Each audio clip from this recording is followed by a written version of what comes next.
Yuchan Street. In the last century, that neighborhood had once been a primary target in the nationwide crackdown on organized crime. Gangs were like stubborn weeds. One batch would be hauled away only for a fresh crop to sprout up again the next month. And they were always new faces. When the authorities finally took ruthless measures to clean things up, the gangs disappeared only for all kinds of criminals to pour in instead. Some of them merely wanted to settle down and wash their hands of the past, while others were better left unmentioned. In short, Yuchan Street was chaotic, and not in the ordinary sense of the word. If you walked home at midnight, there were genuinely people wielding knives to rob you. Could anyone truly feel safe living in a place like that? Director Yang could not help worrying about Li Si. Yet perhaps it was only his imagination, for when Li Si mentioned Yuchan Street, a look of sheer fish and water delight surfaced on his face. Volunteering himself, Li Si took the passenger seat to guide the driver. The moment he heard the name of that place, the driver's first reaction was of course to refuse. At first, Li Si tried to persuade him for a few moments, but he quickly lost patience. He rolled up his sleeve to show the driver something, and the man's face instantly turned ashen as he snapped his mouth shut. Director Yang craned his neck to sneak a look, just in time to see Li Si pulling his sleeve back down, catching only a fleeting glint of metal. He sank back into his seat, his expression blank with shock. That thing, surely it wasn't a knife. The engine roared to life. The driver gripped the steering wheel, repeatedly glancing at the back seat through the rearview mirror. Director Yang fought the urge to interpret that look as "call the damn police already." He forced down the jumble of wild thoughts. Following his usual habits when filming documentaries, he prepared to ask Li Si a few questions. For a documentary, you only need to show your most genuine self, he said. Just talk as if you were chatting with a friend. After a brief explanation, Director Yang posed his first question. How was your day? Li Si tilted his head, thinking hard, then his eyes lit up. 10 hours of interrogation was exhausting, but the pork cutlet rice at the police station was delicious. The driver's hands tightened on the steering wheel until his knuckles turned white. Director Yang sighed helplessly. Are you putting on an act? He asked. If you really can't think of anything, it's fine. Just briefly tell us what you did. His voice grew weaker and weaker until he could no longer force out a single word. Under the dim car light, Li Si turned his head to look at him. Sorry, Director Yang. The cops kept grilling me all day, so I didn't manage to do anything else. Clack. The pen slipped from Director Yang's hand and dropped to the floor. He hurriedly bent down to pick it up, using the motion as an excuse to hide his panic.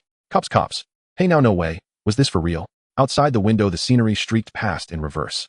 Suddenly, Director Yang remembered that the spot where they had picked Li Si up was right next to a police station. The car happened to be bumping onto a stretch of dirt road, his mood rising and falling with every jolt. By the time he straightened up again, a thin sheen of cold sweat had already formed on his forehead. He glanced at the cameraman and caught a flash of fear on the man's face. What do we do? The cameraman looked back at him, his eyes clearly voicing that very question. Pulling out a tissue to wipe his sweat, Director Yang still clung to a sliver of wishful thinking. He patted the cameraman's shoulder, signaling him not to panic, then, hands slightly trembling, he asked the next question. What is your usual occupation? He had already braced himself for a horrifying answer. Instead, Li Si replied, I'm an actor. Oh, an actor? Huh? Director Yang froze. Just an actor? You're not using some kind of underworld slang, are you? Li Si burst out laughing. Director Yang, you really talk in a funny way. I'm signed with Fong Su Entertainment Company, but our company is tiny. More like an 18th, no 19th tier outfit. They haven't provided me with any acting opportunities so far. The cameraman tapped his phone screen a few times, then leaned toward Director Yang to whisper in his ear, Yang, that company actually exists, and it looks pretty legitimate. Director Yang was completely thrown off. He held the microphone up for a long time without managing to ask another question. Li Si did not rush him, waiting patiently. After a while, the driver turned a corner and pulled over by the side of the road. We're here, the driver said, his voice brimming with the joy of a man who had just survived a disaster. In truth, they were still a short distance away from Yuchan Street, but Li Si did not quibble over it. He flung the door open and jumped out, followed by a dazed and groggy Director Yang. The moment everyone was on the pavement, the driver slammed on the gas and sped away, as if fleeing for his life. Oh, we haven't paid the fare, Li Si murmured, a little bewildered, though he quickly pushed the matter out of his mind. Director Yang looked around.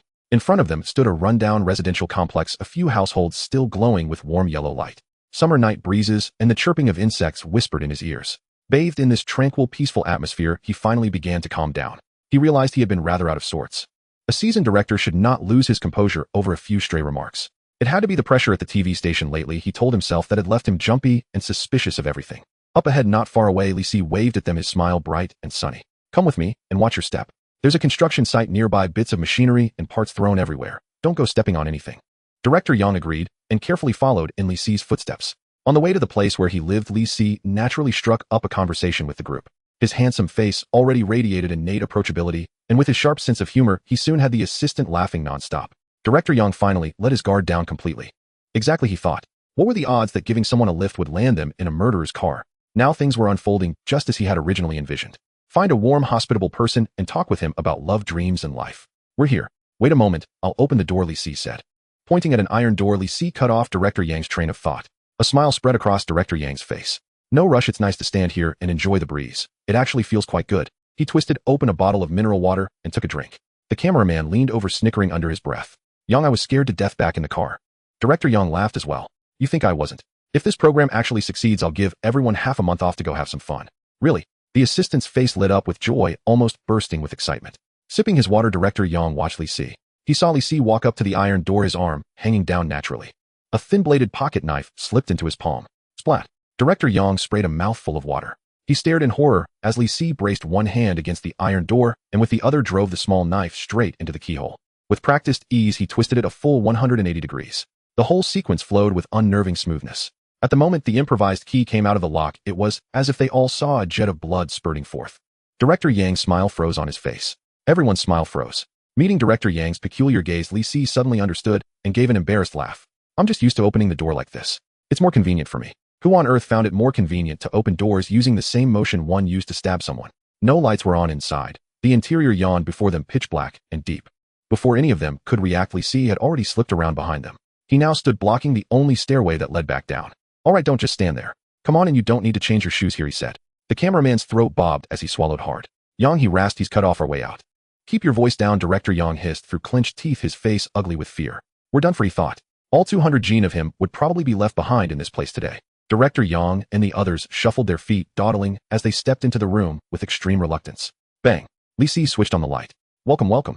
Make yourselves at home and sit wherever you like.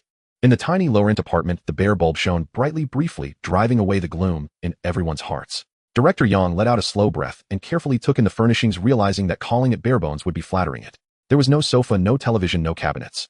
In the empty room stood only a few wooden stools and a huge foam box in the corner stuffed with instant noodles and pickled vegetables.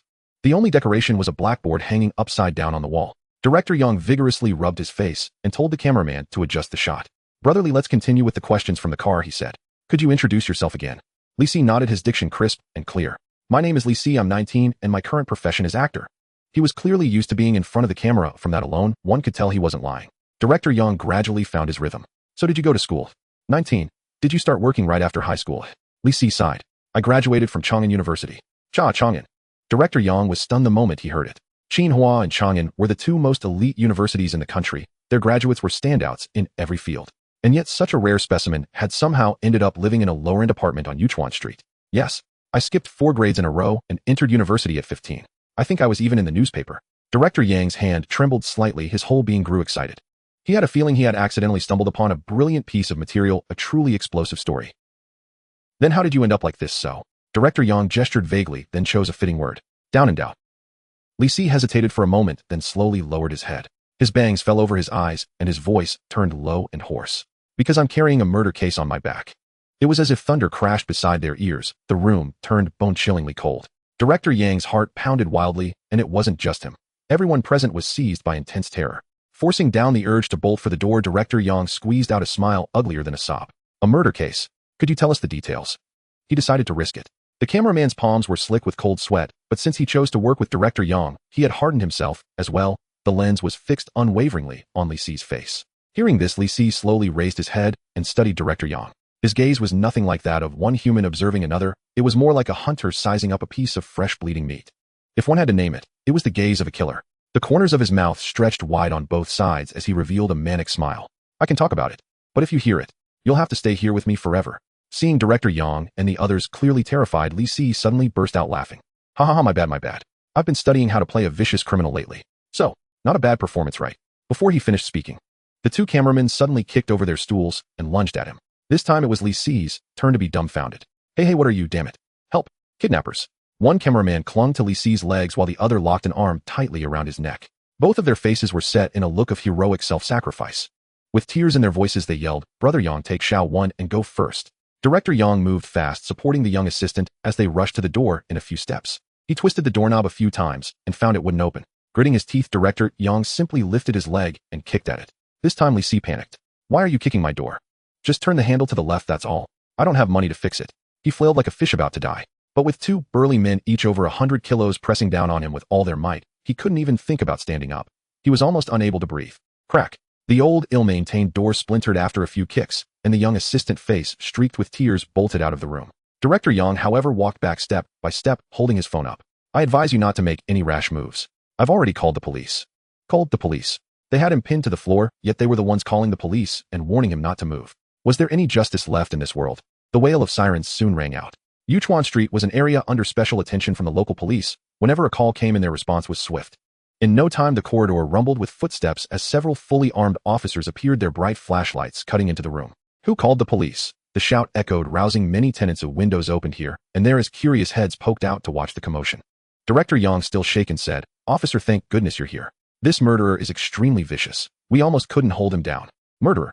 The one leading the team turned out to be an old acquaintance of Li Si's, Captain Zhang. A cold gleam flashed in his eyes, and his expression grew even more cautious. He led his men carefully into the room. The moment they entered, they saw a student-looking youth pinned firmly to the floor. "Get off the victim immediately, or we'll use force at once," Captain Zhang barked. The two cameramen scrambled to their feet. "Officers, you're finally here." Captain Zhang frowned. "You're the victims? Then where's the suspect?" On the floor, Li Si finally managed to catch his breath and weakly raised his hand. "Captain Zhang." Captain Zhang looked down just in time to see Li Si lying there panting. Well, it really is you," he said in surprise. Li Si blinked. Furious and chilled, he wondered if this world could get any more absurd. "Name?" he was asked. Li Si said nothing. He was completely numb. Second time in the station within 3 hours. Who could possibly top that? Captain Zhang sighed. "If you won't cooperate, it'll be hard for me to help reduce your sentence." Li Si replied feebly, "This is just a misunderstanding. I don't want to say anything. I'll wait for my lawyer." "You even have a lawyer?" Captain Zhang sneered. Yet the next moment a staff member walked in and whispered a few words in his ear. Captain Zhang's expression flickered between dark and light. After a long moment of pondering, he finally nodded. "You can go," he said to Li Si. Bewildered, Li Si stood up and followed the staff member down the corridor. At the end of the corridor, a woman in a suit jacket and slacks with neat short hair was on the phone. Li Si could only catch fragments of her words. Yes, he's out. Thank you, brotherly. No need to be so polite. This is just what I should do." Hanging up, the woman turned, revealing a strikingly beautiful face. "You really know how to cause trouble." She looked at Li Si, her expression somewhere between a smile and a smirk. Li Si obediently called her sister Fong. Fong Su was the boss of Fong Su Entertainment, as well as its legal director, agent, cleaner, cook, security guard, and Li Si's personal life assistant. Yes, Fong Su Entertainment consisted of only two people, her and Li Si. In Li Si's view, this woman was a little mysterious. Many things, just like getting him out this time. She could settle quietly and efficiently. The original Li Si's feelings toward Fong Su were complicated: resentment, a familial kind of attachment, anger, and even a deeply buried trace of affection. But since his predecessor had died and allowed Li Si to cross over, all those emotions had scattered like smoke. To the current Li Si, this older sister was more like a full-time housekeeper. Fong Su drove over in a white Corolla. She didn't ask how he had ended up at the station, as she simply told him to get in and handed him a script. "What's this?" Li Si flipped through it carefully. "A new project I found for you. Do your best and don't mess it up. If your acting catches director Sun's eye, your path will become much easier. Our goal is the male second lead. If you can't get that, at least secure a supporting role. Understand?" Li Si answered, sounding somewhat absent-minded. From the rearview mirror, Fong Su's expression held a hint of helplessness. She withdrew her gaze and focused on driving, while Li Si lowered his head. On the very first page of the script, a few bold words stood out: the Crystal Lake Killer. The audition began at 7 in the morning, arranged at a hotel. By the time Fong Su and Li Si arrived, the parking lot was already filled with cars. The film, titled Crystal Lake Killer, is a horror story. The general plot revolves around several handsome men and beautiful women who go to a place called Crystal Lake for a summer vacation, only to find that it harbors a killer who slaughters them all like dogs. Li Si realized after watching that this might be the parallel world version of Friday the 13th. In the original world, Friday the 13th was released in 2009 and caused a sensation.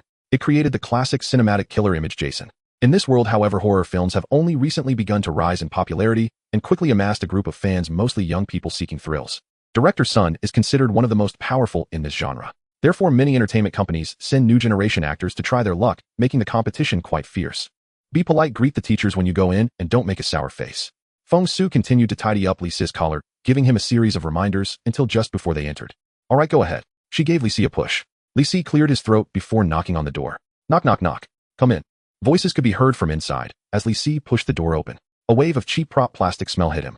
To the left, two people were whispering, presumably the screenwriters, while Director Sun sat on the far right wearing black-rimmed glasses. He glanced at the materials in his hand. Li Si, right. Introduced by Xiao Su. "Which role do you want to audition for?"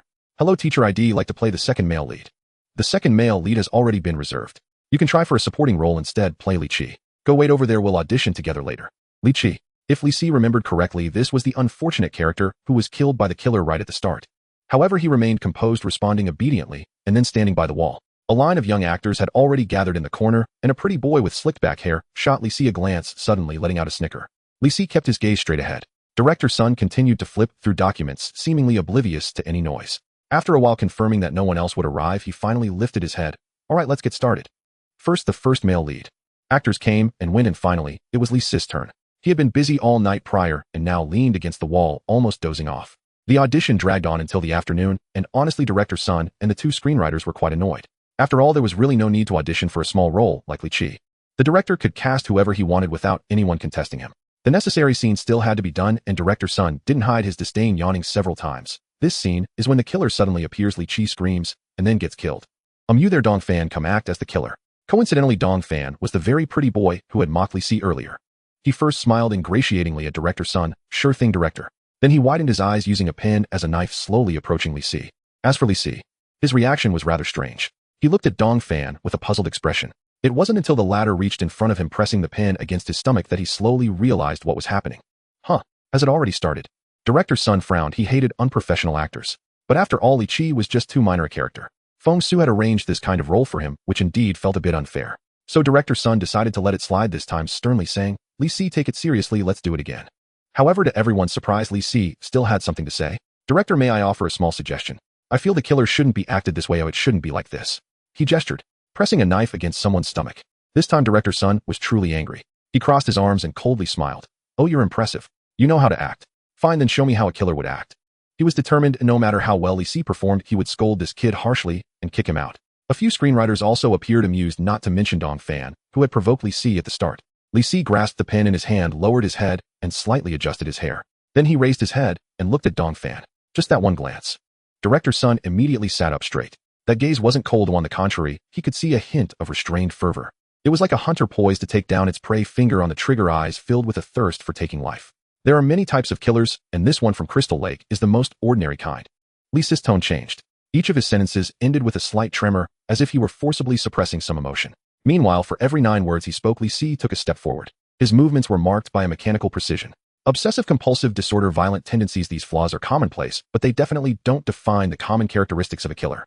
A true killer has a shared trait that distinguishes them clearly from normal people.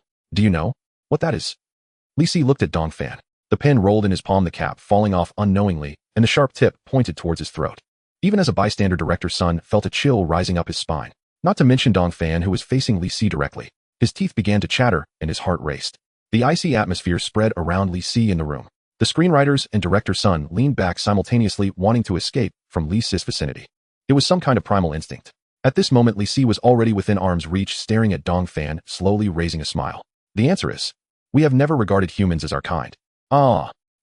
Suddenly Dong Fan screamed, retreating in a frenzy and tripping over a chair. He fell hard to the ground, but scrambled on all fours to the wall corner, hugging his body and trembling uncontrollably. Just moments ago, he truly felt he was about to be killed by Li. After a long while, he finally snapped back to reality, staring blankly at everyone in the room. Everyone had witnessed his disgraceful behavior. Meeting a few amused gazes, Dong Fan froze, then let out a cry of despair and stormed out. Li pointed in the direction Dong Fan had left. This has nothing to do with me. Director Sun was also somewhat shaken. He continuously wiped his glasses, suddenly looking up with eyes full of eagerness towards Li. He stood up. 10 minutes later, Fong Su leaned against the car, constantly checking the time, and finally saw Li sauntering out of the hotel. So did you get the role? Starting the car, Fong Su casually asked. I got it. Li yawned widely. That's good to hear. Fong Su sighed in relief. Which role? The killer. Fong Su's actions came to a halt. Do you know the killer in this film never shows his face? Yes. Then do you also know your single most marketable asset is that handsome face of yours? Even for a minor role, I could find ways to boost your screen time. But a serial killer. Fong Su was nearly beside herself. Once the killer's role is over, who'll remember him? Don't audiences care only about handsome leads and beautiful heroines? The director assigned me the part. Was I supposed to refuse? Li retorted. That struck the core. Their obscure 18-tier production company held no authority to override the director's casting decisions. Fong Su's bravado instantly deflated. She slumped forward, pressing her palms against her forehead. Fine. Looks like we'll have to figure something out again. What would you like for dinner tonight? Li smiled faintly. Wonton fried noodles and ice-cold cola. Chinese fast food again. Eating that every day isn't healthy. You'll gain weight. Fong Su snapped, though her words belied her actions, as she pulled out her phone and ordered an entire bag of hot pot meatballs online. Li sank deeper into the plush car seat, adjusting himself into a more comfortable position. Fong Su glanced at him and dimmed the cabin lights. Go ahead and nap if you'd like. We've no other appointments today. I'll drive you straight home. Li had almost drifted off, until those words jolted him awake. Oh no. What now? Fong Su arched her delicate eyebrows. Li stammered. Last night that group kicked my front door down. It's probably still not reinstalled, and my belongings inside. Well, Fong Su slammed on the brakes. She counted off on her fingers. So besides securing your spot on set, I'll need to apologize to your landlord, cover the door, repair, cook dinner, chill the cola, arrange where you'll sleep tonight, and possibly even buy you an entirely new set of furniture. Li Si's head dipped lower and lower. It does sound like that. Silence. A deafening, suffocating silence. Sister Su, please calm down. Li Si ventured cautiously, just as Fong Su's phone rang. The caller ID flashed Director Sun. She took a slow, steadying breath before answering. As she listened, her expression cycled through shock, disbelief, and grim resignation. Yes, thank you, Director Sun. After hanging up, she pulled over and rubbed her temples fiercely. What happened? Li Si felt a cold dread rise within him. Fong Su turned to him, her face grave. A major investor has issued a directive. You are forbidden from continuing in the role of the killer. Li Si remained unruffled. Oh, and then, time rewinds 10 minutes. Director Sun sat reviewing the script when his phone rang. Glancing at the caller ID, he muttered, that fat cow. Yet, however reluctant, he dared not ignore the call from the film's principal sponsor. He answered, and a slick, greasy voice oozed from the receiver.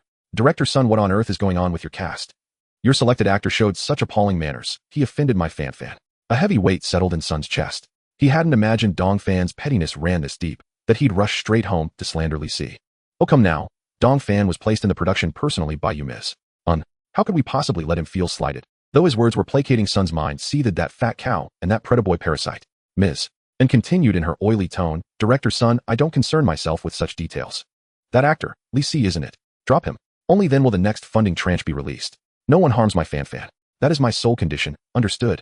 Sun panicked. Wait, Ms. And surely we can discuss this further. Beep, beep, beep. She'd hung up. Two screenwriters exchanged glances. They'd already pieced together what had occurred, and could only sigh in sorrow. Sun sat frozen at his desk, his expression shifting between fury and despair. After a long pause, he drew a deep, shuddering breath. As a director, he was past his prime. Crystal Lake Killer was his last chance, a career-defining project that could not afford a single misstep. Old Sun, could it be? One writer leaned in. He'd recognized Li Si's raw potential, and mourned the loss of such a compelling talent. To hell with it. I won't change a thing, Sun declared. The writer blinked, stunned by the sudden reversal. Sun clenched his jaw. A masterpiece destined to endure in the annals of horror cinema. And you expect me to discard its perfect embodiment, then cast some rotten fish or second-rate hack instead? Then I might as well resign as director. And so, Director Sun has confirmed the killer remains yours. No recasting. That seasoned veteran still possessed such courage. Excellent. Tonight, we celebrate with a feast. Energized, Fong Su restarted the engine. Her phone suddenly buzzed insistently. She picked it up. This time the message came from her best friend. Susu, have you seen it yet? Oh my god, home might just go viral. Video, what nonsense is she spouting now? Fong Su grumbled, tapping open the first video. Li Si leaned in curiously, only to be gently but firmly pushed aside. Shoo, girl talk, boys strictly prohibited. The video loaded. A black screen. Then, rapid percussive drum beats surged forth, followed by a haunting suspense-laden score. Against the dark void, crimson letters bled slowly into the center of the frame. Yuchan Street, the killer legend. What is this? Fong Su murmured instinctively. A horror short. Lately, prank videos, sent to startle friends, had grown popular. If that's all it was, she'd give her friend a good scolding. The progress bar advanced, the soundtrack now layered with faint, unsettling static. The image-sharpened interior of a vehicle dimly lit, the camera swaying unsteadily. In the background, two voices murmured in low conversation. Amidst the eerie atmosphere, their dialogue deepened the dread. Anything good happened today? 10 hours of interrogation was exhausting, but the police station's breaded pork cutlet rice was delicious. The footage cut abruptly. Text appeared on screen. On the night of May 13th, we hailed a taxi to return to the TV station for overtime work. At Songerling Station, we met a young man. Out of kindness, we offered him a ride. But then, this was how the nightmare began. Director Sun also stumbled upon the video. As he opened the app, he was struck by a familiar face on the screen, one he had just seen earlier that morning. The face stared intently at the screen, with tiny blood vessels spreading around the whites of the eyes. The corners of his mouth curled slightly, forming a strange arc. The bloodthirsty gaze instantly stirred the viewer's emotions. Director Sun felt a surge of excitement. He pressed the play button, and the progress bar began to move. Hey, where are you going? Need a ride? The old van silently passed through the night, the man's features flickering in the shadows. In the back seat, a large black trash bag twitched slightly. The tape played a raspy old song. Wait a moment, he'll open the door. No rush, it's nice to get some fresh air. I'm just used to opening the door this way, it's more convenient. You live in a place like this. Inside, there's only a hardboard bed, just like a prison. I've gotten used to it. Chang'an University, how did you end up in this state? So down and out. A moment of silence. The tense atmosphere almost seeped through the screen. Because I am implicated in a homicide. The video was brief, about 15 minutes long. It wasn't until the system automatically played the next video that Director Sun managed to regain his focus. He clicked on the comments section, scrolling down through the entries. This is truly divine, it scared me to death. Where did the production team find such a weirdo? Oh my, it's terrifying. Is he going to commit a crime? Did anyone from the production crew get hurt? Upstairs, this must be staged. It's already been exposed that variety shows are all scripted, not a single shot is real. I don't feel like it's staged. Especially the part where he uses the key to open the door. How could someone do that so skillfully without having stabbed a few people? Does anyone know this person's identity? Brothers, I suspect this is an escaped robber. I checked, and the filming location is Yuchan Street in D-City, where it's rumored that fugitives may be hiding. A film critic said that if this is staged, then he has witnessed the best portrayal of a serial killer currently in the country. Director Sun couldn't help but smile. He knew he had made an extremely correct decision. This Li Si is quite impressive. Director Sun picked up his phone. He first explained the situation to the higher-ups at the company, then dialed a number. Hey Director Sun, have you completed what I asked you to do? Sister and still spoke in her usual slick tone. Fortunately, this time Director Sun felt no irritation. In fact, he felt quite pleased. Sister and I apologize. I must use that actor. If you're not satisfied, you can withdraw your investment. Consider it a breach of contract. I can discuss other matters with the leadership. Director Sun said calmly. The other end fell silent for a moment, then Sister and suddenly burst into laughter. Haha, it's not that serious. You're the director, your word is law. After saying those words, she hung up. Director Sun knew he had offended the financier greatly. The other party did not confront him directly, surely waiting until the film was completed to use connections from the Film Association to deal with him. But what good would that do? He was certain that once the film was completed, he would achieve fame and success. Even if he were completely banned in the country, he could still become a successful horror film director abroad. Inside the vehicle, Fong Su, who had finished watching the video, was also stunned. She was not a naive newcomer. On the contrary, she had been in the industry for 11 years and had trained more than 10 artists. Because of this, she immediately recognized the value of this video. She quickly contacted the previous variety shows. With this buzz, perhaps Li Si could become a regular guest. No, it's still better to debut as an idol. After thinking for a moment, she suddenly had a bright idea and hurriedly pulled out a rolled-up poster from her bag. The poster depicted a middle-aged man with a weathered gaze, a cigarette in his mouth. Though he looked old and worn out, he exuded the aura of an aging lion. This is it. Fong Su cheered. Li Si tilted his head in confusion, and Fong Su cupped his face in her hands, beaming with joy. Well done. You did great this time. Tell me, what do you want to eat tonight? I'll put my utmost effort into preparing something nice for you. Li Si looked at her suspiciously, feeling that this woman's sudden enthusiasm must have ulterior motives. Fong Su was a master in the kitchen. Her stir-fried noodles with meatballs were exceptional. The hot pot meatballs were boiled until cooked, then cut in half and stir-fried with chili oil. Finally, she added bok choy eggs and blanched noodles in sequence. The Cantonese-style stewed chicken was no less impressive, cooked on high heat to reduce the sauce, then simmered on low heat. The golden chicken pieces floated in the broth, and even the lotus seeds that Li Si disliked the most were soaked in the fragrant soup. And of course, there was ice-cold cola. A bottle of cola cost 3 yuan, and the first sip was worth 250. But there's a trick. Add more salt and oil to the fried noodles, and after a few bites you'll be parched. The cold cola is always as refreshing as the first sip. Slurp. Li Si took a big mouthful of noodles, and then lifted the cola bottle to drink it down. It was indeed a delight. Nearby, the sofa was piled with blankets, and Fong Su was putting a pillowcase on a newly bought pillow. Tonight, Li Si would be sleeping at Fong Su's place. After finally finishing her tasks, she plopped down on the sofa. I really owe you for my past life. You're back with the cola. Li Si quickly offered her the cold drink. Fong Su hummed, but still grabbed the cola bottle and inserted a straw. A little. My back really hurts. Back pain. Let me give you a massage. Li Si rolled up his sleeves. Just then Fong Su's phone rang. One moment she was slumped on the sofa, and the next she rushed toward her phone like a hungry tiger. Hello. Director Sun. Yes, right. And just as she answered the call, Li Si was also taken aback. After being silent for half a year, the crime system surprisingly sent him a message. Reputation reached the standard. You have obtained the template Mafia Premium. What was going on? Li Si was about to take a closer look when Fong Su hung up, giving Li Si a thumbs up. The filming start time has been set. Fong Su smiled brightly, genuinely happy from the bottom of her heart. Filming starts tomorrow morning, don't be late. Time is tight. I probably won't have time to ponder the character's image, but I have a way. Unlocking the new template and obtaining the role, could the two be related? Li Si fell into deep thought, casually agreeing as he picked up his bowl and chopsticks and walked towards the kitchen. After taking a few steps, Fong Su blocked his path with a beaming smile. It's your first acting role. You probably don't know how to analyze a character right. What do you mean? Li Si hesitated. Tonight I'll stay up all night teaching you how to study the script. Neither of us is getting any sleep. On May 22nd, the filming of the Crystal Lake Killer officially began. Many reporters arrived on the first day, indicating that many people in the country are optimistic about the development prospects of this genre. Director Sun responded fluently to the reporters' questions, and the remaining main cast members had also prepared suitable answers in advance. Several reporters noticed a new face.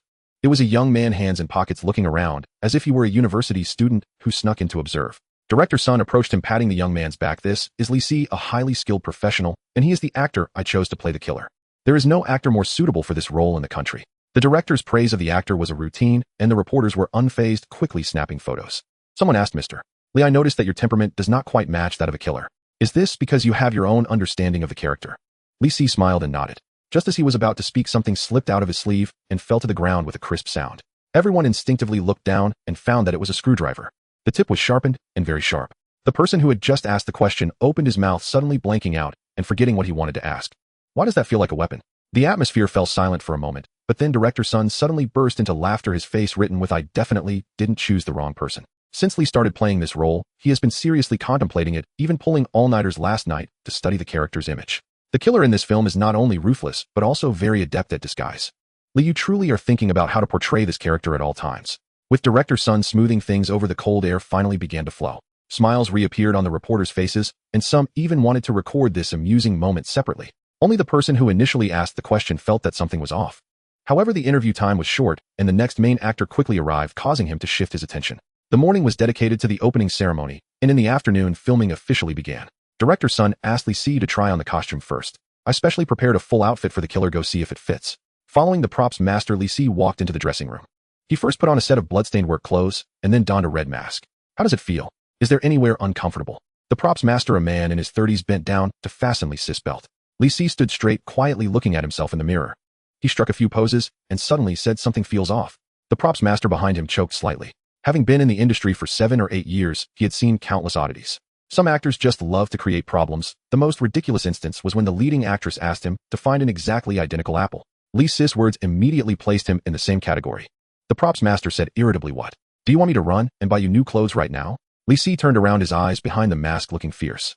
The props master felt a jolt in his heart, nearly thinking this kid was going to hit someone. "Not suitable for killing," Li said. "What?" The props master did not understand. Li patiently explained, "After killing someone, if blood splatters on the clothes, it's very difficult to deal with. So it's best to wear an outer shirt that can be taken off and burned if it gets stained with blood. The red mask does indeed have a sense of oppression, but the color is too bright. Black or blue would be better. It's hard to be detected, even when approaching the target from the front. And these shoes are too easy to leave footprints, almost like leaving clues for the police. Please help me grind the soles flat." "Are you listening?" The props master started to daze from the second sentence Li spoke. Upon hearing the question, he shivered. Got it. Taking the clothes handed to him, his gaze towards Li completely changed. Just from these few words, the props master was certain that this person was definitely not a good guy. Holding the clothes, he slowly backed away, a stiff smile on his face. "I will go prepare now. Is there anything else you need?" Li thought for a moment and suddenly grabbed something from the table. The props master focused and found that it was the machete prepared for the killer. "This knife is too short. It needs to be around 30 centimeters for it to be handy. Please help me change it." Li frowned, clearly dissatisfied with the props. The props master nearly fled in a panic. He nodded frantically and dashed out of the dressing room, just brushing past Director Sun. Director Sun looked curiously at the props master's retreating figure. "What is this? Running to help me change props? Very professional." Li was very pleased with the props master's attitude. Director Sun chuckled, "This old Chin, why is he so proactive today?" Nearing the start of filming, the props master finally brought over what was needed. Director Sun was very satisfied with Li's new look because it was indeed much better than before. He looked more like a killer. The props master took the opportunity when Li was not paying attention to sneak over to Director Sun. "Old Sun, where did you find such a person? It can't be from prison, right?" he whispered anxiously. Director Sun squinted his eyes with a smile. "So you also think Li is quite good?" The props master was nearly bursting with anxiety. "Good. No, old Sun, I really think this kid has issues. Do you remember when we visited the prison last time? This kid's eyes and the way he talks about killing are just like those hardcore criminals serving life sentences."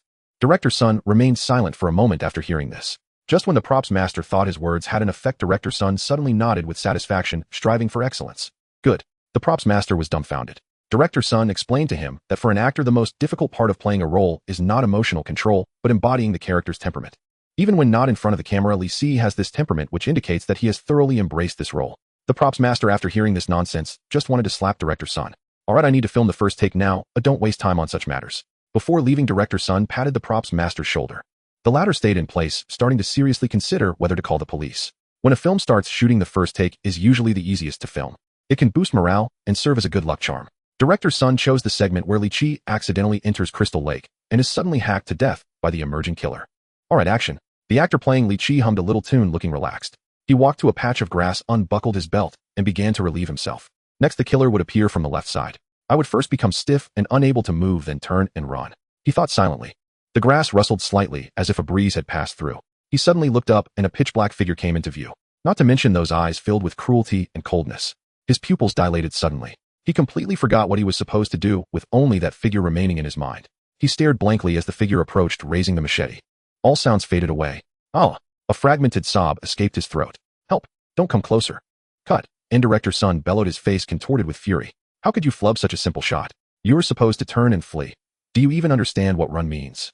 Not just stand there like a statue. And the actor stood with his head bowed enduring Director Sun's scathing tirade, his lips trembling, utterly speechless.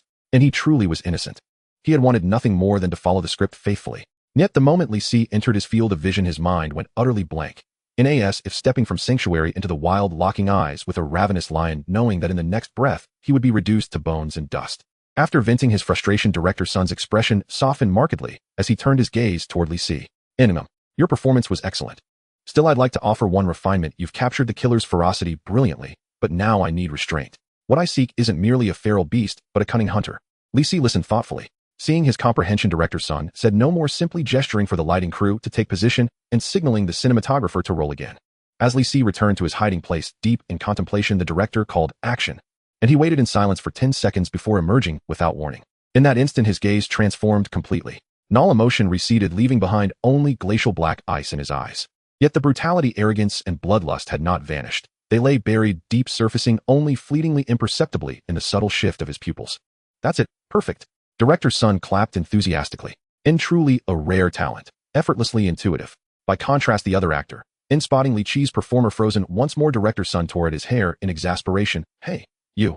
Yes, you. If you don't want to work here, pack up and leave. The director erupted. Cast and crew alike held their breath, terrified of drawing his wrath. Gradually, however, something felt off. Is he passed out? Ventured a young gaffer, her voice hesitant. Li Si peered around cautiously, then, seeing no one step forward, approached the motionless actor and gave him a gentle nudge. At the touch, the man collapsed backward, but Li Si reacted instantly, cradling his head to prevent injury. Waving toward Director Sun, Li Si called out loudly, "Call an ambulance." Crew members exchanged bewildered glances, each face mirroring the same stunned confusion. Director Sun frowned deeply, fearing the actor might have concealed a pre-existing medical condition. Only when the ambulance screeched to a halt and medics administered emergency checks did the truth finally emerge. He fainted from fright, possibly triggered by noise or something else entirely, the doctor said, removing his gloves. Is there anything on set capable of inducing such terror?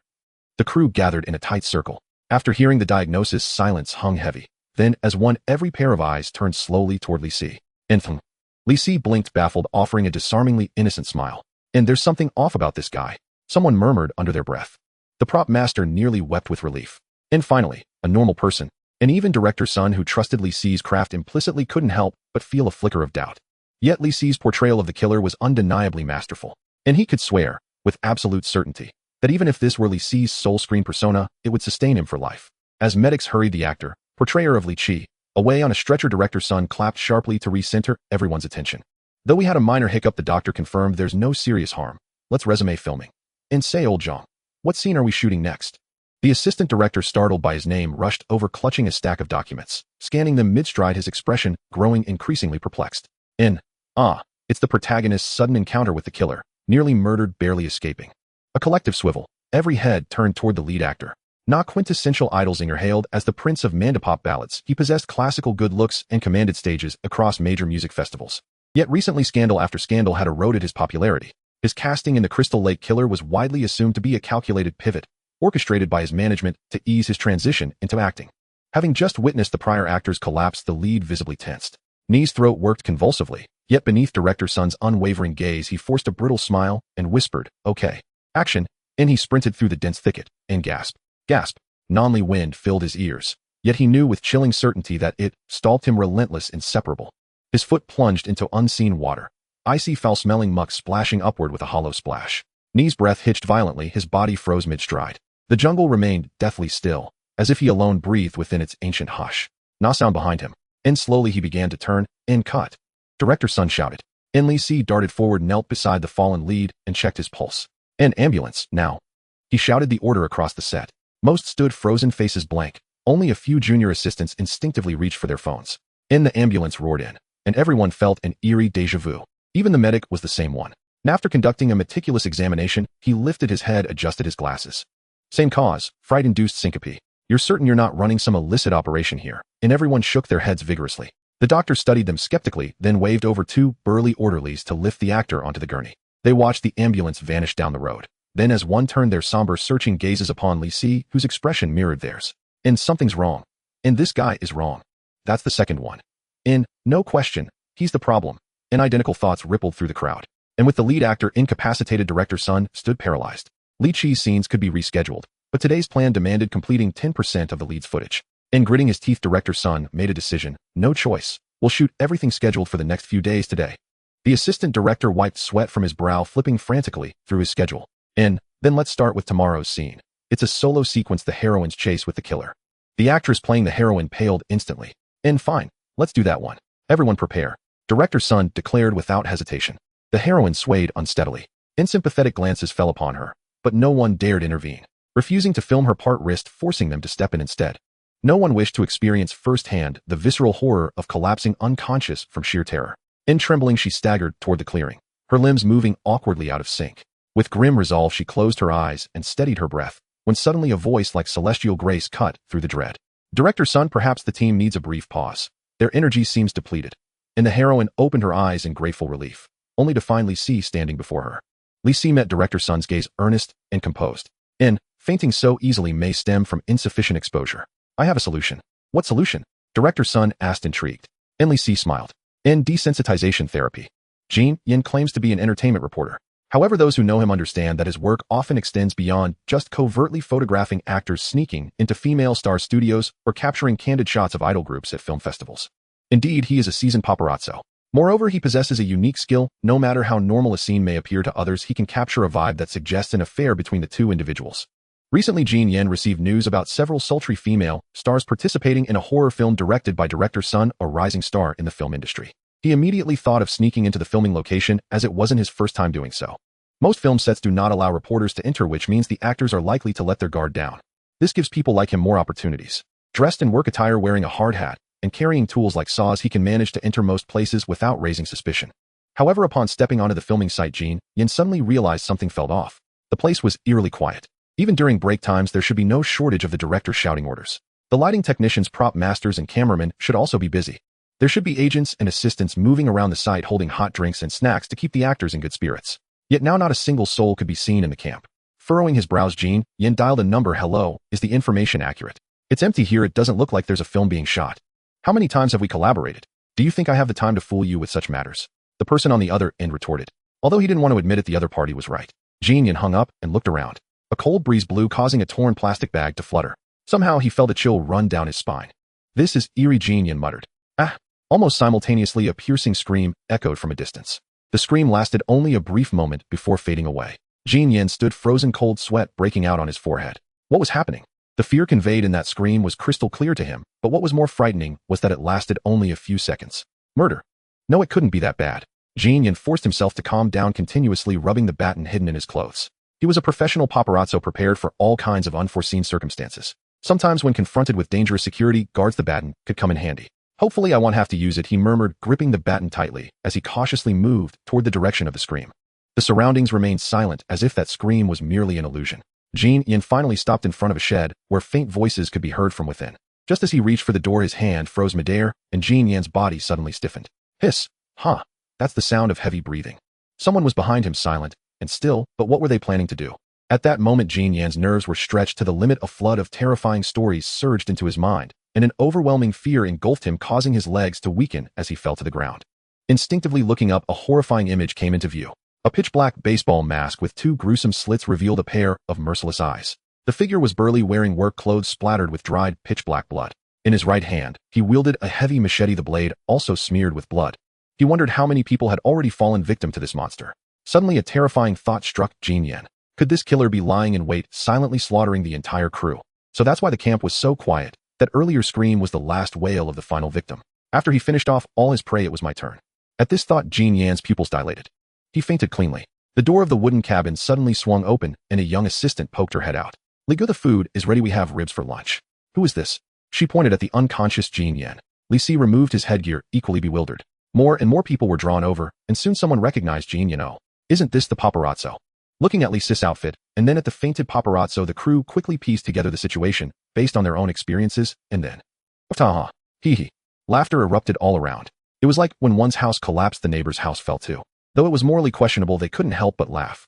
Finally, Director Sun stepped forward. All right, stop laughing.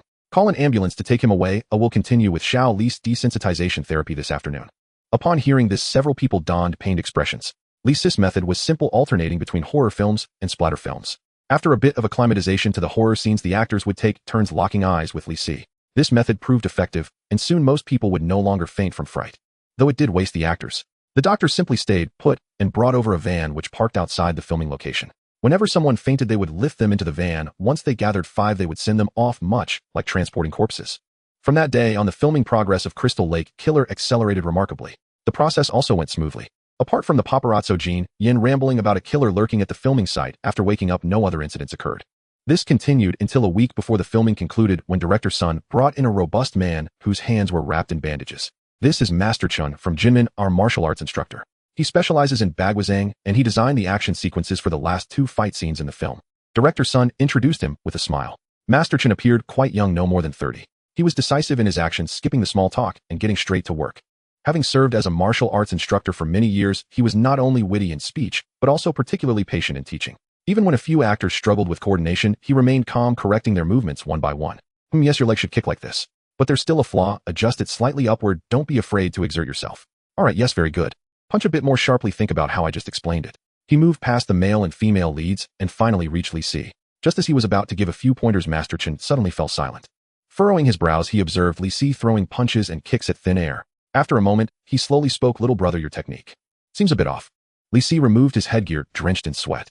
The weather was scorching, and thankfully, after putting on the template, his body had improved considerably. Otherwise, training in such a heavy killing suit would have caused an ordinary person to suffer from heatstroke long ago. What's wrong, Master Chun? Master Chun approached and gestured to Li Si. For instance, with that punch, just now I clearly taught you to hit the chest, yet your hand was raised so high that it almost struck the throat. Understood, Li Si replied, eager to learn. He practiced for a while longer, but Master Chun couldn't help but interject again. Hey, don't kick like that with your leg.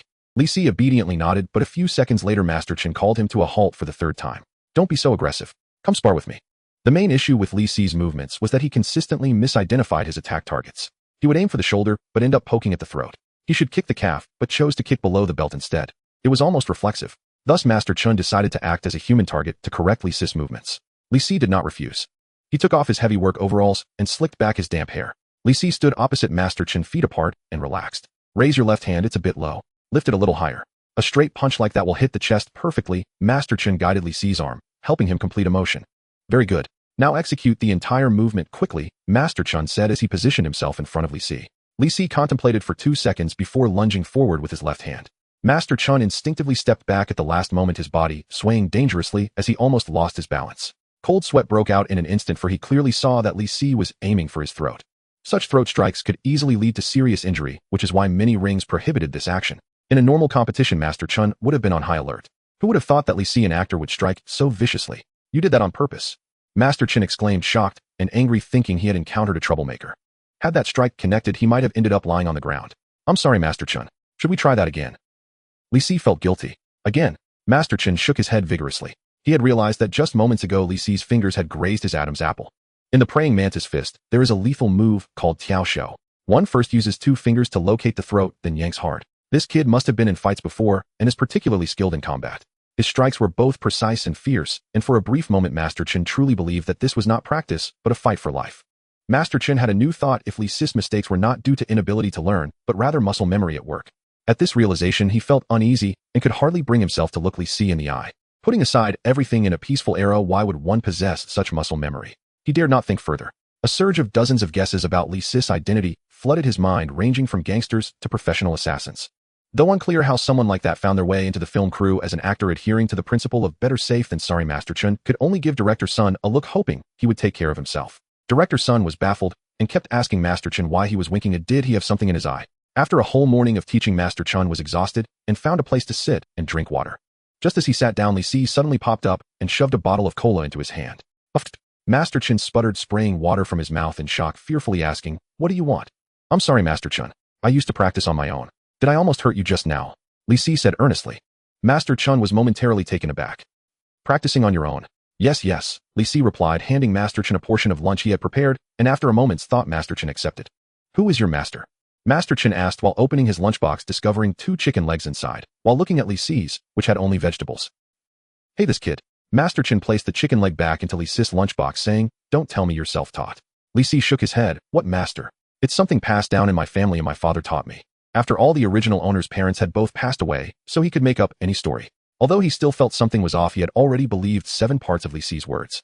Lowering his head, Master Chun took a few bites of rice, and then sipped his cola seriously, telling Li Si, "Your style might have been fine 30 years ago, but now with everyone talking about the law striking so fiercely can easily lead to trouble." Li Si nodded. That makes sense. He genuinely took this to heart, as Master Chin's words came from experience. In life, conflicts are inevitable. For someone like Li Si who possesses martial skills, if he quickly resorts to crippling someone, he could end up cooling his heels in prison for 10 to 20 years. Master Chun was clearly still worried. He frowned while finishing his meal, wiped his mouth, and suddenly asked Li Si, "When does your shoot wrap up?" "A week." "Good." Master Chun stood up. "Actually, aside from your crew, I'm also serving as a martial arts instructor for another production right now. If you have time, would you be willing to come and see and lend me a hand?" At his age, to be able to perform like this, Li Si was undoubtedly talented. Master Chin felt a strong sense of responsibility to teach the younger generation well and ensure they did not take the wrong path. Master Chin mentioned that the film crew is not in this city, but in Tianjin. Li Si called Fong Su to talk about this matter. Fong Su casually replied, "Well, see, this sister has been acting mysteriously lately, not knowing what she is busy with. She hasn't shown up for days and hasn't even cooked." Since Fong Su expressed her stance like this 5 days later after Li Si's part in the play was finished, he bought a ticket and flew to Tianjin with Master Chun. The film crew was quite enthusiastic and specifically sent a car to pick them up. As soon as they got in the car, Master Chun introduced to the driver, "Senior brother, this is Li Si, the one I mentioned on the phone." Li Si was taken aback, not expecting the driver to have this identity, and quickly greeted him. The driver laughed heartily, saying the young man was very polite and looked quite outstanding, destined to achieve great success in the future. The last part of the trip to the film crew required taking the subway. Master Chun and his senior brother went through the security check in order, with Li Si walking at the back. Just as he passed the security check, several transit police suddenly became tense. "Wait, what do you have in your clothes? What's the matter?" Senior brother turned back to look. Li Si waved his hand, a harmless smile appearing on his face. "It's nothing, it should be a misunderstanding." He took out a pen from his pocket and seriously explained that he needed to sign something just now, and casually put the pen in his pocket. Li Si's appearance had an effect, and after a while the transit police let him pass. Seeing the misunderstanding cleared up, senior brother also relaxed. He casually put his arm around Li Si's shoulders and said, "Haha, what were you signing just now?" "Nothing," Li Si replied with a smile, moving forward and leaving the stunned senior brother behind. Senior brother recalled the sharp tip of that pen, and Li Si, deceiving the transit police, clearly having had a plan in advance, suddenly feeling a bit scared. He hurried a few steps to catch up with Master Chun and quietly asked junior brother, "It's not that senior brother doesn't trust you, but this young man you're bringing, is he okay?" Master Chun looked at his senior brother with a strange expression. "Is there a problem?" Senior brother's heart skipped a beat. "It's just as mentioned on the phone, his fighting style is too wild, and he needs to be taught some rules." Master Chun continued. Senior brother quickly shook his head. "That's not what I meant. I mean, don't you think he has a bit of disregard for the law?" Upon hearing this, Master Chun burst into laughter. "Haha, you mean him, Li Si?" He shook his head while laughing. "I must be crazy. Even if I jumped off the subway, I wouldn't believe Li Si is a criminal. The director of the film crew is named Tian. Li Si has only been here for a few years and doesn't know many famous figures in the circle. However, seeing Master Chun so respectful, director Tian must be a significant figure in the film industry." He didn't want to cause trouble. Master Chun asked him to say hello, so he did. When asked to call him brother, Li Si complied. When work began, Li Si discovered that Master Chun was not the only martial arts director. This film's martial arts directors, including Master Chun and his senior brothers, numbered a full 17. Moreover, on the shooting set, Li Si recognized a familiar face, someone he could identify even with his face blindness. It was the Golden Flower Award Best Actor Lu Jingsheng. A top-tier talent in the industry, just participating in a film could double the box office. The core of this movie would inevitably be him, and only him.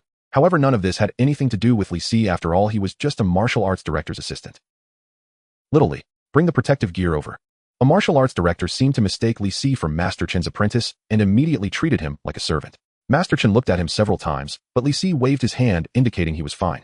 He cheerfully moved several boxes of protective gear that smelled of sweat, and from the corner of his eye he caught sight of a figure and suddenly froze. Dong Fan. Since the last audition where he scared this person to the point of losing control, Dong Fan had never returned to the film crew, and his original role had been replaced by an idol drama actor. He didn't expect to run into him here. Dong Fan was not alone. He was holding hands with another person, and they smiled at each other, their expressions sweet. As they passed Li Si, they didn't notice this inconspicuous extra. Li Si lowered his head using the equipment as cover and took a few photos of the woman Dong Fan was holding. When they moved away, Li Si took out his phone to search online. He thought it would take some effort, but the results appeared in just a few seconds. And home. Senior executive at Jinxing Entertainment, seasoned film critic, former judge of the 15th Golden Flower Award. Married. Li Si squinted at the last two words, his expression revealing a hint of excitement. "Gotcha. Hey, Master Chin wants you over," someone shouted from afar. Li Si immediately composed himself, smiled, and said coming, and dashed over while carrying the cardboard box. When he found Master Chun, he was helping a young actress with a wire harness. The actress was very young, her hair dyed platinum blonde, belonging to that slightly flamboyant kind of beauty. As she was being harnessed, she chatted with Master Chun, and they both laughed heartily, looking very cheerful. Noticing Li Si approaching, Master Chen subtly slowed down his work to let Li Si see clearly. Their conversation became loud and clear. When harnessing, especially pay attention to place a limiter here. As for why I'll explain later, let's first look here. Master Chen, don't treat me as a successor, okay? The actress said with a laugh. Master Chen felt a bit embarrassed, knowing that the other party was gently reminding him to speed up. After a few adjustments to finish up the last bit of work, Master Chen took a step back and said, okay, let's keep it like this for now and try it according to the previous movements. The actress nodded vigorously, her face taut, resembling a serious little dog. Everyone was watching her, only Li Si tilted his head, suddenly directing his gaze towards the crowd. Almost simultaneously, a man with a gray hood covering his face stepped forward from the crowd. Blinking, Li Si's sense of something intensified. That feeling was hard to describe. It was like encountering someone of the same kind. The harness line twitched, and the actress began to rise slowly. She might be using this equipment for the first time, her excited little face turning red. As the actress gradually rose to the highest point at that moment, the hooded man moved. He pulled something out from his pocket and raised it ready to throw. The actress was struggling to balance her body and inadvertently saw this, seeing her face turning pale. From her perspective, she could clearly see the man's actions, but no one else noticed. It was too late to shout a warning. She could only watch in despair as the can slipped from the man's hand, spinning through the crowd, and then was intercepted by a box of protective gear. Where is the victim? Do you mean the unharmed actress, or the male suspect who was stabbed 16 times? The male suspect. You won't be seeing him anytime soon. He's in the ICU, both arms riddled with wounds like sieves, undergoing emergency surgery. If the bleeding can't be controlled, amputation is the best case outcome, leaving him permanently disabled. And what about the janitor who intervened? There, he's sitting over there. His employer's agency, grateful for his heroism, bought him an entire table of snacks. He's enjoying them quite happily. I heard he used only a single fountain pen. Yes, a fountain pen. Exceptionally rigid with a sharply honed tip, clearly crafted in a small workshop, or possibly even handmade. The middle-aged officer nodded, acknowledging the information. He glanced toward the janitor, named Li Si, and saw him devouring a massive matcha daifuku. His cheeks puffed full like a squirrel's. Beside him sat the actress he'd rescued, ready at any moment to hand him a bubble tea, her eyes sparkling with admiration. The officer recognized her, Sanchi, a rising star from a girl group suddenly catapulted to fame this year with legions of devoted fans. Damn it. Watching the scene unfold, the officer couldn't help but curse under his breath. He approached Li Si and pulled up a chair opposite him. Sanchi discreetly withdrew, handing Li Si a tissue to wipe his mouth before she left. Li Si murmured his thanks. Only after Sanchi had moved far away did the officer speak. I'm Qin Zhe. You may call me Captain Qin. His gaze was calm, steady. I've reviewed the surveillance footage. Your reaction was astonishingly swift. While no one else noticed, you were the first to spot the suspect. What he hurled was an industrial adhesive canister, harmless to the human body, yet capable of tangling the rigging wires, triggering total system failure, and sending Sanchi plummeting from midair. Congratulations, you've saved a life. Li Si remained silent throughout, until now. Captain Qin. But, Captain Qin's expression hardened with severity. There's always a but. You subdued the suspect with brutal excessive force, almost certainly leaving him permanently disabled. I'm not condemning your act of crime prevention, I'm condemning you. Leaning forward, Qin Zhe radiated palpable authority. That technique, Italian isn't it? I also detected traces of German underworld methodology. Your file, once examined, will likely reveal many fascinating things. I can smell it on you. That lawless aura, that untethered edge. It makes me nauseous. With a final warning, Captain Qin declared, don't so much as step out of line. I'll be watching you. He rose and walked away, leaving Li Si utterly bewildered. Sir, officer, I'm a law-abiding citizen. As he watched Qin Zhe's retreating figure, Li Si suddenly felt an eerie sense of déjà vu. Not long ago, someone else had uttered nearly identical words. Will future inspectors eventually fill an entire map with such warnings? The thought amused Li Si. How absurd, utterly impossible. He was a model citizen. He resumed eating sweets, while in the distance Sanchi flushed pink. She whispered softly, to herself or perhaps to summon courage, come on Sanchi, don't be timid. It's just a phone number. Peering cautiously from her hiding spot, she glanced again at Li Si's back, confirming he wasn't looking her way. Huff, huff. Deep breathing eased tension, a technique she'd learned from her team captain. After several breaths, she felt steadier. Right, just a phone number, not a date. Her confidence surged. She stepped bravely from cover, only to despair upon spotting another person beside Li Si. Worse still, a woman draped in gold and silver jewelry, fair-skinned and smiling warmly, and Hong resting her chin on her palm. She already knew everything about today's incident, had replayed the security footage multiple times.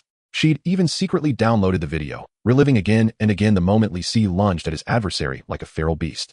That raw, ferocious intensity intoxicated Hong. So much so that she dismissed Dong Fan early and rushed to Li Si's side without delay. Young man, how old are you? Her gaze shimmered with unmistakable allure. 19. Li Si replied, sitting upright and proper, shy as any boy tempted by a wealthy older woman, his heart torn between resistance and surrender. No, I can't do this. Auntie, I don't want to try anymore. These two impulses clashed violently within him. 19. Her eyes gleamed with predatory green light. Seeing he hadn't fled, her smile widened, her hand sliding slowly, deliberately onto his thigh. You've got a fine build, quite solid. Ah, Li Si flinched, his face flushing with awkwardness. Sister, what are you doing? That single word, sister, landed perfectly in Hong's heart. She longed to claim him then and there, but knew better than to rush. The slightest impatience would frighten off this tender, delicious lamb. So instead she pulled out her phone, opened WeChat, and spoke in a voice like warm silk. That sister can't go unrewarded. Add my WeChat. I'll send you a red envelope as a welcome gift. By then Sanchi had crept stealthily closer, and upon hearing those words panicked. Don't give your WeChat to that wicked woman. I'll give you mine, and my teammates too. All of them. Yet events unfolded contrary to Sanchi's hopes. Li Si hesitated, long, agonizingly long, while Hong's smile never wavered, patient as a seasoned hunter. Finally, under Sanchi's shattered gaze, Li Si scanned Hong's QR code with his phone. Ah, so obedient. Hong reached to stroke his head, only for Li Si to shy away. She didn't scowl, instead she moistened her lips. This game, she realized, was far more thrilling. A young wolfhound is infinitely more fun. I've grown utterly bored with docile, submissive lapdogs. Unbeknownst to Li Si, that very sequence of actions had sealed Dong Fan's fate in Hong's mind, condemned irrevocably to oblivion. A soft chime sounded, WeChat notification. Hong's message: tonight at 8. Meet me at Lijing Hotel. Don't dare miss it. Then came a red envelope, 5200. Then another, and another, and another. Sanchi's worldview teetered on collapse. She simply couldn't accept that the boy she'd just begun to admire could fall so swiftly. Tears brimming, she turned away, and frantically typed into her group chat, my heart's been shattered by a bad man. Moments later a reply appeared. Xiaoi watching a drama again. Shu Hua must be a drama. Mimi watching another drama, huh? Heartbroken and profoundly alone, Sanchi felt utterly abandoned. No one stood beside her. At 5:05 in the afternoon, Director Tian approached Li Si. On behalf of the entire crew, I thank you. If a serious incident occurs, this film will certainly not be able to continue, and the initial investment will be wasted. Director Tian spoke sincerely. Feel free to ask for anything. I will help you within my capacity. Li Si pondered for a moment and realized he really didn't want anything. Directly asking for money felt inappropriate. He tentatively asked, a signed autograph from Lu Jingxing. Upon hearing this, Director Tian burst into hearty laughter, finding the young man even more innocent and adorable. Sure, I'll ask Jingxing right away, but is that all you want? Director Tian patted Li Si on the shoulder. You have good skills. Are you interested in being a martial arts director? The kind where your name appears in the movie. At this point, Li Si understood that Director Tian was looking out for him. Having a movie featuring Lu Jingxing, even if it's just a name credit, would bring countless benefits. So Li Si nodded. Director Tian was not surprised at all and introduced him to the other martial arts directors. This is Xiao Li, our new martial arts director. Xiao Li is a newcomer, so please take care of him. The other martial arts directors were very enthusiastic, repeatedly assuring him. Only Master Chen stood a short distance away, a hint of worry flashing across his face. Sure enough, trouble came shortly after Director Tian left. You kid can be a martial arts director. The speaker was a middle-aged man with high cheekbones. He stepped forward and unceremoniously shoved Li Si. The middle-aged man's surname was Song, and everyone referred to him as Master Song, trained in the Tongbikuan style. To be clear, this was the guy who had yelled at Li Si to move the protective gear. Seeing a conflict about to arise, Master Chen hurried over to stand between the two men. Master Song, this is my younger brother. Younger brother? How you consider a handyman your younger brother? Master Song scoffed. Master Chen cursed him in his heart. Not many had witnessed the scene where Li Si fought the criminal, but he had seen it clearly. Those few moves were aimed to take a life. Initially, Li Si's pin was clearly aimed at the criminal's throat, but at the last moment he hesitated and withdrew it, instead driving the tip into the criminal's forearm. Master Chen dared not even think. If it weren't for his words earlier, would Li Si have followed through and killed the other guy? I was saving you, you fool. Looking at the relentless Master Song, Master Chen nearly burst out in anger. All right. If Master Chen is willing to vouch for you, I have nothing to say. A sinister smile appeared on Master Song's face. But since we are all martial artists, it wouldn't do to not show some skills, right? Otherwise, how would we know you didn't just use connections to get in here? He walked to an empty space and beckoned to Li Si. Come, let's have a sparring match. Master Chen covered his face, sighed, and felt a saying rang true. Let go of helping others and respect their fate. In the afternoon at 5:17, Sanchi, sipping hot tea, was lost in thought when she suddenly saw a group of people rushing towards her carrying a stretcher. What's happening? She was stunned and hurried to make way. No one paid her any mind as the crowd rushed past. Master Song, you can't fall asleep. If you do, you'll die. Master Song, hang in there. Master Song. Was the martial arts instructor injured? Sanchi secretly glanced at the stretcher and saw a beaten-up man moaning with blood still smeared on his face. She stuck out her tongue and was about to continue daydreaming when she saw that annoying Li Si staggering towards her. A middle-aged man followed him patiently, saying something. I told you not to hit so hard. Every few seconds, Li Si sincerely replied, I see. It was my fault. He'll do better next time. Master Chen was relieved to stop nagging. Li Si was still a good kid, he took my words to heart. Although he felt something was off, as if Li Si were just humoring him, he brushed it off as a mere illusion. Seeing Sanchi, Li Si cheerfully greeted her. Sanchi huffed and turned her back to ignore him. I won't talk to a bad person. To her surprise, that annoying guy directly sat down beside her. Sanchi frowned, then heard him say, "Tonight at 8, filming will end. Do you want to go eat something nearby?" The little idol's eyes secretly lit up as she stammered, "You're not going to meet in Hong at 8. Li Si pouted, "Just fooling her, that's all. I can't offend the high-ups at the studio, so I just said a few nice words. I'll wait a moment, I need to take a call." What Li Si said on the phone, Sanchi completely ignored. The little idol was so happy she seemed ready to fly. After a while, Li Si hung up and asked, "So do you have time?" Sanchi's little head nodded so fast, it left an afterimage. At night, at 8:21. "Why did we choose to meet opposite Li Jing Hotel?" Sanchi complained. She had changed into casual clothes and was wearing sunglasses and a mask to avoid being recognized. Their girl group had recently fallen into a wave of online controversies, so members had to be especially cautious when going out alone. The criminal who had thrown glue previously might just be one of their haters. "The scenery is better here." Li Si glanced at the menu and waved his hand to order a dozen dishes. He had just reaped some benefits from a rich woman that morning, so why not take advantage of it? The dishes quickly arrived, and Sanchi, wanting to maintain her figure, only dared to take a small piece of romaine lettuce to chew slowly. She wanted to strike up a conversation with Li Si, but found him staring intently out the window. Following Li Si's line of sight, Sanchi looked for a while and suddenly exclaimed, "Look, that seems to be in Hong. Why is she pulling and tugging with someone?" Li Si withdrew his gaze, seemingly losing all interest. Let's eat. He bit off half a lamb chop. The meal was very quiet. Sanchi tried to talk to Li Si several times, but was unsuccessful, leaving her feeling very disappointed. Finally, around 9 o'clock, Li Si finished his meal and proposed to escort Sanchi back. Of course, Sanchi politely declined, saying her agent was coming to pick her up. Her agent was a tall man in a suit who shot Li Si a warning glare before leaving, seemingly to caution him. Li Si returned a smile. At 10:20 at night, the restaurant was almost empty, with only a few cashiers tallying the bills. Most of the lights were off, leaving only the small lamp above Li Si still lit. Confirming that the restaurant would remain open until 11, Li Si half reclined on a sofa chair and began playing on his phone. 10 minutes later, his phone suddenly received an automated news push. Li Si opened the news and burst into laughter. Domestic entertainment reporters are so quick. He placed his phone on the table. The news image showed a woman with a tear-streaked face. Her hands were covered in blood, and a motionless man lay beside her, unclear whether he was alive or dead. The news headline was also eye-catching. Breaking.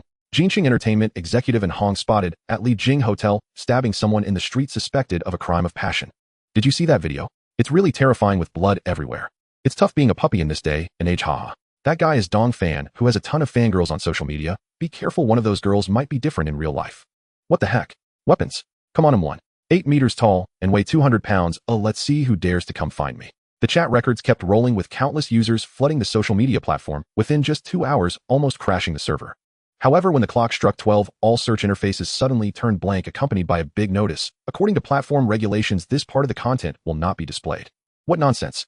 That in Hong seems to be the wife of a major shareholder of the social media platform. It's surprising that this topic lasted 2 hours. Has the police gotten involved? Has anyone checked? More details of the incident were also uncovered. Dong Fan and In Hong seem to have been together since last year, which explains the numerous press releases. My second uncle is a cleaner at a hotel, and he said that In Hong arrived at the Li Jing Hotel shortly after, which Dong Fan appeared at the entrance looking furious. Is the auntie having a new fling? Is the abandoned puppy unhappy? In the morning, Li Si got up from the hotel bed and immediately checked his phone. The social media platform was suppressing the trending topic, but various media outlets sprang up like mushrooms after rain, eagerly reporting on the incident. This will likely become the hottest topic for the next half-month. But what does this have to do with Li Si? After all, he hardly did anything. The only action he took was to deliberately position himself where Dong Fan could clearly see his face. That was all. Li Si was about 60% sure that Dong Fan wouldn't be able to resist following him until he saw In Hong exchanging contact information with him. After that, he had no intention of interfering. He wanted everything to unfold naturally. Therefore, Dong Fan getting injured by In Hong was also unexpected for Li Si. Successful crime does not lie in achieving the goal, but in clearing oneself of suspicion. Like a butterfly gently flapping its wings, Li Si unknowingly fell into deep thought. He felt that he could have done better. This plan still had many flaws. Perhaps he would be monitored by the police at this stage, and it would indeed be wise to delay action for a few days. Wait, no. Li Si gasped. How did I end up like this? This is not good. Ew, I want to be a law-abiding citizen. How can I solve everything with a criminal mindset? He hurriedly got dressed and washed up, then ran to the film set. By 7 in the morning, the set was already bustling with people. Many recognized him as the new action director and politely greeted him with Master Li. Good morning, Xiao Li. Master Chen greeted him. Come here for a moment. Li Si walked over and found several people standing next to Master Chen, including Director Tian and a few unfamiliar faces. They all seemed troubled, frowning with serious expressions. Are you Li Si? Asked a man with a long face, sizing him up. Take off your shirt, let's see your muscles. Li Si removed his shirt, and several older men gathered around, nodding in approval. Not bad, you've been working out, I can't tell at all. After loading the Mafia Premium, Li Si's physical attributes had noticeably improved, with muscle definition appearing on his body. While his physique wasn't bulging enough to stretch his clothes, one could still say clothes make you look slim, but take them off, and there's meat. All right, put your clothes back on. Your physique is acceptable, said the man with the long face. Director Tian stared at Li Si. Hypothetically, let's say you are a gangster, a very wealthy one. Can you walk a few steps for us to see? Li Si thought for a moment and replied, I need to wear a hat. He took a soft hat from someone nearby and put it on. Just as the man with the long face was about to say that it couldn't cover his face, Li Si slightly raised his head, and he immediately met a pair of indifferent eyes. He couldn't help but swallow hard. Li Si bent slightly at the waist, appearing somewhat languid. He clasped his hands behind his back and took a step forward, his toes making contact with the ground first. That posture was extremely elegant, but the taut muscles exuded a hint of ferocity. As his foot landed silently, Li Si expressionlessly surveyed his surroundings, his pupils reflecting the faces of everyone present. Dressed in casual clothes, yet a single term jumped into everyone's mind. Su-clad thug. Director Tian broke into a slight sweat, but his eyes lit up. That's enough, he said, shaking Li Si's hand. I have a role here, but we're temporarily short-staffed. Do you want to take it? 10 minutes later, Li Si found himself with a script, inexplicably becoming the male fourth lead of the film. He then realized that this matter was also related to him. Last night, Hong caused a ruckus, and this morning Jinsheng Entertainment suspended all operations. The problem was that the original male fourth lead was directly under Hong. With Hong's downfall, Jinsheng Entertainment experienced a major upheaval. Executives were busy vying for power, and for some reason, they mistakenly suspended that male artist's contract with the crew, while conveniently shifting the blame onto Hong. One could only say that they would stop at nothing to seize power. Requirements for playing the male fourth lead were not high, young, handsome, and able to fight. But with just these few conditions, Director Tian truly struggled to find a suitable candidate. Then he remembered the surveillance footage he had seen before, where Li Si pounced like a beast. In any case, with one thing leading to another, Li Si was promoted from a handyman to an actor and also received a paycheck. He counted the money, walked through a throng of extras, and finally stood outside the crew. The script was thick. Li Si scratched his head, wondering if he should buy a few books to analyze the script. Just as he was thinking, a delicate hand suddenly grabbed his face. This feeling was too familiar. He blurted out, Sister Su. It was indeed Fong Su. Her short hair had grown a bit, and she smiled warmly at Li Si, looking a bit worn out. What are you doing here? Didn't you go to learn from Master Chun? She vigorously rubbed Li Si's face as if taking credit. Hee, you definitely didn't expect that I snagged something for you from Director Tian, right? His new play, I secured you a role with 4 lines. I didn't come to learn. I'm the male fourth lead of this crew.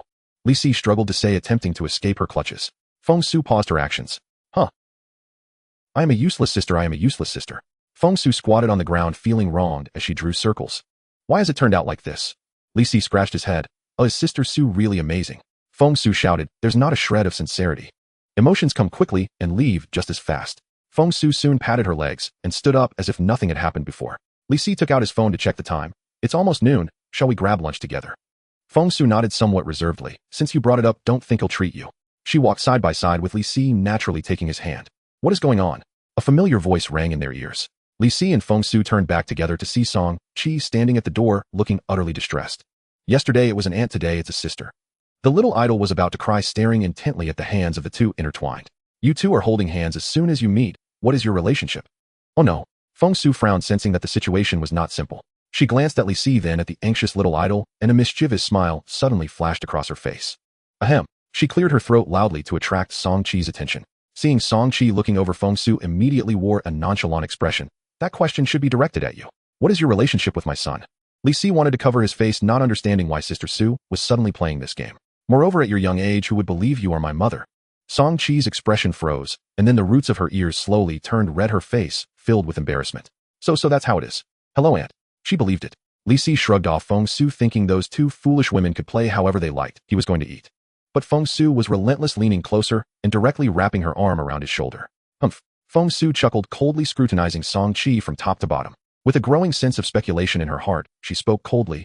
You don't need to get close to me. No matter who you are not allowed to approach my Li Si in the future. Song Chi was petrified. Her heart was instantly filled with regret and sadness as she watched Li Si tap Fong Su on the head. Have you had enough fun, Sister Su? Song Chi blinked, her eyes regaining their sparkle. Aren't you the mother-in-law? She asked. Not just Li Si and Fong Su, but even a few crew members passing by simultaneously bowed their heads to cover their faces. Don't be so obvious, girl. You've revealed everything in your heart. Li Si tentatively said, we are going to eat. Song Chi looked at him like a sorrowful little dog. Li Si could not withstand that gaze. How about you join us? Yay. A week later. Action. Men with tattoos on their backs stood in groups, and he was kicked in the knee, involuntarily kneeling on the ground. Officer Lu, long time no see. The man at the desk spoke, gently dressed in a suit resembling a corporate worker. However, what he was doing was chilling. He gently lifted a bloody piece of flesh with a knife and placed it in a transparent plastic bag. What do you want with my blood? Officer Lu gasped. This disheveled man seemed to have lost all ability to resist, but as the camera moved back, a sharp knife was clearly stuck to his shoe. "If I were you, I wouldn't do that, Officer Liu." The man in the suit spoke with prescience, halting Officer Liu's movement towards his heel. He slowly stood up, stretching his body like a feline. The man in the suit looked down at Officer Liu, his voice devoid of emotion. "I know you are unconvinced. It's fine. I can give you another chance. No knives, no guns, only fists. Get up and either beat me to death, or let me beat you to death." Crack. Director Tian shouted loudly, then clapped his hands vigorously. On the ground, Officer Liu sprang up with a grin. "Shally, you really put some effort into that kick just now. My shoulder still hurts." Li Si, playing the role of the man in the suit, immediately countered. "It's because you are too weak, Lu Gu. Eat more kidney tonifying stuff, and you'll be fine." For industry insiders, being able to act alongside him is itself an honor. After a few days together, Li Si discovered that this older, handsome guy had a rather flamboyant personality. He did not like others to speak to him with excessive respect, treating people casually.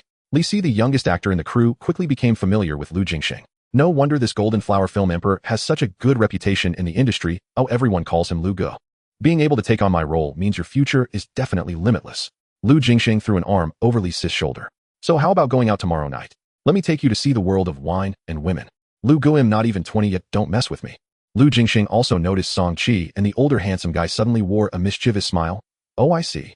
A woman 3 years older than you brings gold bricks." Sanchi was 22 this year. Today's work was basically finished, and Director Tian walked over with the script. "How did it feel today? Is there anything that needs improvement?"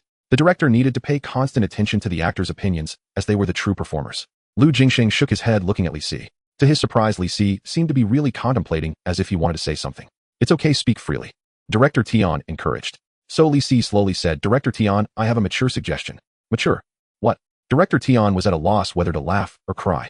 But he also knew Li Si's personality and jokingly said, "Then go ahead. If it's bad, I'll dock your pay."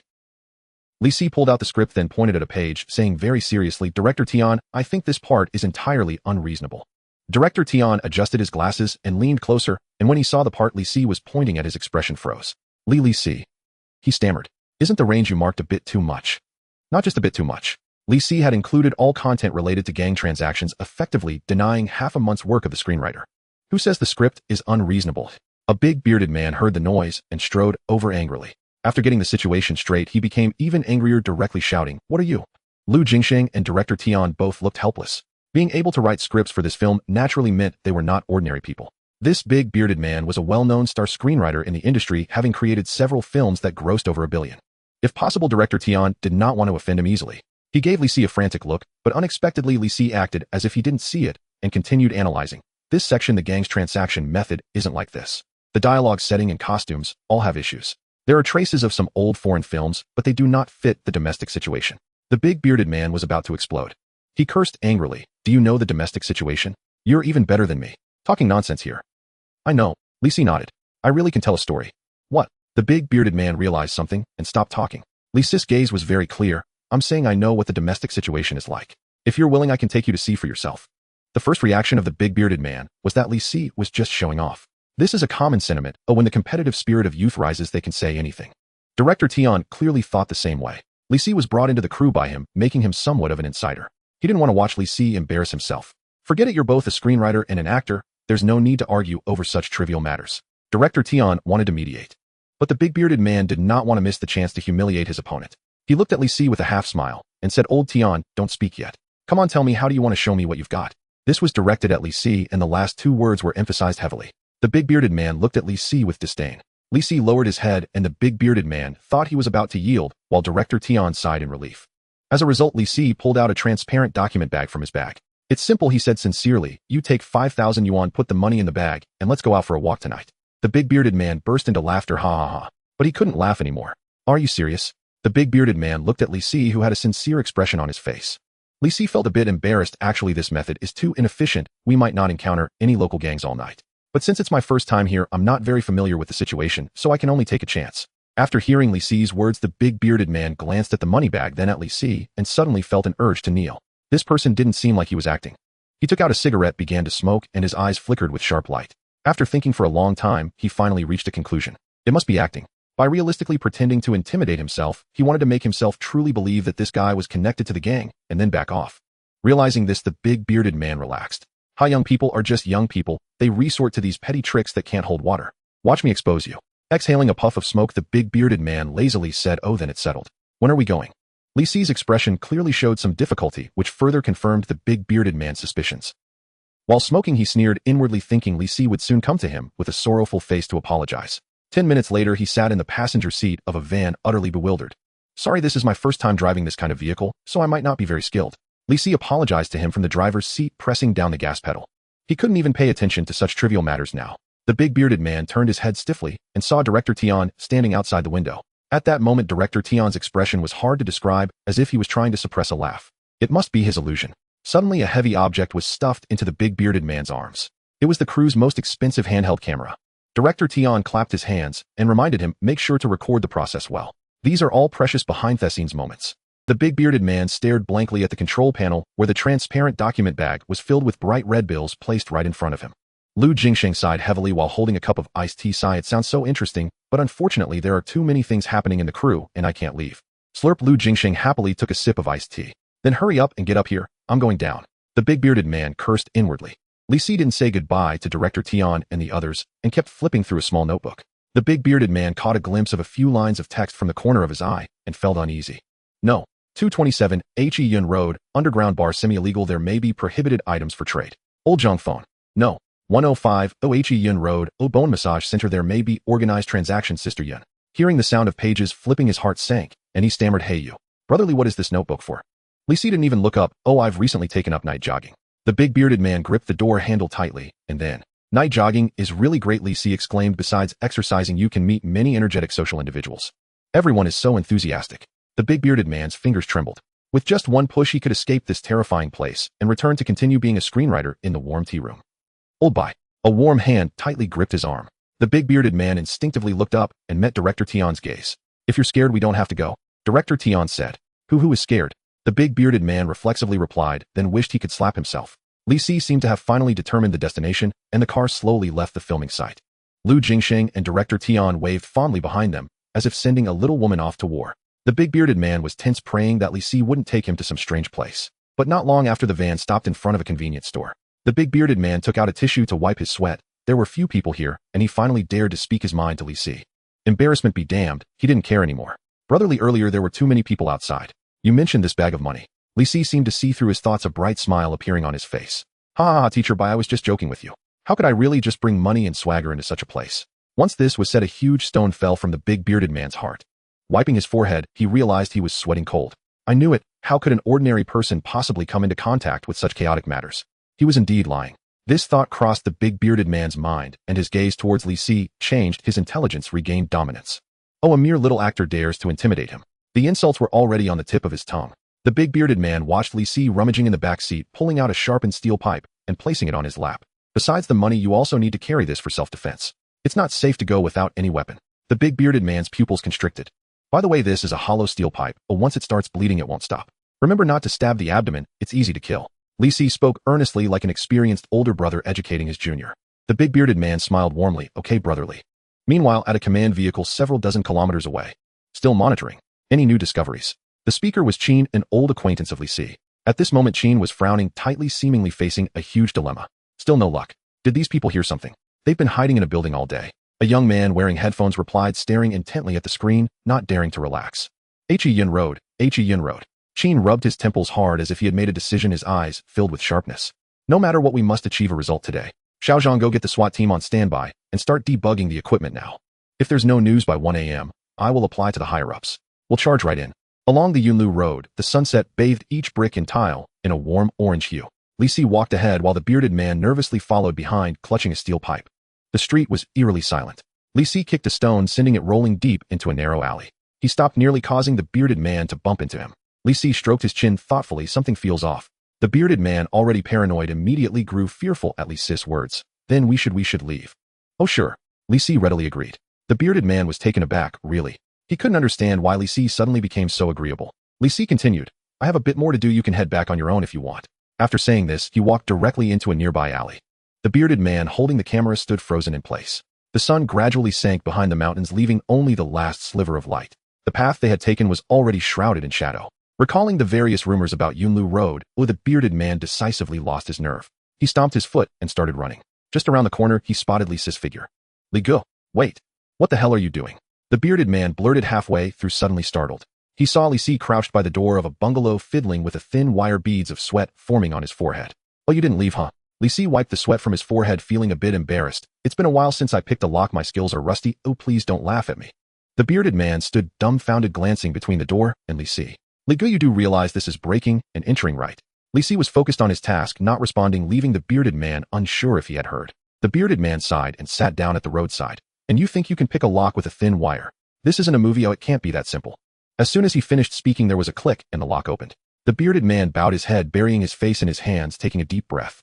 "Using wire for traditional locks and a dampener for electronic locks, that's common knowledge." Li Si brushed off the dust from his pants, skillfully pocketing the small brass lock.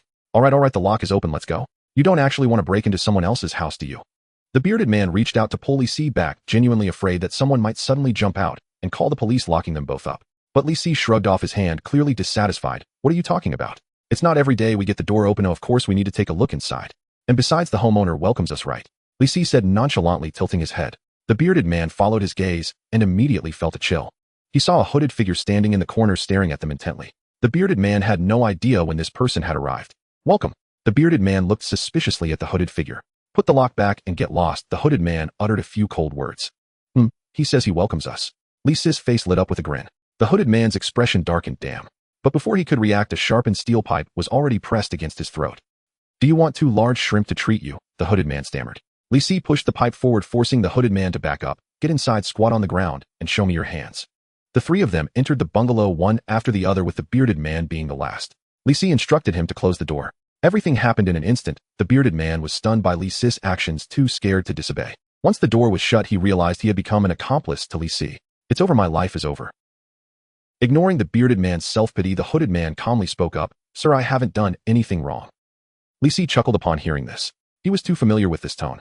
He poked the hooded man's shoulder lightly with the steel pipe, constantly reminding him not to make any sudden moves.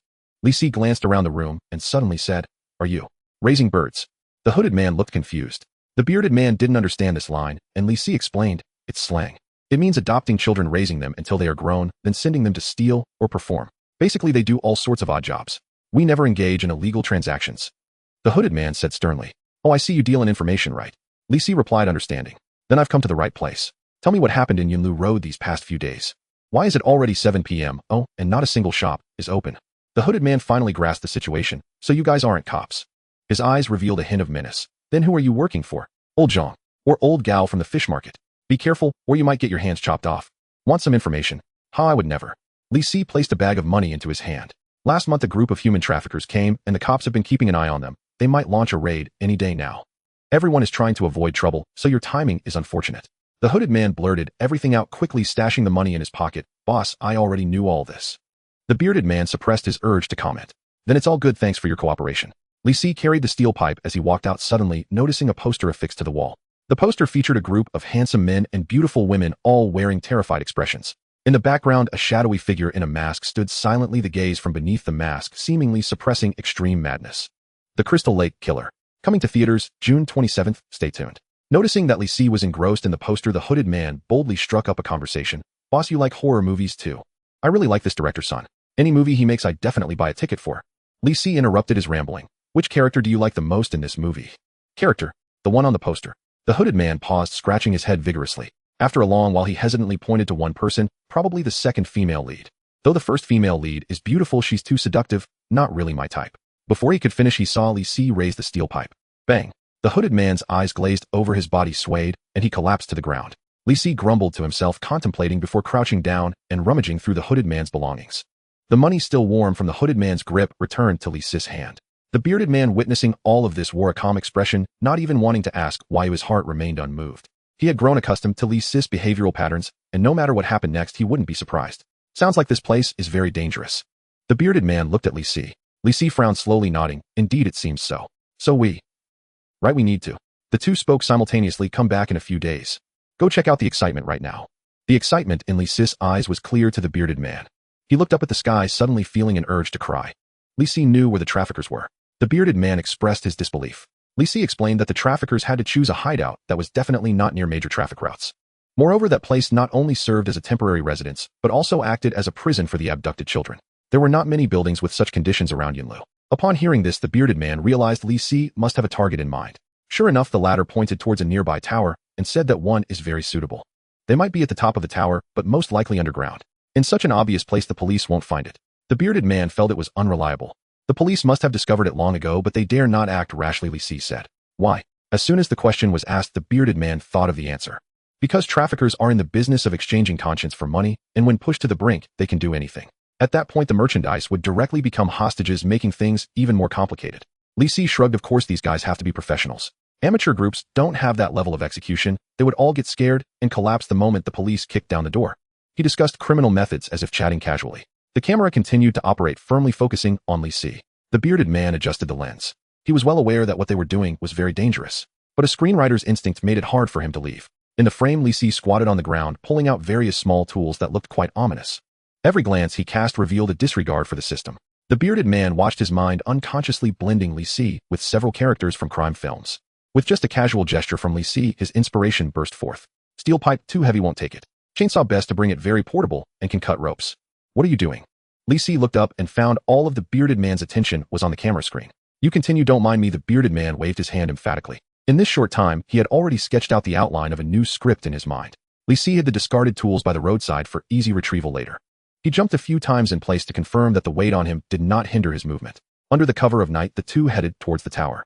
Inside the surveillance vehicle, there was utter silence.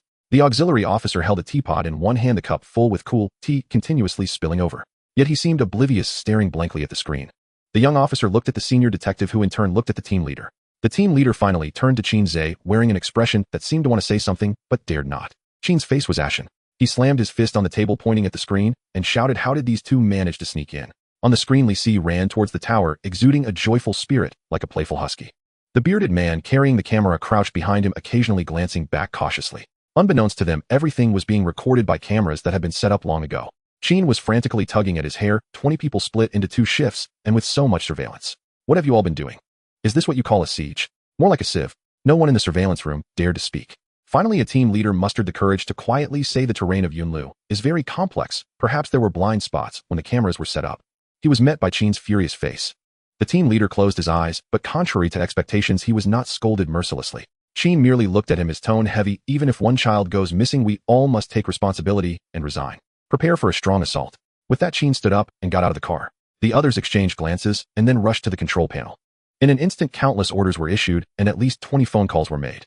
Yet the chaos in the surveillance room had nothing to do with Li. He had reached the base of the tower without encountering a single person. Amateurs, Li muttered. Is that a good thing? The bearded man asked softly. Li shook his head, remaining silent as he tried to pull on the tower's main door, which indeed would not budge. He had prepared in advance, pulling shoelaces from his shoes and tying them into 2 loops around his hands.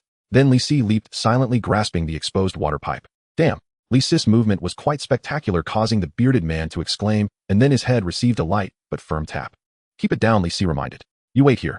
The bearded man checked the water pipe, estimating that he could not climb up, reluctantly nodding. If this were a movie, it would surely be at the most exciting part. But not being able to participate personally was a great source of disappointment. Li climbed over the railing. The tower was old and dilapidated, with the glass in the windows mostly shattered and only a few wooden boards crudely nailed over them. Li put on protective gloves and carefully inspected under the dim moonlight, indeed feeling a few rusty nails. This was hardly even a trap. With a slight exertion, Li removed the wooden planks. He climbed into the tower, stepping onto the dust-covered floor. First, he checked the stairs, finding no footprints. So they must be underground. Li moved slowly along the wall, but by the time he reached the first floor, he had not encountered a single soul. Could he have misjudged? There was indeed that possibility. The tower was just one of several options, and the likelihood of the traffickers hiding there was the greatest. Just as he was about to go elsewhere to try his luck, he turned around and found a little girl staring wide-eyed at him. You. Li was about to speak when he was surprised to see the little girl lay straight on the ground. She recited like reading a text, don't hit me. I won't run away again, I promise to behave. This posture clearly indicated that she was a seasoned offender. Li couldn't help but laugh. Get up first, let's talk properly. What is there to talk about? You have people arranged here, I admit defeat. She mimicked adult speech, but Li could hear the slight tremor in her voice. Li grabbed the collar of the little girl, lifting her up. I want to take pictures of you traffickers, understand? Where did you run out from? Show me. The little girl rolled her eyes, appearing completely disinterested. But seeing that Li didn't seem to be lying, her eyes gradually brightened. There are 4 of them, and they are not easy to deal with. Li extended his hand towards her, flipping his wrist to reveal a gleaming pen in his palm. With another flip, the pen vanished. Just with that gesture, the little girl instantly became impressed. This tiny girl looked up at him with admiration. Brother, you're amazing. They're all up there. She pointed to the top of the tower and said sweetly, there are many other little friends locked up with me. It was really hard for me to escape. They were really fierce with me, never giving me food, and even hitting me. The little girl's lips trembled as if she was about to cry. Li Si immediately rubbed his fists together. Is that so? Let's beat those bastards. The little girl nodded vigorously, then quietly backed away, and there is more. Li Si had already grabbed her shoulder. And you are one of those traffickers, aren't you? Li Si smiled warmly. Did you follow your father into this line of work, or your mother?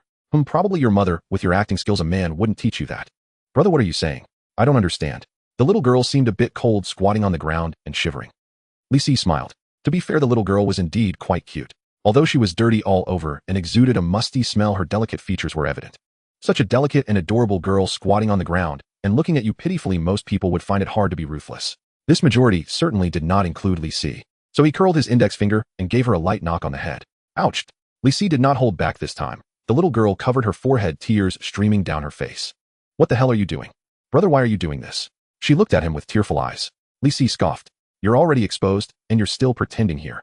He grabbed the little girl's arm to prevent her from escaping and delivered another knock on her head. Slap. Does it sound good? A good start indeed. The little girl rubbed her swollen forehead, gritting her teeth, and taking deep breaths, constantly stealing glances at Li Si's forearm. With just one sentence, "Don't make me shut your mouth," he extinguished her urge to bite. All intentions were seen through, and the little girl realized she could not escape. She suddenly started sobbing, tears streaming down her face, soon carving out 2 white ravines on her grimy cheeks. Don't want to. I was forced by them. Ever since I was abducted, they have forced me to do bad things. I never agreed, yet they hit me. Li Si released his grip. The little girl rolled up her sleeves, the swollen marks on her arms clearly visible, adding considerable persuasion to her words. Li Si crouched down in front of her. The little girl covered her face, crying even harder. She peeked at Li Si from the corners of her eyes, thinking surely you'll fall for it this time. Unexpectedly, Li Si slowly spoke. Human traffickers in the north are relatively rough. They drive a large bus, snatch children, and run away. If the parents dare to stop the bus, they hit the vehicle, directly resulting in many casualties. The police also pay the most attention to this. In contrast, the methods of southern traffickers are much gentler. Women and girls commit crimes together, catching people off guard. Often when family members turn around, the child has already been abducted to unknown places. Fortunately, there are cameras now, and you people can no longer easily succeed. Li Si reached out to stroke the little girl's face, causing her to tremble slightly. Those children are called Qingdian in slang. Qingdian can only be chosen from the biological children of traffickers, ensuring loyalty and that they won't mess things up. They are specifically responsible for acting cute and charming, yet their hearts are as vicious as ever. Nonsense. You don't understand anything. The last sentence seemed to trigger something in the little girl. She pulled out a small knife from somewhere and slashed at Li Si's finger. Li Si was already prepared and punched the knife away. He lifted the little girl as if she were a cat. Ignoring her wild struggles in midair, Li Si spoke. On the contrary, I understand much more than you can imagine. As long as you're under 12, I have 100 ways to help you clear your name. It all depends on whether you want it or not. The struggle ceased. The little girl stared blankly at Li Si, lowering her head after a moment. A muffled voice came from under her bangs. They'll take you to find them. Smart choice. Li Si gave her a thumbs up. Dim firelight. The air was filled with the stench of decaying algae. Faint voices could be heard, and Li Si shrank in the corner, observing secretly. You guys are quite good at hiding, sneaking into the sewer like this. Shoo. The little girl shrank beside him, looking very frightened. Less talking. Keep it down. What are you planning to do now? She stared at Li Si. This man suddenly appeared, and his skills were astonishing. To the little girl, Li Si was not just some special police officer, but at least an undercover cop. Li Si licked his lips and slowly took out his phone. His phone was a piece of junk costing less than 1,000, yet it could still receive signals underground. The little girl had been watching him. When she saw Li Si opening the camera function, she couldn't help but snatch the phone from him, exclaiming in a low voice, "Are you crazy?" Li Si scratched his head in confusion while the little girl showed him the phone screen. The flash is still on. Do you want to get us both killed? According to the little girl, there were 8 traffickers in total. Indeed, she had previously omitted half of the information to Li Si. Their weapons weren't particularly special, just steel pipes and machetes. There was a homemade gun, but it was unreliable and often jammed. Li Si had never understood these mechanical products and directly handed the phone to the little girl. The little girl paused for a moment, then pouted. Considering whether this person was reliable, she climbed to a slightly higher spot and pressed the photo button. Click. The sound of the camera shutter echoed far in the empty sewer. The people inside immediately became alert. What sound is that? Let the fourth one check it out. The little girl turned back blankly. Li Si looked at her innocently. Why didn't you turn off the sound? The little girl was exasperated. Heavy footsteps gradually approached, and the little girl's face turned pale, clearly terrified. As the light dimmed, a man with a full beard appeared at the corner, holding a machete and peering around. The air was silent for 2 seconds. What are you doing? The man referred to as the fourth frowned. The little girl stood alone in place, clutching her phone. Hearing the fourth's question, she awkwardly laughed too. Shoo. Someone whispered in the fourth's ear, and then a sharp object pierced his throat. It was a pen. The fourth wanted to cry out, but all that came from his mouth were gasping sounds. That noise mixed with the wind in the tunnel, making it impossible to distinguish. In agony, he instinctively struggled, but a second pen also pierced in. Soon the fourth fell limp, breathing shallowly, as if he were about to die. Li Si carefully dragged him to the corner. Only then did the little girl dare to breathe deeply, feeling utterly tense and drenched in sweat. Did you kill him, Oi? Li Si frowned, looking displeased. Don't say such harsh words. I was just acting in self-defense. The little girl glanced at the fourth, whose struggles were gradually weakening, revealing a look of what are you talking about? Isn't it normal for self-defense to accidentally go too hard? As long as we call an ambulance, everything will be fine. Li Si picked up his phone and dialed the number. The call quickly connected. Hello, this is the third hospital. What are you doing? A voice sounded from behind the two. The little girl and Li Si turned simultaneously. A middle-aged woman stood in front of them, staring dumbfounded at the fourth lying on the ground. Li Si spoke kindly. He's injured very seriously. We're calling for an ambulance. Saying this, he handed the phone to the little girl. Oh, thank you. The middle-aged woman hadn't reacted, yet nodding her head when she suddenly realized something was wrong. But Li Si's hand had already reached her neck. In the midst of the fighting, the little girl put the phone to her ear.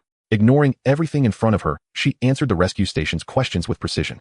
Yes, we are on Yunlu Road, in the sewer approximately located at. No, I'm not joking, you must come quickly. The person is about to die, or may already be dead. How many injured? Just one. Li Si peeked from behind the middle-aged woman who was twitching. Now there are two.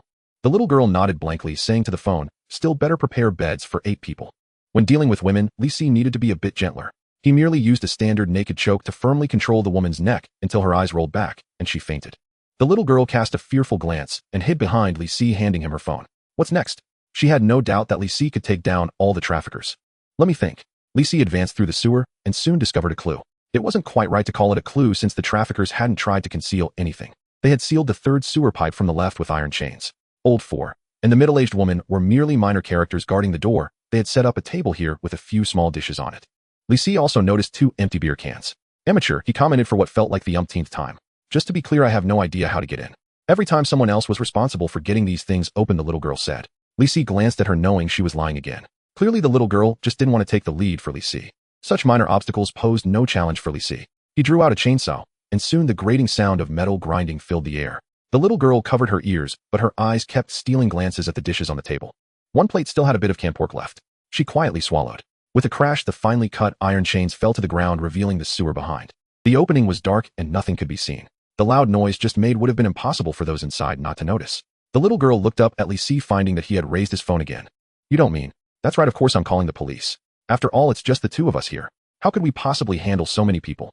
Li Si deliberately spoke loudly, and the call on the other end connected. Hello? This is the Haiyun District Police Station. Officer, I want to report a crime. I found several traffickers on Haiyun Road. Can you send someone to check it out? In the depths of the tunnel, a rustling sound emerged, and the little girl took a step back. Li Si's few words were clearly heard by those inside the tunnel, causing them to become restless. The officer taking the call faltered momentarily. The actions on Haiyun Road were an internal secret of the police station, and coincidentally this officer was one of the informed. After asking a few questions and confirming that it was indeed the group of criminals they had been monitoring for several days, the officer was greatly alarmed. These criminals are extremely dangerous and may be armed with a large number of weapons. Don't worry about the report, you just quickly retreat. Oh well, that seems a bit difficult. Li Si slowly retreated, tucking the phone into his pocket. 3 burly men walked out of the tunnel, all wielding clubs and axes. One of them even had a shotgun at his waist. The faces of these 3 men did not appear fierce, on the contrary, they even seemed somewhat simple-minded, like poor farmers who had come to the city out of necessity. But the words coming from their mouths sent chills down one's spine. The armed man glanced at the little girl and spat on the ground. I told you, a worthless scoundrel without a weapon will only betray us. It's better not to have them in the first place. Look at you two, isn't this exactly what I said? You've brought a ghost into the house. The remaining 2 men loudly echoed. One of the men chuckled awkwardly and said, Big brother, can we not kill that useless scoundrel first? You know I've begged Zhang Fun's woman several times, but she won't let me touch her daughter. I spit. The little girl's face turned pale. Fear appeared on her face. If she weren't pressed against the wall, Li Si suspected she would have collapsed on the spot. Old 3, why are you always thinking about those matters? Can a little chick be more fun than those women with soft bones? The armed man said disdainfully, this is the last time, it won't happen again. The officer on the phone was still shouting something, but Li Si no longer paid attention. Before hanging up, he said one last thing. Officer, don't worry, I'll just defend myself for now. Team Chin received the call at 10 in the evening. The officer on the other end did his best to calm down and explain the situation clearly within 3 minutes. 10 minutes later, a large force was mobilized consisting of 50 professional armed police divided into 10 teams heading towards the tower from various directions. They had not yet confirmed the precise location of the traffickers. Following the plan, 3 teams maneuvered around the tower while the remaining personnel were tasked with turning the entire building inside out. Within minutes, Team Chin's phone rang. He perked up, not expecting to have results so quickly. As he connected to the armed police's camera, he saw a big, bearded man cowering in the corner with his hands raised. Chinze rubbed his temples. This should be an ordinary civilian, but let's ensure their protection first. Once the entire system started operating, the efficiency was astonishing. Before long, an armed police officer discovered a suspicious sewer entrance. There were many signs of human presence at the entrance, suggesting that it had not been more than half an hour since someone last entered. Blow it up? Never mind, proceed cautiously and infiltrate quickly. Team Chin had intended to blow the entrance open entirely, but remembered that the person who reported it was still inside. That person was almost certainly Li Si. According to the officer reporting the call before hanging up, Li Si had already been discovered by the traffickers. Although he had only seen him once, a hint of regret surged in Chin's heart. He didn't approve of Li Si's way of doing things, but it didn't stop him from lamenting the loss of a promising young actor who may die fighting against evil. There might still be a young man in there. Find him and do your best to ensure his safety. Although he held no hope for Li Si's survival, Team Chin still issued such orders. Soon a phone call came in from the front line. Team Chin eagerly answered, "What have you found?" The tone of the armed police on the other end was strange. Team Chin, I suggest you come and see for yourself." By the time Team Chin arrived, the scene had already been surrounded by layers of armed police. Several crying children were being led out by the armed police, and they handed those children over to a bewildered doctor and nurse. Doctors and nurses, weren't we here to save people? How did we suddenly stumble into a crime scene? Without time to deal with them, they just instructed a few armed police not to let anyone destroy the evidence. Team Chin strode into the sewer and then saw that familiar face. Li Si was munching on bread, his cheeks stuffed like a chipmunk. A little girl sat next to him taking small bites of canned pork. Team Chin silently observed the chaotic scene around them. Blood was everywhere, and several men lay on the ground wailing, having only been hastily covered with a white cloth for warmth. Team Chin crouched down, checking their faces one by one. Considering their identities as traffickers, the armed police on site might have intentionally left them without treatment. This was to make them suffer more. He approached Li Si and found that he wasn't faring well either. His face was badly scraped and his arm was wrapped in bandages. "Has this affected your acting career?" Team Chin sat down beside Li Si. The little girl paused with her spoon. "What acting career? What sort of cryptic language was this?" Li Si shrugged nonchalantly. "The doctor said there would be no scars, so it doesn't matter." However, he hesitated. "Although it seems like someone died from their injuries, I truly acted in self-defense, officer." Team Chin hesitated to speak, ultimately letting out a sigh. "You rascal." This is Li Si's fourth visit to the police station. However, unlike before, this time, he went straight to the tea room. Not only were there drinks and chips to entertain him, but there were also a bunch of armed police officers admiring him. Even the criminal investigation team had several veteran detectives come specifically to see the fierce person capable of single-handedly taking down an entire human trafficking gang, arresting 8 traffickers. For an ordinary officer, this would warrant at least a second-class merit. Therefore, Li Si's honor this time is unavoidable. It just depends on how much authority the local police system has. Fong Su also arrived and was waiting outside. Upon learning that Li Si was in the police station, her first reaction was, "What trouble has this kid caused again?" However, when a few junior officers told her the background of the situation, she laughed so hard that her eyes couldn't open. Li Si was enjoying his meal when Captain Chin pushed open the tea room door and walked in, exhaustion etched on his face. But upon seeing Li Si, he still forced out a faint smile. "The basic interrogations are done. These people are all serious offenders across provinces. You did well this time. I guarantee you will receive every honor you deserve." Li Si stared at him silent. It wasn't that he didn't want to speak, but his mouth was full of pork chop rice. To be honest, the chef at the police station is truly amazing. The pork chop is fried to a fragrant crisp, and with each bite the mouth is filled with succulent meat juice. A few reporters following Captain Chin also entered the room. These individuals had a long-term cooperative relationship with the police station responsible for reporting on major cases. As soon as they entered, they raised their cameras and started snapping photos of Li Si. Seeing this scene, Fong Su's expression turned serious as she rushed over to snatch the pork chop rice from Li Si's hands. How could Li Si let her succeed? He deftly leaped over the tea table while shoveling rice into his mouth. "I need to do your makeup. Do you really want to appear in the newspaper like this?" Fong Su shouted. "I'm hungry," Li Si retorted with justification. Fong Su was momentarily speechless, then felt emotionally drained. Behind the two, the sound of shutters clicking filled the air as the reporters turned into a bunch of entertainers. The two chased and fled, ultimately circling around Captain Chin. He stood straight like a pillar, bewildered and helpless. He couldn't figure out why every time he saw Li Si, the atmosphere would turn serious for no more than 3 seconds. "All right."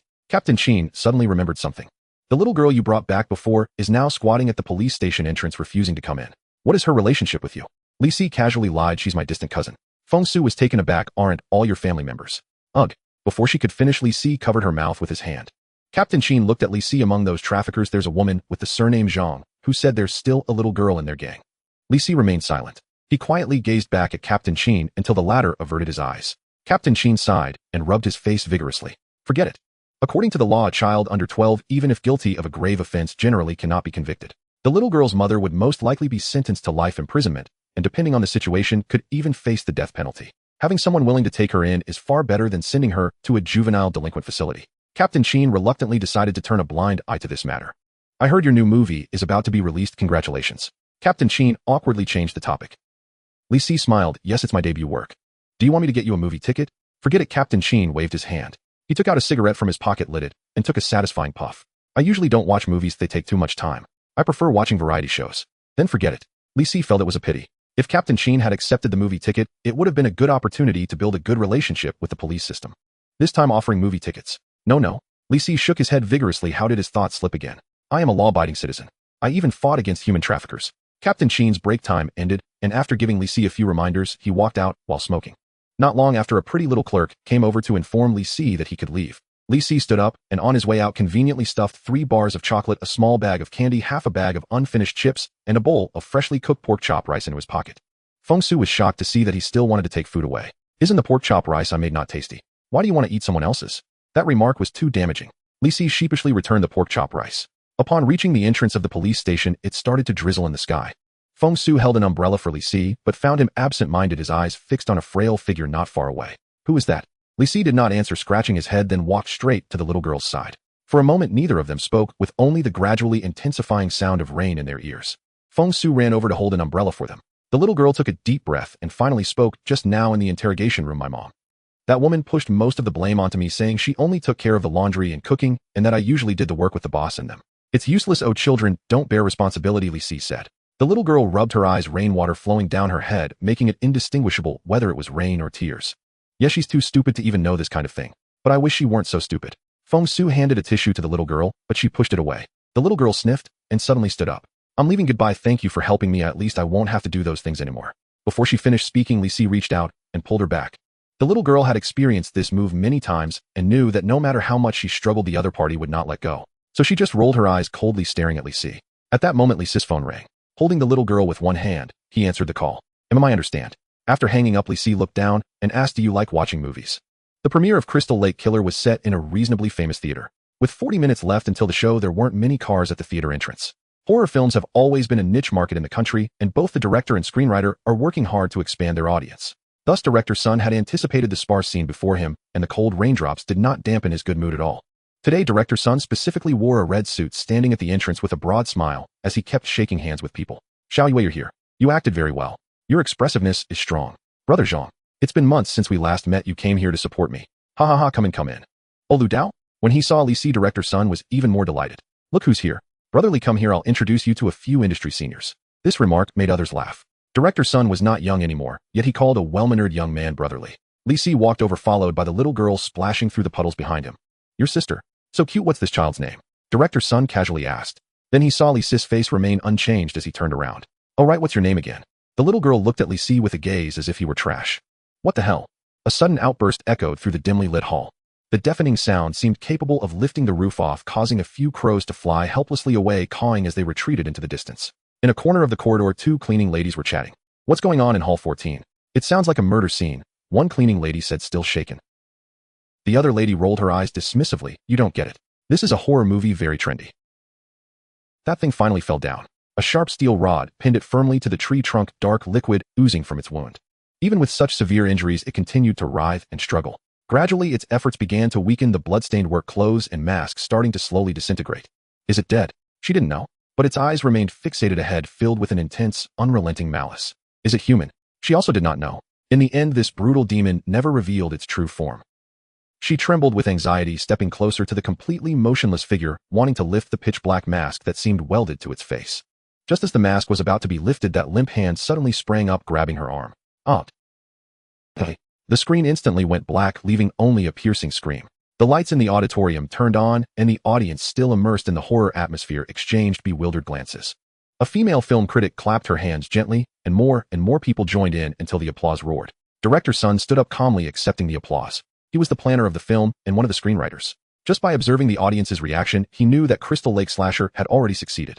Every shot was tightly linked to the audience's emotional triggers. This type of film was still in the exploratory stage domestically.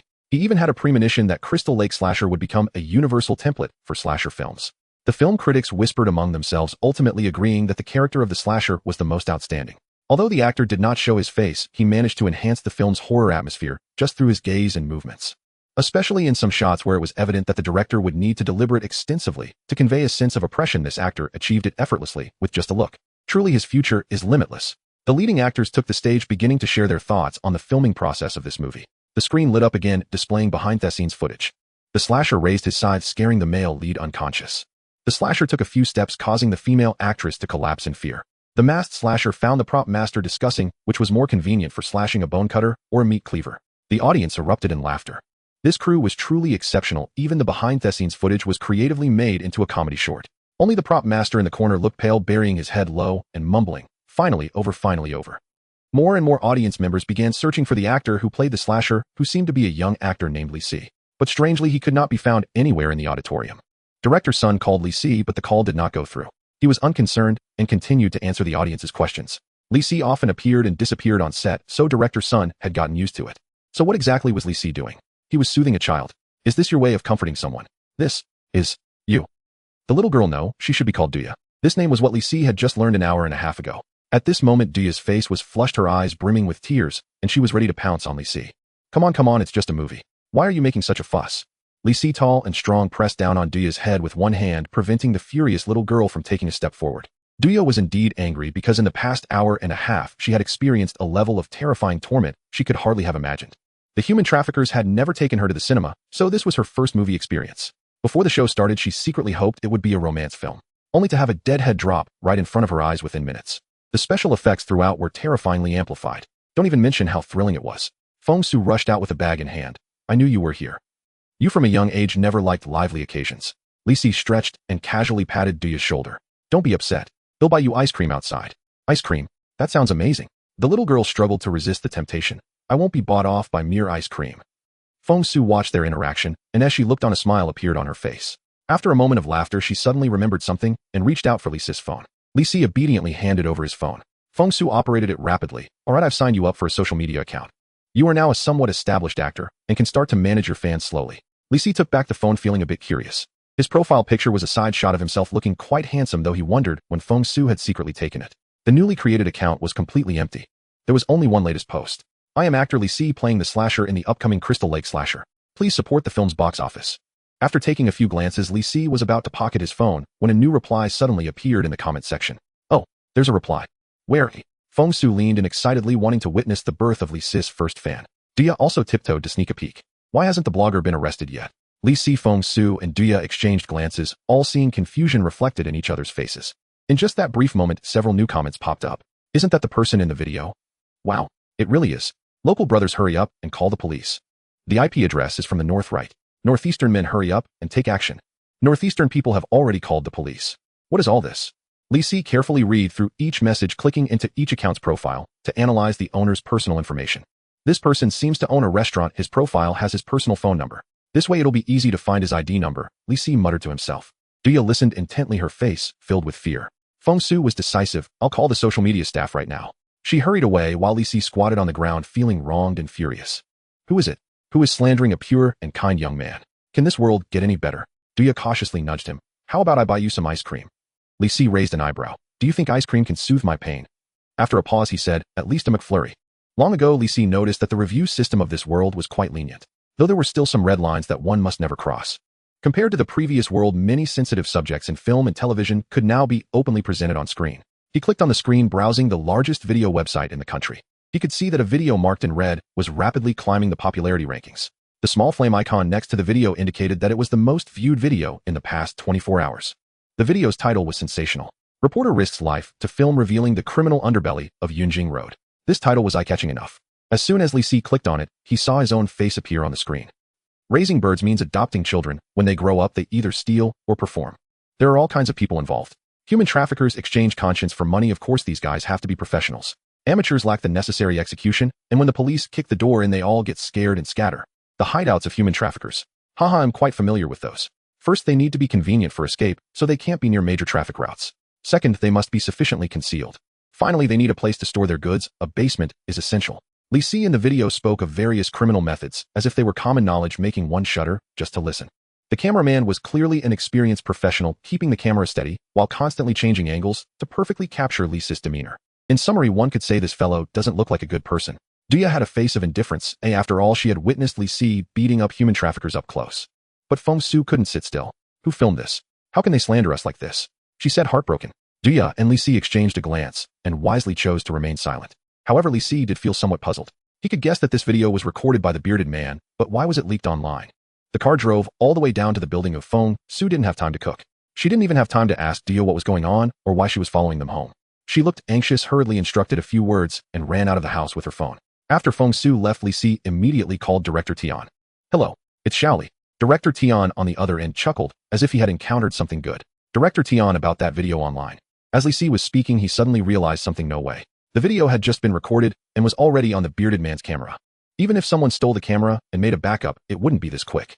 Therefore, the answer was obvious. The video was intentionally uploaded online by Director Tian. Li Si opened his computer and found the promotional account for Director Tian's movie. As expected, the latest video promotion had already changed to truly restoring the criminal ecology, bringing you the charm of standing on the edge of the law. Oh no, there are bad people among the masses. Li Si clicked on his social media and found that the comment section had become a carnival for netizens. Reported report 1-2 Yunjing police comrades. There's a criminal here, hurry and take care of it. Jinmin Internet Police, he's so skilled, how many years do you think he could get if convicted? Couldn't sleep at night, clicked through to www. Yes'll. Oh, the last one doesn't count. Li Si silently remembered the website, then flipped back a few pages. He found that the comments further back were much calmer, with a few people guessing that it might be a promotional tactic for a TV drama. But rational people were ultimately in the minority. Thus, Li Si entered the back end and deleted the most incendiary comments, silencing the corresponding accounts. Unexpectedly, this stirred up a hornet's nest, and the comment section was filled with ha ha ha. He fell into deep thought and realized that he had just silenced both the Jinmin Internet Police and Woohoo Criminal Police team for 100 days. Closing the computer, Li Si slumped back in his chair. Tired, he decided to not care anymore. Whatever. I'll just lay flat. Director Tian comforted him over the phone. Don't mind those comments. This is all normal publicity. In a few days, when the hype dies down, we'll immediately clarify. Just stay in for the next couple of days, and we will explain to the police. Li Si wasn't really worried about what the police would do to him. After all, he had just accomplished a great feat, and the police system had a very good impression of him. He was someone with connections in the legitimate world. What truly troubled him was that he had intended to be a law-abiding good actor. Why had it turned into this? No, he must reverse his public image. Li Si suddenly slapped his thigh, startling Duya, who was sneaking ice cream. Tu didn't steal any. The little girl nonchalantly put the ice cream back. Li Si approached her with a serious face, exuding an intimidating aura. Duya was a bit confused, almost thinking she was going to get beaten. What are you going to do? Don't come over. I only had a few bites of ice cream. Is it really necessary to hit me? Li Si walked right up to the little girl and suddenly shoved his phone into her hands. Duya looked up in confusion. Li Si squatted down, placing his hands on her shoulders. The task of reversing my image is up to you now, and you have 10 minutes to come up with a plan.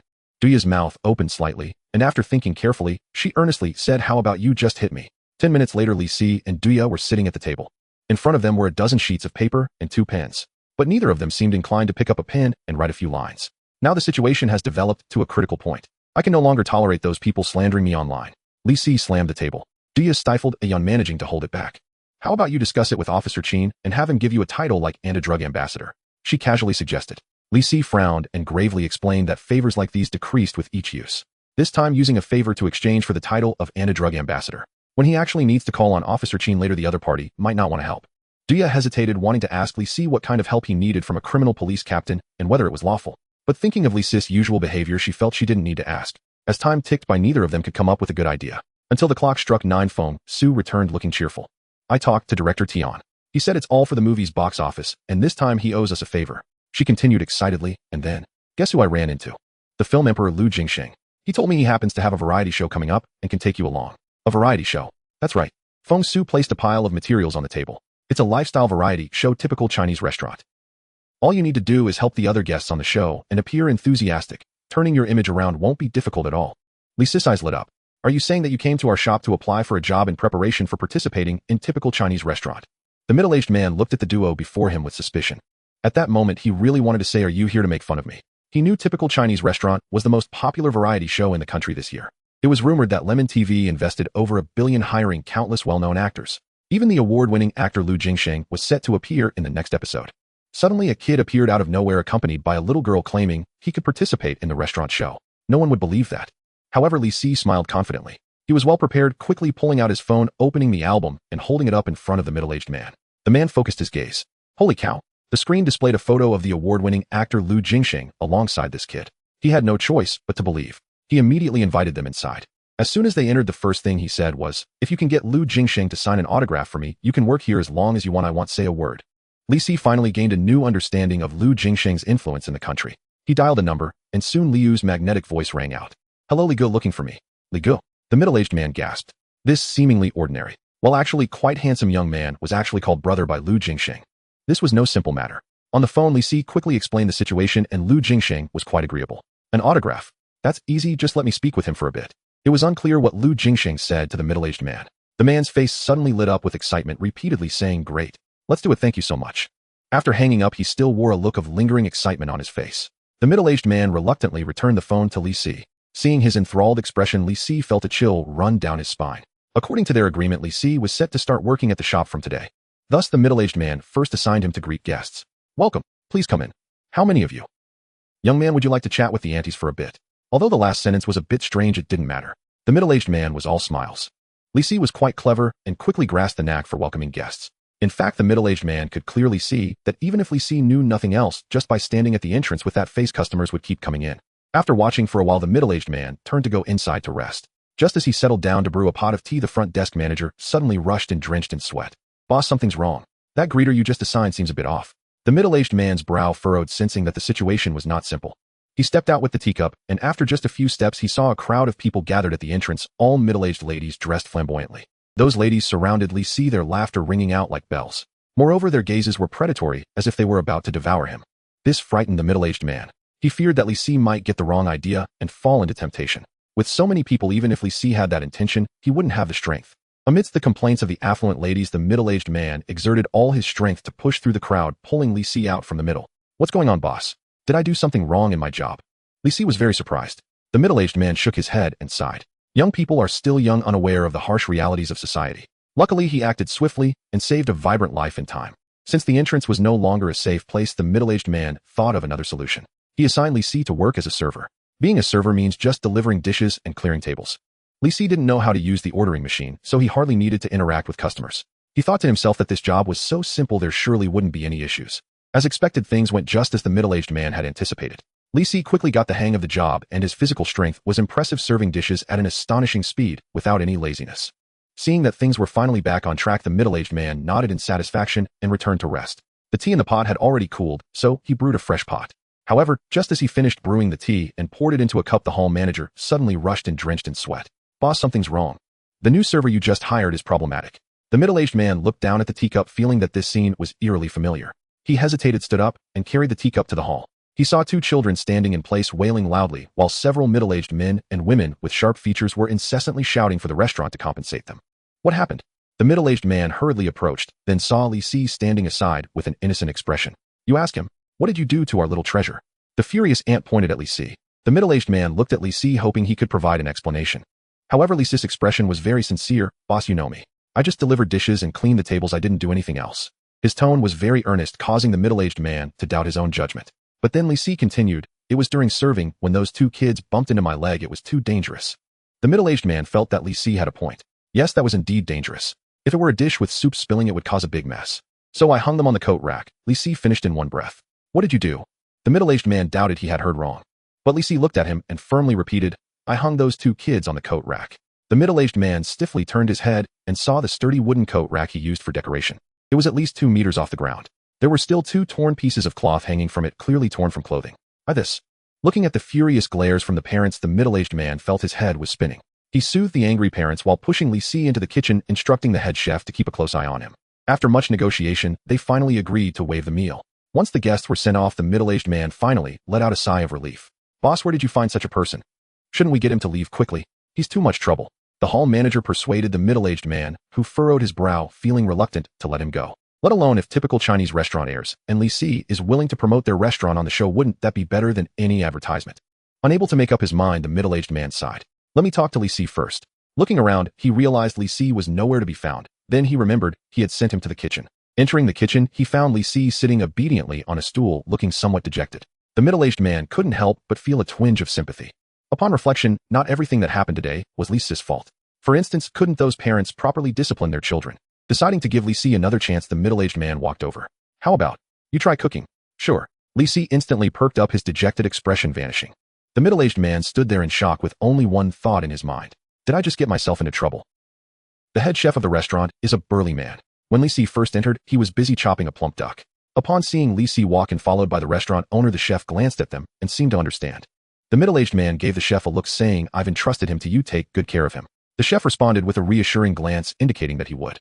Having spent over a decade in the kitchen himself, he could instantly tell that the owner had arranged for a relative to come into the restaurant. The middle-aged man hesitated as he walked away, turning back to glance behind him every few steps. The chef seemed to sense his worry and smiled, nodding in acknowledgement. Taking a deep breath, the middle-aged man decided to trust him. The kitchen door slammed shut. "What is your relationship with the owner?" the chef asked, crossing his arms, intending to gauge Li Si's background. Li Si answered, "Honestly, no relation." Hearing this, the chef scoffed, believing he had seen through Li Si's ruse. "No relation?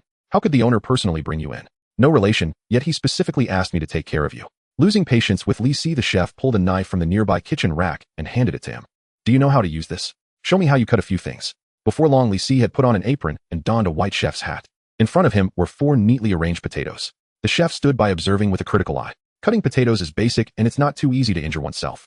He genuinely feared that Li Si was a complete novice with no culinary skills.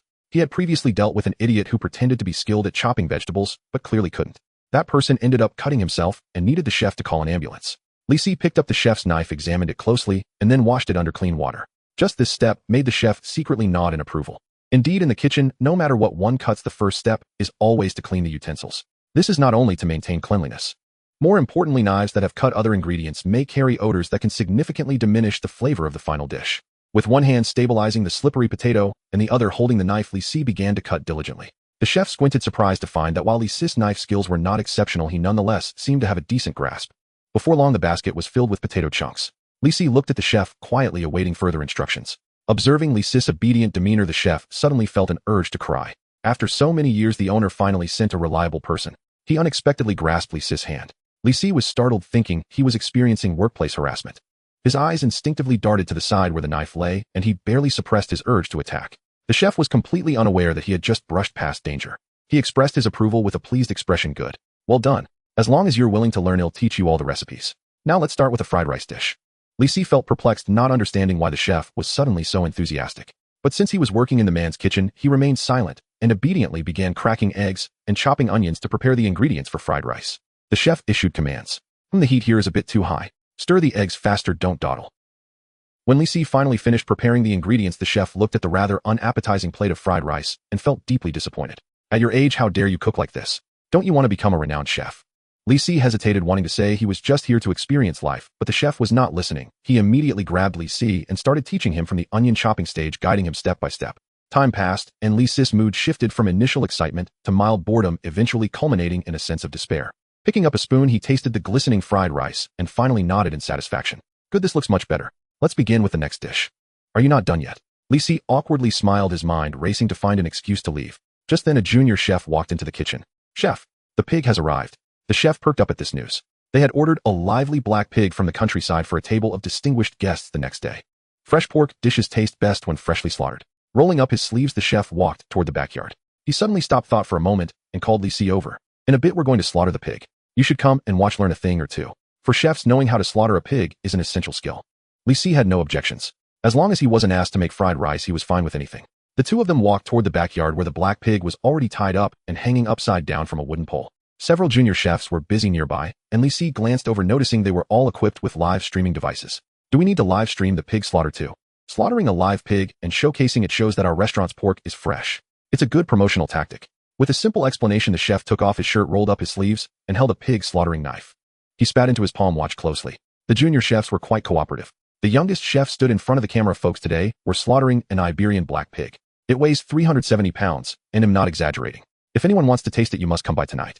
We have discounts, plenty of discounts." Before long, many viewers joined the live stream. Just asking, "Can this pig be released? Can it be used for sensitive skin? I feel like your background is very fake."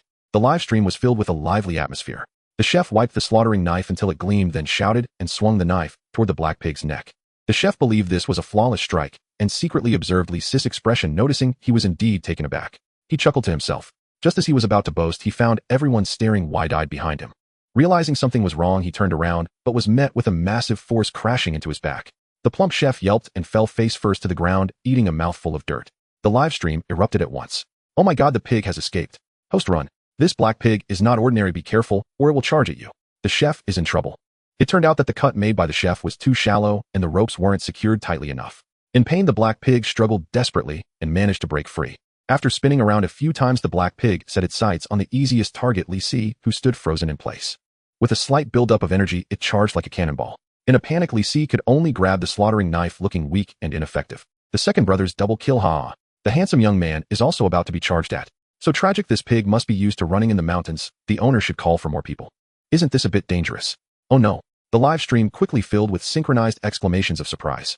The handsome young man grasped the knife. Instead of running away, charged forward. Everyone thought he was being foolish, but the young man struck the black pig on the head with the knife. After 2 successive strikes, he stabbed it in the chest. Pig's blood sprayed out like it was free, drenching him from head to toe.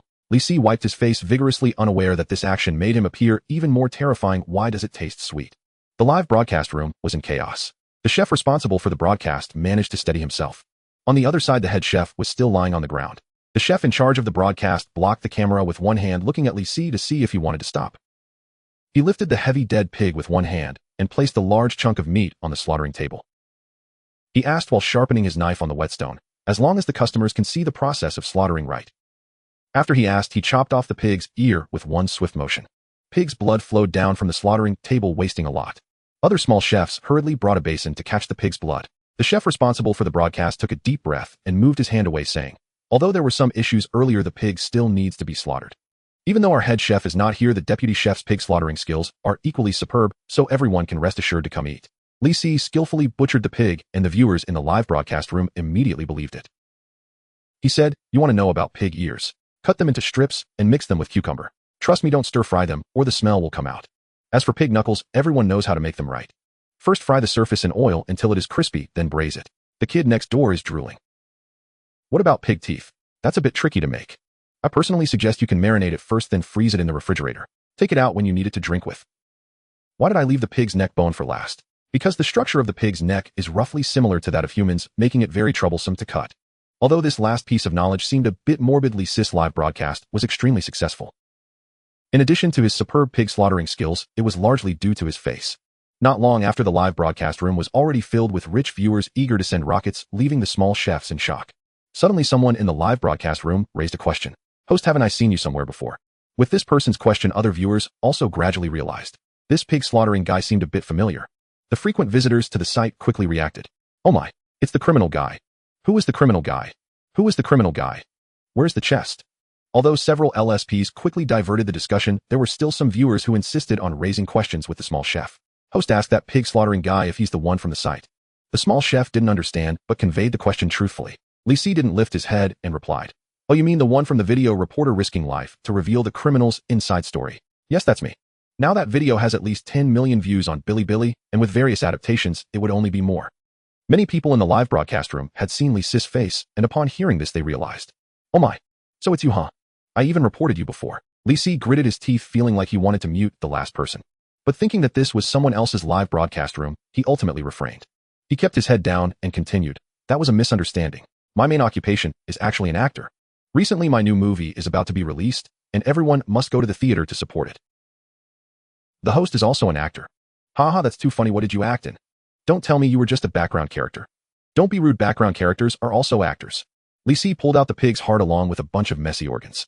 The fresh red blood vessels hung on him as he looked at the camera, revealing his gleaming white teeth, saying, "The movie is called Crystal Lake Killer, and I play the killer." With other templates, Li actually hadn't displayed the aura of a killer for a long time. At this moment, trying it out a bit, many viewers staring at the screen fell silent. "Are you sure you're acting? I feel like this is the real deal. Should we report it?" Seeing the topic in the live broadcast room veering towards a dangerous angle, Li quickly shut his mouth and focused on cutting the meat. As the live broadcast drew to a close, Li clapped his hands, feeling the stench of blood was overwhelming. The small chef also timely said, "Well, that's it for today's live broadcast. Good pork tastes great, and I will." Before he could finish, the back door of the restaurant was suddenly kicked open. Li and several small chefs turned to look, only to be astonished to find that a few tattooed young men had barged in. They were either wearing motorcycle leather jackets or had a large gold chain around their necks. Moreover, each of them had fierce expressions, and as soon as they entered, they rudely shouted, "Is everyone dead? Who is in charge here? Come over to see me." Then they saw Li, who was just a short distance away. Li had just finished slaughtering the pig and was drenched in sticky pig blood with half of his head covered in red. Moreover, he was wearing the slaughtering outfit specifically for pig slaughtering, holding a bloody slaughtering knife in one hand, and the other hand grasping a large chunk of something that looked like both intestines and lungs. The most frightening sight was the head chef lying on the ground. The head chef's waist was injured, and he didn't even dare to breathe heavily, fearing it would worsen the injury. Thus he lay flat on the ground, looking no different from a corpse.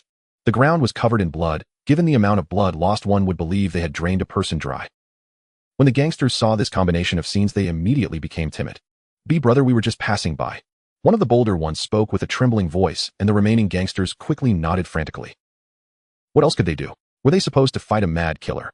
They didn't check the calendar before going out today. How did they stumble upon a murder scene? By the way, should we report it? Boss, something's wrong again. A middle-aged man rushed downstairs out of breath, nearly losing his leather shoes in the process. The lobby manager reported that some punks were causing trouble again, and this was the third time. The middle-aged man with a worried frown fiddled with his phone, contemplating how much to pay this time. He hurried to the backyard, but the scene before him left him startled. He saw tattooed punks sitting in a row, obediently lowering their heads, hands behind their backs, as if they were being handled by a team of law enforcement. In front of them, Li had taken a stool and was unceremoniously scolding each one. "How old are you?" 16. "Out here mingling with gangs at 16. Did your parents not hit you enough? Have you ever been to school? Oh, you dropped out. Instead of figuring out how to learn a proper skill, you're just getting involved in these shady activities." Once arrogant, the punks now resembled quails in the rain, shrinking their heads and not daring to utter a word. The middle-aged man swallowed hard. Although he didn't know what was happening, it seemed like a good thing. He thought Li would just teach these guys a lesson, but unexpectedly Li pulled out a small notebook. "All right, let's take it one by one. I want you all to tell me the truth. If I catch you lying, don't blame me for being rude." The punks dejected replied, "Yes, brotherly." The middle-aged man was puzzled as Li began asking questions. "Where do you live? Give me the exact address. What do your parents do for work? What's your ID number? What's your phone number? Do you have a car? Is there any debt in your family? Do you have any criminal record?" The uncle's eyelids twitched, and he quickly intervened. "That's enough, brotherly. Why don't we just let them go?" Li still wanted to continue gathering information. Hearing this, he regretfully closed his notebook. "All right, just remember to be more vigilant next time." The punks, not daring to say a word, fled in a panic. The middle-aged man wiped the sweat from his brow. "Thank you, brotherly." But before he could finish, a bouncy little girl rushed to Li's side. "Did you get the footage?" Li struggled to take off his blood-stained slaughtering outfit. Duya remained silent, showing Li the phone screen. On the screen was a new video on Li's social media, clearly showing him teaching the punks a lesson. In the footage, Li held a bloodied butcher knife approaching the tattooed youths. The latter immediately kneeled before him. "That's a great shot." Li looked quite satisfied. "We should record more good deeds like this." A drop of cold sweat trickled down the uncle's forehead, as he sensed Li might have misunderstood something. However, after a moment of careful thought, he decided it was best not to say anything. Though the process was somewhat convoluted, it was a fact that Li helped him drive away the punks. Just as the uncle wanted to praise Li a bit, he glanced around, and suddenly noticed the backyard was in disarray. His head chef lay sprawled on the ground. The junior cooks huddled together, shivering in fear. Blood was everywhere. On the slaughtering table, a dead pig had been butchered into pieces, the scene extremely tragic. In the corner lay a shattered camera. The middle-aged man felt a lump in his chest that he couldn't release. He truly couldn't understand. How could it be that after Li had been in the kitchen for less than half an hour, things turned out this way? Li looked at the middle-aged man expectantly. He felt he had done well, not only salvaging the live stream, but also driving away the punks. However, when the middle-aged man approached him, he patted Li's shoulder, his voice carrying endless weariness. "Brotherly, I'll triple your salary. Why don't you check out other restaurants and spare my little shop?" "Did he say that to you?" Fong Su placed a large bowl of ginger stir-fried pork in front of Li. Li ate with indignation, savoring the tender pork bursting with flavor in his mouth. He tasted the essence of scallions, sweet ginger, and honey. Sister Susu's cooking is always delicious. Li finished his meal happily and raised his bowl high. "Give me another serving." Fong Su took the bowl. The rice piled up like a small mountain in Li's bowl. After hearing the whole story, she was also quite angry, believing that Li had been treated unfairly in the restaurant. "You clearly helped so much. How could he chase you away?" Duya couldn't help but let out a cold laugh, quickly coughing to cover it up. She had watched the entire process with Li, and if she were to rate it, all she could say was 6. By the way, after that live stream of slaughtering the pig, Li's popularity further skyrocketed. He also unlocked a new template because of it. Poacher Premium. This template enhanced Li's skills in hunting protected animals. Though it did make him somewhat more criminal, it was still not of much use. Along with the template, several phone numbers appeared in his mind. Li checked and found that most of the numbers were overseas, with only one in the country. After dialing that number, a sinister voice came from the other end-time location. "How many animals? Is the blood volume large? Do you need to bring detergent?" Realizing what this number was for, Li hung up the phone without a word. It was an agency for purchasing protected animals. He couldn't believe there were indeed such people in the country. He thought it was just an urban legend. After a hearty meal, Duya obediently picked up the plates and headed to the kitchen. After discussing with Fong Su, Duya officially stayed in this home and signed a contract to become a child star of Fong Su Entertainment Company. The paperwork was flawless, with no loopholes to be found. "By the way, you're going to participate in typical Chinese restaurant tomorrow, right?" Fong Su chatted with Li while wiping the table. "Shooting a variety show is different from making movies, but I can only give you limited advice, so let me highlight a few key points." Li nodded, signaling that he was listening attentively. "This is our first time on a variety show, so we must be cautious. Every word you say in the program can easily be taken out of context. Many stars have lost their careers this way. The guests you'll be partnering with are all your seniors. You should be as helpful as possible to them." Fong Su pondered for a moment. Also, if someone offends you, you need to stand your ground. Otherwise, other artists will look down on you. Li Si summarized, help more, speak less, and be assertive. Exactly. Fong Su nodded with satisfaction. He was teachable. Later, as Duya passed by Li Si's room, she saw him packing his luggage. Curious, she walked into the room, wanting to ask Li Si if he needed help, but found him on the phone. Li Si looked serious. Bring more people. 15 is too few. I'm going there to help and 15 won't be enough. What? The machete can't get through security. Then bring more baseball bats, pens, and so on. If I don't have these things, wouldn't it make me look unhelpful? No one under 18 should come. They're too skinny and not assertive at all. Like that 16-year-old this morning, he should just roll away. You want me to be looked down upon by other artists for taking on such young lackeys? Duya quietly exited, silently mourning for the typical Chinese restaurant production team for 2 seconds. Good morning, Director Zhang. Director Zhang. Hello, Director Zhang. Early in the morning, Director Zhang of the program Typical Chinese Restaurant entered the filming site. Most of the crew members were already in place. A few cameramen were whispering in the corner discussing today's itinerary. Have the guests arrived? Director Zhang asked the assistant director while casually taking a piece of cake from his hand as breakfast. The assistant director checked the list. They have all arrived. Do I let them rest in the designated area?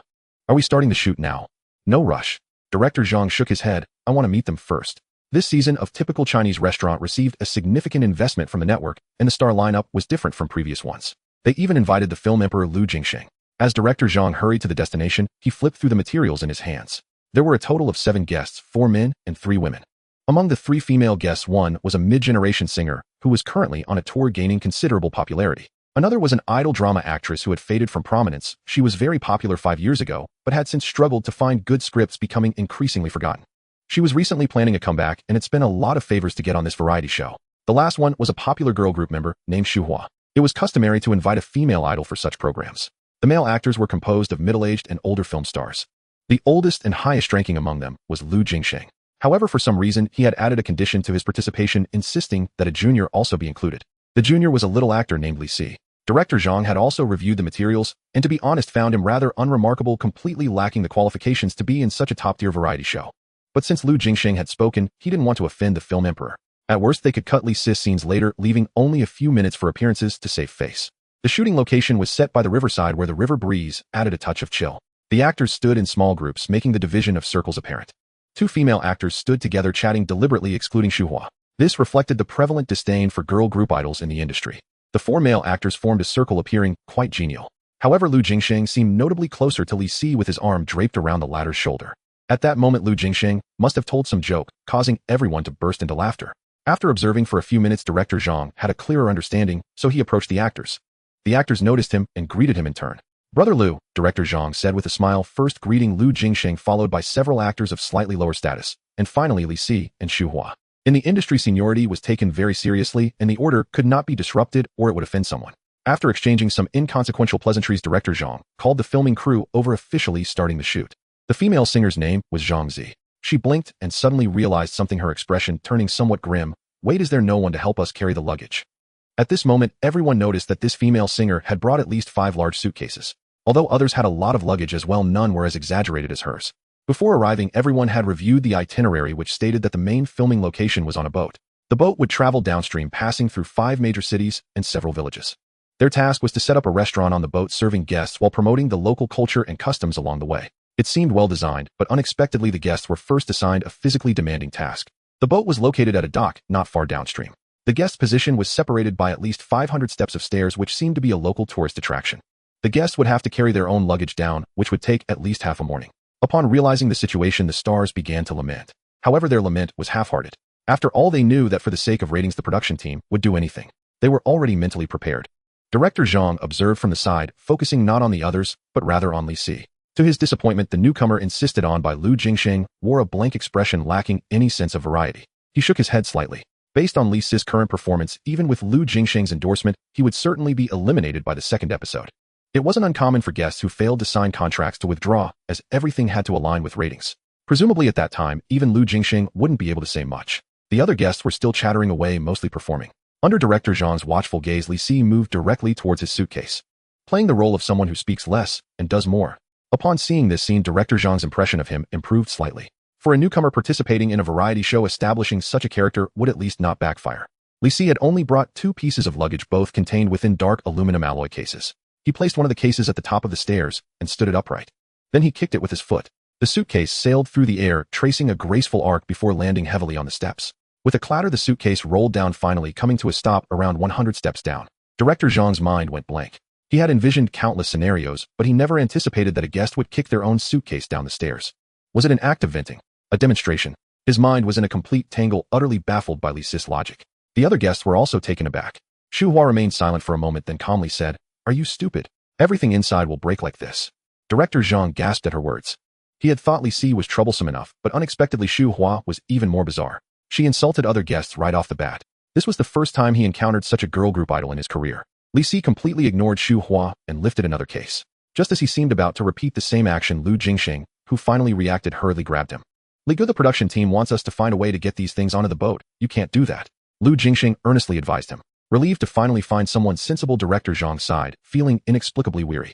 Li appeared somewhat disappointed, but still obediently agreed. He took out his phone. "The things I'm carrying are hard to break." "All right, fine. Hello. I need 4 strong workers over here." Director Zhang could no longer hold back and stood up. "Hiring people to help is prohibited." "Is this also prohibited?" Li looked at Director Zhang with an incredulous expression, as if he were the one causing trouble. Under Director Zhang's persistent insistence, Li finally relented. "Then can I call my little brother over to help?" "He's nearby." "Little brother?" Oh, that meant letting a family member show up. It seemed that wasn't out of the question. After a long struggle, Director Zhang ultimately agreed. "All right, but make sure your brother doesn't cause trouble." Li grinned, revealing a mouthful of white teeth. "Of course I won't." Director Zhang quickly regretted it. By the riverside, a dozen muscular men with elaborate tattoos simultaneously bowed their heads. "Hello, brotherly." Director Zhang stood in place, unable to utter a single word for a long time. He cast a furious and sorrowful gaze towards the security captain, who, as if oblivious, adjusted his hat and whistled away. What a joke. Over a dozen tattooed men, each carrying a long bag filled with either clubs or watermelon knives. "You want me to stop these people? With just over 3,000 yuan a month, what am I risking my life for?" Director Zhang's mind was in a turmoil, and he was extremely agitated. Even if just one guest got frightened, typical Chinese restaurant would definitely not be able to continue filming. His career would be ruined as well. However, as Director Zhang scanned the area, he realized that no one looked afraid.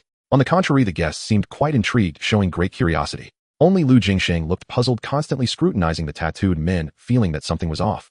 After a moment of contemplation, Director Zhang instantly figured it out.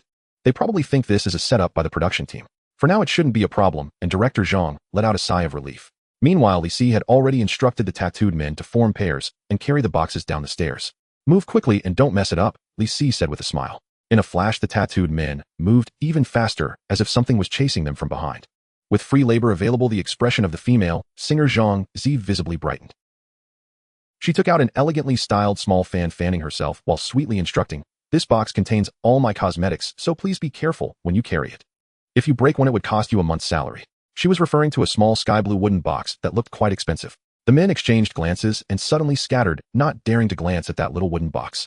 Zhang Zi was taken aback, raising her voice. "Isn't anyone going to carry my little wooden box? Hey, yes you. Come carry this."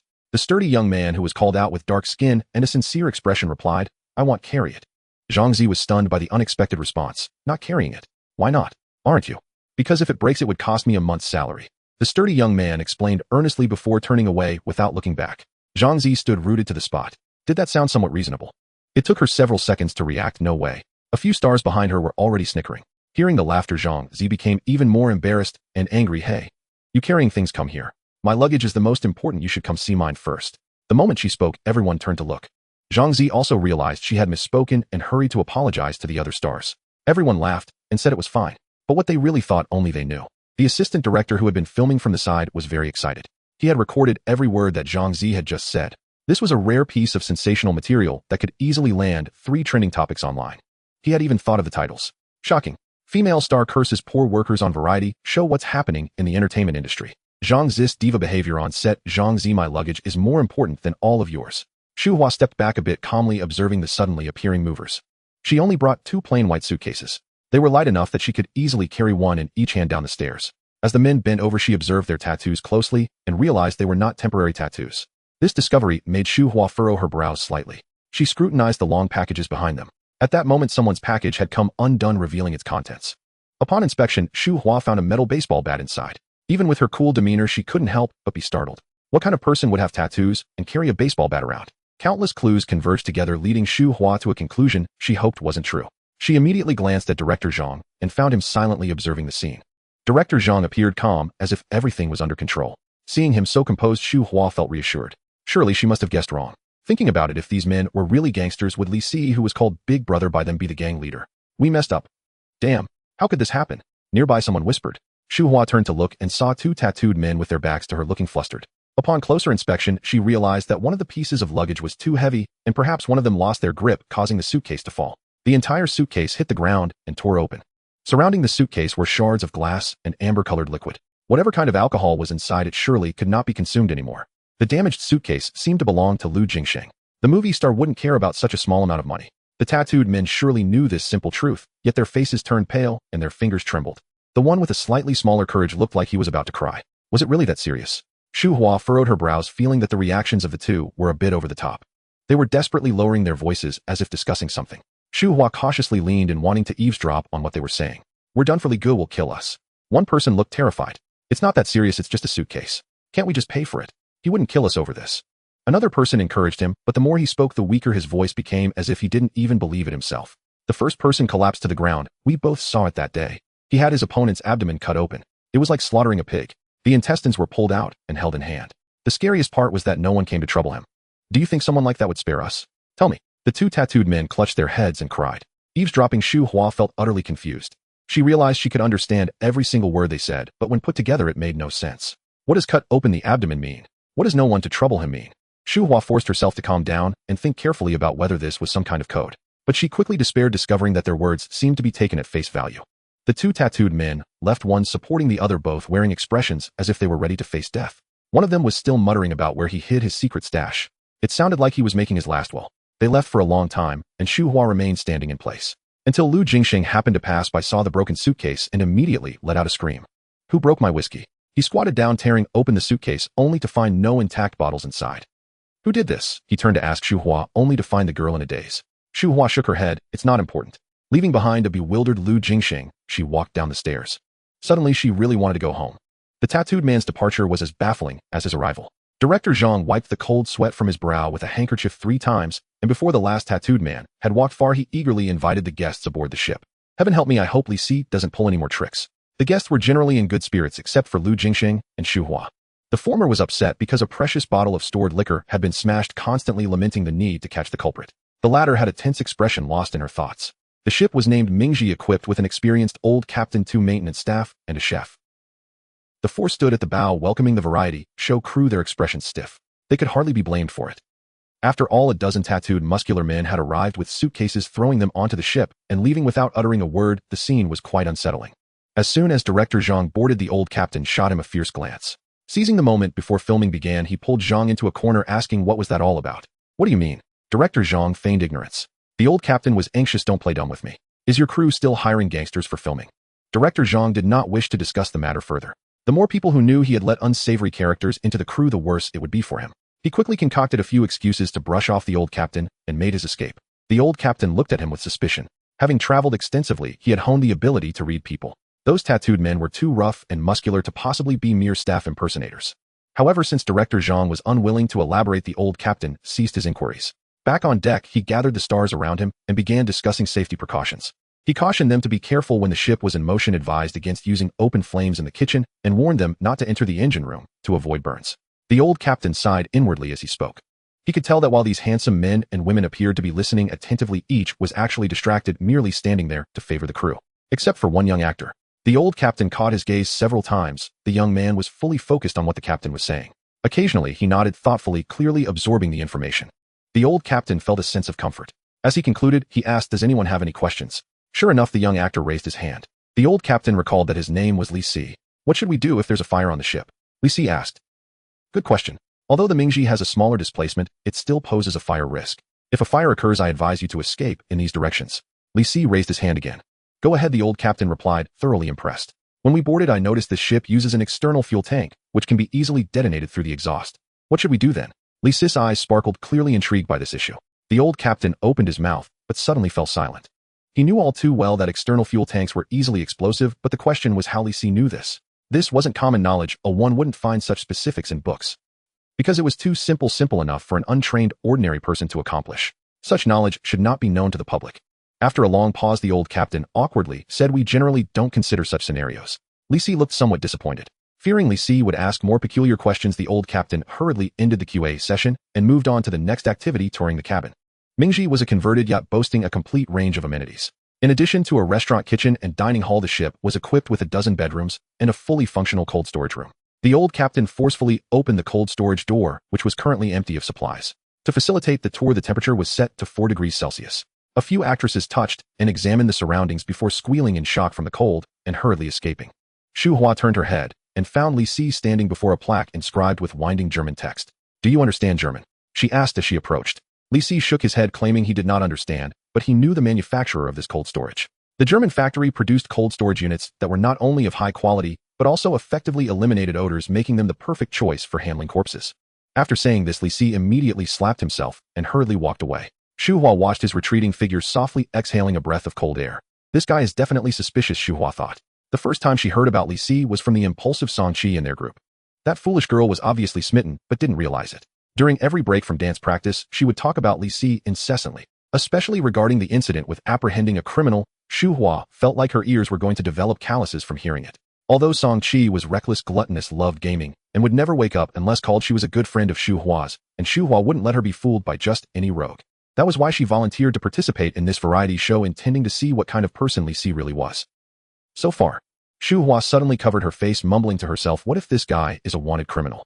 She had always believed in seeing is believing, and that only analysis could lead to conclusions. But this was just too bizarre. Could it be that my brain and eyes are malfunctioning? Ignoring the chaos in her mind after touring the cold storage, filming was about to commence. The guests had seen at least a few seasons of typical Chinese restaurant and knew what they were supposed to do. The chef on board cleared a table and placed paper and pens on it. This chef, surnamed Zeng, was specially hired by the production team. "Let's draft a menu first," Chef Zeng suggested. Lu Jingxing agreed, but a male actor named Huang Ming laughed. "No hurry, I suggest we introduce ourselves first to get to know each other better." Xu Hua observed coldly, immediately understanding that Huang Ming wanted to overshadow Lu Jingxing. In terms of status in the film industry, Huang Ming was indeed formidable. Although not an award-winning actor, he had received numerous accolades. But did he really want to overshadow the well-liked Lu Jingxing? Sure enough, before Lu Jingxing could respond, other stars quickly voiced their objections to Huang Ming. Amidst Huang Ming's argument of "I think this is best, not what you think," Xu Hua quietly stepped back and left the front hall. She sought a quiet place, wandering around the ship until she unknowingly found herself on the deck. To her surprise, Li Si was also there. His suitcase was half up and filled with various fishing gear. He sat quietly on the ground with a fishing rod in hand, the atmosphere serene and tranquil. With all his luggage filled with such items, it was no wonder he wasn't worried about any damage. Xu Hua couldn't help but smile, then realized something and quickly put on a serious expression. She slowly walked over to Li Si, who didn't turn his head, and set him fishing. "Did he notice I came over?" Xu Hua pondered, not replying to Li Si's words. Next to Li Si was a fish bucket, which was empty. Suddenly water splashed everywhere. A fish was caught, and Li Si exclaimed, "What luck." He pulled out a small knife, preparing to clean the fish right there. As Xu Hua watched, her eyes widened. The dead fish's eyes looked all too familiar. "Oh wait, that isn't." Puff. The small knife cut open the fish's belly, and it thrashed desperately a few times before going still. Xu Hua's outstretched hand froze in midair, and after a moment, she frantically shouted, "What are you doing? That's a shad of first-class protected species. Do you know you're breaking the law?" The shad lay peacefully dead in Li Si's palm, a strange light flickering in its eyes. If I had known that even national protected animals could be. Xu Hua frantically tugged at her hair, messing up her hairstyle. But she had no time to care about such trivial matters, rushing to grab Li Si's collar and shaking him violently. Killing a nationally protected animal can lead to up to 5 years in prison. Moreover, the shad hasn't appeared for over a decade, and you killed the only precious specimen. What were you thinking? Li Si stared at the fish in his hand, a bit flustered. After obtaining the poacher template, he inexplicably developed an interest in fishing, which is why he carried fishing gear with him.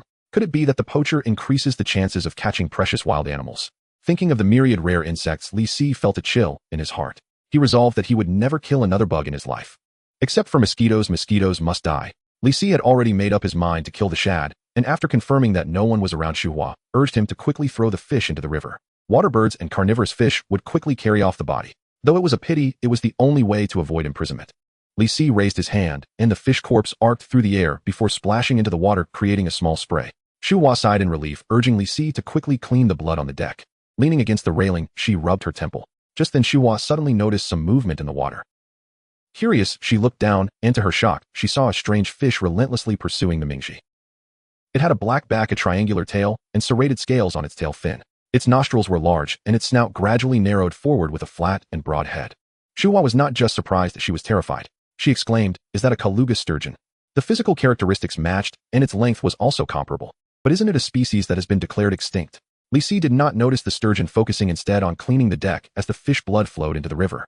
Shuhua then realized that the fish blood must have attracted the Yangtze sturgeon, making it think the boat was a wounded and bleeding prey. A phone call.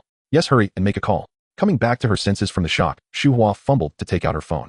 A still-live adult Kaluga sturgeon is a groundbreaking discovery for the biological community. As she dialed the number, her excitement nearly caused her to drop the phone. It rang 3 times before connecting. We have discovered a precious protected animal which was confirmed extinct a few years ago. Please urgently notify the research team to come for investigation. Without waiting for the other side to speak, Shuhua spoke first. The person on the other end became serious, and she could hear the sound of paper and pen being prepared for notes. Please tell us the specific location. We are at. As Shuhua was saying a few words, she suddenly got splashed with water. Angry, she looked at Li Si, but her expression quickly turned to disbelief. Li Si looked innocent, holding a bucket of water in one hand and a long fishing line in the other. At the end of the line, the Kaluga sturgeon was weakly thrashing. Its body was covered in wounds from sharp blades, and it looked like it would run out of breath soon. Clearly, it had first gotten caught by the fishing line and then collided with the propeller while struggling. It's okay. I'm sorry. I misjudged the situation. Shuhua hung up the phone. She looked at Li Si with the gaze of someone observing a paramecium. I just wanted to wash the fishing rod. Li Si weakly explained, but it could not quell Shuhua's anger. You threw the fishing rod into the river, conveniently forgetting to remove the hook, and that hook just happened to go into the mouth of the Kaluga sturgeon. What are the odds of that happening? Shuhua wanted to yell like this, but she was so angry that she couldn't say a word, and the sturgeon soon became motionless with bright red fish blood flowing all over the ground. After a moment, she weakly said, let's throw the body into the river like last time. It's the only way. Li Si responded with an, oh, making a move to throw it. However, the cabin door suddenly opened and Lu Jingsheng strode out. He immediately spotted the mangled fish corpse in Li Si's hand. Such a big fish. I didn't expect you to have this skill. We can have a feast tonight, he said excitedly. No, this is. Li Si was about to speak when Shuhua quickly covered his mouth. Lu Jingsheng laughed heartily, teasing them about their close relationship while taking the fish from Li Si's hands. This fish is so fat. And it's so big it must make a great soup. Lu Jingsheng examined it closely, growing more fond of it with each look. Li Si instinctively shook his head, but Lu Jingsheng misunderstood the meaning. He patted Li Si on the shoulder, a bright smile on his face. Would I let you suffer? Today we eat your fish, and another day they'll take you to a good place. Lu Jingsheng winked mysteriously and took the fish away, presumably heading to the kitchen. Shuhua only then released her grip, and before Li Si could ask, she said, if everyone eats it, then we're all accomplices. After speaking, Shuhua tossed her hair and walked away with style. Li Si also packed up his things and slipped away. If he stayed a little longer, he truly feared he might catch a fish dragon. Inside the cabin, the argument had just ended. Huang Ming and a female actress glared at each other, clearly displeased. Only when Chef Zhang brought in the steaming fish soup did their expressions improve a bit. The fish soup was a milky white sprinkled with green scallions. A few grains of corn and diced ham floated in the soup, adding a fresh and complex flavor. Everyone received a bowl of soup, and all who tasted it praised it endlessly. What kind of fish is this? It smells amazing. I've never had such fish before, Zhang Zi exclaimed in surprise. Where did you get this fish? Lu Jingsheng beamed with pride. After all, he was the one who brought people into the show. Brother Li just caught it on the deck a moment ago. How about that? Fresh enough. Oh, wow, you caught such a big fish in such a short time. That's quite a skill. Chef Zhang praised while sipping the fish soup. But it's really strange, even I can't tell what kind of fish it is. The fish was almost chopped to pieces by the propeller when it was sent over. He put down the soup bowl. What exactly is this fish? Shuhua calmly drank the soup, and Li Si, following their previously agreed upon story, answered honestly, I'm not sure. It has a pretty big nose and a flat head. It seems like a sturgeon. Oh, a big nose and a flat head. Chef Zhang pondered while drinking the soup. Then he suddenly spat out all the soup. Chef Zhang rushed into the back kitchen like he was mad, cleaning out the fish bones from the trash bin. He pieced them together, enduring the stench, and finally a crooked sturgeon skeleton appeared on the ground. Chef Zhang exclaimed, it's a Kaluga sturgeon. Chef Zhang. Chef Zhang. Chef Zhang fell backward, and the stars rushed forward to help him. In the midst of chaos, only Li Si and Shuhua remained seated. Li Si slurped another sip of fish soup, feeling very puzzled. Why were they all saying it tasted good? Clearly the soup was so fishy. A small side story. The following part is omitted as it does not affect the reading. 1 week later. Late at night, in front of Chef Zhang was an open animal magazine. He repeatedly compared the picture of the Kaluga sturgeon with the skeleton on the table, finally confirming, oh, it turns out it was not a sturgeon, but an ordinary tongue fish. I've been worried for so many days for nothing. Director Zhang hurried over upon receiving the news, and the first thing he saw was Chef Zhang lying on the ground, barely breathing. What happened? Could it be food poisoning? He was both shocked and angry, unable to comprehend how so many accidents could occur during the shoot. Fortunately, someone beside him alleviated his worries. It's not food poisoning. Everyone ate a beluga sturgeon. Beluga? Sturgeon? Director Zhang closed his mouth, retreating in silence until he reached the door. Just as he was about to run away, he was restrained by Lu Jingsheng and Li Si. Director Zhang struggled desperately. Let go. Release me. I truly cannot handle this. He was genuinely frightened. Although Director Zhang did not understand the law, he knew how serious it was to consume an extinct protected species. Not to mention just a few years ago that college student who collected rare bird eggs was only recently released after a long time. Calm down, calm down. Lu Jingsheng reassured him. The matter hasn't been leaked yet, the photographer wasn't present at the time. As of now, only we know about this incident. Director Zhang gradually ceased his struggles, closed his eyes, and pondered for a moment before sighing. Alright, I won't speak of this, we'll leave it at that. Give me the fish bones, he'll take them to the grinder to dispose of them. Li Si understood that the matter was resolved and returned to his room. Director Zhang followed Lu Jingsheng to the lounge where he listened to the entire story. He slammed the table. Li Si, it's always Li Si. Director Zhang lamented, again and again I see him as challenging my limits. Again and again. Lu Jingsheng looked confused, unaware of what other outrageous acts Li Si had committed. Director Zhang cleared his throat. That's not important. He stood up angrily. No, I must talk to Li Si. If he doesn't withdraw, I don't think this program can continue. Lu Jingsheng pulled at his sleeve. Old Zhang, for my sake, don't be so impulsive, give Li Si a chance. This young man is kind and innocent. He doesn't even know that fish is a beluga sturgeon.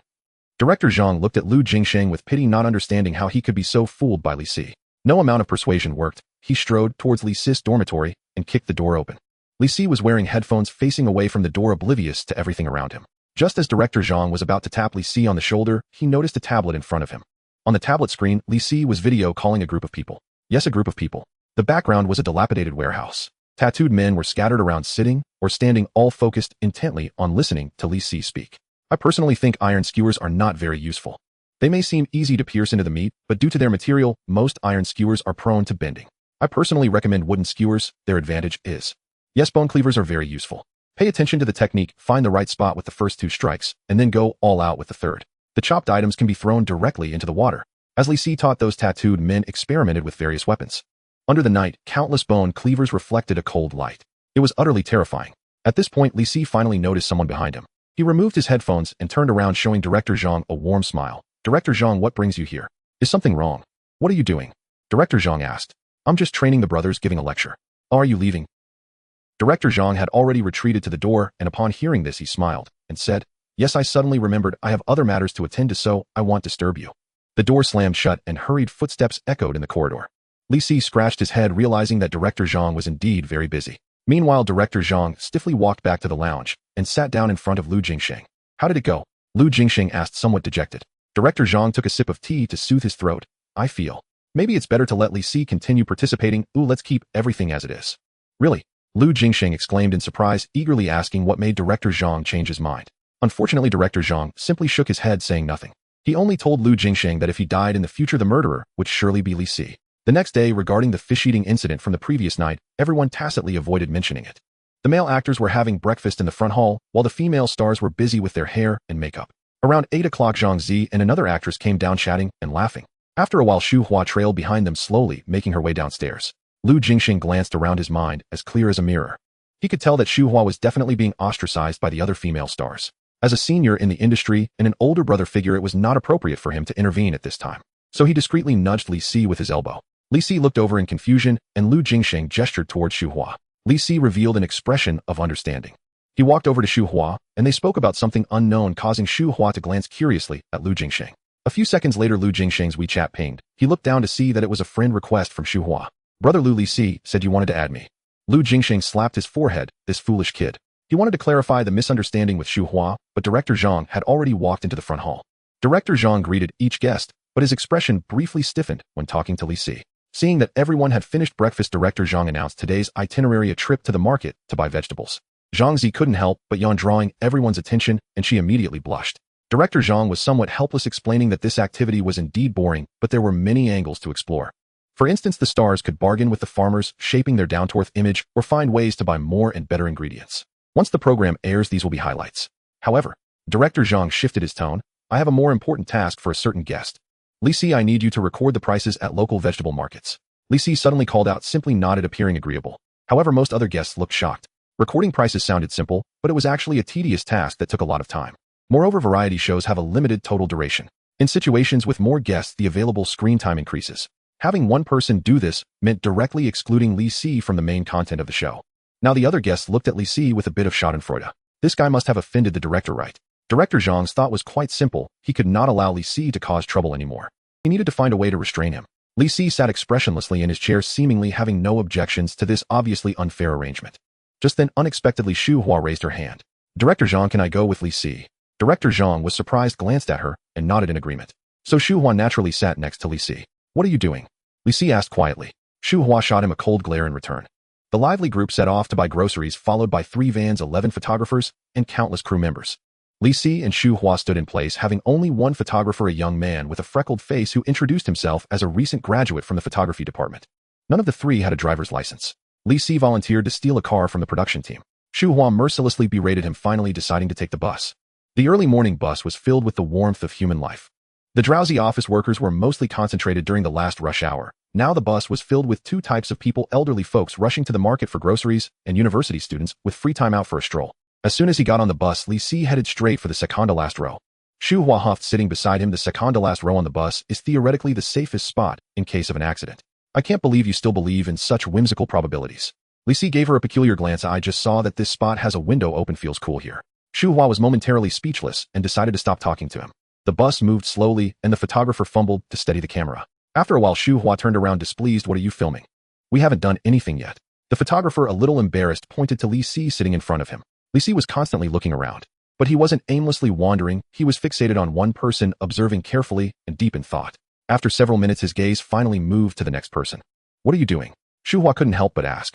Observing, Li Si replied succinctly. Seeing Xu Hua's brow furrow again, he quickly added, really? I'm analyzing these people's behavior and inferring their professions. You understand, right? It's classic deduction, like Sherlock Holmes. Xu Hua's petite nose let out a disdainful snort. What Sherlock Holmes? I know, great detective Chiyoda, it's just a cartoon for kids. Is there really no Sherlock Holmes in this world? Li Si was momentarily surprised, then made a mental note of it. He took a deep breath. All right, watch closely, I'll show you. See that person over there? Li Si pointed to a beautiful city woman, her long black stockings crossed with a colorful scarf around her neck. Xu Hua looked at Li Si with disdain. Who side that person is cross-dressing? He is a transvestite, or he might just have gender identity issues. Xu Hua turned back and carefully examined the city woman from head to toe. Finding nothing unusual, she walked over. Hello, can we get to know each other? Xu Hua boldly extended her hand. Perhaps her pretty face helped as the person looked surprised, but still reached out to shake her hand. What's up, little sister? He said in a deep voice, his northeast accent unmistakable. The old man sitting behind him nearly choked on his own saliva. Nothing much, just wanted to say hello, Xu Hua replied calmly as she returned to Li Si's side. The moment she sat down, she eagerly asked, how did you do that? Silk scarf, Li Si said quietly. It's so hot, yet he's wearing a thick scarf for warmth. It's enough to ruin his makeup. I'm 70% sure that scarf is to hide his Adam's apple. Xu Hua raised an eyebrow, suddenly very interested in Li Si's classic deduction. I'll pick one, she said, surveying the bus interior, finally pointing to a bearded uncle, just him. Tobacco merchant. The lack of burn marks on his fingers indicates he seldom smokes, yet the smell of smoke is strong around him. What about him? The owner of a print shop. Notice the calluses on his palms, all from handling paper. Her. A KTV princess, a foot massage parlor miss, or a gaming hotel companion. All 3 professions are essentially the same, so it doesn't matter. Him. Xu Hua pointed at a man in a leather jacket with greasy hair that looked like it hadn't been washed in ages. He was huddled in the corner, tapping his phone screen repeatedly. Oh, Li Si became interested. His skin is sallow, his eye sockets deep with heavy dark circles, and his arms show loose skin and prominent veins. His finger speed on the screen is quick, but if you look closely, you can see his fingers trembling constantly. This type of tremor is pathological, usually stemming from some form of substance addiction. Look at his pockets, they're bulging. He's wearing the leather jacket inside out, so he can hide things inside the clothes without being easily discovered. In summary, I believe he is a drug addict in transit. After saying this, Li Si looked at Xu Hua with pride. Xu Hua repeated his words, a drug addict in transit. The photographer looked at him in a daze. Right. Li Si was about to nod when he suddenly realized the problem. The 3 turned around just in time to see the man stand up to get off the bus, the doors slowly closing behind him. Xu Hua hadn't reacted yet when suddenly a gust of wind rushed by. With the window wide open, Li Si braced himself against the window edge and jumped out directly. What's going on? Xu Hua was surprised, but still maintained basic mobility. She immediately shouted for the driver to stop, and after a few seconds the bus came to a halt. She and the photographer rushed out the door, but there was no sign of Li Si anywhere. Over there. The photographer pointed ahead. They saw Li Si chasing after the man in the leather jacket, the 2 already sprinting onto the road. Let's follow them, Xu Hua reacted decisively, immediately taking out her phone to call the police. Ahead of her, Li Si sprinted with all his might. The man in the leather jacket was running while turning back to curse, "I'll remember your face. If you dare to chase me, I'll kill you." However, a terrifying scene unfolded. As soon as he slightly slowed down, Li Si closed the distance to about 3 meters. At this point, the man in the leather jacket dared not say a word and focused solely on fleeing. He was physically weak from drug addiction and was now panting heavily. But he gritted his teeth and thought just a bit further if he could reach the next block. Finally, the man in the leather jacket stopped at the mouth of an alley. He turned around looking provocatively at Li Si. Come on, hurry up and chase me in there. The man in the leather jacket laughed coldly to himself. There were more than 10 brothers inside the alley, each with a knife, and they could turn this kid into meat paste. He was fully focused, as soon as the opponent approached he would flee into the alley. But unexpectedly Li Si ran forward a few steps and suddenly made a sharp turn. He didn't slow down at all, directly turning 180 degrees and running back in the opposite direction. This completely confused the man in the leather jacket. He couldn't help but shout, "Why are you running? Come catch me." The moment he said it, he regretted it. Sure enough, Li Si's speed increased. Moreover, while running, he didn't forget to turn back and give the man in the leather jacket the middle finger. "He'll remember your position and call the police to clean up the scene. Why risk yourself?" This is a live report from our news team today. Local authorities cracked a major narcotics trafficking case. Remarkably, the key tip that led to the breakthrough came from an enthusiastic citizen, who coincidentally is an actor currently filming a variety show. The crime scene was located at. Suspects involved include a total of 7900 grams of illicit drugs. Illicit proceeds amounting to 500 yuan and other illegally acquired assets were seized. In the main lounge of the Meiji cruise ship, celebrities sat in a loose circle. No one spoke. The news segment ended, giving way to a commercial for How Weidao milk. Great taste milk. Freshly squeezed straight from the source. Click. Director Zhang seized the remote and switched off the television. Instantly, every gaze swiveled toward Li Si and Xu Hua, seated farthest away. Li Si was utterly absorbed in conquering a small pancake, while Xu Hua offered them a serene smile, though to the observant eye it radiated unmistakable smugness. That little wretch Zhang, Zi seethed inwardly. She bitterly regretted not volunteering to accompany Li Si during his outing. Had she taken part in solving this high-profile drug case, would she still be agonizing daily over how to stage her comeback? At that thought, Zhang Zi subtly shifted her hips, edging slightly closer to Li Si. But Xu Hua's sharp, piercing glance snapped toward her, freezing her mid-movement, trapped between advance and retreat. Zhang Zi feigned checking her phone, teeth grinding in silent fury. Director Zhang sipped his tea, then rubbed his temples with a quiet sigh. Who could have foreseen Li Si's extraordinary luck? A simple bus ride, and he returned a celebrated hero who'd helped dismantle a narcotics ring. And Director Zhang had even devised an elaborate scheme to send him away. Now all that effort had evaporated into thin air, and the upcoming episodes would inevitably revolve around Li Si. He pulled out his tablet and opened Weibo. As expected, actor solves major narcotics case had already surged to no. 3 on the trending list, actor Li Si and who is Li Si, ranked 9th and 11th respectively. Within just 3 hours, the entire internet buzzed with fascination over this actor who'd chased down drug traffickers. Even the CEO of Lemon TV, the network's top executive and director Zhang's direct superior, had personally called to inquire about precise details and instructed Zhang to accommodate Li Si's every request. Every request. A bitter taste flooded Director Zhang's mouth. You clearly have no idea how utterly unreasonable this man can be. If he suddenly demanded to carry out a terrorist attack, would I be expected to assist him? Li Si, blissfully unaware, savored his dessert.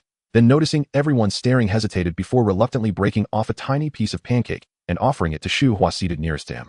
Xu Hua pressed a hand to her forehead, struck anew by the chasm between this carefree man and the fierce, relentless figure who'd once sprinted after criminals. "Won't you say something?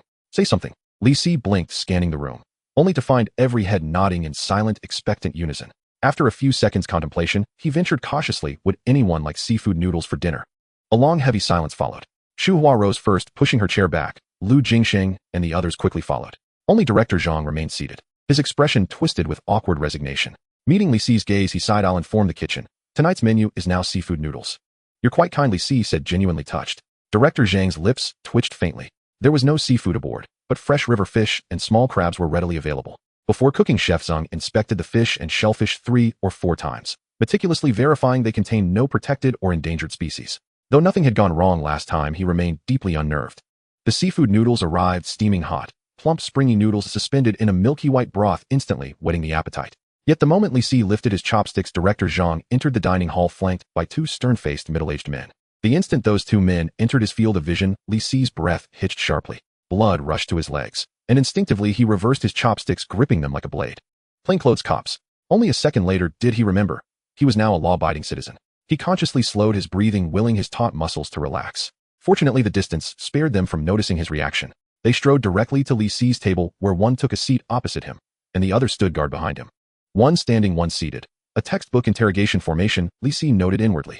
Sure enough, Director Zhang promptly introduced them as detectives from the city's narcotics division. One was surnamed Song, the other Wu. "Chief Song, Chief Wu. Pleased to meet you." Li Si extended both hands. Detective Song paused, surprised. This celebrity treated them with unexpected deference. "Truly the hero who struck down drug trafficking," Song remarked, shaking Li Si's hand. Li Si hastily shook his head. "I'm just an ordinary person." Without pleasantries, the conversation turned swiftly to business. Director Zhang eagerly poured tea. Chief Song cut straight to the point. "I'm here to invite you to become our city's anti-drug ambassador." Clang. Director Zhang fumbled the kettle. It clattered onto the table, spilling tea everywhere. Fortunately, the weather was warm, and he'd prepared chilled tea. Flustered, he scrambled to wipe the table, his eyes wide with stunned disbelief. Among celebrity titles, and a drug ambassador sat unchallenged at the very apex of prestige. A really flaw celebrity, a title countless stars dreamed of attaining. Even the other guests straining to eavesdrop gasped in shock. An anti-drug ambassador. To put it plainly, so long as that title remained his, Li need never fear fading into obscurity, because higher authorities would go to any lengths to keep him elevated. Even Lu Jingsheng, rarely envious, muttered grudgingly, that lucky brat. Yet Li showed no trace of elation at this sudden stroke of fortune. Narrowing his eyes, he locked gazes with the two detectives, and abruptly asked, "Are there still suspects at large?" "SSS." Chief Song winced, sucking air through clenched teeth, then turned to Detective Wu Si. "That's what we call professional instinct. If he weren't a decorated hero, I'd haul him in for intensive interrogation." Xu Hua, who'd been listening intently from the sidelines, now sensed something deeply amiss. Yes, the title of anti-drug ambassador could be bestowed upon Li, but not yet. If accomplices remained at large, excessive exposure would place him in grave danger. After all, vengeful drug traffickers stop at nothing. "If you need me as bait, I'm willing, but surely such perilous work warrants some tangible benefit." Li leaned back, settling comfortably into his chair. Yet for an instant an aura flickered around him, untethered, lawless, and razor-edged. Chief Song's brow furrowed sharply. That fleeting expression reminded him chillingly of hardened, remorseless criminals. Before arriving, he'd reviewed Li's file. Clean records, spotless background. Yet online bizarre rumors swirled around him. Rumors of dismemberment cases, human trafficking, and antisocial psychosis. Chief Song remained outwardly impassive, but inwardly his vigilance had sharpened to a needle's point. He suspected some of those rumors might hold disturbing grains of truth. "Besides the ambassadorship, what else do you want?" Chief Song asked, voice cool and measured. Li leaned in, whispering something low and urgent into Chief Song's ear. When he finished, Song closed his eyes, weighing the words in silence, before finally nodding, albeit reluctantly. "Very well. But Li, I hope you understand." Li froze. "Wait. This expression, this demeanor, why does it feel so familiar?" "I'll be watching you." Police Station Homicide Division. Nowadays most information is stored on computers, so the chaotic scenes of old Hong Kong films are long gone. The Homicide Division, handling a case with files and waste paper strewn all over the office floor. But this does not mean that police work is easier. On the contrary, the tasks of the detectives have become even more burdensome. Occasionally someone picks up the phone and rushes out in a hurry, colliding with those who happen to walk in. Currently, the focus of the police work is undoubtedly the recent drug trafficking case. After interrogation, it was revealed that they did not dismantle a drug supply point, but merely one of many trading platforms, which is insignificant to the drug dealers. Only by following the clues to unravel the entire trading chain can this drug case be considered truly solved. Team leader Song stood in front of the desk listening to the report, smoking a cigarette, his face lined with worry. Therefore, the forensic department concluded that these drug dealers are likely transporting drugs via waterways. After hearing the analysis, team leader Song glanced at the speaker. "Is that all?" "Yes." The young detective answered emphatically, completely unaware that he was about to face the wrath. Team leader Song unleashed a torrent of scolding upon him. "In the entire Tianjin area, how many boats, how many rivers, how many tributaries, how many entry points to the sea? Have you counted all these? Or do you want me to conduct a thorough search, turning over each and every boat passing through Tianjin?" "I could just..." As he was about to finish cursing, team leader Song angrily grabbed the ashtray, causing several veteran detectives to quickly intervene. "Calm down, Lao Song, why are you getting so worked up like a child? You two hurry up and leave, or you'll be the one getting scolded." The young detective quickly slipped away, and team leader Song slumped back into his chair. "The higher-ups have already issued a strict order. Results must be seen within a week, otherwise we all have to go do clerical work." Team leader Song said in a low voice, and the veteran detectives fell silent. "We can only hope the bait works." Almost simultaneously, the bait they mentioned was being flipped over in the frying pan. The fish was the most common small river fish, seasoned simply with salt and pepper. However, Li slightly jostled the pan, plating the fried fish and serving it to everyone. The aroma made everyone's eyes light up. Xu Hua carefully picked up a piece of the crispy fish and gently chewed it. Biting through the crunchy exterior, the fresh and delicious fish meat tantalized her taste buds. The exquisite texture made it impossible to stop before Xu Hua realized that the fish was already gone. "How about another portion?" She passed the plate to Li, her eyes darting nervously. Lu Jingxing also praised Li's culinary skills. "What about the wine? Where's my wine? This dish must be paired with wine." He suddenly recalled something and became downcast. "Fine, the wine has all been smashed." Chef Zeng, who was nearby, took out a pen and paper. "Then let's add a dish of fried small fish priced at 8 yuan. According to the schedule arranged by the production team, the breakfast restaurant would open tomorrow morning. Thus, the stars must finalize the menu today. Currently, the variety of dishes is quite rich, including fried small fish with salt, fried small fish with salt and pepper, and fried small fish with soy sauce." Well, actually, so far only Li has managed to make a dish of fried small fish. The rest of the dishes were either too costly or simply tasted bad, all passed over by the guests. Ahem. Director Zhang coughed. "Since the best cook here is Li, how about we let him decide the menu?" No one had any objections. Even Huang Ming reluctantly nodded in agreement. Who would dare to go against the drug enforcement ambassador? Li was thrilled upon hearing Director Zhang's words. "Really? I get to decide everything." Receiving a positive response from Director Zhang, Li Si eagerly opened the fridge to see what ingredients were available. Director Zhang thought for a moment and still felt a bit uneasy. Li Go, please don't make it too outrageous. Li Si didn't look back, gesturing to indicate he would be fine. Not long after, he excitedly walked out holding a box of pigskin, only to be stopped by Director Zhang at the door. Director Zhang asked warily, "Where are you going?" "Fishing." Li Si attempted to go around him. Unfortunately, Director Zhang firmly blocked the doorway. "Forget it, what if you catch a protected species?" Li Si was dissatisfied. How could it be that easy to catch something? Last time was just a fluke. As soon as he finished speaking, he noticed everyone was looking at him, their expressions increasingly strange. If everyone disagrees, then forget it. Li Si put the pigskin back in the fridge, quite disappointed. He fumbled around again and finally pulled out a large black plastic bag. "How about making dragon and tiger soup?" "I have the dragon here, just missing the tiger." This time, without waiting for Director Zhang, Lu Jingsheng snatched the plastic bag, glancing inside and immediately gagging. "Li Gu, we really don't need to serve snake to the guests, right? Besides, this thing doesn't even have a food safety certificate," Lu Jingsheng said with a wry smile. Li Si helplessly nodded. All right, you guys are really picky." The guests exchanged glances, each thinking the same. "Is it possible that you're the one being ridiculous?" Li Si found a place to sit down and took out his phone to search for recipes. Director Zhang leaned in to take a look, and the first line in the search bar was, "How to cook frog deliciously." "How about this, Li Go? Why don't we handle this, and you can go take a break?" Director Zhang said earnestly. Li Si looked up in confusion, finding that everyone shared the same sentiment. He wanted to struggle a bit longer, but frogs can nourish and supplement. Before he could finish, Lu Jingsheng and Huang Ming immediately pushed Li Si out of the kitchen, one on each side. Li Si angrily walked away. Chef Zheng looked around and then suggested, "How about we make it in a set meal format? 1 braised pork, 2 stir-fried vegetables, and some shrimp." Everyone had no objections, and after Li Si's chaotic interference, everyone felt a bit dazed. They busily got to work boiling water, washing pots, and cutting meat. A moment of silence, only the sound of water flowing and utensils clinking. Suddenly someone spoke. "Should we try the frog? It can boost vitality. Should we give it a try?" "Yes, let's try to make it." "How much is bullfrog per gene?" Soon after Chef Zheng's detailed examination, a dish called Delicious Frog Hot Pot was added to the menu, priced at 28 yuan. Description: a fuel station for men, a beauty salon for women. The noise from the kitchen flowed through the deck, reaching deeper places on the Meiji. Taking advantage of everyone being gathered in the kitchen, 2 dark shadows quietly appeared at the cold storage door. "We can't meet so frequently, it will raise suspicion." "It's fine, everyone is focused on those stars. No one will pay attention to us. By the way, have you brought the goods from Third Master?" "I've brought it." The first speaker opened the bag and took out a package, handing it to the other shadow. "Stay alert, we'll be leaving soon." With that, the two parted ways, their figures quickly disappearing into the night. "Here, try this." Huang Ming brought over a plate of cucumber sauce. Zhang Zi dipped her finger in and tasted it, her face instantly scrunching up. "Wow, what is this? It's so bitter." Around her, people erupted in friendly laughter. Regardless of any grievances among them, work was work. The atmosphere of the show typical Chinese restaurant was warm and cheerful. Even Li Si was honestly washing dishes. The Mingji ship slowly docked at a pier, and several crew members came out to greet them. They had long been notified by the Cultural Tourism Department and were fully cooperating with the filming of the show. Thus, everything they needed was prepared at the port before Li Si and the others arrived: tables and chairs, a wooden sign, and a whole squad of police officers. Among this team, Li Si probably had the least fans. Other stars had more or less some fervent fans who could become a nuisance. Their destructive power should not be underestimated. Therefore, police officers were necessary to maintain order. With the help of the crew, the guests set up tables and arranged the chairs. There was still an hour until opening, but fans who had already gotten wind of it from social media rushed in from all directions. Each time a star appeared, the crowd erupted in screams. When Lu Jingsheng appeared, the screams nearly shook the roof off. Li Si, upon seeing this, promptly adjusted his appearance and walked out with his chest held high. Unfortunately, after circling the venue, no one even glanced at him. Only one kind-hearted person asked if he was looking for something, having wandered around for quite a while.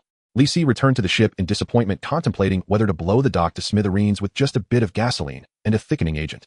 In the captain's cabin, Director Zhang put down the binoculars, his expression far from pleasant. "This is a disaster. They had miscalculated the number of customers and chose to open in a narrow port area. If chaos ensued, it could easily trigger a stampede. I'll go discuss it with the port authorities." He hurriedly ran down the ship. Initially thinking it wouldn't take long, Director Zhang ended up taking over an hour and still hadn't returned. Discontent murmurs arose from the crowd. Lu Jingsheng, unable to reach him by phone several times, decided to start immediately. The guests disembarked from the ship, smiling, skillfully waving as if it were a fan meetup. Lu Jingsheng, look here. Shuwa saw me." "Ah." The barriers were moved aside as the crowd slowly shifted. The guests were almost immediately busy and flustered, but this was precisely the effect the production team desired. The cameraman who had followed Li Si before was also present, having faithfully recorded the entire process of Li Si chasing down drug dealers. He was now promoted to the second-in-command of the photography team. At this moment, the cameraman adjusted his lens, strangely realizing he couldn't find Li Si in the frame. Was he still in the kitchen? Ignoring the other's advice, he swiftly packed his gear and went to find Li Si. He passed through a short corridor carrying the camera and arrived at the basement level of the Mingji ship. Just as he descended the stairs, he heard faint voices. The cameraman took off the camera, switching it to autofocus mode. Turning a corner, he spotted Li Si's figure. Just as he was about to greet him, his mouth fell open in shock. Because Li Si had someone by the throat, lifting him up and firmly pinning him against the wall. The man being choked was struggling desperately. He clearly wanted to call for help, but could only emit faint sounds from his throat. Holding the camera, the cameraman took a few steps forward, suddenly recalling who that person was. The man Li Si was choking was one of the 2 crew members of the Mingxi ship who had never shown his face and spent almost all his time in the engine room. Li Si turned his head and saw the cameraman. The cameraman looked at him nervously until Li Si spoke up. "When did you arrive?" "Just arrived." The cameraman answered, trembling with fear, his eyes fixed on the man against the wall. He couldn't shake off the feeling that the man was about to be choked to death by Li Si. "Then you missed the most exciting part." Li Si appeared regretful. Rewinding back to 15 minutes ago, Li Si angrily walked towards the cold storage. He had 479 fans on social media, yet not a single one came to see him. A bunch of fake fans. He thought about the ice cream buckets in the cold storage and decided to go have some vanilla to soothe his wounded soul. As soon as he reached the cold storage door, before Li Si could input the password, it opened by itself. Thick white mist spilled out from the gap in the door, and a man carrying a large bag appeared before Li Si. The two looked at each other, both stunned for a moment. The man reacted faster, immediately stepping aside for Li Si. "You go ahead." Li Si didn't hold back. As he passed the man, he casually asked, "What's in the bag?" The man quickly replied, "It's garbage. I'm just going to throw it away." This answer made Li Si pause. First of all, garbage is usually dumped on the ship's first floor. Secondly, if it were garbage, why hadn't Li Si smelled any foul odor when passing by? These thoughts flashed through his mind as Li Si naturally walked into the cold storage, picking up a hard pig's leg bone to examine it closely. "This meat is of good quality. It's clear it hasn't been injected with water." After saying that, Li Si turned and threw the bone at the man. The man had no time to dodge when he sensed the danger. He could only roll on the ground, and the bone hit the iron door of the cold storage with a solid thud, creating a small dent. The bag fell to the ground in the chaos. The man rushed to pick it up frantically, but Li Si stepped on the bag. Li Si leisurely took out a pen and drew a line on the bag, and gray-white powder immediately flowed out. The man stared at Li Si with intense malice in his eyes. Li Si pointed at the powder. "What error is this? You're still adding lime to the powder. It could suffocate someone. Why not add some borax? It's not only heavier than lime, but even the color looks better than lime." The man screamed angrily and lunged at him ferociously. And then, the cameraman raised his hand to ask a question.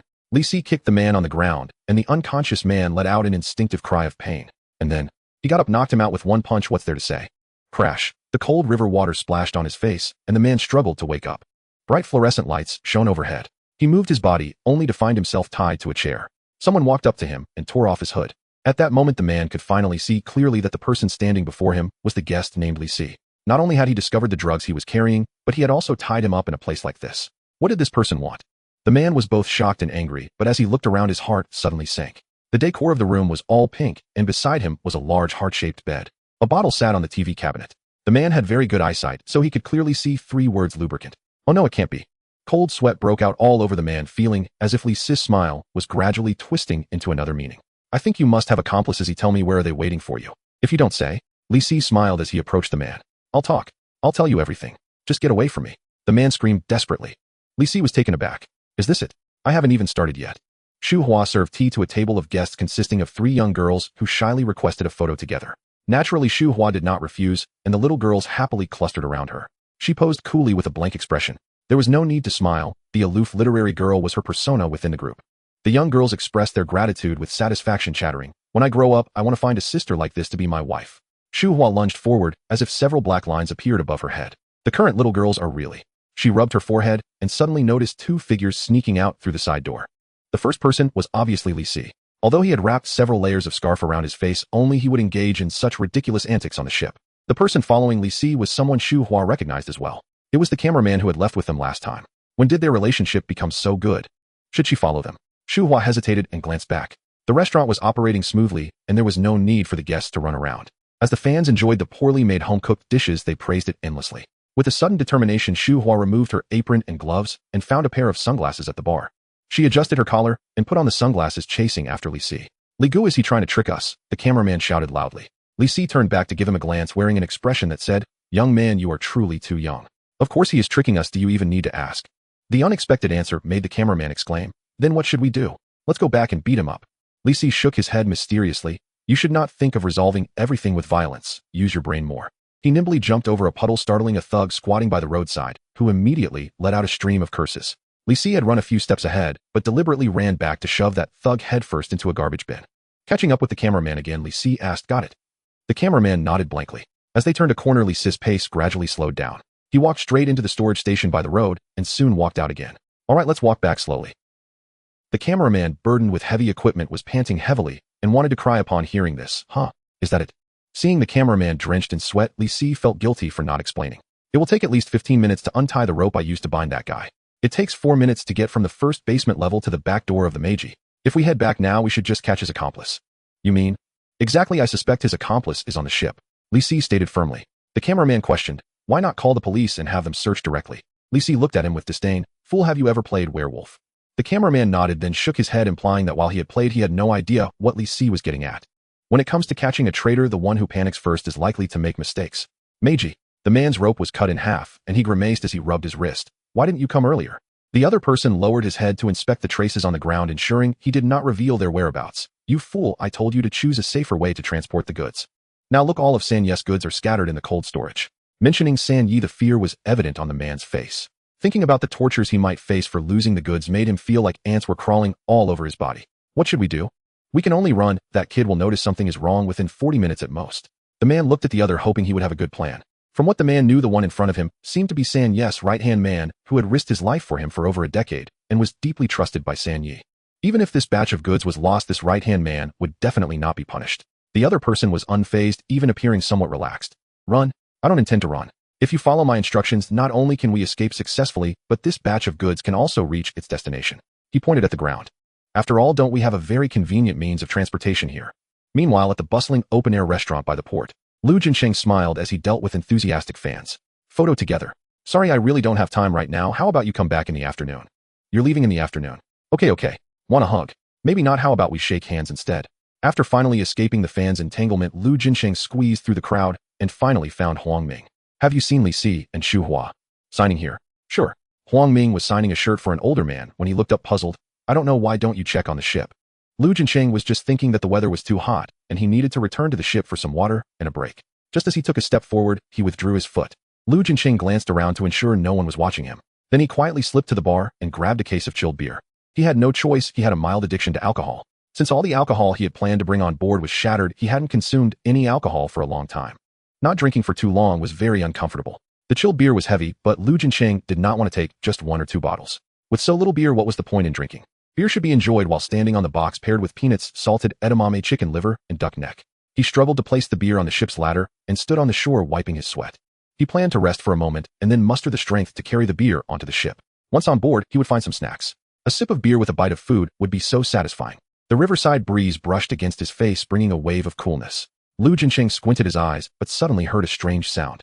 He opened his eyes to take a closer look and was shocked to find that the Meiji was moving forward. The strange noise came from the ship's ladder, which was gradually breaking due to external force. What happened? Why did the Meiji leave? Who is steering the ship now? Wait, my beer. Before Lu Jinsheng could salvage the beer back to shore, the ship's ladder cracked and broke in the middle. Wood splinters flew everywhere, but Lu Jinsheng couldn't care less. His eyes were solely on that case of chilled beer. He reached out with all his strength, but just as his fingers reached the edge of the cardboard box, it slid down the broken ladder. With a splash, it fell into the water and quickly sank, leaving Lu Jinsheng with a trail of bubbles. The Meiji slowly and leisurely sailed away. Lu Jinsheng stood on the shore completely petrified. Someone is in a hurry. As for who it is, I won't say. Li Si held a pair of binoculars. That was the cheap item he had just bought from a street vendor, a flat price of $3.50. He watched as the Meiji slowly departed from the port, tearing down several banners and flags. The crowd gasped, and the fans who were immersed in their meals and photos all left their seats. Fortunately, the outdoor restaurant was located far from the port, and no one was injured for the time being. The photographer stood aside anxious, saying, Li Go, let's call the police quickly. You do it, it's about time. Li Si stood by the roadside, seemingly waiting for someone. The photographer hurriedly took out his phone. After explaining the situation to the police, he looked back at Li Si. To his surprise, Li Si walked straight into the middle of the road, stopped a young man on a motorcycle, and engaged in a friendly conversation with him.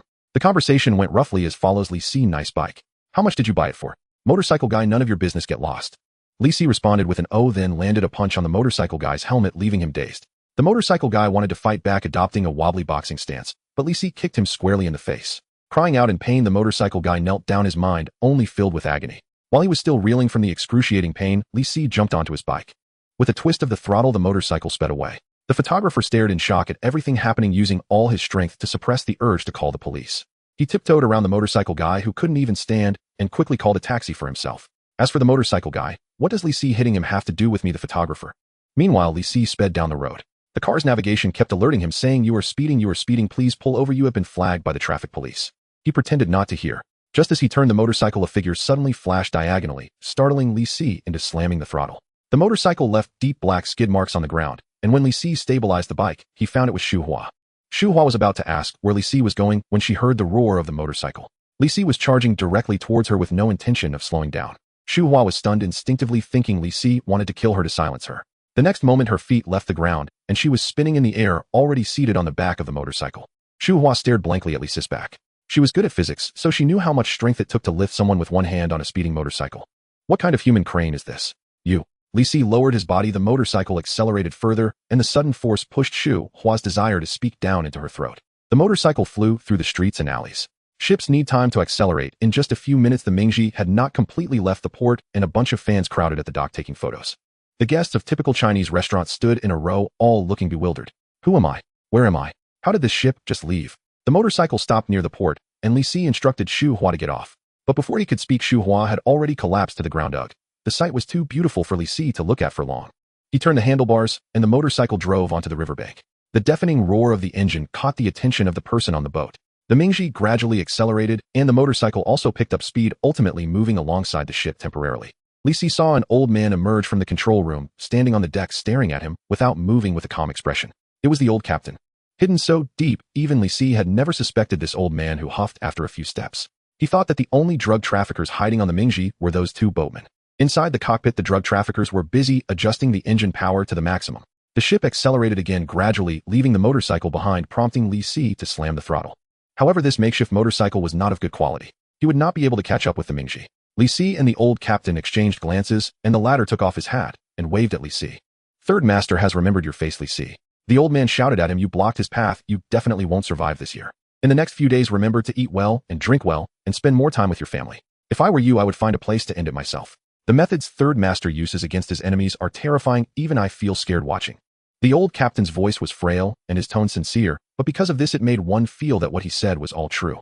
His gaze was kind, as if he truly cared for Li Si. But Li Si's expression showed no fluctuation. He slowly extended his hand and pulled out an object wrapped in newspaper. This item had just been retrieved from storage, still bearing a yellow label. As the layers of newspaper were peeled away, the true form beneath was revealed. It was a handgun. The QSG-92 model pistol supplied to the police with 15 bullets and a range of 50 meters. The old captain also saw the handgun. His expression stiffened for a moment, then a hint of madness flickered in his eyes. Good. I bow to you. You're fiercer than the drug traffickers. Even we wouldn't dare carry a gun with us. The old man fixed his gaze on Li Si, his mouth curling into a grin that revealed his jagged white teeth. Come shoot me. You probably know better than I do what the effective range of a police pistol is. If you can still hit me from this distance, then this life is considered taken by heaven itself. Li Si fell silent for a few seconds, then smiled. His aim gradually shifted from the old captain's gun to the stern of the Mingji. Li Si shouted, Hey, do you remember the question I asked when we first met? Question. The old captain blinked in confusion, suddenly recalling something. His eyes widened, and the blood in his body seemed to freeze slowly. When boarding the ship, I noticed that this ship uses an external fuel tank, which can be easily detonated through the exhaust pipe. What should we have done then? The old captain, being an experienced sailor, instantly abandoned the lives of his two subordinates and was about to jump into the water after taking off his shirt. But a person's movements cannot outpace a bullet. Li Si pulled the trigger, emptying an entire magazine within a second. The bullets accurately drilled into the external fuel tank, and in the next instant a fireball erupted. Boom. The old captain, his subordinates, along with all the cargo on the ship, were engulfed by the violent explosion. Cheers erupted from the distant port. Fans probably thought it was a deliberately arranged firework display. The Mingzi's fuel tank was filled to the brim. The old captain had always planned to escape using the cruise ship, so he would never let the ship run out of fuel. The consequences of this calculation ultimately fell upon himself. The old captain jumped into the water at the critical moment, but the gasoline leaking onto the surface ignited into a raging fire, turning him into a human torch within seconds. If given another chance, the old captain would surely choose to stay on the ship. Being blown up is definitely more comfortable than being burned to death. Amidst the horrifying screams, Li Si stopped the motorcycle, blowing the smoke from his gun, like in a Western film. Oh, that's hot. He stuck out his tongue. There are a total of 3 foreshadowings, all filled in this chapter. During a variety show, Li Si blew up a ship, conveniently killing 3 drug dealers and offending a behind-the-scenes bigwig known as Third Master. He didn't think much of it. After all, having templates like murderer, thief, mobster, and poacher, various chaotic thoughts would inevitably spring to his mind. Those thoughts were far more exhilarating than merely blowing up a cruise ship. However, others didn't share the same opinion. In the month that followed, Li Si attended countless seminars, small briefing sessions, and underwent numerous journalist interviews. Moreover, to avoid accidentally saying something inappropriate, he had to stay fully focused at all times. Fortunately, after a whole month public interest in anti-drug ambassador, Li gradually waned, shifting to discussions about a cheating female celebrity. Li finally had time to do something for himself. For instance, taking his family to watch a movie. Director Tian's new film premiered on the 4th of this month. Compared to the premiere of Crystal Lake Killer, director Tian was clearly wealthier than director Sun. He directly rented an open-air theater in the city center, costing about 20 times Li's salary. Although there was still a lot of time before the screening, audiences had already started to arrive in small groups. Near the audience seats, a round table was filled with various exquisite snacks, yet hardly anyone was eating. Except for Li. He took Duya to the snack table 3 times. Every audience member attending the premiere would see the huge movie poster as soon as they entered. On the left side of the poster was Lu Jingsheng's face, the old handsome man looking haggard with a furrowed brow. On the right side was Li, smiling slightly, exuding both charm and menace. The two were poised against each other, clearly depicting a fierce struggle between good and evil. Meanwhile, the original male second lead and female first lead pitifully hid in the corner of the poster. No one would have guessed that Li was actually the male fourth lead in this film, with less than 30 minutes of screen time. This was all thanks to director Tian, who added scenes for him overnight after learning of the anti-drug ambassador incident. Not bothering to greet director Tian and the others, Li sat in a corner with Duya, each holding a massive ice cream. Fong Su sat behind them, hesitating to speak several times. She watched as Duya finished a large cone and reached out for money from Li. Without hesitation, Li slapped a bill into Duya's hand, saying, "Get me a chocolate flavor. I've had too much vanilla ice cream, it's a bit overwhelming." Upon seeing this, Fong Su could no longer hold back. With a scowl, she said children shouldn't eat so much junk food. Duya was forcibly pushed back into her seat and was prohibited from leaving the theater until the movie ended. Li shrugged and continued to enjoy his ice cream. But then his hands were empty as Fong Su snatched it away. "Am I included?" Li was taken aback. Fong Su snorted coldly and went to fetch some hot water. Without some hot water, these two would definitely have stomach issues tonight. Li and Duya exchanged glances. "Shall we sneak out to buy some later?" "Okay." Fong Su returned with 2 cups of hot water, looking left and right before suddenly narrowing her eyes. "You two don't plan to sneak out when I'm not paying attention, right?" Li's pupils dilated, but he maintained a calm tone. "How could that be? Let's sit down and watch the movie." As more people arrived, the lights around them slowly dimmed. Li leaned back in his chair, preparing to enjoy the show. After all, he had worn a mask throughout the entire murderer's role, and this was the first time he would truly appear on screen. "Speaking of which, Li guest movie is premiering today," Sanchi suddenly said. She was in the practice room of the girl group, Glander. It was now break time. After an intense hour and a half of training, most members were lying on the ground or leaning against soft mats looking at their phones. Only Sanchi was full of energy, pacing around the practice room in a pair of cotton slippers. "Oh, why didn't he give me a ticket? I want to see the premiere too." Sanchi hugged her head, shaking her body back and forth. Sitting not far away, Xiao Yi shrugged her shoulders, looking helpless. "Here we go again. This girl must be bewitched, as she brings up that man named Li at least 10 times a day. I don't know what is so great about him that can mesmerize the group's favorite Sanchi like this." Shu Hua quietly checked her Twitter comments on her phone, randomly selecting a lucky fan to reply to. She pushed her glasses up, the lenses reflecting a cold glint. "Why would Li give you movie tickets?" Sanchi paused for a moment, stammering, "Because we're familiar with each other. And besides, he even invited me out for dinner before. So I think." Shu Hua interrupted her mercilessly. "Okay, since the last time he invited you for dinner, how many times has he texted you on WeChat or called you?" Sanchi counted on her fingers for a while, growing increasingly desperate. Her head lowered more and more until she squatted down, curling into a tiny ball. "Not a single time, right?" Shu Hua delivered the final blow, hitting the nail on the head. Sanchi let out a small, animal-like whimper, completely frozen. Her health bar was empty. "Oh, Shu Hua, don't bully her just because Chi isn't very bright." The speaker was Mimi, who played a caretaker role in the group.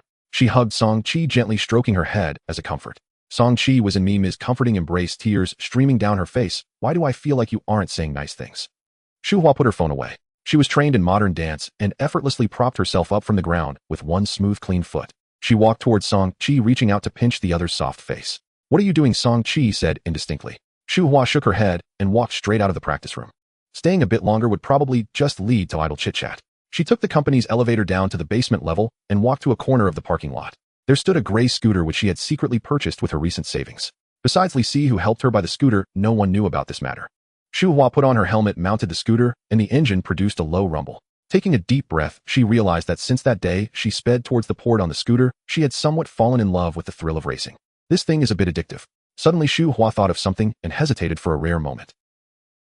"Is it really okay to hide my friendship with Li from Sanchi? It feels a bit like a mistress deceiving the legitimate wife while fooling around with the husband." She shook her head vigorously, trying to shake off that strange feeling. They are just friends. There won't be any messy relationship developing. As time gradually approached midnight, the premiere ended. Besides the crew members still remaining in the theater, most of the audience had already left. Director Tian raised a glass. He was already quite confident about this movie, not to mention the big surprise Li gave him. According to his estimates, the box office might exceed 500 million.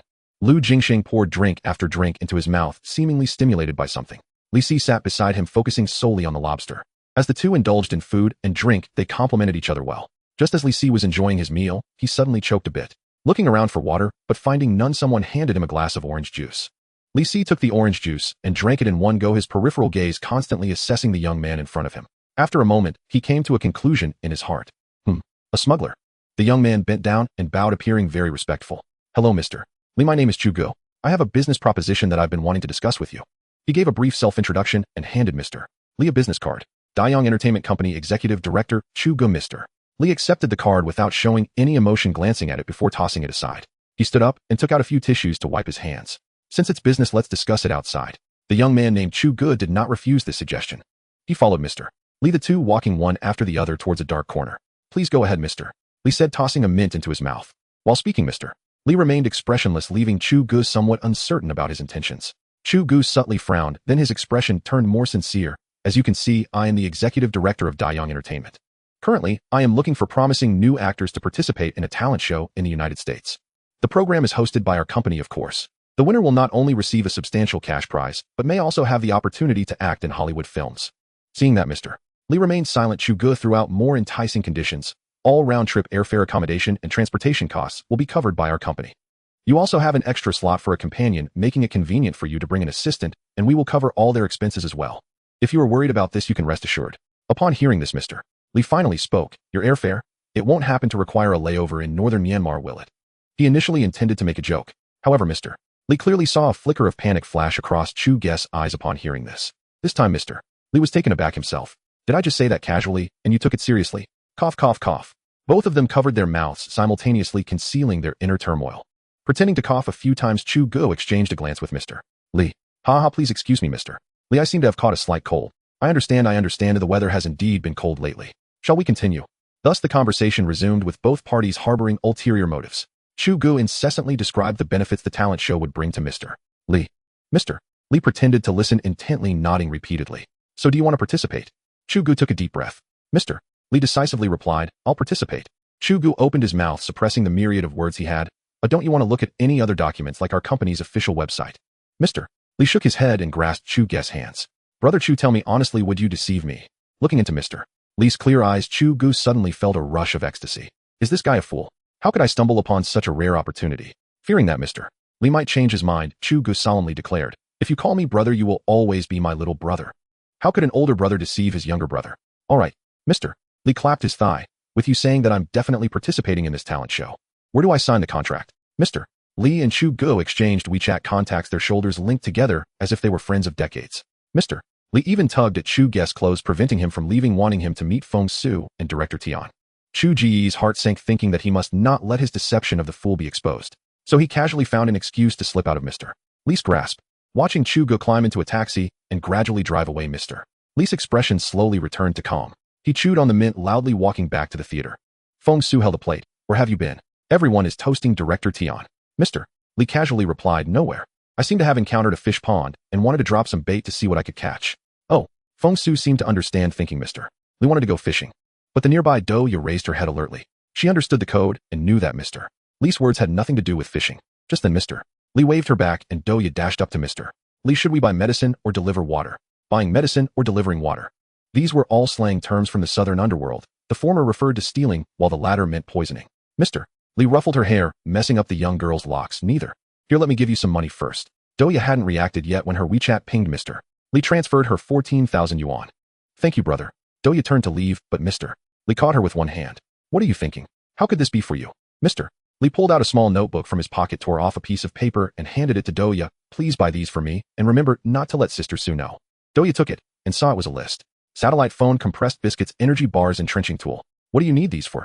Are you going to survive in the wild? Let me see. There's also a 18,650 battery pack, 20-meter wire pipe plugs, DN 20 seamless steel pipe. Seeing this, Duya suddenly looked up, her face showing a look of I knew it. Are you finally unable to stay outside and preparing to spend a few days in prison? Oh, Mr. Li was surprised. You can actually understand this. Does the school teach this? Duya pointed to DN 20 seamless steel pipe, somewhat exasperated. Any normal person would understand this. Besides making guns, where else would such precise, seamless steel be used? Mr. Li pondered. Oil cracking pipe. Duya sighed deeply. Let me think of a way for you. If you accidentally end up there, remember to pull me out. She felt exhausted, so young, yet bearing so much for this family. In fact, Mr. Li was also quite dissatisfied. If it weren't for the lack of options, he wouldn't choose to make guns by hand. Unfortunately, the pistol he had gotten from the police station was reclaimed after the boat explosion incident. He clearly had just one more day to swap out all the critical parts on the gun. Mr. Li was indignant. Midnight. In the hotel, Chu Gu was on the phone, the interface, displaying an international long-distance call. Yes, everything has been arranged. The one named Li Si is also present. Yes, since it is your request, we will certainly do our best. Chu Gu spoke respectfully. Even though he knew the person on the other end of the line could not see him, he couldn't help but kneel on the ground. The laptop screen lit up, displaying dozens of profiles of domestic minor celebrities, both male and female.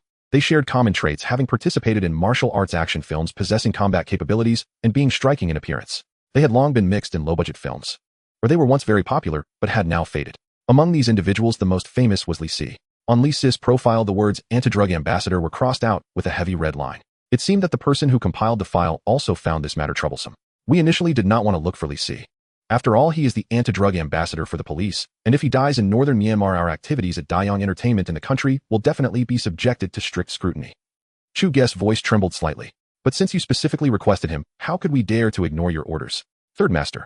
Chu Gu and Li Si added each other on WeChat and agreed to send the necessary items in a few days. Regardless of the visa or flight tickets to Myanmar, Chu Gu confidently claimed that they would cover everything. Li Si was straightforward as well, handing over his ID card, passport, and photos to Chu Gu all at once. On the third day after receiving Li Si's documents, Chu Gu knocked on Li Si's door early in the morning. However, the one who opened the door was not Li Si, but a little girl who only reached his chest. Chu Gu smiled and said, "Little sister is brotherly at home. Li Si is not here, just give me whatever you have." The girl responded expressionlessly. Her attitude was indifferent, but Chu Gu paid it no mind. He handed the documents to her and tried to pat her head. Unexpectedly, the girl ducked her head and quickly dodged, then slammed the door shut with a bang. The door closed tightly before him, leaving Chu Gu's outstretched hand suspended in the air. A glint of ruthlessness flashed in his eyes. After all, she was just a little girl seemingly without any family. Perhaps it would be better to just forget it, he thought, not wanting to complicate matters and disrupt the company's arrangements. He took a deep breath and turned to head downstairs without hesitation. However, what Chu Gu did not know was that the girl had been watching him through the peephole, her gaze cold, as if observing a corpse. The girl stood in front of the door for 2 seconds, confirming that Chu Gu had left. Clutching the items under her arm, she opened the door and made her way down the stairs to the basement level. On the left side, there was a small door. The girl knocked on it, and the door immediately opened a crack. Then a hand reached out from inside and quickly pulled her in. Li Si took the documents, glanced at them briefly, and tossed them aside. The flight ticket was obviously forged. These people even managed to print the airline's official stamp incorrectly. Oh, any knowledgeable person would easily spot the flaw.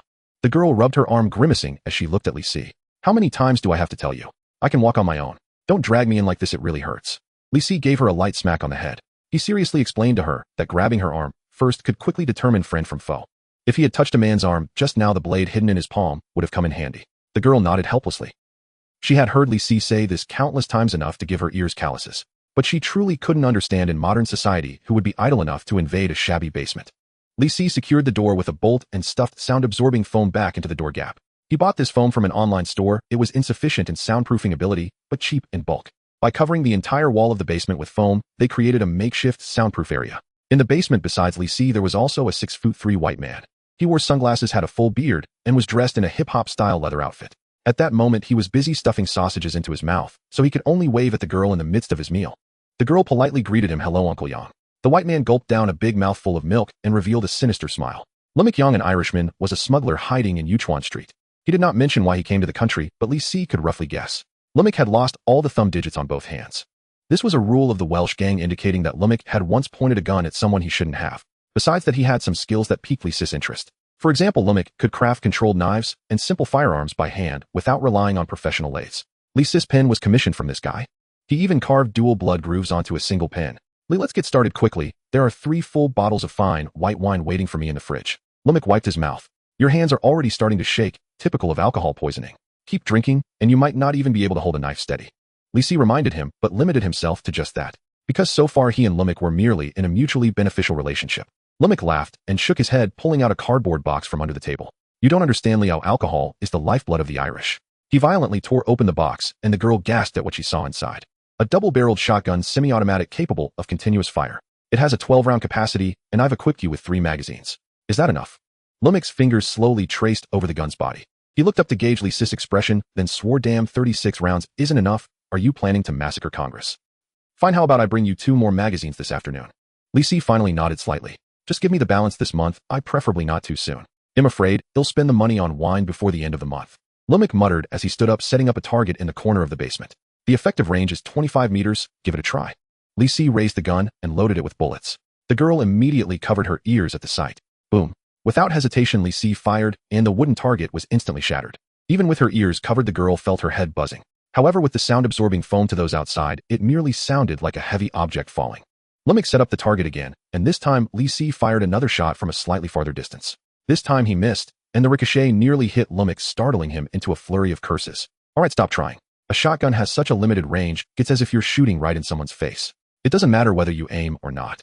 Lumik hurriedly packed his things, fearing being mistakenly shot by Li Si. He knew that Li Si had been eyeing his prized sniper rifle for quite some time. Lumik left. The girl stuffed the wood shavings into a garbage bag and picked up the shell casings from the ground. What time is it? Li Si suddenly asked. Realizing that Fong Su was about to return home, the two of them hurriedly tidied everything up and dashed upstairs. 15 minutes later, Fong Su cheerfully pushed open the door, saying, I'm back. Look at what I bought. The girl watching TV and Li Si lying on the sofa reading turned their heads simultaneously. Welcome back. Fong Su placed the items on the table and began to take off her heavy coat. While I was away, you two didn't cause any trouble, did you? No. Both the girl and Li Si shook their heads. Really? Fong Su sniffed suspiciously, quite sure she smelled gunpowder. Li Si had long outgrown the age of playing with firecrackers, so Fong Su smiled at the girl. Little Duya, do you have anything to tell me? The girl was taken aback. She turned to look at Li Si, only to find him flipping over on the sofa, not even glancing at her. You really are a dog. The girl was filled with grief and indignation. Fong Su was already close by. There's clearly the smell of gunpowder. Lying children need to be punished. Seeing that Li Si had no intention of rescuing her, the girl reluctantly lowered her head. I was wrong, Sister Su. Fong Su prepared a sumptuous dinner featuring large octopus balls, boiled shrimp, and a whole piece of honey-glazed pork. According to her, Li Si and Duya were both growing and needed to eat well. After dinner, Li Si announced some news. Going to America for a reality show. How come I didn't know about this? Fong Su's first reaction was anger, as Li Si had bypassed her, his manager, to discuss collaboration. What if you get deceived? Don't worry, Li Si reassured her. They are very sincere. Look, they even bought me a plane ticket. He showed the fake ticket to Fong Su.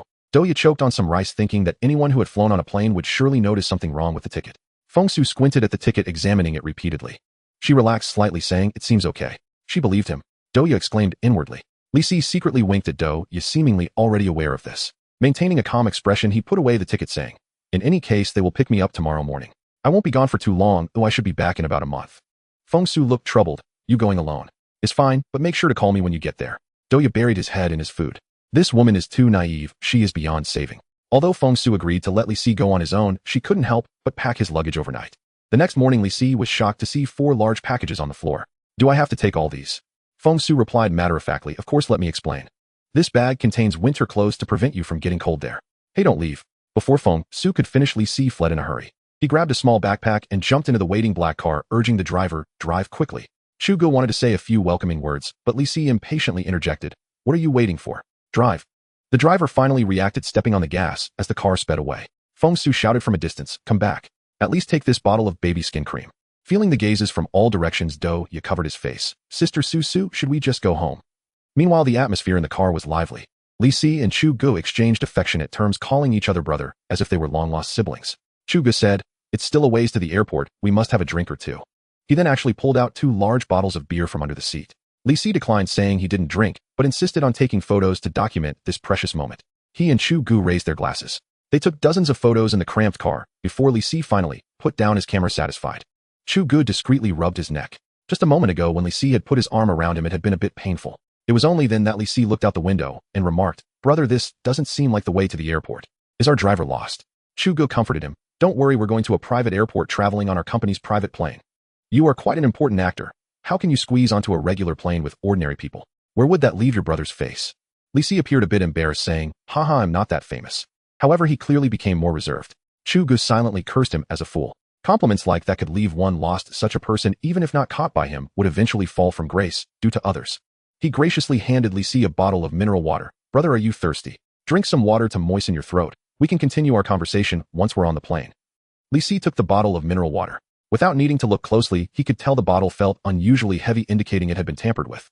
He silently cursed the fool. Using such a thing to try to drug someone. Such an unprofessional organization would eventually get caught, even if they didn't encounter him. He smiled as he opened the cap and gulped down several large mouthfuls, then his expression turned bewildered. Brother, this water. Why does it taste sour? The world around him began to spin. Li Si quickly fell into unconsciousness. He didn't know how much time had passed. His head throbbed with pain. He felt his body being moved around, but his limbs were weak, unable to resist. Li Si caught the salty scent of the sea breeze, so he had been taken to the seaside. A strong hand lifted him by the waist, and then unceremoniously tossed him to the ground. The intense impact brought his consciousness back. He heard a clattering sound nearby. Li Si realized that someone was rummaging through his luggage. What a mess, what's this? Tape. Chocolate. The person found nothing useful, and after a few seconds a package was thrown and rolling right to Li Si's feet. At this point Li Si was nearly fully awake. He moved his fingers and discovered that his hands and feet were bound with hemp rope. He continued to feign unconsciousness as several more individuals were tossed into the room like garbage. After a long period of silence, the ground suddenly shook, then began to rise and fall steadily. This indicated that the vessel was leaving the port. So they had been taken onto a ship. The door slammed shut with a bang and locked. After waiting for 5 seconds, Li Si took a deep breath and began to wriggle on the ground like a caterpillar. After much effort, he finally sat up, leaning against the wall. A groan escaped him, awakening the person closest to Li Si. It was a handsome young man no older than 20. His eyes were dazed for a few seconds before suddenly turning to terror. Shoo! Li Si kindly warned him. If you dare to scream, you'll be the first one I kill once I escape. The young man felt a chill and quickly nodded, tightly closing his mouth. What's your name? Wenxing. Nice name. Li Si appeared to be making small talk, but was actually using this to distract himself. Pressing his back firmly against the wall, he suddenly pressed down with his fingers. He let out a muffled groan as both of his thumbs dislocated. This would loosen the hemp rope. Next came the delicate work as Li Si slowly pulled his hands from behind his back. Impressive, right? He waved his fingers at Wenxing and with a snap returned his thumbs to their proper places. Not rushing to untie the ropes around his feet, Li Si crawled toward the backpack and retrieved several boxes from within. They contained Dove chocolate wafer cookies and Kong Shifu cucumber-flavored chips. He opened the snack boxes and pulled out a steel pipe and springs. Before long, the customized shotgun from Lumike was taking shape in Li Si's hands. Wenxing stared in astonishment at the scene, his face suddenly filled with excitement. Finally, Li Si grabbed a pen and tore the hemp rope apart. Just as he stood up, he suddenly heard someone passing by outside the door. The person's footsteps were heavy and stopped right at the door of their cabin. Then came the sound of a key turning in the lock. Li Si suddenly had a better idea. As the man opened the cabin door, a hand suddenly shot out and pulled him inside. After a few muffled sounds, Li Si emerged from the door. He had changed into new clothes, a fuzzy coat on top, cargo pants, and waterproof boots. The garments exuded a strong fishy odor. Li Si leaned in to sniff and couldn't help but feel nauseated. The man who entered was knocked unconscious, lying stiffly on the ground with all his clothes stripped off by Li Si. He found some wires and ropes, intending to tie the man to a post. However, glancing at Wenxing, Li Si changed his mind.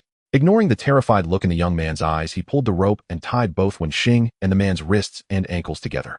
Wenxing. He remembered the earlier threat, tightly closing his mouth and shaking his head in a frenzy as he looked at Li Si. Li Si ignored him and took a few steps outside. But after recalling something, he turned back. Wenxing thought Li Si had a change of heart and was overjoyed. Instead, Li Si tore open his shirt, crumpled it into a ball, and forcefully shoved it into the unconscious man's mouth. Bang! Li Si shut the cabin door and locked it from the outside. At the entrance, the belongings brought by the man were scattered all over the ground. Li Si checked and found that they were just ordinary bottles of mineral water, presumably prepared for the prisoners, along with a set of keys. He stuffed the keys into his pocket and kicked the mineral water aside. Li Si staggered down the stairs and turned a corner, spotting several men chatting in a corner. Just as they were about to greet Li Si, they hesitated upon seeing his face. One man even stuck his hand into his pocket, clearly intending to draw a gun. Who are you? Why haven't I seen you before? Shouted a short man with a beard. Li Si smiled. I am John Dohayan. With so many templates, there must be some linguistic skills to draw upon. Li Si's Korean was not only fluent, but had a hint of dialect. This dissipated their wariness and smiles appeared on their faces. Even the man who had intended to draw a gun withdrew his hand. The bearded man stepped forward enthusiastically and asked in Korean, "How did you come down from above? Those people are important cargo." The narwhal said that anyone who dares to touch them will be thrown into the sea. Narwhal. Li Si noted this name and smiled shyly. There's a female star inside. She's quite a catch. I must take a look, otherwise I won't be able to sleep at night. The men burst into laughter. The bearded man also chuckled and turned to his companions, saying, "Young people are all so foolish." However, among the crowd, a dark-skinned man stared intently at Li Si, his face devoid of any smile. "If you want a woman, go ashore and find one and don't cause us any trouble." With that, he turned and left. The men felt disheartened and the laughter ceased. They seemed to fear the dark-faced man. As soon as he disappeared around the corner, someone spat on the ground in frustration. "Damn Thai guy, damn Chache. Sure, don't say anything. Be careful not to offend him. Oh, Chache never holds a grudge overnight." The bearded man stopped the other and looked at Li Si. "We are going to grab a bite to eat. Do you want to join us?"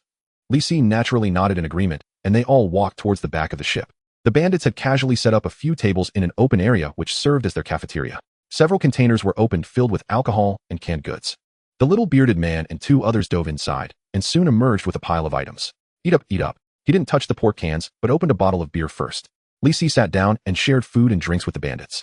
Soon someone opened up a conversation. The business of transporting little piglets is becoming increasingly difficult. Have you heard? A few veterans went to Jinmen a few days ago and actually ran into a black-eat-black situation. The one who died was in terrible shape. They say his head was blown apart. Li Si coughed loudly, nearly choking, and quickly lowered his head to conceal his expression. Transporting little piglets meant trafficking children. The bearded man became interested, slapping his thigh. Right, I don't understand. The little piglet business indeed makes good money, but it's also troublesome with a bunch of stinky kids running around.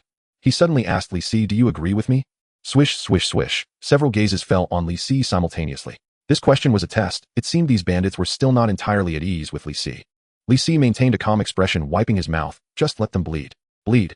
Seeing that the bandits didn't understand, Li Si patiently explained, children have good recovery. Just apply some anesthetic and make a small cut, let a bit of blood out, and they will be so weak that they only want to sleep all day. Isn't that convenient for us to transport goods? The bearded man stroked his chin, and the more he thought about it, the more he felt the other's reasoning made sense. Li Si hadn't finished. If that doesn't work, do you have any cold medicine? Sleeping pills can kill people easily, but cold medicine won't. Take 3 or 4 of them, and they'll sleep like the dead. The Indians also have an injection. The bandits stared at Li Si, becoming increasingly absorbed in what he was saying. One even took out his phone, wanting to record this information.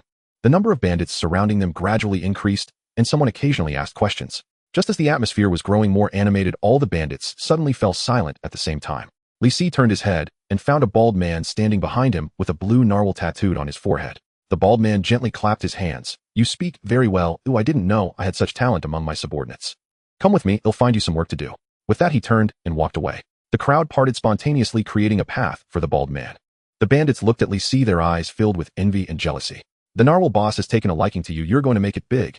The bearded man nudged Li Si's chest. Li Si grinned, rubbing his chest, but inwardly he seemed deep in thought. He followed the narwhal all the way until they stopped at the captain's cabin. Help me open the door, the narwhal ordered Li Si. The door was locked. It seemed he wanted to test Li Si's skills. Without hesitation, Li Si pulled out a thick iron wire from his sleeve. After fiddling with it for a moment, the lock clicked open. All done.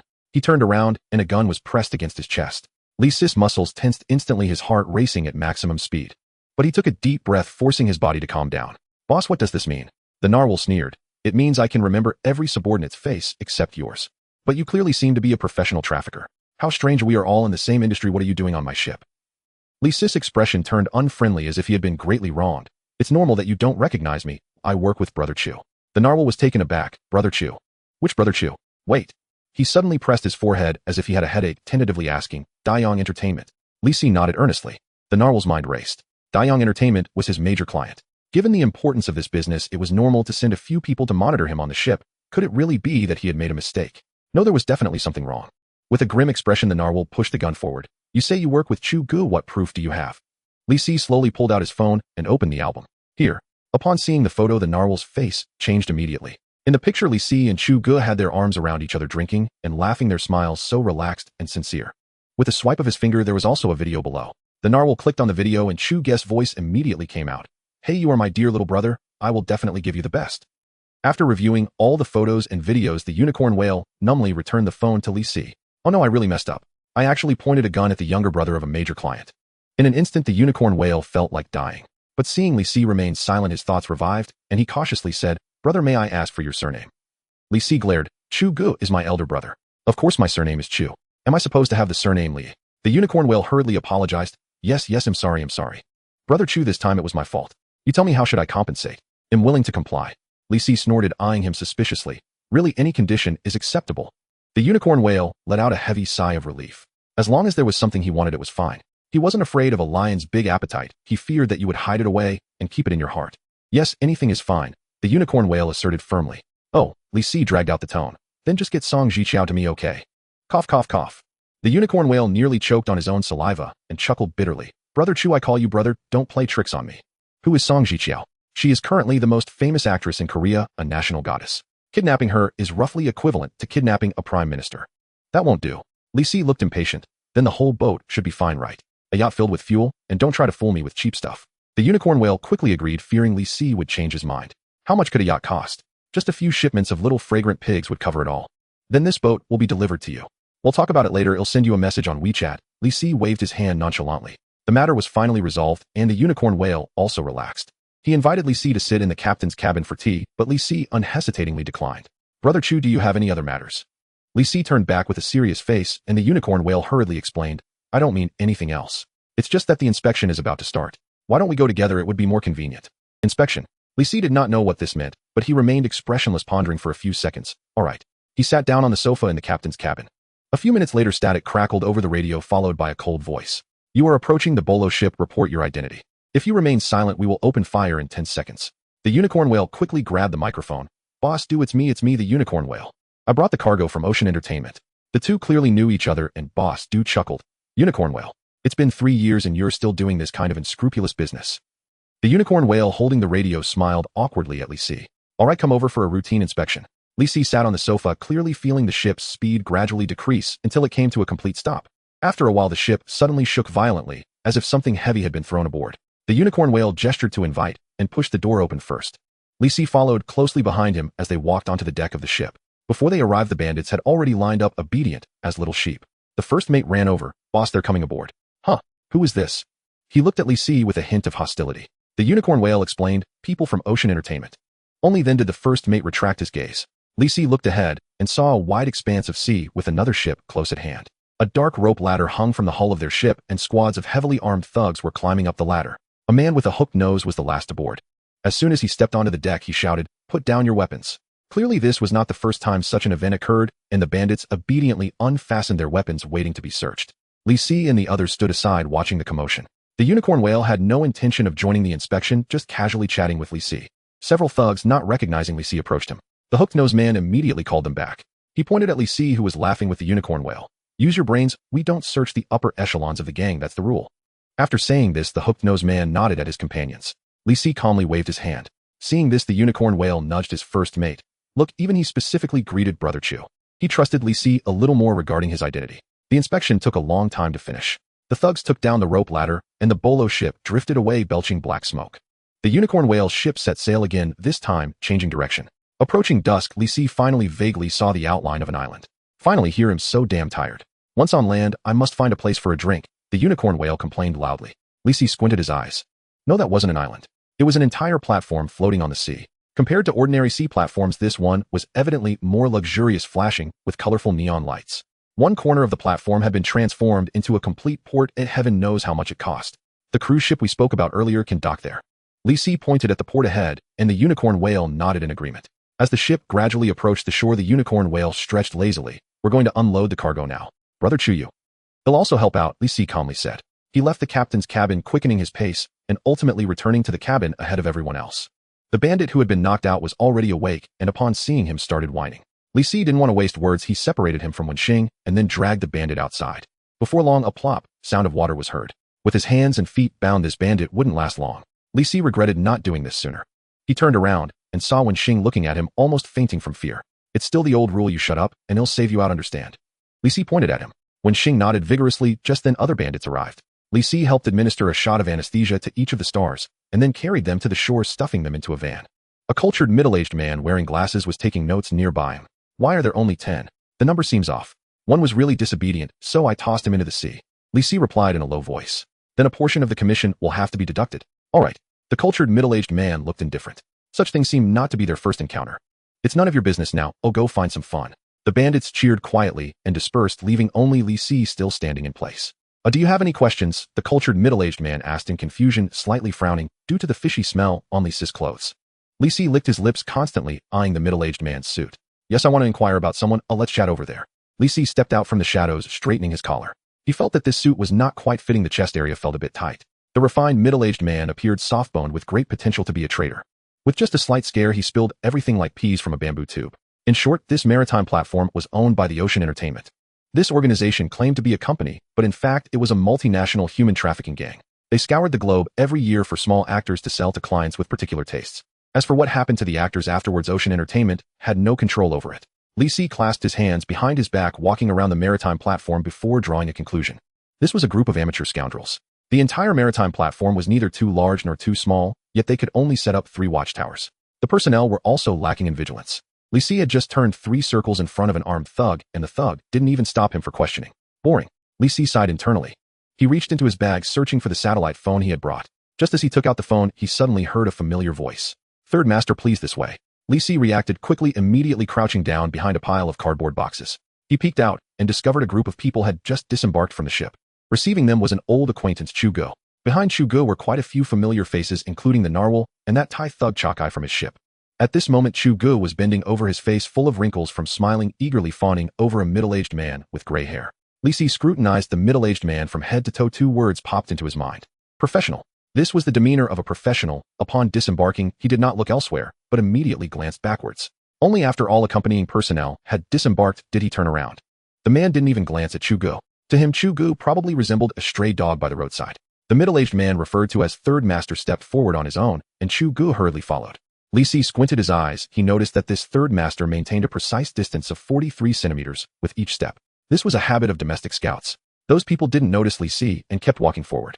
Only after the team passed did Li Si slowly raise his phone, seizing the opportunity for a quick shot. He wanted to capture the face of Third Master. However, an unexpected event occurred. At the end of the line, the Thai man Chakai suddenly turned around. Li Si was caught off guard, and their eyes locked directly. Li Si didn't even have time to retract his phone. He forced a smile and waved, saying, "It's nothing, I was just passing by." Chakai's expression darkened, and he suddenly shouted. The team immediately halted, and the sound of footsteps filled the air as several gunmen quickly surrounded Third Master. Chugo turned back in astonishment. He stared fixedly at Li Si, his initial disbelief turning into furious anger. "Hello there," Chugo gritted his teeth. "How did this guy get out? Damn it, he actually let Third Master know we've made such a huge blunder." Third Master was also staring at Li Si. He frowned, then recognized that face, a half-smile appearing on his expression. For a moment, both sides faced off, and the scene fell into an eerie silence. Until the narwhal suddenly cheerfully said, "A little brother, I've brought the cruise ship to the port for you." "Thank you," Li Si replied sincerely. Swish, swish, swish. Countless gazes instantly fell upon the narwhal. Whether it was genuine foolishness or sheer ignorance, this guy didn't seem to notice anything was off. Only when Li Si tentatively turned around did several guns point at him. The narwhal finally realized, what? Before he could finish his sentence, he was struck on the head by the butt of a gun. He felt the world spin and dizzily fell to the ground. At this moment, he still didn't understand the situation, shouting loudly, "Chugo! Brother Chu, what are you doing? I'm here to help Ocean Entertainment." The first mate stepped back, trembling in a corner. "I have nothing to do with this fool. Don't look at me." The narwhal was restrained, and Chugo didn't have time to care about how he and Li Si had gotten involved. Chugo's gaze was cold and fierce. "Capture him." Li Si turned and ran. The gunmen fired in succession, but Li Si had chosen an excellent hiding spot, and the bullets all struck a pile of cement bags. He climbed up along the pipe, quickly escaping the effective range of the handguns. The gunmen, experienced, silently lowered their guns and switched to knives and daggers. They pursued after Li Si. Chugo stood in place, shouting hoarsely, "You can't escape, Li Si. Just you alone. We at Ocean Entertainment have plenty of ways to deal with you." Li Si glanced at him, then took out the satellite phone and waved it. Chugo recognized the item, instantly falling silent. Third Master's expression also darkened. With the satellite phone, it meant Li Si could notify the Coast Guard at any time. And once it involved domestic citizens, those Coast Guards wouldn't care about international waters. "We're in big trouble. You Ocean Entertainment have really done well." Third Master squeezed out a few words through clenched teeth. Chugo's cold sweat soaked his shirt. He certainly understood the severity of the situation and immediately called his superior. "Boss, there's trouble." On the other side, Li Si was running wildly. After gaining the template, his physical fitness improved significantly, allowing him to eat several more bowls during meals. Now, while running and talking on the phone, he surprisingly managed to do so without turning red or racing his heart. "Hello, yes, I want to report a crime." "Huh? What did you say?" "I'm not making a false report. Look at my coordinates. International waters. International waters." After several rounds of negotiation yielded no results, Li Si hung up the phone, his face grave. Strange, why didn't they believe that he had infiltrated a human trafficker's merchant ship, disguising himself as the brother of a high-ranking trafficker? Now his identity was exposed, and he was being chased by dozens of gunmen. He had clearly explained everything in detail. This was unreasonable. There was no other way if the Coast Guard didn't come. Li Si was genuinely afraid of capsizing in the gutter. He turned a corner, held his breath, and quietly pressed against the wall. After a while, footsteps sounded, and a gunman rushed in. Bang! The deafening gunshot rang out, and the gunman's chest burst open with several flowers of blood. Although it was a close-range shot, the homemade shotgun's power was still too low. The gunman rolled to the ground, letting out a painful howl. But this was precisely Li Si's aim. He put away the gun and continued to flee, shouting towards the satellite phone. "Did you hear that? I just took out one with a shotgun. Ed, did you hear the screams? Now do you believe me?" The other end of the satellite phone fell into a peculiar silence. Then Li Si's ears caught the deliberately suppressed voices. "Hurry. Quickly mobilize the Coast Guard. There's a madman on the high seas who made a report and shot an innocent civilian as a demonstration to the police." Li Si was taken aback, then shrugged. "This isn't impossible." The gunmen felt increasingly uneasy as they ran. While they were nearly exhausted and on the verge of collapsing, that kid up ahead was still sprinting away with long strides. Finally, the first gunman stopped, leaning on his knees and panting heavily. After a few seconds, all the gunmen ceased their pursuit and began searching for alternative means of transport. However, this was a maritime platform with limited load capacity, and ordinary cars were not allowed. After some discussion, a few gunmen hastily brought over several children's bicycles from nearby containers. The other gunmen frowned, eager to eliminate these few individuals first. Those who fetched the children's bicycles felt a sense of helplessness. Items like bicycles and motorcycles had very low profit margins and were generally not traded on maritime platforms. The few children's bicycles brought over were actually used by a group of Mexican drug dealers to conceal marijuana. The steel tubes used to make the bicycles were all hollow. When the seats were removed and the marijuana stuffed inside, it was seamless. Li ran for a while and noticed that no one was pursuing him. He turned back and saw a group of burly men desperately chasing after him, pedaling colorful children's bicycles. Li was puzzled. Did they think I would laugh so hard that I couldn't run anymore? Grabbing onto a water pipe, he flipped himself back up onto the rooftop and hid behind a chimney. As the gunmen approached on their bicycles, he pulled the trigger and fired a few cold shots. No screams followed he might have missed. Li did not even glance back as he jumped off the eaves. The outline of the port was already in sight. The gunmen had no idea that he had been leading them in circles, all to find the ship left for him by the unicorn whale. The gunfire startled the pursuers, giving Li a few precious seconds. There was only one yacht docked at the port. Li nimbly boarded the yacht, but could not find the keys. Had he boarded the wrong one? Li felt a bit anxious and peeked out again, realizing the gunmen could find him in less than a minute. He crouched down, and suddenly the sound of rushing wind filled his ears. Li swiftly retreated, delivering a powerful kick that shattered the yacht's seat.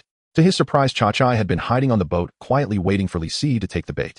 Cha-Chai cracked his knuckles and spoke in clumsy Chinese. I knew it. You come here. Li's expression turned grave. Are you going to kill me? Cha-Chai laughed heartily. Foolish question. I want to use these fists. Before he could finish, Li pulled out a shotgun and fired 2 shots into Cha-Chai's chest. Confused, Li thought, why are you so arrogant without even bringing a gun? Cha-Chai's mouth quickly filled with blood. He touched his chest, revealing a tragic smile, before collapsing onto the boat. Li crouched down and quickly found a key in Cha-Chai's pocket. He inserted the key into the lock and the yacht roared to life. The engine's dull roar caught the attention of the gunmen, but it was too late for them. They could only watch Li escape while firing their guns into the air. After covering some distance, Li confirmed he was safe. He set the yacht to autopilot and began dealing with Cha-Chai's body. However, just as he stood up, Li witnessed a shocking scene. The gunmen were assembling something on the shore, and the barrel of that thing was already formed, pointing directly at him. Li clicked his tongue in annoyance. Plans had changed. He struggled to lift Cha-Chai's body and carefully placed it in the driver's seat. Just after completing this, he heard a piercing shriek. Boom. A column of water mixed with flames shot up into the sky, reaching over 10 meters high. On the shore, Sanyi put down his binoculars, tossed them into Chu Ge's arms, and left without a word. Chu Ge bowed deeply. Thank you, Sanyi. If it weren't for your rocket launcher, it would have been a disaster. Our boss wants to invite you for a drink to express his gratitude. An invitation. Sanyi stopped in his tracks. It was the first time he spoke after meeting Chu Ge, his voice muffled. If one looked closely, they would notice that Sanyi only had half a tongue. Had Sincere caused the trouble himself? I solved it. He has the nerve to ask me to find him. Chu Ge kept his mouth shut, his face turning pale. Li emerged from the water, confirming that the shore was deserted. Cha-Chai's body tilted to one side, already burned to a crisp. Thanks to his impulsive attack on the boat, he provided a body. Otherwise, Li would have had to work much harder to fool Sanyi. He paddled with all his might in the water and climbed onto a piece of floating wood. His backpack was still with him, but unfortunately the shotgun had taken on water and was unusable. Li lay on the floating wood, counting the items around him. 2 energy bars, a small pile of chocolate, and 10 heating sticks, enough for about 15 hours. Of course, there was also a satellite phone, but it was waterlogged. With these items, he could drift at sea until midnight. Moreover, Li had calculated that the Coast Guard could only appear from the direction he was currently drifting. If all went well, he would be rescued in no more than 3 hours. With this thought, Li's tense body finally began to relax. Finding a comfortable position on the floating wood, he began to munch on the energy bar. The seawater was cold, causing his feet to swell. Li yawned widely, feeling the urge to sleep right there. Fortunately, reason held back his drowsiness. After drifting for about an hour, Li's eyelids began to droop. Just then, he suddenly heard a tragic cry for help. Help! Someone come save us. They were speaking in Korean. Li was taken aback. What a coincidence. Could he encounter other drowning victims? It turned out he wasn't the only one having a bad day. He turned his direction toward the source of the sound and swam for a while, revealing a strange sight. A ship was perfectly intact on the surface of the sea, yet dozens of men, women, and children were crying for help in the water. There were also several cameras on the deck, all pointed directly at the drowning victims. Oh, Li understood. They were filming a movie. He had mistakenly entered someone else's filming location and hesitated.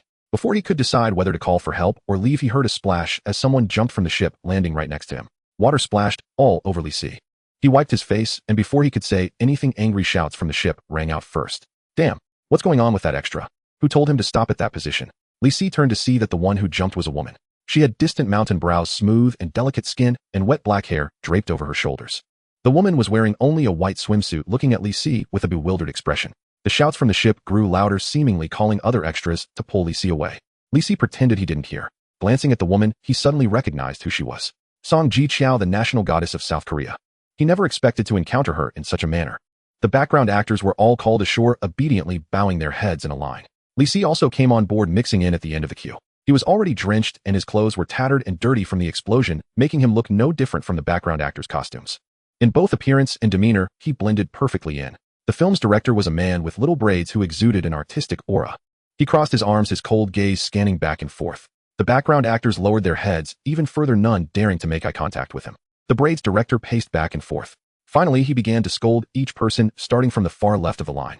He pointed at the first background actor's face. Did I not say no one is to be in the water at the female lead's drop point?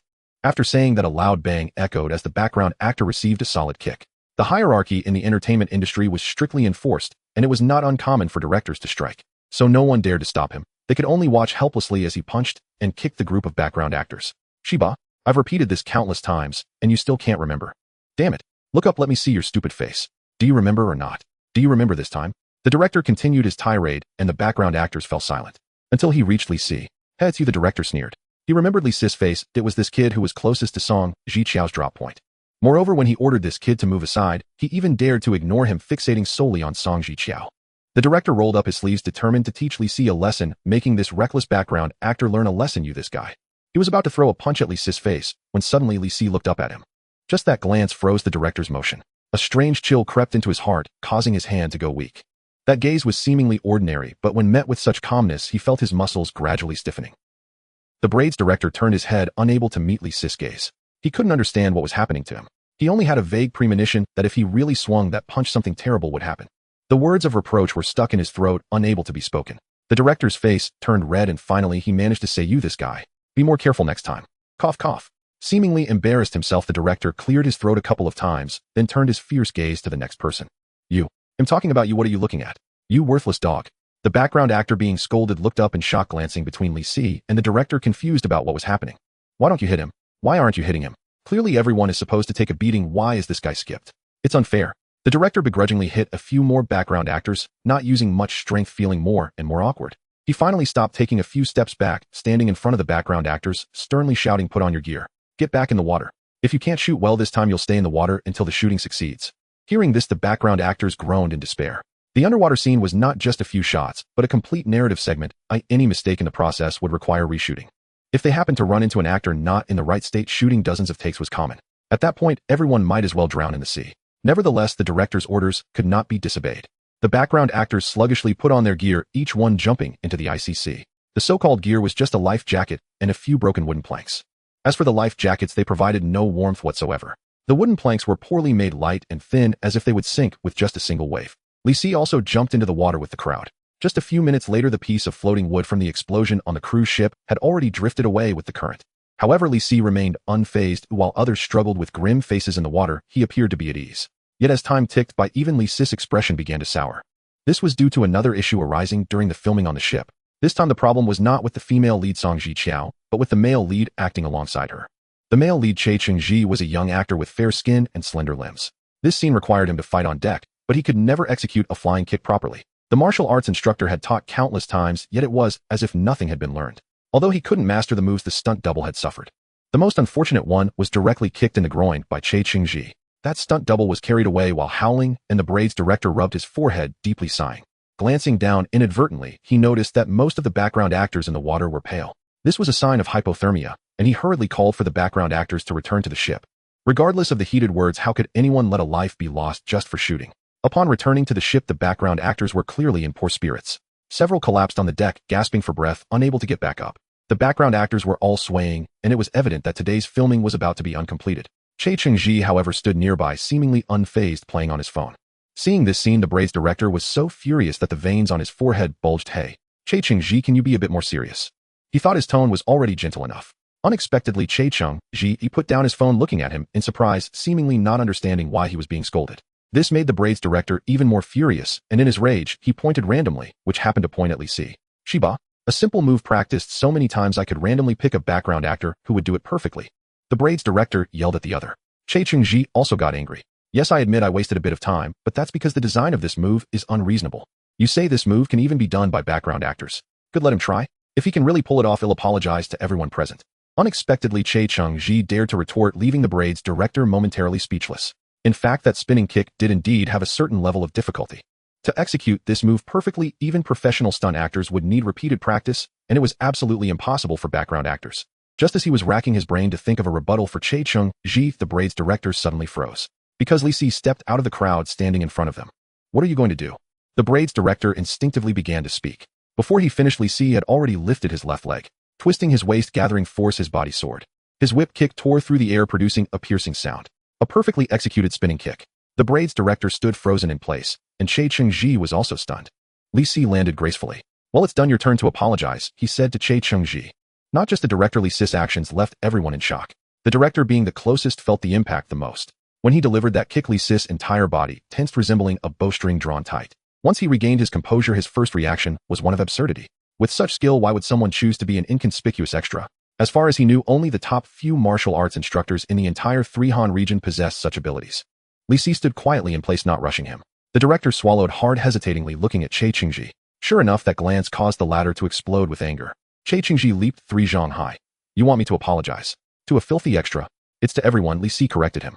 Che Cheng-ji fell silent, glaring hatefully at Li Si. After a while, his expression shifted to one of disdain. He turned and walked away without hesitation. Che Cheng-ji's assistant, a middle-aged woman, witnessed everything from the side. She jogged over to drape a warm coat over Che Cheng-ji, leaving with a half-smile, glancing at the Braided director and Li Si. The Braided director noticed that Che Cheng-ji truly did not want to continue acting and nervously rubbed his hands together. What should we do? Someone then approached them, bringing a waft of fragrance. I think he looks great, let him give it a try. The speaker was none other than Song Jiqiao, who pointed at Li Si, appearing quite interested. The director was taken aback. Trying out means the male lead. Song Jiqiao nodded and walked away with her little hands tucked into her pockets, as if this was the final decision and she merely came to inform the director. The Braided director frowned. In fact, within this crew, Song Jiqiao truly had the authority to make decisions. Her status in the film industry was well established. Theoretically, as long as she remained in the crew, the film's reputation would not collapse. As for the casting of other roles, letting her have her way was not out of the question. Thinking of this, the director coughed lightly. Have you acted in anything before? I'm not talking about extras or minor roles. Li Si nodded with a smile. With that answer, the director's expression improved somewhat. Having experience was good. He dreaded the thought of someone who knew nothing. That would be troublesome. What works have you acted in? The director wanted to gauge Li Si's background. Not many. Li Si went through his past works in his mind. The Crystal Lake Killer director, Tian's The Thief's Gunfire. And there was a variety show called Typical Chinese Restaurant. Li Si gradually paused as he noticed the Braided director gaping. The director pinched his philtrum hard. You came to our crew as an extra, right? You participated in 2 commercial films and a variety show, yet you came here to play an extra who soaks in seawater. Yes, you can Google actor Li Si and you might find me. Li Si scratched his head. The Braided director closed his mouth. He truly did not understand this behavior. Is there something wrong with this world? Today, either Li Si or he must be crazy. Taking a deep breath, the Braided director realized something was off. Your name is Li Si, right? He suspiciously looked him up and down. You seem to be Chinese. How come I don't remember recruiting foreign extras? Li Si spoke frankly. Maybe it's because I joined midway. The Braided director was stunned. Midway? From where? Li Si pointed behind him. The high seas. Oh, this time the Braided director looked at him with not just suspicion, but real fear. He almost screamed. You came from the high seas, then sneaked into the extra crew to board our ship. Li Si applauded in admiration. The director was indeed skilled, instantly piecing together the whole backstory. The Braided director felt weak in the knees, nearly collapsing to the ground. Who could drift over from the high seas? Just thinking about it with his toes, he knew they must be no good. While the Braided director was terrified, Song Jiqiao added fuel to the fire. No matter how the Braided director tried to signal her with his eyebrows, she completely missed the meaning, frowning. Why haven't we started shooting? The sun is about to set. Oh my lady, is this the time to make a movie? However, when the director looked at Li Si, he found the culprit was eager to start. He sighed inwardly and weakly said, Fine, let's get started then. It was only then that Li Si realized today was the first day of filming. No wonder the director was not so resistant to changing actors at the beginning. After a quick look at the script, Li Si began to rehearse the scene where Che Cheng-ji had repeatedly failed. The Braided director shouted, Action. Song Jiqiao splashed into the water with a thud. This scene was likely where the male lead faced off against the female lead on the deck, urging her to escape, while he stayed behind to hold off the enemies. Several martial arts extras began to approach Li Si from 3 directions. The actions in this scene were all choreographed, and he only needed to follow the sequence.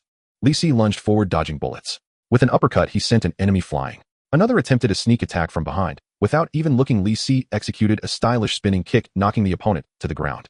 These moves were clean and decisive. Even if the Braided director believed Li Si had issues, he couldn't help but silently admire him.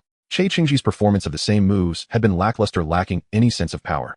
He could only rely on post-production editing and slow motion to make up for it. But with Li Si, it was like a thunderclap striking fear into the hearts of onlookers. The more the braided director watched, the brighter his eyes became, though he verbally protested his body betrayed him. The camera closely followed Li Si's movements without letting up. Finally, the male lead was to be ambushed from behind by an enemy, sustaining injuries before overcoming the opponent despite his wounds. Li Si knelt on the ground, heavy footsteps approaching from behind. According to the script, that martial arts extra was supposed to strike Li Si on the back of the head with a prop stick. But for some reason, the wind behind him changed direction. The target was his ankle. Without a second thought, Li Si stood up, directly crashing his head into the chin of the person behind him. Someone groaned in pain. Li Si turned back and pressed down on the person's head, delivering a knee strike. Blood splattered in the air. Letting go of the martial arts extra's head, the man slid silently to the ground. Li Si scanned the surroundings and caught Qingji's fearful gaze. Apparently, he had stealthily returned to the filming location at some point. It seemed he wanted to witness the moment Li Si's ankle was crushed. Narrowing his eyes, Li Si approached Qingji, who stumbled back in fear, then turned to flee. However, Li Si did not pursue. He stopped and looked back. Meanwhile, a deep voice echoed over the loudspeaker. "This is the Incheon Marine Police Department. We have received reports of armed personnel fleeing in the nearby waters. We repeat, armed personnel are fleeing in the nearby waters. All personnel on board are requested to cooperate with our inspection." "It has finally arrived," Li Si murmured inwardly. "At last, it has arrived." The director's eyes welled with tears. Both men harbored the same thought simultaneously, yet their meanings diverged profoundly. Li Si knew the incident occurred in international waters near the Incheon Maritime Zone. If mainland maritime law enforcement intended to conduct operations there, they would inevitably notify the Incheon Ocean Police Agency for coordination. By standard procedure, all vessels transiting the Incheon Maritime Zone were subject to inspection to prevent suspects from evading capture. The director's "it has finally arrived" reflected a singular desperate hope that the police would swiftly take Li Si away. He had watched wide-eyed as Li Si suddenly erupted, flying into a violent frenzy, pummeling the extra until blood streamed from his head. A manic episode. A history of aggression. Utterly bewildered, his mind could only echo 3 words: "Oh my God, this is terrifying." A Coast Guard vessel drew near and deployed a boarding ladder. South Korean maritime officers began ascending the deck in disciplined formation, and Li Si felt an uncanny sense of déjà vu. The extras stood idly in place awaiting body searches. The director stood at the head of the line and almost unconsciously glanced back, only to find Li Si standing directly behind him, his expression grave and inscrutable. The director's pupils contracted sharply. What on earth was happening? Why hadn't Li Si fled at the sight of the police? In an instant, a far more chilling hypothesis surged through his mind. Could it be, when things turned dire, he'd seize the director as a hostage? That thought took root and refused to dislodge. Trembling inwardly, the director edged sideways, putting distance between himself and Li Si. Yet when he glanced back again, Li Si had silently followed, still standing just behind him. The director's composure shattered entirely. Meanwhile, Li Si was thinking, the wind was fierce where I stood earlier, gave me a pounding headache. Much better now. As the director waited in mounting dread, it wasn't long before the entire Incheon Coast Guard contingent stepped onto the deck. Their commander, a towering, broad-shouldered man, wore an affable smile, urging the cast not to be alarmed. An illicit organization has been detected in nearby international waters. Though most perpetrators have already been apprehended, a few may have boarded this vessel. We must conduct a thorough inspection. If no irregularities are found, we'll depart immediately. Our apologies for the disturbance. The director whirled around, eyes locking onto Li Si. Who else but him could possibly be the dangerous intruder who'd slipped aboard from international waters? Li Si found the director's sudden stare puzzling, but offered a polite, reassuring smile. "These suspects may be armed. Please pay close attention to anyone carrying bags." The commanding officer continued. "Yes, exactly right." The director screamed inwardly. He knew full well Li Si carried a black backpack. It bulged unervingly, surely crammed with weapons. They're unlikely to be South Korean nationals, but rather foreign nationals, meaning they won't carry ID cards or passports. The officer added another distinguishing trait. Now it wasn't just the director. The extras too began casting wary glances toward Li Si. A hushed murmur rippled through the crowd. "Hey, look at that guy. Is he foreign? And doesn't he seem right? I don't recall ever seeing him before. Could he really have sneaked aboard? Huh. Now that you mention it, I don't remember spotting him at breakfast this morning, or during today's shoot either." Li Si remained oblivious to the whispers, calmly standing still. Until, "Sir, the suspect you described matches someone here perfectly." A voice cut through the air, Qingji's. He pointed directly at Li Si, his gaze laced with quiet malice. "We strongly recommend you search him immediately." The officer's expression hardened. He strode forward, approaching Li Si with cautious vigilance. "Sir, please raise your hands." He'd already noticed the backpack, and as a seasoned maritime officer, he saw more than others did. For instance, the unmistakable silhouette inside the pack resembled a firearm. Li Si complied without hesitation, slowly lifting both hands. Then deliberately, he gave the backpack a firm kick, sending it sliding straight to the officer's feet. The burly officer crouched warily, unzipped the pack, and withdrew its contents. "What is this?" he asked, puzzled. The object in his hand bore a vague resemblance to a gun, but was waterlogged and ruined. Where the stock should have been only a splintered, sodden stump of wood remained. Li Si replied coolly, "It's a toy gun, handcrafted by me using duct tape and metal tubing. If you doubt me, go ahead and fire it at me." The officer paused, then abruptly raised his service weapon, aiming squarely at Li Si. Facing the dark, gaping muzzle, Li Si showed not a flicker of fear. "The trigger mechanism does function. I refined it carefully since it's meant as a gift for a child at home." The officer exhaled slowly and handed the toy back. "Seems harmless. You've got remarkable craftsmanship." Relief washed over him, while the director and Che Qingji tensed anew. Especially Che Qingji. He'd been certain Li Si's arrest was inevitable, yet fate had thrown this baffling curveball. Seeing the officer turn to inspect others, Che Qingji panicked, his voice cracking. "His documents. Why aren't you checking his ID?" The officer frowned, disliking the tone instantly. Quietly, he leaned toward Li Si. "Have you offended someone?" Li Si merely smiled, not answering. Before the entire crew's watchful eyes, he bent down and retrieved a waterproof document pouch from his backpack. The officer accepted it and examined each item inside. All documentation appears valid. Evidently, Duya's forger was highly skilled. The full set cost over 5,000 yuan. Truly, quality came at a price. The director stood frozen, stunned. He never imagined Li Si would possess even a South Korean resident ID card. But how was that possible? Wasn't he a foreigner who drifted here from international waters? Che Qingji gritted his teeth, refusing to yield. Even now, look at how badly he beat that man. Assault. The officer, already irritated by Che Qingji's manner, snapped impatiently. "We have no jurisdiction over brawls. Handle that ashore." Che Qingji fell silent, defeated. While Li Si was being searched, inspections of the others had concluded. Finding nothing amiss, the officers departed swiftly. Before leaving, the commanding officer bowed respectfully to the group. "Thank you all for your cooperation."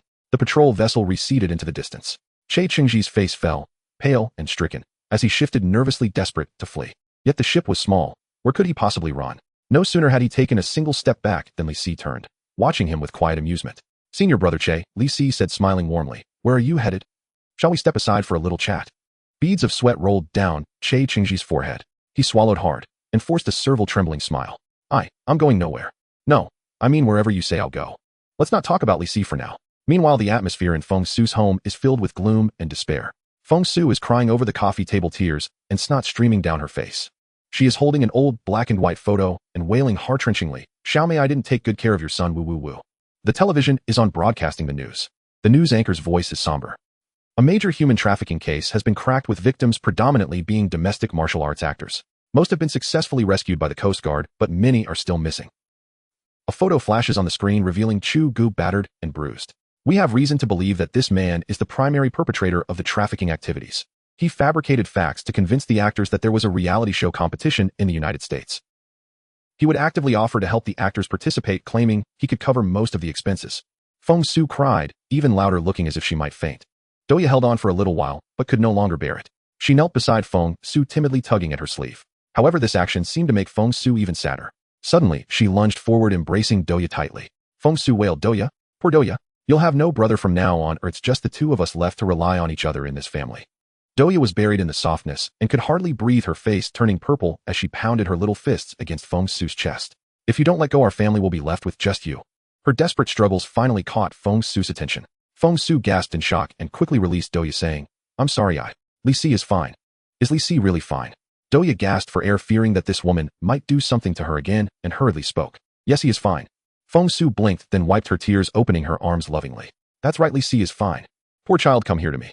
Duya felt her head was about to explode. She bent down and skillfully dodged Fong Su's embrace. "I'm not going insane from excessive sadness. Li Si was still on the phone with me earlier," Duya shouted. This time Fong Su finally registered her words. She stared blankly and let go of her grip, looking at Duya. Seeing Fong Su's expression, Duya's heart softened. Li Si had already told Duya the entire plan. Thus she slowed her voice and briefly explained the situation to Fong Su. Though she omitted certain illegal aspects, Duya concluded, since the Coast Guard hasn't found him, Li Si should have already arrived in South Korea. Fong Su sat in silence. Just as Duya thought she needed time to digest this, Fong Su sniffed and then stood up. Duya's heart raced with fear. "What are you going to do?" "I'm going to find Li Si." Leaving that sentence, Fong Su walked into the inner room. Within just a few minutes, she packed her luggage and strode towards the door. However, just halfway there, the spirited Fong Su was stopped by Duya. "Did you bring your passport?" Fong Su's confidence weakened. "Do I need to bring a passport?" "What about your ID and visa? You brought those, right?" Duya pressed. Fong Su involuntarily took a step back, her gaze drifting sideways. I do have them." Duya scoffed. "I've been keeping your ID for you. You clearly didn't bring it. Don't try to fool me. Also, you need to take a flight. You should check if there are any flights tonight." "I forgot about that too," Fong Su replied dejectedly, thoroughly defeated. Duya sighed. She magically rummaged around the room and came back with dozens of documents in her hands. I knew this would happen. Fortunately, I was prepared. Let's go together. I really can't let you go alone. Li Si, completely unaware of everything happening back home, is fretting over his dinner. A few hours earlier, Li Si had extorted a hefty sum from Che Qingji on the ship and even had him transfer the contract of the film to himself. The moment the other party disembarked, he ran off with his agent, while Li Si returned to the hotel with the director and others. The director dared not express his anger over such brazen conduct. Song Jiqiao, on the other hand, seemed to be enjoying the spectacle. Noticing that Li Si had no money, she even used her own card to book him a room. Li Si's good mood lasted until dinner time. Upon seeing the meal that was delivered, his first reaction was to rub his eyes. Pickled vegetables. Only pickled vegetables. Various kinds of pickled vegetables.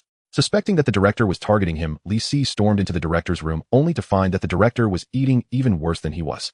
Li Si, who had recklessly toppled an entire criminal organization, finally felt stuck in this cold night. Was there really nothing edible in this country? He set down his bowl and left the hotel with his hands in his pockets, deciding to fend for himself. The nightlife in South Korea is quite vibrant, but clearly not around here. Surrounding the hotel are old neighborhoods with most shops closing early. The surroundings were pitch black. Li Si turned through alleyways and finally spotted a small house in the distance, illuminated by warm yellow lights. The sign of the small house depicted a bowl of rice. It must be a restaurant, right? Filled with anticipation, Li Si hurried a few steps and pushed the door open. Wow! Hurry, get out. The scene inside stunned Li Si for a moment. This table is so big and white. Wait a minute. These chopsticks are so long and beautiful. Also not right. He stepped back and stood at the door, studying it carefully. The sign at the entrance clearly stated grilled beef rice bowl, 3,000 Korean won. Was that just an illusion? He steadied himself and opened the door again. Wow, why is he back again? Get out. Li Si stepped back and closed the door, his expression grave. He learned that in Korea, a rice bowl restaurant refers to this kind of establishment. Otherwise, how could he explain that when he pushed the door open, he saw a group of young, beautiful women in disheveled clothing? He turned around, wanting to try his luck elsewhere. Just then the door opened, and a girl stood there looking apprehensive. I'm sorry, do you want to come in? Li Si shook his head firmly. I don't have that need. Oh, I just want to find a place to eat. The girl's face flushed as she stamped her foot. Where do you think this is? This is a place to eat. Li Si glanced at her skirt, which was so short it barely covered her thighs. The girl also noticed Li Si's gaze, and her face nearly steamed as she desperately pulled down her skirt. We're just filming a program here, and we'll leave soon. The company requires us to dress like this, and we can't help it, she mumbled softly.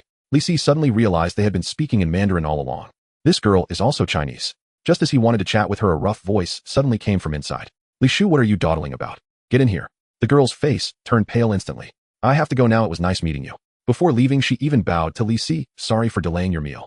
The girl walked into the shop. The door closed in front of Li Si. He stood still, not intending to leave, but rather deep in thought. Li Si stood for a while on the cold autumn night. Suddenly a roar erupted from inside, followed by a loud slap. He refrained from pushing the door open and instead peeked through a narrow crack. In the cramped dining room, 4 or 5 girls huddled in a corner. They were dressed revealingly, but their tops and skirts were made of cheap fabric worth only a few thousand Korean won. A portly man in a suit stood in front of the girls, a mocking smile appearing at the corner of his mouth. His hand remained raised in the air. Opposite the man in the suit, a girl named Li Shu covered her face, softly sobbing. The other girls watched the scene in fear, and none dared to go forward to comfort her. Seeing this, Li Si took a step back. He was somewhat familiar with the entertainment industry, and thus knew the inside story of Korean idols. Some powerless girls were deceived into small companies to become trainees, unknowingly signing contracts only to be subjected to intense exploitation afterward. These girls realized the truth early on, paid hefty breach of contract fines, and quickly extricated themselves, treating it as a lesson in the harsh realities of society. But many others could not afford such sums, and their status in the company gradually sank lower than that of a dog, enduring beatings and insults. Li Si had no intention of intervening in the internal affairs of idol companies, especially in Korea. However, the problem was that there was a fellow countryman in this team. He rubbed his belly, feeling hungrier. Just then Li Si heard a dull thud, followed by the girls' gasps. It turned out that the man in the suit, taking advantage of the absence of outsiders, had directly pushed Li Shu to the ground, knocking over a row of tables and chairs in the process. Li Si frowned. It was strange why the man in the suit only targeted the same person. Li Si quickly found out the answer. As Li Shu, with tear-streaked cheeks, tried to stand up with one hand resting on a tilted table, the man in the suit directly stepped on her delicate hand with his foot, viciously grinding it. "Pa, Chinese dog," he said viciously. Li Si slightly widened the crack in the door and then turned around without hesitation. This place was not like international waters beyond the surveillance of judicial authorities. Here one had to think a little more. Li Si had already noticed 2 cars parked at the entrance of the restaurant. One was an old minivan with slight cracks in its windows, worth hardly anything even in the second-hand market. The other was a dark red Mercedes SL 400, typically priced over 900,000 in the country, while in Korea, it was worth at least 180 million Korean won. Being an idol can be quite profitable, Li Si mused as he stroked the smooth body of the sports car, then kicked off its side mirror. A piercing alarm suddenly blared, echoing far through the quiet residential building. The scolding inside the restaurant instantly ceased. 4 men squeezed out from the door, and it was unclear how they managed to fit in the cramped dining room. "Who touched my car?" The man in the suit roared, immediately spotting Li Si. Li Si stood alone by the car door, looking quite fragile. The shattered glass of the side mirror lay scattered on the ground, and the man in the suit gestured to his subordinates. 3 subordinates quickly surrounded Li Si. "Aren't you going to call the police?" Li Si asked. The man in the suit remained silent, only offering a faint cold smile. Li Si instantly understood. "Oh, so you plan to settle this privately. Thank you, you saved me a lot of trouble," he said sincerely. The man in the suit was taken aback by the words, and while he was momentarily stunned, Li Si suddenly charged at him. The man in the suit only had the ability to hit women. In essence, he was a coward who feared the strong. Li Si moved quickly. He created space between himself and the attacking subordinates, almost instantly colliding with the man in the suit. As their figures intertwined, Li Si made a wide circle and returned to the sports car. The man in the suit patted his body, all over feeling no pain. In a daze, Li Si waved the car key at him. "That's my key, stop him." The man in the suit's expression changed as he saw what Li Si held, and he erupted in anger. Without needing to say anything, his 3 subordinates had already charged toward Li Si. One of them swung his fist mercilessly, hitting someone directly in the face. "How terrifying. Aren't you afraid of a lawsuit?" Li Si complained, simultaneously pulling open the car door to hide behind it. The fist struck hard against the car window, shattering the glass into countless pieces. The corner of the man in the suit's mouth twitched. Another person raised a leg and kicked with great force, showing hints of taekwondo skills. Li Si had no intention of taking the hit. He jumped onto the car hood, causing that person to kick the bumper off. The corner of the man in the suit's mouth twitched again. Surrounded by 3 men throwing punches and kicks, only the man in the suit's prized car suffered damage. The twitching of the man's mouth grew increasingly pronounced, and he could finally bear it no longer. "This is enough. A bunch of useless fools." The subordinates obeyed, immediately stopping their actions and daring not to move. As a result, Li Si swiftly slipped into the car. The headlights lit up, and the engine of the Mercedes roared to life. "You little brat, what do you think you're doing?" the man in the suit cursed. However, Li Si did not waste time talking with him. He pressed the accelerator, and the Mercedes shot out from its position. Before the others could react, Li Si stuck his head out of the car and called out, in a hurry. The man in the suit felt his blood pressure rise. He frantically urged his subordinates to climb into another minivan. After a flurry of activity, the minivan finally started. Fearing they wouldn't catch up, Li Si waited a few seconds before turning the car around and speeding onto the road. "Catch that guy and break his legs." The man in the suit's eyes were bloodshot. On the midnight road, the 2 cars were in a chase. The minivan trailing behind was already quite dilapidated. But the Mercedes in front was even more outrageous, lacking both a windshield and side mirrors. Logically, the minivan would be left far behind by the Mercedes in just a few breaths. Yet Li Si always drove for a while, then stopped, poked his head out toward the man in the suit, and clearly said, "In a hurry." The man in the suit was completely bewildered. He frantically slapped his subordinates on the back, shouting with spittle flying, "Hurry up! Hurry up!"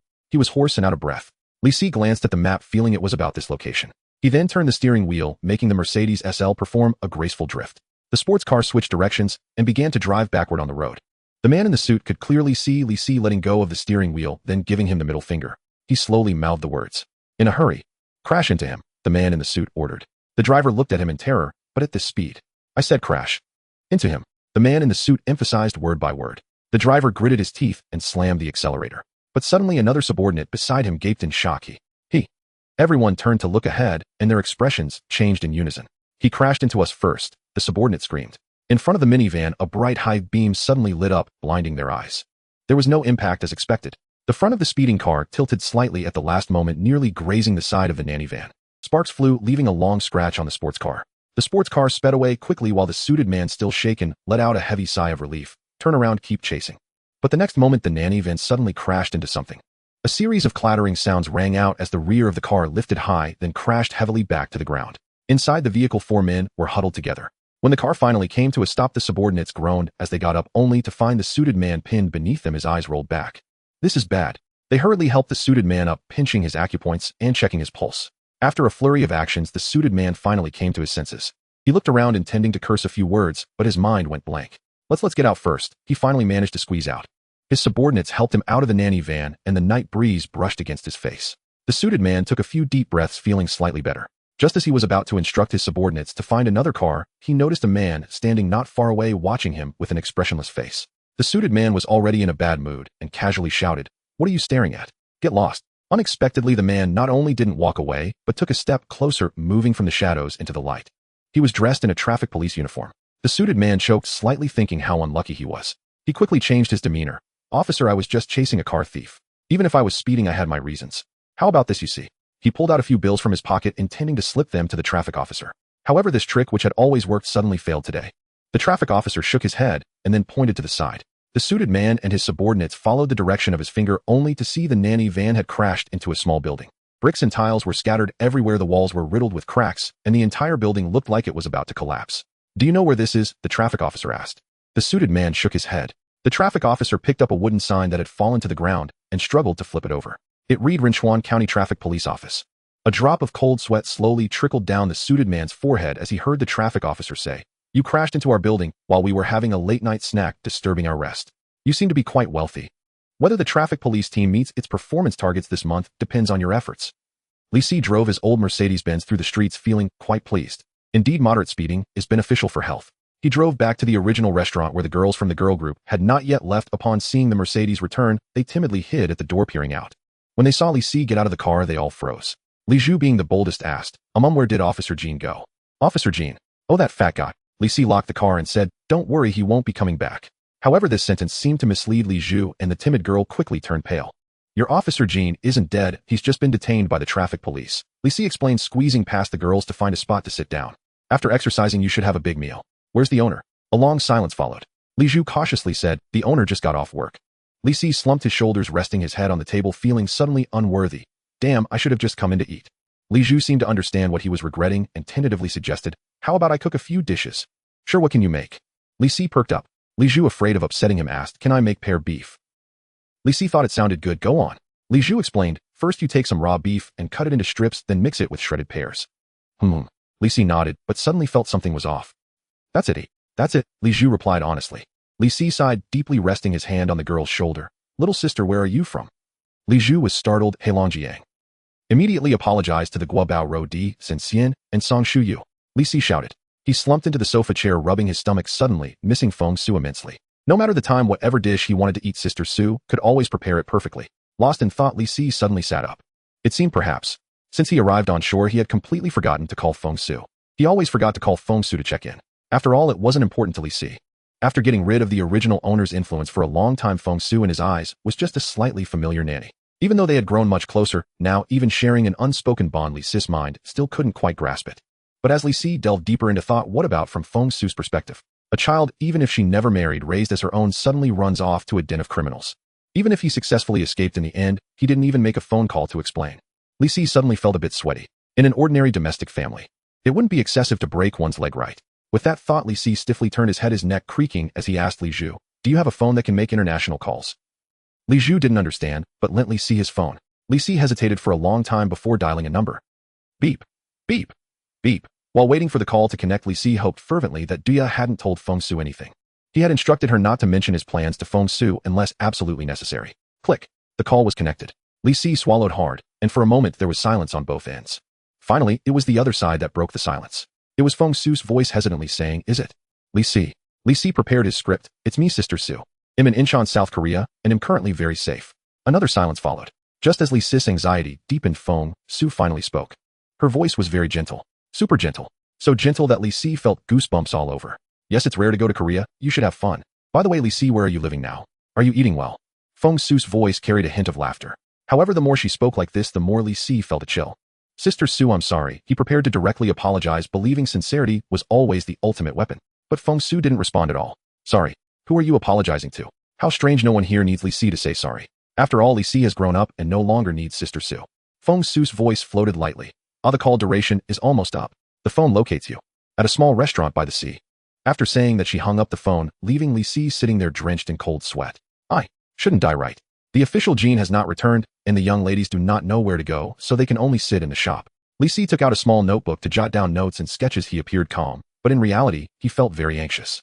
Although he did not know how long it would take Fong Su to arrive, Li Si understood that if he dared to leave the restaurant, his fate would surely be more tragic. Fortunately, just after 2 hours, someone pushed the door open. It was Fong Su, dressed in a dark trench coat, followed by Duya, who was carrying a suitcase in each hand. "How's the situation?" Li Si glanced at Duya. Duya dared not even shake her head to remind Li Si, and could only gesture to him to fend for himself. Li Si understood Duya's gaze at once. "Oh no, it's over." Fong Su sat down in front of Li Si, and Duya immediately took off her coat and held it in her arms. Then the little girl stood properly behind Fong Su, not daring to look aside. "Brother, I don't want to be implicated. You deal with it yourself." Li Si cleared his throat and lowered his head submissively. "Sister Su Su." Humph. Fong Su exhaled through her nostrils, turning her face away from Li Si. Li Si decided to go all out, squatting on the ground pitifully. Sister Su, I was wrong. Fong Su couldn't hold back anymore. Her serious face said, get up first. Li Si saw hope and stood up from the ground. To his surprise, as soon as he steadied himself, Fong Su seized his ear. Duya turned her head away, unable to bear to watch. Hey.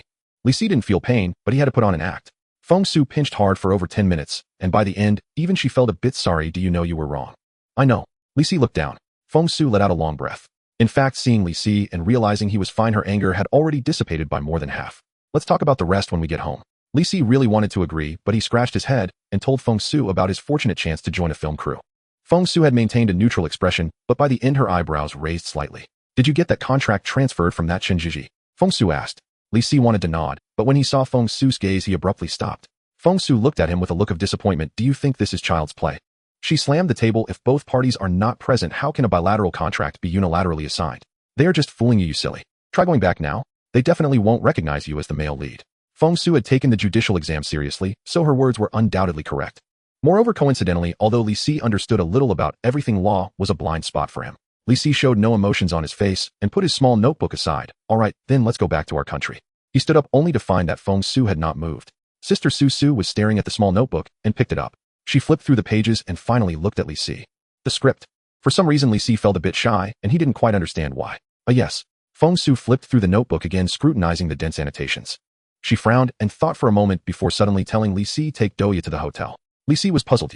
He fell silent because Fong Su pressed a finger against his lips. Sister Su rarely displayed such authority. Stop talking nonsense. After a night of commotion, dawn broke slightly. The girls from the girl group finally decided to return to the company, thanking Li Si before leaving. Especially Li Shu, who vaguely knew that Li Si probably took Jean's car because he got beaten up for her. Once everyone had left, Li Si and Duya stood by the roadside. They exchanged glances. You didn't help me. Li Si took the initiative to attack, roughly rubbing Duya's face. Duya's small face was squeezed flat and round under Li Si's hands, but she did not back down. Humph. If I hadn't been sweet-talking Sister Su all the way here, we would have already been at the stage of collecting the body. All right. Neither of them gave in until they reached the hotel. Duya was a child, and after staying up all night, she yawned continuously. Li Si gave up his bed for her and slept on the floor instead. When he woke up, it was already noon. Li Si was awakened by the ringtone of his phone. He groggily walked over to answer and instantly woke up upon hearing Fong Su's voice. Sister Su. Come downstairs now, don't make me say it twice. Fong Su hung up right after. Li Si put on his clothes as quickly as possible and ran downstairs where Fong Su had already parked the car at the street corner. He got into the car. Where are we going? To an audition. Fong Su was succinct. Li Si was confused. Audition? I haven't even read the script. Fong Su controlled the steering wheel with one hand and tossed the script into Li Si's lap. Haven't you seen this many times? Li Si was stunned and remained silent all the way to the audition building. Just before entering, he hesitated and looked back only to be scolded back by Fong Su. Stop being mushy, hurry up, I'll accompany you in. The door creaked open. Upon entering, there was a spacious hall with a long table, but only a few people were seated behind it. The Braids director he had seen before was also among them. In the middle was a chair, and Li Si walked straight over to sit down, instantly drawing 3 or 4 gazes that scrutinized him. Looks good. The speaker was a disheveled old man with prominent dark circles under his eyes who had tried several times to yawn, but held it back forcefully. Miss Fong, we're giving you this audition opportunity because of your... The other person spoke as well. It was a middle-aged woman. Unfortunately, I don't find this actor named Li Si particularly outstanding. She was dressed in a suit, looking very impatient, as if she wanted to finish this as quickly as possible. Director Cui, my Li Si has done a lot of homework for the script and is absolutely suitable for this movie. Fong Su responded earnestly. Director Cui laughed out loud. You're really not holding back, Miss Fong. Your influence isn't enough for us to let you have the second male lead with just a few words. She tidied her hair. How about this, Li Si? Right? She crossed her legs and leaned back in her chair. The character you are auditioning for is a highly skilled international thief. They'll give you 5 minutes. You can do something. As long as you leave a deep impression on me, the role could be considered for you. Fong Su raised her eyebrows. This is not what we agreed upon. But at that moment, Li Si spoke up. It's a deal. He rolled his wrist. Give me 5 minutes and I can steal your watch. He pointed at the Patek Philippe watch on Director Cui's wrist. Director Cui snorted and shook her head slightly. Most of the others looked on with mockery. Li Si began to walk around the room, passing by the dozing old man and others until he finally stood in front of Director Cui. Can I shake your hand? He asked. Director Cui looked at him, pushed the table away. Time's up. The others burst into laughter as if they had just enjoyed a good joke. Amidst the laughter under everyone's gaze, Li Si slowly took out a light, silver wallet from his sleeve. The dozing old man immediately stopped laughing. He looked at the wallet in horror and then frantically reached into his coat. When he found it was empty, his face turned pale. Director Cui also noticed the wallet and instinctively glanced at the dozing old man. Li Si ignored the two of them and leisurely opened the wallet little by little. Stealing is actually quite similar to magic. As long as others are focused on something else, it's not difficult to take their belongings. He pulled out some cash, and there was also a photo inside. Li Si curiously looked at the photo but found the content on it. could be summed up in one word in part. Li Si's pupils dilated. He looked at the dozing old man, and then at Director Chui, instantly wanting to wash his eyes. You two are playing such a big game. Director Chui also realized something, and her face turned pale immediately. She looked at the dozing old man as if seeking help. With a crack, the old man actually fainted directly. President, what happened to you, President? Call an ambulance quickly. The hall was suddenly thrown into chaos. Amidst the shouting, Li Si took out his phone. Well, it's better to back up the photo first. On the flight back, Fong Su still refused to believe everything that had just happened. After all her efforts to secure an audition opportunity for Li Si, he had managed to ignite a scandal involving the president of the entertainment company. A married director from the company was also involved. The photo was small but packed with information. It was unclear what the old man was thinking to have kept such an important photo in his wallet.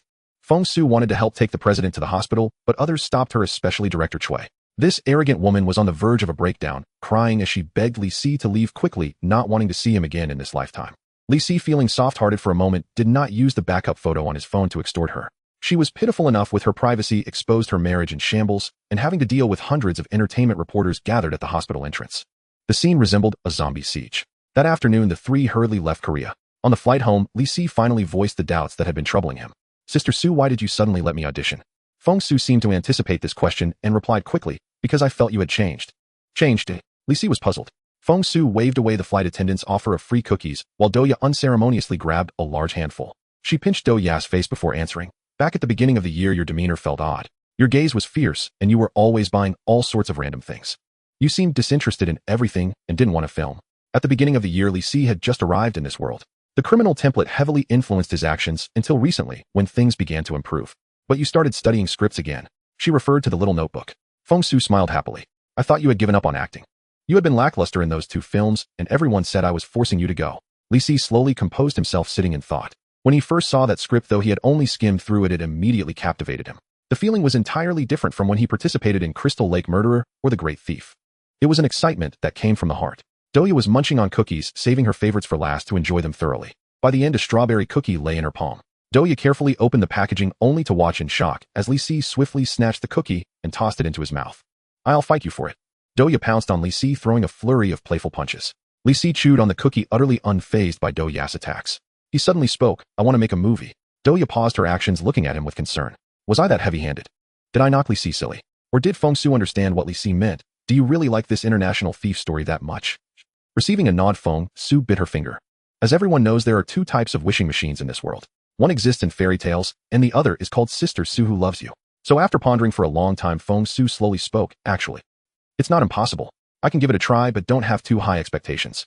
Duya stared blankly at Fong Su. From what she knew of Fong Su, this basically meant things could work out. Su men. Li Si clasped his palms together in prayer. Fong Su, embarrassed, gave his head a light slap. Get lost. There are some parents in this world who can never fulfill the promises they make to their children. They love to make all sorts of empty promises only to smugly say, you're still young, not giving you this is for your own good. The end result is that the child becomes increasingly silent and less inclined to communicate. So they turn to platforms like Zhihu, asking, why is my child so rebellious? Sister Su is the perpetual counterexample to such people. As soon as they landed, Li Si and Duya went home to rest, but Fong Su had vanished again. Until 2 days later, she returned exhausted. I secured the investment, she said. Fong Su showed Li Si the contract, which had the signatures of 3 investment companies with a total investment of 67 million. This amount might not be enough for a blockbuster with special effects, but it was more than sufficient for an average commercial film. As soon as Sister Su entered the room, she collapsed onto the sofa, lacking the strength to even move a finger. You handle the script and actors yourself. Oh, and the director. ZZZ. She mumbled a few words sleepily before drifting off to dreamland. Li Si moved Fong Su into the bedroom and drew the curtains. Duya took out a warm wet towel and wiped Fong Su's face and hands to make her more comfortable. What are your thoughts? She asked Li Si. Li Si remained silent and picked up the phone. The first person to receive Li Si's call was Lu Jingsheng. Hello, don't make me laugh. My schedule is indeed open, but do you know how much it costs for me to participate in a film? Your film's investment is less than 100 million. Is it about AI Lay Island whiskey? Wait, I'm feeling a bit dizzy. Where did you get that from? This kind of liquor is all in private collections and hardly circulates. What do you mean you extorted it from a Korean? Don't fool me unless you give me a photo. Li Guim definitely in for this movie. It has nothing to do with the alcohol. Oh, I just think the script is good. The second to receive a call was director Tian, who had just finished filming The Great Thief and was vacationing in Singapore. Director, International Thief. Haha, sorry Li Si, I'm not really interested in such stories, but I can recommend some directors I know to you. How to get them on board is your business. Is this for real? Lu Jingsheng is also participating. How did you convince? Haha, are you just trying to pull my leg? I don't believe it unless you show me the chat records.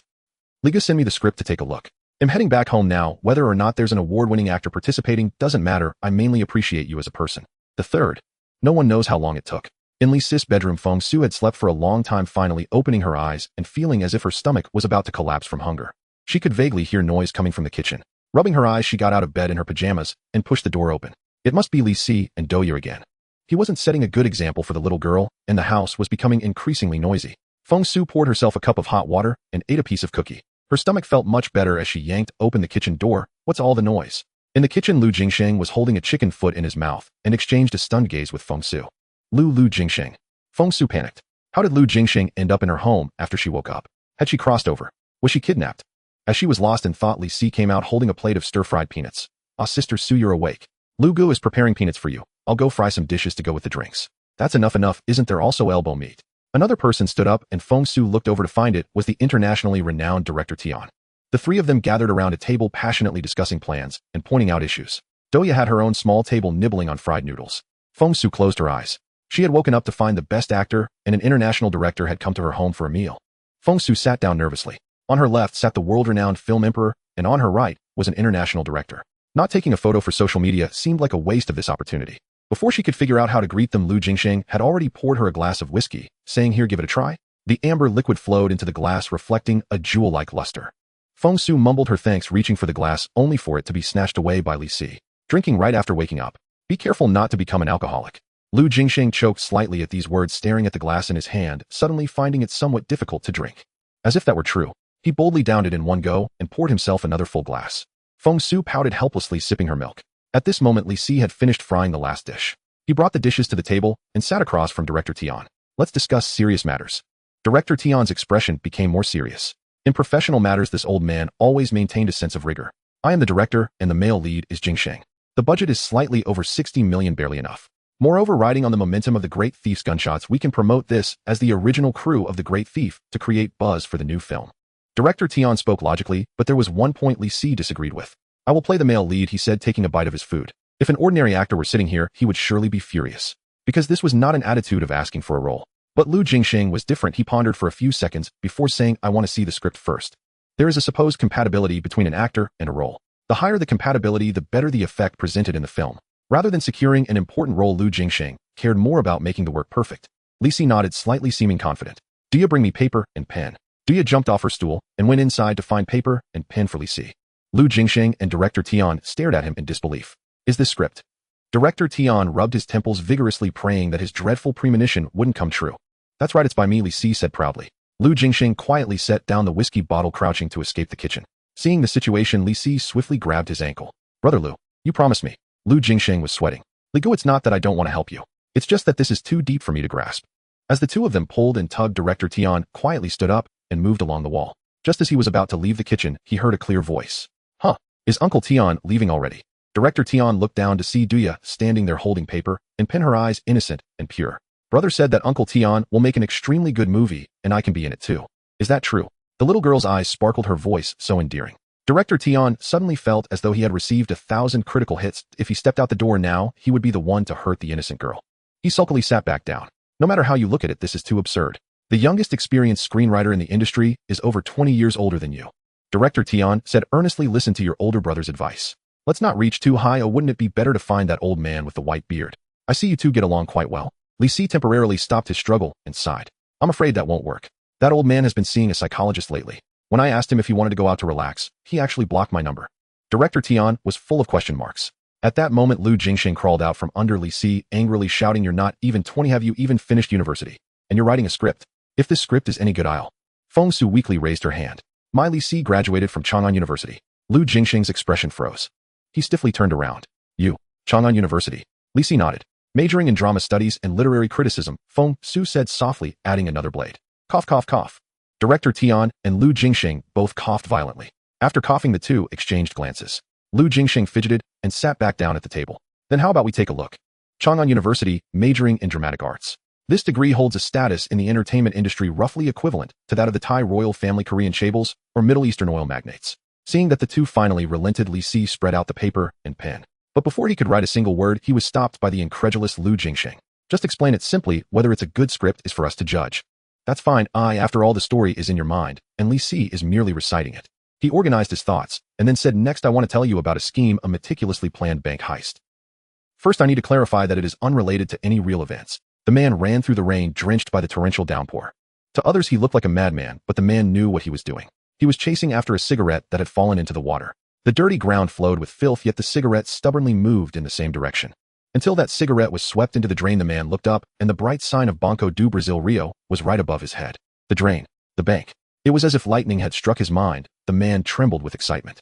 "I am going to become a millionaire," he muttered to himself. "Here, I'll make a mark. Yes, we need to calculate the distance from the manhole cover to the bank this way." The men gathered around with a rough sketch in the center. The paper displayed a crude triangle akin to a child's doodle. But everyone's eyes burned with fervor. "All right, math time." Their planner clapped his hands. "Once we know the distance from the ground to the manhole cover and the distance from the manhole cover to the bank, now what can we derive?" "Exactly, it's just simple trigonometry." He grinned widely. "A tunnel leading directly to the bank, which is the hypotenuse of the triangle. You cannot judge me." In prison, the man turned his back to the police. The vault of Rio Bank holds an endless supply of money, and it will always be so. But at the same time, someone will starve to death tonight. His voice was calm. "The moment we open the vault, I know that our sins are nothing compared to theirs." The story isn't long. Li only took 15 minutes to give a rough outline. Lu Jingxing set down his pen, the paper having been temporarily commandeered, filled with dense information. He stared at those tiny words, looking back and forth, finally clapping his hands in admiration. "I'm in," Lu Jingxing said decisively. Director Tian pondered for a long time, gently exhaling. "What's the name of the movie?" After a pause, Li picked up the pen and wrote several elegant characters on the paper. "The Great Heist of the Century." The Great Heist of the Century. Lu Jingxing and Director Tian pondered these 5 words, in their hearts a smile appearing on their faces, as if they wholeheartedly agreed. "What a ridiculous name, let's change it to Stealing the Sky and Changing the Day." Director Tian picked up his pen and crossed out that line. Before Li and Director Tian could argue, Lu Jingxing chimed in, "Too straightforward, it lacks any aesthetic appeal. I think Traversing the Four Seas is more appropriate." He crossed out Director Tian's line as well. This ignited a full-blown argument among the three. Fong Su reached under the bean sprout's armpit, picking up the little girl and moving her aside to prevent any foolishness from spreading. As the argument heated up, Director Tian rolled up his sleeves, saying, "Hey, look at my bad temper." Li silently took off his shirt, revealing well-defined muscles on his back. Director Tian sat back down. "Let's discuss the plot instead." Lu Jingxing readily agreed, having been bursting with questions. As soon as he had the chance to speak, he eagerly asked, "First, tell me, why does the protagonist choose to rob a safe instead of a vault?" Li replied without hesitation, "The difference is that a safe is privately owned by the client." "So?" Lu Jingxing was puzzled. "High-value claims," Li stated succinctly. He explained that a private safe implies that the amount involved is confidential, allowing the client to exaggerate their losses at will. Thus, they wouldn't pressure the police to quickly find the robbers and recover the lost items. Instead, they shift the pressure onto the bank, making the bank compensate. "I see now." Lu Jingxing finished his sentence for him. Director Tian raised his hand. "I have a question too." In the end, the protagonist gets caught, but only sentenced to 1 year and 4 months. Is that plot arrangement reasonable? Li explained that they used toy guns throughout, and no one was injured. According to local laws in Rio de Janeiro, a sentence of 1 year and 4 months is considered severe. The two continued to ask Li a dozen questions, and he answered smoothly without missing a beat. The more they listened, the deeper their appreciation grew. This is what it means to be well-prepared. It sounds so genuine. Even obscure knowledge like Brazilian law is covered. How much research did that take? All right, we've discussed the plot enough for now. Director Tian tapped the table. Let's talk about casting. The Great Heist of the Century can also be called Stealing the Sky and Changing the Day, or Traversing the Four Seas, and there are 4 main characters. The protagonist Li Zheng is the mastermind behind the heist. The old man Sanchi is a professional thief responsible for negotiating with the police. The burly man Mo Duo is the protagonist's close friend, boisterous and sporting a scruffy beard. It would be best if he were a foreigner. Dr. Zhou is calm and wise. The other roles can be set aside for now, but the actors for these 4 characters must be confirmed first. The protagonist will be played by Li, while Dr. Zhou will be portrayed by Lu Jingxing. There is no doubt about that. As for the old man, Director Tian has someone in mind and plans to contact him soon. But for the burly man, "I know someone who is perfect for the role," Li said. He stepped outside to make a call, and 2 hours later Lumike appeared at the door, surprisingly not reeking of alcohol. Li opened the door for him. The Irishman followed Li inside, and upon seeing 2 unfamiliar faces in the living room, his pupils instantly constricted, and he instinctively wanted to flee. He thought he had been sold to the police by Li. "Don't panic, it's business." Li stepped across to stand in the doorway. This remark brought Lumike back to his senses. The Irishman's chest heaved heavily, but he slowly sat down. "So what do you want? Are you looking to buy dogs or something?" He calmed himself down. "Long dogs are 1,000, short dogs 500. If you want greyhounds, you need to provide your own materials, otherwise it'll cost extra and take about 30 days. Long dogs, short dogs, greyhounds." Neither Tian nor Lu Jingxing understood, and Li pressed down on Lumike's shoulder, saying, "Stop selling, they're allergic to dog hair." "Oh, so you're selling puppies?" "I'm not allergic to dog hair, but I don't like keeping pets." Lu Jingxing thought he understood. Lumike frowned at Li Si, not understanding why he had brought him to meet two novices. Long dogs refer to shotguns, short dogs to handguns, and greyhounds to shotguns like the kind he previously sold to Li Si. Anyone who has been in the game for over a year should know these slang terms. Director Tian tried to clarify for him. Li Si said you can come to our crew and play a role. Are you interested? This question had the opposite effect, leaving Lumike even more confused. What kind of trickery are you up to? He glared at Li Si. The pay is around 300,000, but I'm sorry I can't offer you more, Director Tian continued. I've always thought of myself as suited for acting. Lumike immediately replied. The issue was perfectly resolved. Lumike's appearance met Director Tian's requirements, but he still needed to ask a few questions. What is your current job? The first question left Lumike dumbfounded. He desperately signaled to Li Si, wanting to know if this was a plainclothes officer trying to extract information. Li Si coughed lightly, saying he's a craftsman mainly engaged in the precision processing of small iron products. Exactly. Lumike nodded vigorously. Director Tian felt something was off, but continued to ask, why did you come to the mainland? Lumike broke out in a cold sweat. Am I supposed to tell you I came here illegally? He looked at Li Si for help, only to find that this guy wasn't paying attention. Lumike's lips moved, and he suddenly managed to squeeze out, my father. He immediately shut his mouth. Li Si stood with his back to Lumike, squinting his eyes. This Irishman had never mentioned his past, but now he had let something slip. Oh, family reasons, I see. Director Tian didn't ask further, but jumped to the last question. Where do you think the moral bottom line lies? This question seemed to hit the pause button in the room. Lumike fell silent, sitting dumbfounded in his chair, not uttering a word. A strange silence descended upon the room. Director Tian was perplexed as to what was happening. Then he suddenly noticed that the Irishman across the table was gripping the table leg tightly, his fingers already turning pale. This startled Director Tian. I only wanted to see the actor's on-the-spot reaction and eloquence. Oh, why is this guy so agitated? Forget it, let's schedule an audition time. He hurriedly stood up. Soon after, Director Tian and Lu Jingxing left one after another. Lumike didn't stay long either, and quickly expressed his desire to leave. Li Si saw him to the door. Thanks for the 30,000 business, even though I didn't quite understand it. Lumike bid farewell to Li Si. I've always thought you shouldn't be in this line of work, Lumike. Other arms dealers thrive with homemade guns, yet here you are with industrial-grade skills living in a basement. In the last 9 months, you've only sold one dog. If you weren't on the verge of starving to death, you wouldn't even have sold me that greyhound. Li Si patted Lumike on the shoulder. Come to me, I can give you a second chance. Lumike stared at Li Si, his expression darkening. You think you figured me out? He spoke each word deliberately, filled with menace. I see it clearly, truly see it. Don't hit, any more brotherly. Lumike, bruised and battered, lay on the stairs, pleading in a muffled voice. Li Si brushed off the dust from his shoulders. This guy looked tall and strong, yet he was easily knocked down in just a few moves. And he still wanted to fight him. Lumike dared not speak, lying on the ground, pretending to be dead. The door slammed shut. After a long while, Lumike struggled to get up, feeling a buzzing in his head. He spat out a mouthful of bloodied saliva. This bastard was ruthless. Although he hadn't intended to hold back either. He leaned against the wall, limping down the stairs. Someone passing by was startled by the dust and blood-covered foreigner. Some even asked Lumike if he needed help, but he shook his head in refusal. In this state, taking the bus could easily lead to someone calling the police, and he would inevitably face endless questioning. But he had no money for a taxi. Thus, Lumike could only inch his way back to his basement. A half-hour journey took him a full 2 hours. The basement smelled damp and moldy. This was due to the rusted washer on the corner water pipe continually leaking sewage. Lumike had long since grown accustomed to this smell.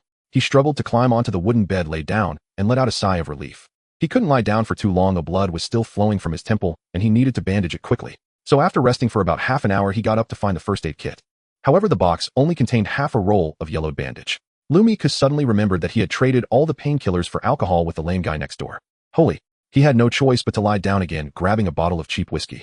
Thud, thud, thud, the harsh liquor flowed into his stomach, and Lumike's brain began to swirl. In the past few months, he had consumed countless bottles of strong liquor. If this continued, he would either die of a stroke or acute renal failure. But Lumike didn't care. Every time he got drunk, he could briefly forget those damned memories. Otherwise, as soon as he closed his eyes, he would involuntarily recall his father's detestable, foolish face. Luke, you can't even pull the trigger. The Miyong family has no such cowards. He remembered the expression on his father's face when he said this, astonished and disdainful. Lift the gun, yes, grip it tightly. Aim for the head. The heart will do too. All right, pull the trigger, and that money is yours. This is just a stranger, you don't even know her. Pull the trigger, blow her head off, and then you can take the money and go anywhere you like. What did you say? You don't want to do it. Waste. As the strong liquor flowed into his mouth, those voices gradually faded away. Lumike, or Lu Kumiyong, felt his consciousness gradually sink into darkness, experiencing a long-lost peace. He wished to remain in this state forever. Yet things did not go as he hoped. A sudden chill surged through him, and at the same time his abdomen took a hard hit. Lumike coughed loudly, expelling everything in his stomach. His mind suddenly cleared a bit, as if a drowning person had miraculously surfaced. Lumike's eyes widened. He found himself hanging upside down from the ceiling. Not far away, 2 figures, one large and one small, sat on the edge of the bed. The larger one questioned, Can this really sober him up? The smaller one appeared confident, yes. When I made them unhappy, they would hang me upside down like this to make me wake up. This has nothing to do with sobering up at all. Lu Miku yelled in his heart. But the more he tried to speak, the more uncomfortable his throat felt. Cough, cough, cough. Oh, so that's how it is. The larger one exclaimed, but why do I feel like he's about to choke to death? Cough, cough, cough. You're damn right. The other party began to punch Lu Miku in the abdomen, trying to make him vomit out the alcohol. But their technique was too rough, causing some liquid to enter his trachea. He felt difficulty breathing now, and his eyes started to roll back. Just when Lu Miku truly thought he was going to die in such a ridiculous manner, the rope around his feet loosened. He was hastily rescued and thrown onto the bed. Lu Miku quickly turned over, sat up, gasping for air, his whole body drenched. Once he saw Li Si and Duya, he nearly pulled out the gun from the cabinet and pointed it at their faces. You almost killed me. Li Si interrupted him. You almost killed yourself.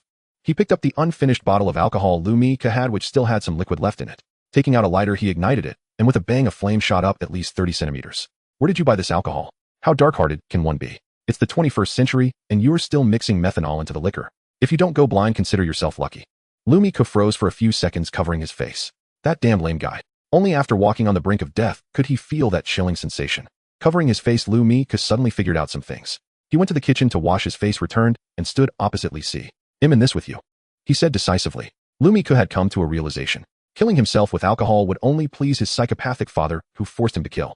It was better to find a boss here, earn some money, and live a good life. Since I've joined the gang, then tell me, what kind of work do we do? Lu Miku sat down with confidence. Are we information brokers, consultants, or a cargo transport team? If it's a transport team, I have a few friends who drive trucks, and they should be able to help.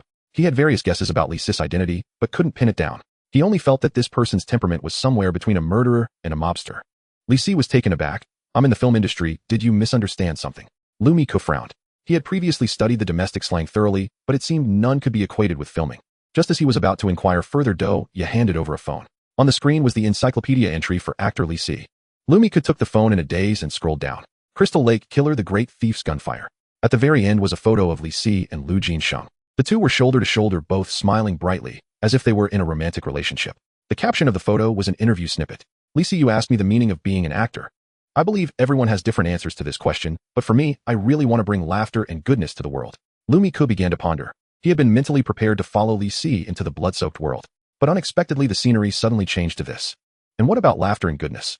Truly seeing the ghost of Jesus. So I have to become an actor with you. Wrong.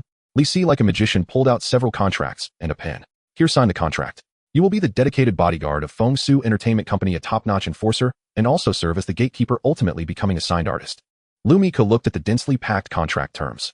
He suddenly remembered being forced by his brothers in his old home in Ireland to make a lifelong loan from a grocery store owner, a debt he would never be able to repay. If you've made up your mind, sign quickly. I still need to find a props master for the crew this afternoon, Li Si urged. The filming of the Crystal Lake Killer just wrapped up a few weeks ago, but for Yuchan it feels like an eternity has passed. Time is the best healer, it can soothe all terrible memories. Yuchan left that film crew, leaving behind all his pain and fear. Now he is just a happy middle-aged man with a wife who, though not beautiful, loves him dearly, and two lovely children. Once Yuchan was a workaholic, often staying out all night for filming. But since finishing the Crystal Lake Killer, his wife noticed that her husband seemed to have suddenly changed. Not only does he come home before 6 every day without fail, but he also voluntarily picks up the children from school and prepares dinner for the family. The only strange thing is that his visits to the psychologist have significantly increased. His wife had her doubts, wondering if her husband had done something wrong outside, feeling guilty towards their family, which explained his desperate attempts to make amends. But after checking the WeChat chat history and examining the bank statements, she found that Yuchan had no issues at all. Could it be that the Buddha has shown mercy?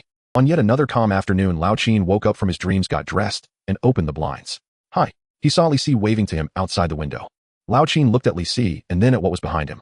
There stood a tall foreigner, his face wrapped in bandages with scars visible on the skin that was exposed. The foreigner glared at Yuchan, his eyes conveying unmistakable meaning. Yuchan smiled, closed the blinds, and then walked towards the kitchen. His wife was cooking in the kitchen. He kissed her cheek, and her shy expression reminded him of their newlywed days. He found the children, who were playing with toys, in the bedroom. Yuchan sat cross-legged and said earnestly, from now on the elder sister must take good care of her younger brother. That's right, when daddy is not around, siblings should help each other. You must study hard and not make mommy angry. She works very hard taking care of you, working late into the night, and still has to come home to cook and do laundry. Yuchan spoke freely, letting his thoughts flow. He rambled on, saying a lot before finally standing up. Be good kids, daddy is leaving. At that moment, someone knocked on the door. As he walked from the bedroom to the entrance, a short distance, Yuchan turned back 4 times. But even the shortest distance has its limits, and he finally stood at the door. He took a deep breath and opened the door. Li Si and the foreigner were standing outside. There was also a little girl, her head down, focused on licking an ice cream. The four of them exchanged glances, and Lao Qin slowly spoke. You finally came. Li Si grabbed Lao Qin's hand, and Lao Qin closed his eyes. So straightforward. Well, go ahead, give me a quick end. Lao Qin, are you free? Our crew needs a props master. The two spoke almost simultaneously and were left stunned after. Li Si maintained his grip. Go ahead. What do you mean by that? Lao Qin looked incredulous. A props master? You came to find me just to ask me to be a props master? Yes. Li Si was even more surprised. Could it be that you have another side job? Lao Qin took a step back, suddenly feeling a joy akin to surviving a calamity. So you're not here because I reported you to the police? Li Si's smile froze. He stiffly nodded. Even if you report me, if it doesn't affect my life. Lao Qin was almost overjoyed. So it means that spreading that you're a dangerous person in the prop circle is also fine. Li Si smacked his lips, and Mike leaned closer to his ear. Boss, let me handle this. I can take care of this guy in 3 minutes. No, we can't make a move. As he spoke, Li Si's confidence faltered. Lao Qin, with an excited expression, said, so I can tell the entertainment reporters that you might have killed someone, and this will be wiped clean, right? Duya gasped, desperately hugging Li Si's waist. Her reaction was timely. Just as Li Si lunged forward, she pulled him back. But she was too light, resulting in Duya hanging onto Li Si like a koala being dragged forward step by step. Calm down. Calm down. Fortunately, Mike snapped back to reality, and the two worked together to pull Li Si back. Li Si was panting heavily, while Duya stared intently at the ice cream cone that had been flung away in the rush. Only then did Lao Qin realize he had said something he shouldn't have. A hint of embarrassment flashed across his face, and he cautiously asked, how about I go with you to the film crew to take a look? By the way, what's the salary there, and is there a meal allowance? Duya glanced at Li Si and reached out her small hand to push back the half-exposed pen he had taken out. Props master, lighting technician, stunt coordinator, and martial arts director all set. In the evening, Lu Jingsheng and director Tian met with Li Si to count the crew members. I will arrange the salary.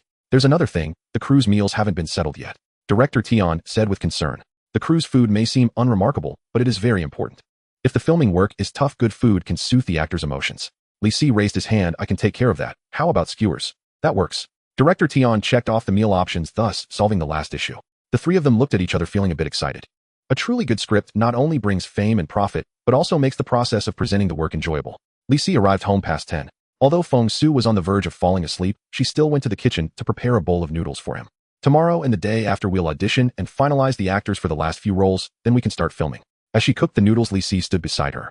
Duya walked into the kitchen, tiptoeing to grab a can of cola from the fridge. You'll be busy tomorrow, right? Duya will go to the set with me. Before Li Si could finish, he was interrupted by Fong Su. Fong Su patted Duya's head. Don't go to the set. I contacted a school, and Duya will go to school tomorrow. The kitchen suddenly fell silent. Duya maintained the action of opening the cola, completely bewildered by what she had just heard. Go to school? What is school? Why do I have to go to school? She furrowed her brows, feeling that school seemed like a very ominous thing. Alright, Duya is only 10 years old. She should be in the 4th grade. Li Si snapped his palm. Seeing Li Si agree without hesitation to Fong Su's words, Duya was utterly panicked. What exactly is school? Hearing this question, Li Si tilted his head and thought, well, it's probably like putting a bunch of prisoners of the same age into an underfunded prison the warden is. Oh no. He was tapped on the head by Fong Su. Fong Su squatted down, looking gently at Duya. School is a very good place. Duya can make many friends there and learn things from teachers. Duya's mouth slightly parted. Li Si covered his face. He could tell this little girl's mentality had broken down, but he didn't dare to remind her. Fong Su was completely unaware of the underlying issues. For a child raised in a human trafficking den, friends and teachers have entirely different meanings. Has your bean sprout gone to school? In the audition hotel, Li Si and Lu Jingsheng had breakfast together while discussing the issue of children's education. Director Tian agreed, saying, it's indeed not good for children to stay at home. They should go out more and make some friends. There were 2 others dining with them. One was a gentleman in his 60s, surnamed Yu Benwo. He had been a longtime friend of Director Tian and was playing the role of the elderly Sanchi this time. The other was the assistant director of the crew, named Zhou Peng, whose appearance was simple and honest. Neither of these two spoke much, so they did not join the conversation. After quickly finishing their food, they put down their chopsticks and went about their own business. Not long after, Lu Jingsheng stretched and said, it's about time, let's get to work. They walked toward the front hall. It was Li Si's first time participating in an audition, and as an evaluator, he couldn't help but feel a bit excited. However, Director Tian quickly doused that excitement with cold water.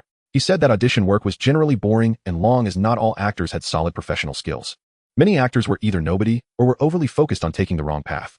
His words soon proved true, as the first to enter was a female actress in a short skirt with a deep neck, wearing purple lipstick. As soon as she entered, Director Tian adjusted his glasses and intently read the script, confirming after a moment that this film had no female roles at all. What role are you auditioning for? Out of respect for transgender individuals, Director Tian tentatively asked. To his surprise, the woman sat down on the table, provocatively extending her legs. What role I play is up to you, Director. Adding a character isn't a hassle. She smiled seductively at Director Tian, pouted her lips, and gracefully hopped down, seemingly about to sit in his lap. But in the blink of an eye, she spotted Li Si beside Director Tian.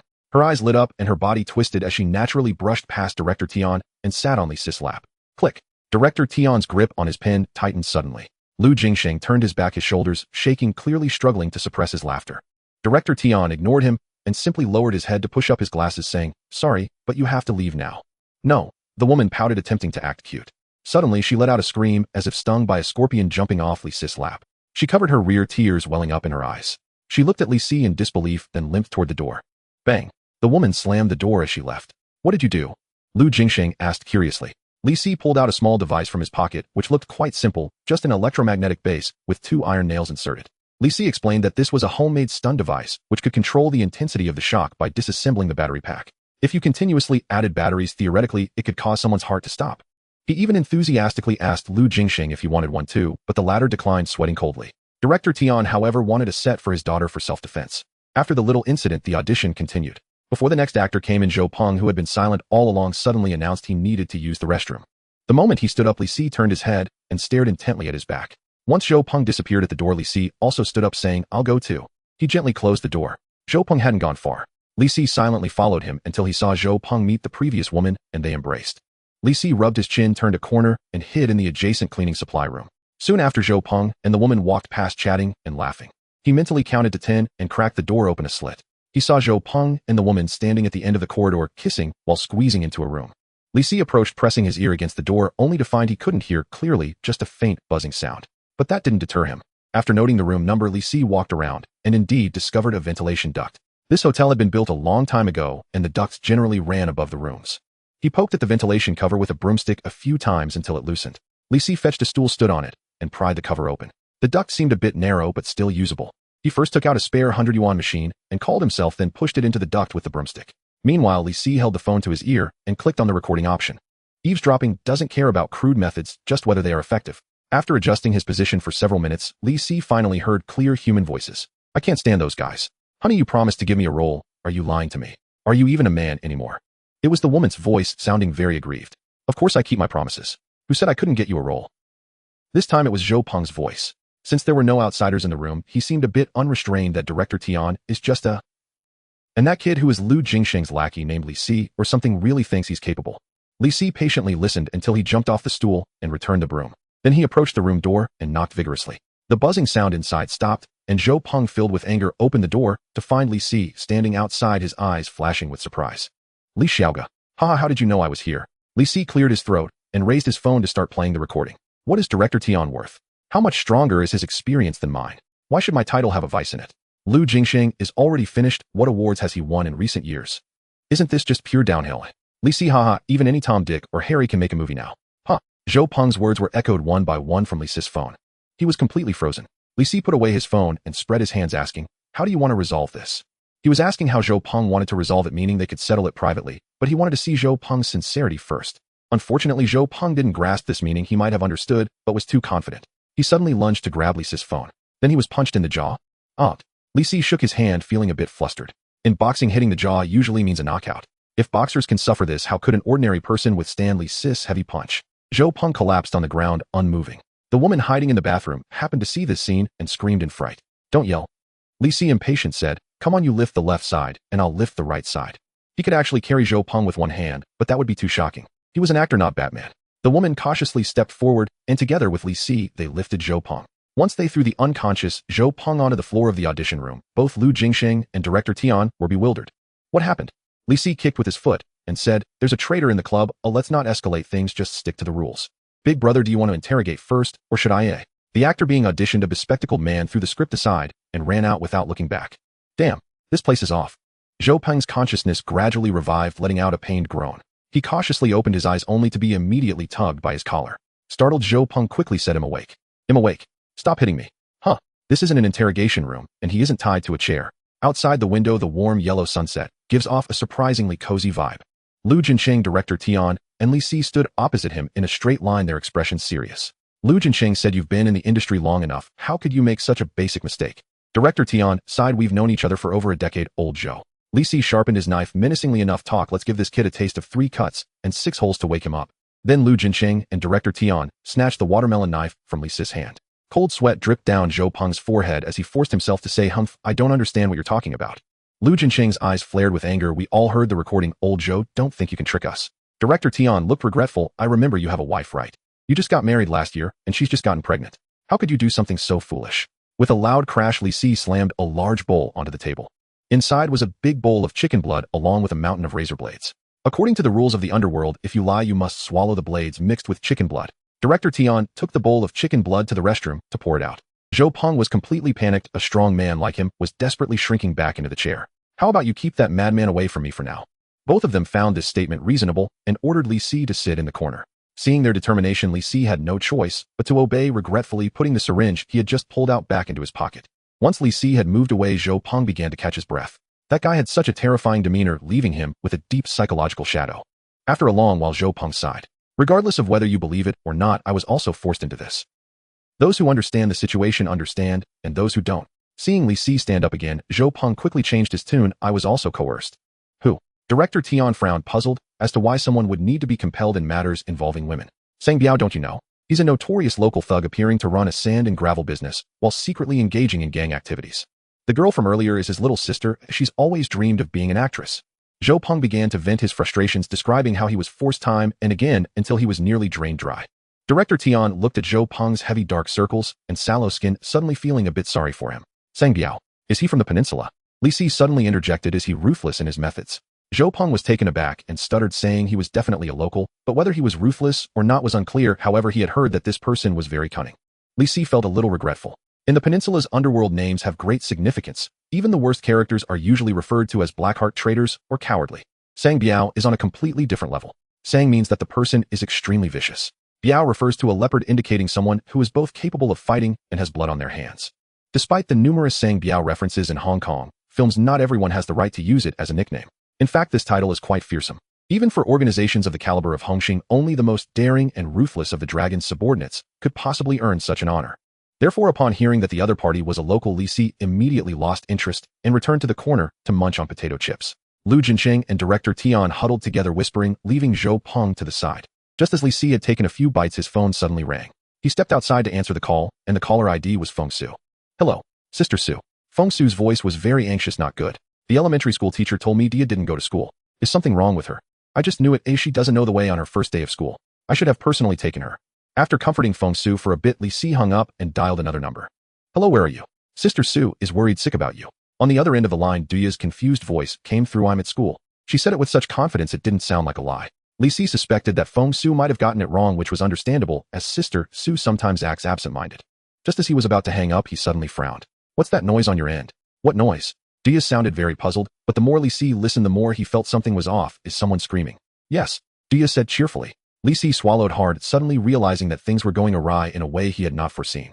"What are you doing right now?" Li Si asked calmly. Just as Duya was about to answer, a deep female voice came from the other end. "Duya, if he still won't talk, what should we do?" "Then just hang him up. I'll come by later to take a look. You all be careful, don't really kill him." Li Si heard Duya issue a command, then apologetically said, "The school has a lot of activities today, or I'm too busy right now. How about we call each other later?" Beep, beep. The other end of the line was silent. Li Si put down the phone, standing in place for a couple of seconds before returning to borrow a laptop from Director Tian. He sat down, opened Baidu, and searched for the worst schools in the city in terms of security. Strangely enough, the entire search interface was spotless, with only one result popping up at the very top of the page. Sunflower Vocational Education Center. Yes, I'm right. "Oh, we owe you a lot for getting Duya into Sunflower Elementary School." Fong Su repeatedly expressed her gratitude on the phone. Duya sat at the table expressionless as she ate her fried egg. She usually wore a white shirt and jeans, clearly influenced by Li Si. However, Fong Su found that outfit utterly unappealing and insisted on dressing her in a bright orange skirt. Duya looked down at herself. She had never worn such brightly colored clothes before, feeling like ants were crawling all over her body. Textbooks, pencil case, what else? Oh right, water bottle. Fong Su hurriedly packed Duya's backpack. Duya subtly stepped back, taking advantage of Fong Su's inattention to quickly stuff a small bag of items into her backpack. "What?" Fong Su lifted her head. Duya turned her head, pretending to admire the scenery outside the window. Fong Su was none the wiser, pushing Duya towards the door. All right, let's go catch the school bus. Don't be late, it's our first day of school, and you need to make a good impression on the teacher." She patted Duya's head. "Remember, the school bus arrives at 8. Go to Sunflower Elementary School." "Sorry, I can't send you off today, or I have things to do too." Duya silently nodded and walked towards the door. As she passed by it, she glanced at the Mickey Mouse digital watch on her wrist. It was only 6:50. Sister Su was overly anxious. Taking the elevator down, she headed to the designated bus stop. Duya sat on a bench swinging her little legs. The entire bus stop was empty as she was the only one there. After waiting until boredom set in, a school bus finally arrived. Duya looked down and saw it was 7:40. She ran towards the school bus, remembering Fong Su's reminders, hesitating for a moment. "Excuse me, is this the bus to Sunflower?" The little girl shouted. The bus driver, with a face full of flesh, revealed a sinister grin. "That's right, hop on." Duya happily boarded the bus. The concept of school friends and teachers holds a slightly different meaning for Duya. Firstly, regarding school, Duya is quite curious about what it really is, but she dares not ask. Someone overheard her say she wanted to go to school, and right after she spoke, she received the most severe beating of her life, with even her typically warm-hearted mother watching coldly. Since then, every time Duya sees the two characters for school, a sense of fear washes over her. She believes it is a very dangerous place. As for friends, Duya is also somewhat perplexed. According to Fong Su's tone, friends is undoubtedly a positive term. However, in the past, when Duya's mother urged her to befriend a certain child, it generally meant we have our eyes on this child, go deceive them into coming over. Duya indeed refused once, and upon learning this, the leader shoved a scalding cigarette but into Duya's ear. Since then, she has been deaf in her right ear, a fact she hasn't even shared with Li Si. The term teacher is the simplest. It refers to someone who imparts knowledge and thus is synonymous with Li Si. In summary, when Fong Su gently tells her that school is a good place where she can make many friends, only that she must listen to the teacher's words. Heaven knows what terrifying images filled Duya's mind. She mustered her courage to attend school, firmly believing that if she did not remain vigilant, she might not survive to come back. Upon getting into the vehicle, Duya first observed the interior. There were 4 boys in the back seat with iron-studded wooden sticks at their feet. Sitting by the window was a somewhat dowdy girl continuously scrolling on her phone. After a moment, Duya relaxed slightly. There were no insiders. No gangs, no drug dealers, no thieves. The vehicle was temporarily safe, only containing some armed children. These people noticed her and looked up, their expressions revealing surprise. Duya quickly lowered her head and quickly chose a spot to sit down, curling up into a small ball. They soon lost interest and returned their attention elsewhere. After a while, the bus stopped once more. This time, a tall and heavy girl boarded, appearing to weigh around 200 to 300 pounds. As soon as she got on the bus, she hurriedly hid in a corner, but was still sought out by the group of boys. "Hey, fat pig, look here." Someone threw a paper ball at her. The girl displayed a silly grin, and Duya immediately understood that she might have an intellectual disability. This type of bullying must have occurred countless times. The boys quickly grew bored and shifted to chatting and boasting with their companions. Confirming that no one was paying attention to her, Duya quietly moved closer to the bullied girl. "I am Duya, what's your name?" The girl looked up in surprise, seemingly not expecting anyone to talk to her. She fiddled with her fingers, her voice muffled. "My name is Chuanchi." "Good, Chuanchi, do you want to make money?" Duya asked. Chuanchi stared wide-eyed, not understanding what this meant. Duya straightforwardly opened her backpack and took out a small bundle of cash. "This is 500 yuan. Duya waved the bills in front of her. "You know what money is, right?" Chuanchi put a finger in her mouth, drool trickling down from the corner. After thinking for a long time, she suddenly exclaimed, "Roast chicken." Duya couldn't help but laugh, slowly placing the money into her palm. "Yes, money can buy roast chicken. If you help me, I'll give Chuanchi some money and Chuanchi can buy a lot of roast chicken." Chuanchi dumbly repeated, "A lot of roast chicken." Her eyes didn't brighten, but Duya could plainly see the joy on her face. Reaching into her backpack, Duya fumbled around and took out a stun gun. "Chuanchi, are you willing to help me?" Chuanchi, afraid Duya would refuse, nodded vigorously. "Then you are my friend. Here, take this." Duya handed her the stun gun. "Hold this switch and count with me, 1, 2, 3, all right? Count to 3, then let go. It's simple, right?" Chuanchi obediently followed suit. Confirming that she wouldn't keep the switch pressed until someone was electrocuted, Duya pointed at the 4 boys in the back. "Go use this thing on them." Chuanchi stared blankly at Duya, then turned to look at the boys, her eyes clearly filled with fear. Duya reminded her, roast chicken, that you can't finish eating." Chuanchi swallowed hard, but still shook her head resolutely. She threw the money and the stun gun back to Duya, then squeezed into her seat, not moving. Duya sighed, reaching to retrieve something. The stun gun originally had 2 sets of batteries, and she added 3 more. "Watch." She threw a line as she walked directly towards the boys. Approaching one of the boys from behind, she plugged in the stun gun. Oh. The boy suddenly trembled all over, screaming loudly. After 2 seconds of electric shock, Duya quickly retracted the stun gun, but the boy could no longer move even his fingers. The other boys were stunned. Everything happened in an instant, and no one knew what had transpired. Duya quickly took a few steps, ran behind Chuanchi, and shoved the stun gun at her. "Did you see that?" Chuanchi witnessed everything, her mouth agape. The boys finally reacted and picked up their wooden sticks. But Chuanchi suddenly stood up. For some reason, tears streamed down her face as her heavy body lunged forward. Oh, damn it, Xiao. The bus was in chaos. Duya was enjoying the scene when she suddenly received a call from Li Si. She turned away, picked up her phone. "Hello. What's up? Is Sister Su worried about me?" "Oh, it's fine, I can handle it, it's just school." "Screaming?" "Yes, it's screaming." As she chatted, she suddenly recalled a term she had seen on television before. "This seems to be called campus activities." "Yes, campus activities." The sounds gradually subsided, replaced by waves of wailing. Chuanchi approached her covered in blood. She had taken several hits to the head, but wore a silly grin, appearing very happy. Duya tossed her a roll of bandages, instructing her to bandage herself. "I'm really busy right now. Oh, let's talk later." Just then she heard Chuanchi hoarsely uttering, her voice intermittent. "Duya. Sister, he's still." "No, I won't say." What to do? Duya leaned in to look. The boys were lying scattered on the ground. The last one still had some spirit, gripping the back of the seat, straining to keep himself upright. Duya understood. Chunks' capacity for expression was limited. She clearly wanted to convey that someone had not yet surrendered, but couldn't accurately express that. Then hang him up. I just happen to have a question to ask. Hey, telling you to hang him up doesn't mean to electrocute him. People will die. Saying this, Duya hung up the phone. Audition hotel. Director Tian sent Zhou Peng away finishing all audition work and wanted to see what Li Si was using the laptop for. He discovered that Li Si was watching Teletubbies. Director Tian was furious. You idiot. We are working out front while you are slacking off here. Li Si hurriedly switched the interface to a Word document. Director Tian grew even angrier. Are you here to entertain idiots? After some bickering, Director Tian inquired about the earlier phone call. Li Si said that Duya had called from school. Oh. Director Tian seemed to understand. Is she adapting to the new school? Li Si nodded and shrugged. To be honest, it seems she has adapted a bit too well. The dinner was sumptuous, with Fong Su preparing 8 dishes after a long time. The highlight was the sweet and sour longmen fish fried to perfection with a crispy coating and drizzled with sauce. Finally, a sprinkle of salt was added to the stir-fried peas and fresh cucumbers to balance the sweetness of the fish. Eat up, Fong Su said as she brought over a large bowl of Yulan clear soup. She took off her gloves and sat at the table, resting her chin on her hand with a smile as she watched Li Si and Duya. The two, not daring to be lazy, exclaimed, delicious. How can it be so tasty?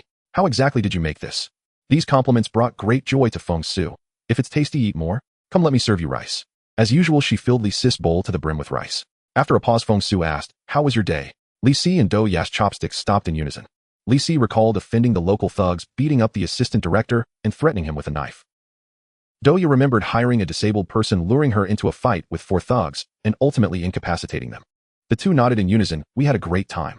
Fong Su had no doubt, smiling gently. That's good. Come try this dish. Sister Su sometimes enjoyed watching movies while eating, and tonight, she happened to want to watch a romantic comedy. As soon as Fong Su left with the bowl, Li Si immediately lowered his voice. What happened over there? If he guessed correctly, you didn't go to any Sunflower Elementary School, but rather to the Sunflower Vocational Education Center. That place primarily accepted adults, and one could join as long as they paid. Essentially, it belonged to a private institution with no legal issues ever arising. Perhaps due to good luck or other reasons, it had been operating boldly until now. Duya looked confused. What's going on? I thought I was going to school. Seeing her sincere expression, Li Si fell silent. He suddenly realized that sending Duya to school to be with ordinary kids might not be a good idea. Let's talk about school. Did you encounter any dangers? Li Si took a bite of fish and casually picked up some for Duya as well. Just minor issues, all manageable. Duya said, then ran to ask Fong Su if she could drink soda. Unfortunately, she was quickly scolded back. 9 cans in 3 days. That's unhealthy. Ahem. Li Si coughed, saying, in any case, if there are any problems, just come to me. He resolved that no matter how Duya acted up, he would always have her back. As it turned out, Duya seemed to be waiting for him to say that, if there are issues, I'll ask you. She organized her words and slowly began, I have a friend. Li Si nodded absently. She has 16 people under her, but only one is truly loyal to her. In a place filled with low-level thugs, how could she ensure her safety? Li Si thought to himself that just a day had passed, and she already had 16 people under her. Was she that professional? But the question still needed to be answered. Li Si pondered for a moment and cautiously asked, how much funding does this friend of yours have? Duya took out her phone to check and replied, just over 8,000. Li Si was dumbfounded. Didn't I only give you 3,000 pocket money? Honestly, I thought I had given too much. Duya instinctively replied, Sister Su gave me 6,000. Oh wait, that has nothing to do with me. I was talking about my friend. Sister Su. Li Si rubbed his temples, thinking that no matter how indulgent you were, you shouldn't be this generous. Were we still going to make ends meet? Rubbing his somewhat stiff face, Li Si spoke. The gang should be based on either violence or profit. First, we need to clarify this point. The former arises from admiration and fear, forming a tight structure somewhat, like a leader wolf leading a pack. The latter, however, has a relatively loose structure, but a good atmosphere, as everyone can make money and no one thinks of ousting the leader to take their place. He glanced at Duya. Your friend probably can't fight right. Duya nodded seriously. Then she should use money to keep her subordinates fed, both increasing income and controlling expenses. Gangs are generally quite foolish, hoping to live flamboyantly on the right side of the law, but unfortunately very few succeed. Li Si delicately suggested, your friend could take people to do legitimate business instead of always trying to dabble in the shady side. It's not very safe. Duya seemed to take it to heart, constantly jotting down notes in a small notebook. Li Si finally said that if something happened to Duya's friend, she should try to consult him first and not act rashly. After dinner, everyone washed the dishes together.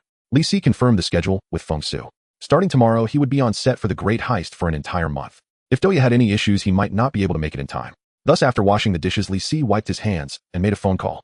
Jintung Construction Company. Lu Biao smoked one cigarette after another, leaving the butts scattered all over the floor. Scorching ash fell onto the woman, causing her to shiver, yet she dared not complain, instead smiling more seductively.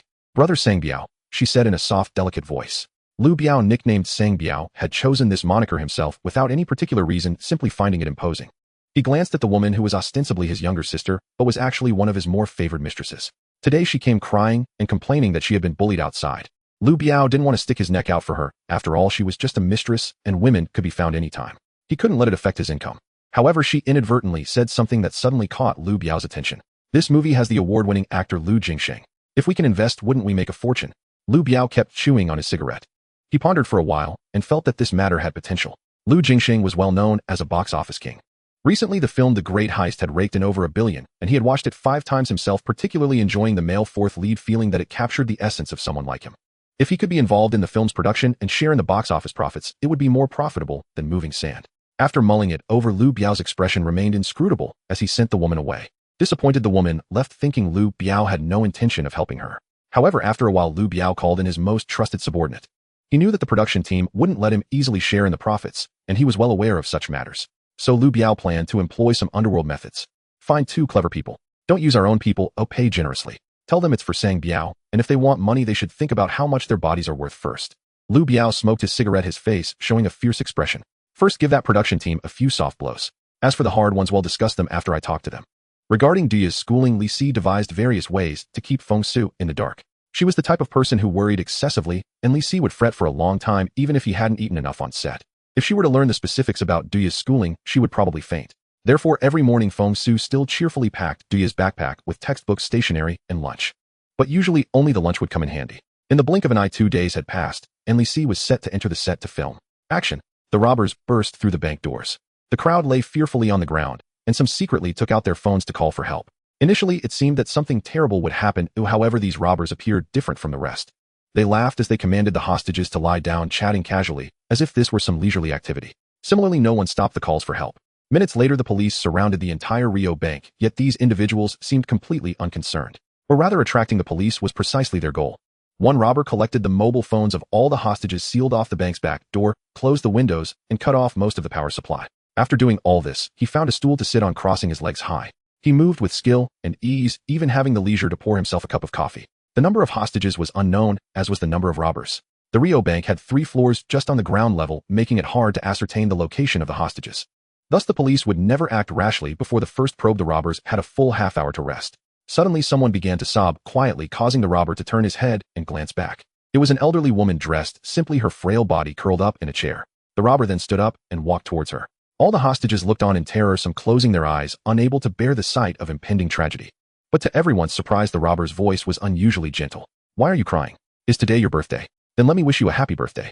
Who brought the cake? Quickly take it out so we can celebrate. Come on, sing with me, happy birthday to you." An eerie scene unfolded within the bank, surrounded by police, as hostages and robbers clapped and sang birthday songs for an elderly woman.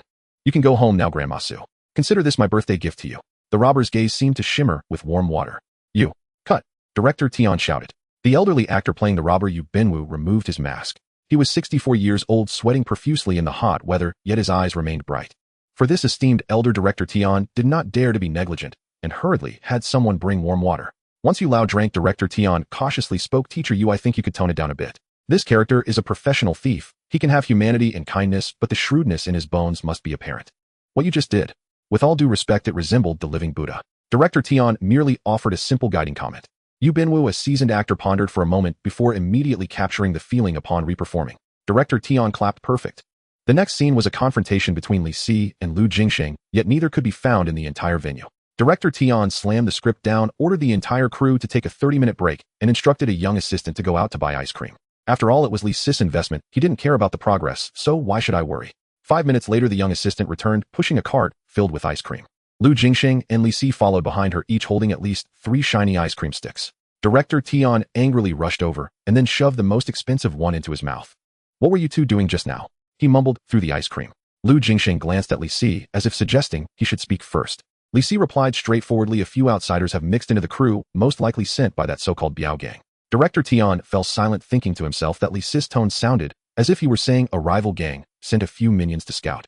Having been in the industry for decades, Director Tian had seen a lot, but he had never encountered such a situation. So he could only ask anxiously, "Should we speed things up and try to finish filming by the end of the month?" "No need," Li Si replied casually. "You two wait here and don't move. I'll go have a chat with them." Li Si swayed off. Director Tian and Lu Jingsheng exchanged glances, feeling that this chat might not be literal. Huang Qi squatted in the corner picking at the boxed lunch, while his brother Qian Lu kept watch. These two names were of course aliases. Exposing one's real name carelessly in the underworld was a dangerous affair. The crew's lunchboxes were decent with both vegetables and meat and plenty of rice. As he was wolfing down his food, Qian Lu suddenly spoke, "Stop eating, someone's coming." With just a few bites left, Huang Qi quickly shoved the food into his mouth. He stood up to take a look, and the actor named Li Si was standing not far away staring intently at the two of them. That gaze made Huang Qi feel uncomfortable all over, and he stiffened his neck saying, "What are you looking at?" The other party showed no reaction and instead took a step closer. This provoked Huang Qi's temper. He picked up a stone from the ground and said, "Try looking again." Qian Lu coughed, lightly grabbing Huang Qi's arm and whispering in his ear, "Biao Ge." Only then did Huang Qi remember that Biao Ge had indeed instructed that this Li Si was his favorite actor, who anyone who dared to touch him would have an arm chopped off. What a pity for this kid. He spat a thick wad of phlegm on the ground and waved his hand, signaling Li Si to get lost. However, Li Si did not stop walking right up to them. "Are you Biao Ge's men?" Huang Qi was a bit stunned. Li Si's tone was both seasoned and casual, as if mentioning Biao Ge was akin to talking about the chubby kid from Aunt Wang's place downstairs. "Who are you?" he asked cautiously. "You don't need to know, it's better if you don't know." Li Si pulled out a cigarette and began to distribute. Huang Qi and Qian Lu had cigarettes in hand and instinctively looked for a lighter. Li Si then offered them a lighter. The two thanked him repeatedly, already considering Li Si one of their own. Huang Qi still felt resentful towards Biao Ge, thinking that he could have just directly said that Li Si was one of them. Why make up a story about how he is my favorite actor? The two of them blew smoke rings, and not long after they were linking arms with Li Si. When they got excited, Li Si even took out a small bottle of liquor.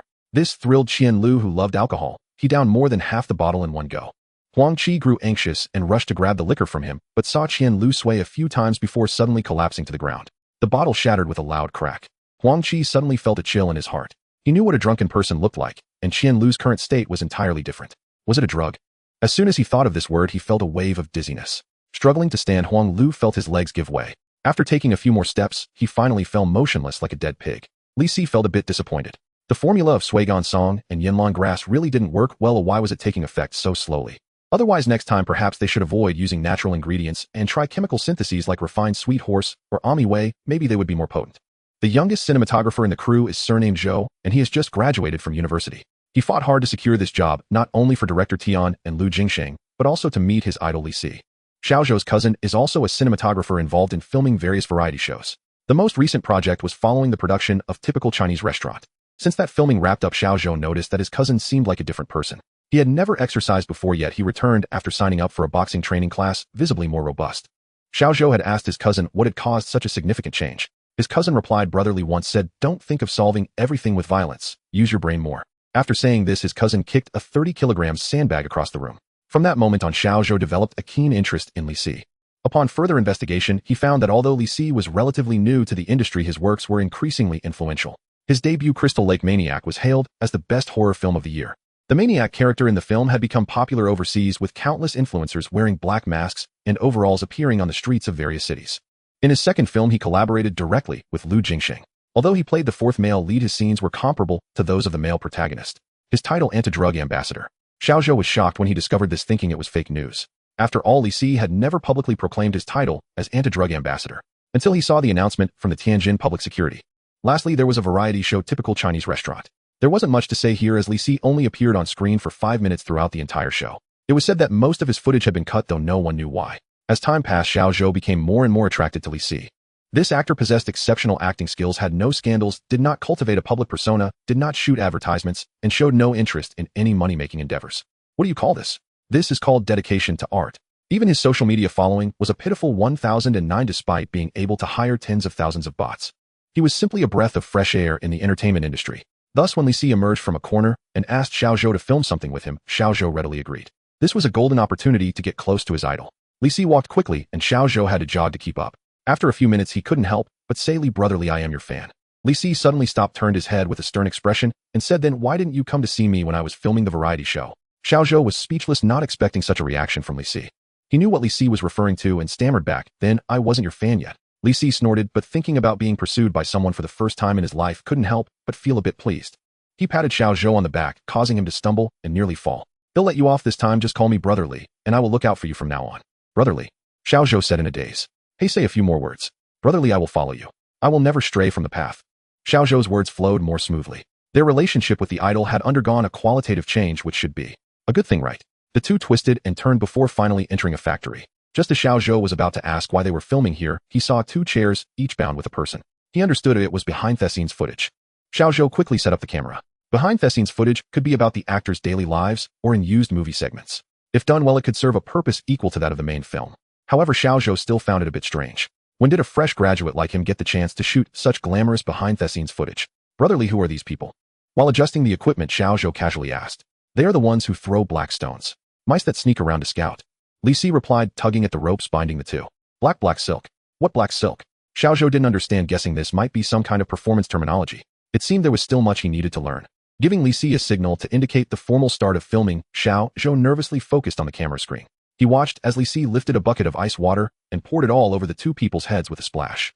The ice water was bone-chilling, and one of the individuals coughed a few times, quickly waking up with a pained expression. The other squirmed a bit, appearing still unconscious. Good. Xiao Zhou secretly praised in his heart. Although he was an unfamiliar small actor, being drenched in cold water and still managing to pretend to be asleep indicated limitless potential for the future.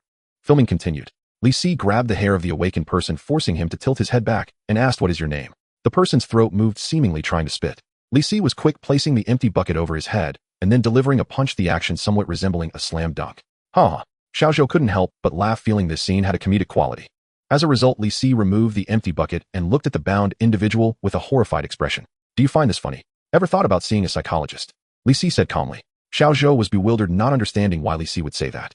However, Li Si ignored him again, tossing the individual aside and pulling out a pack of tissues. There were still many buckets filled with ice water, and Li Si soaked the tissues in it. Xiao Zhou glanced a few times and suddenly realized, "Oh, I know this kind of punishment. It's called water torture, right? I've seen it on TV." Li Si nodded, layering the tissues over the person's face. "That's right. Right now we only have tissues. Covering 2 or 3 layers can easily be licked through with their tongue, so we need to cover as many layers as possible." He hadn't finished his sentence when Xiao Zhou silently turned off the camera. "What is happening right now?" Xiao Zhou asked. He had to ask because the person whose face was covered with tissues was already struggling desperately, and the strength of their struggle was waning. Li Si pondered for 2 seconds. Interrogation. Xiao Zhou closed his eyes, sadly accepting the reality that he was about to report his idol and send him to prison.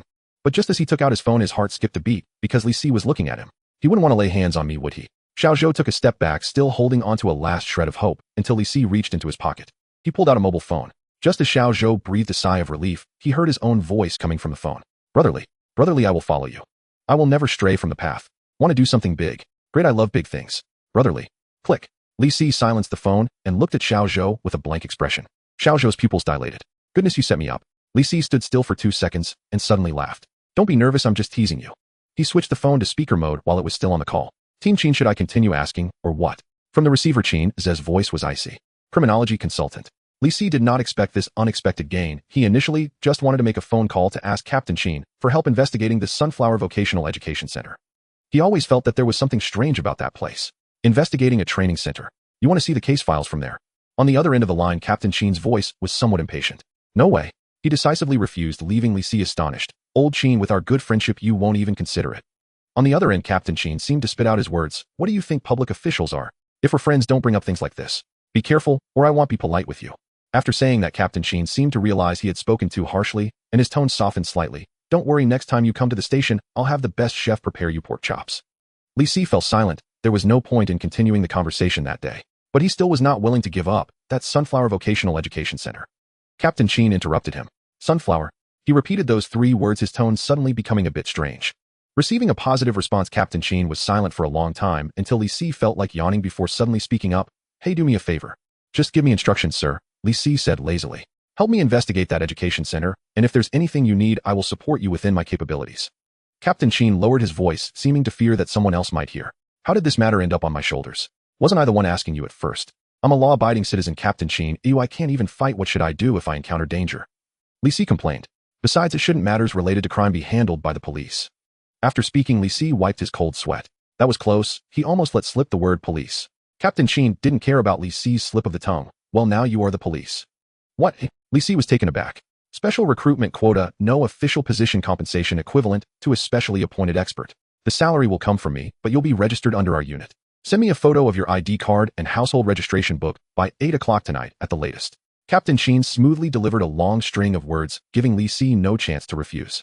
Starting from 7:30 tomorrow morning, you will be our criminology consultant. As he said this, Li Si heard faint footsteps. It seemed there were others besides Captain Qin on the line. Qinze immediately clamped his mouth shut and didn't say another word. 2 seconds later, he hung up the phone. Li Si put down his phone, feeling a joy akin to receiving unexpected fortune. Is this how I get to wash my hands and go straight? In the future, I can also mix with the right crowd. Cough, I was always a good person. Although it felt troublesome, Li Si still started the investigation honestly, as he had promised Captain Qin. Moreover, the salary of a criminology consultant is really high. He uncovered some information. The Sunflower Vocational Education Center has been increasing its enrollment every year, which is quite unusual in itself. Because its tuition is extremely low, to put it this way, it isn't even enough to pay the cleaners. The center's manager is a 75-year-old man claiming to have 50 years of teaching experience, but there's no record of any qualifications online.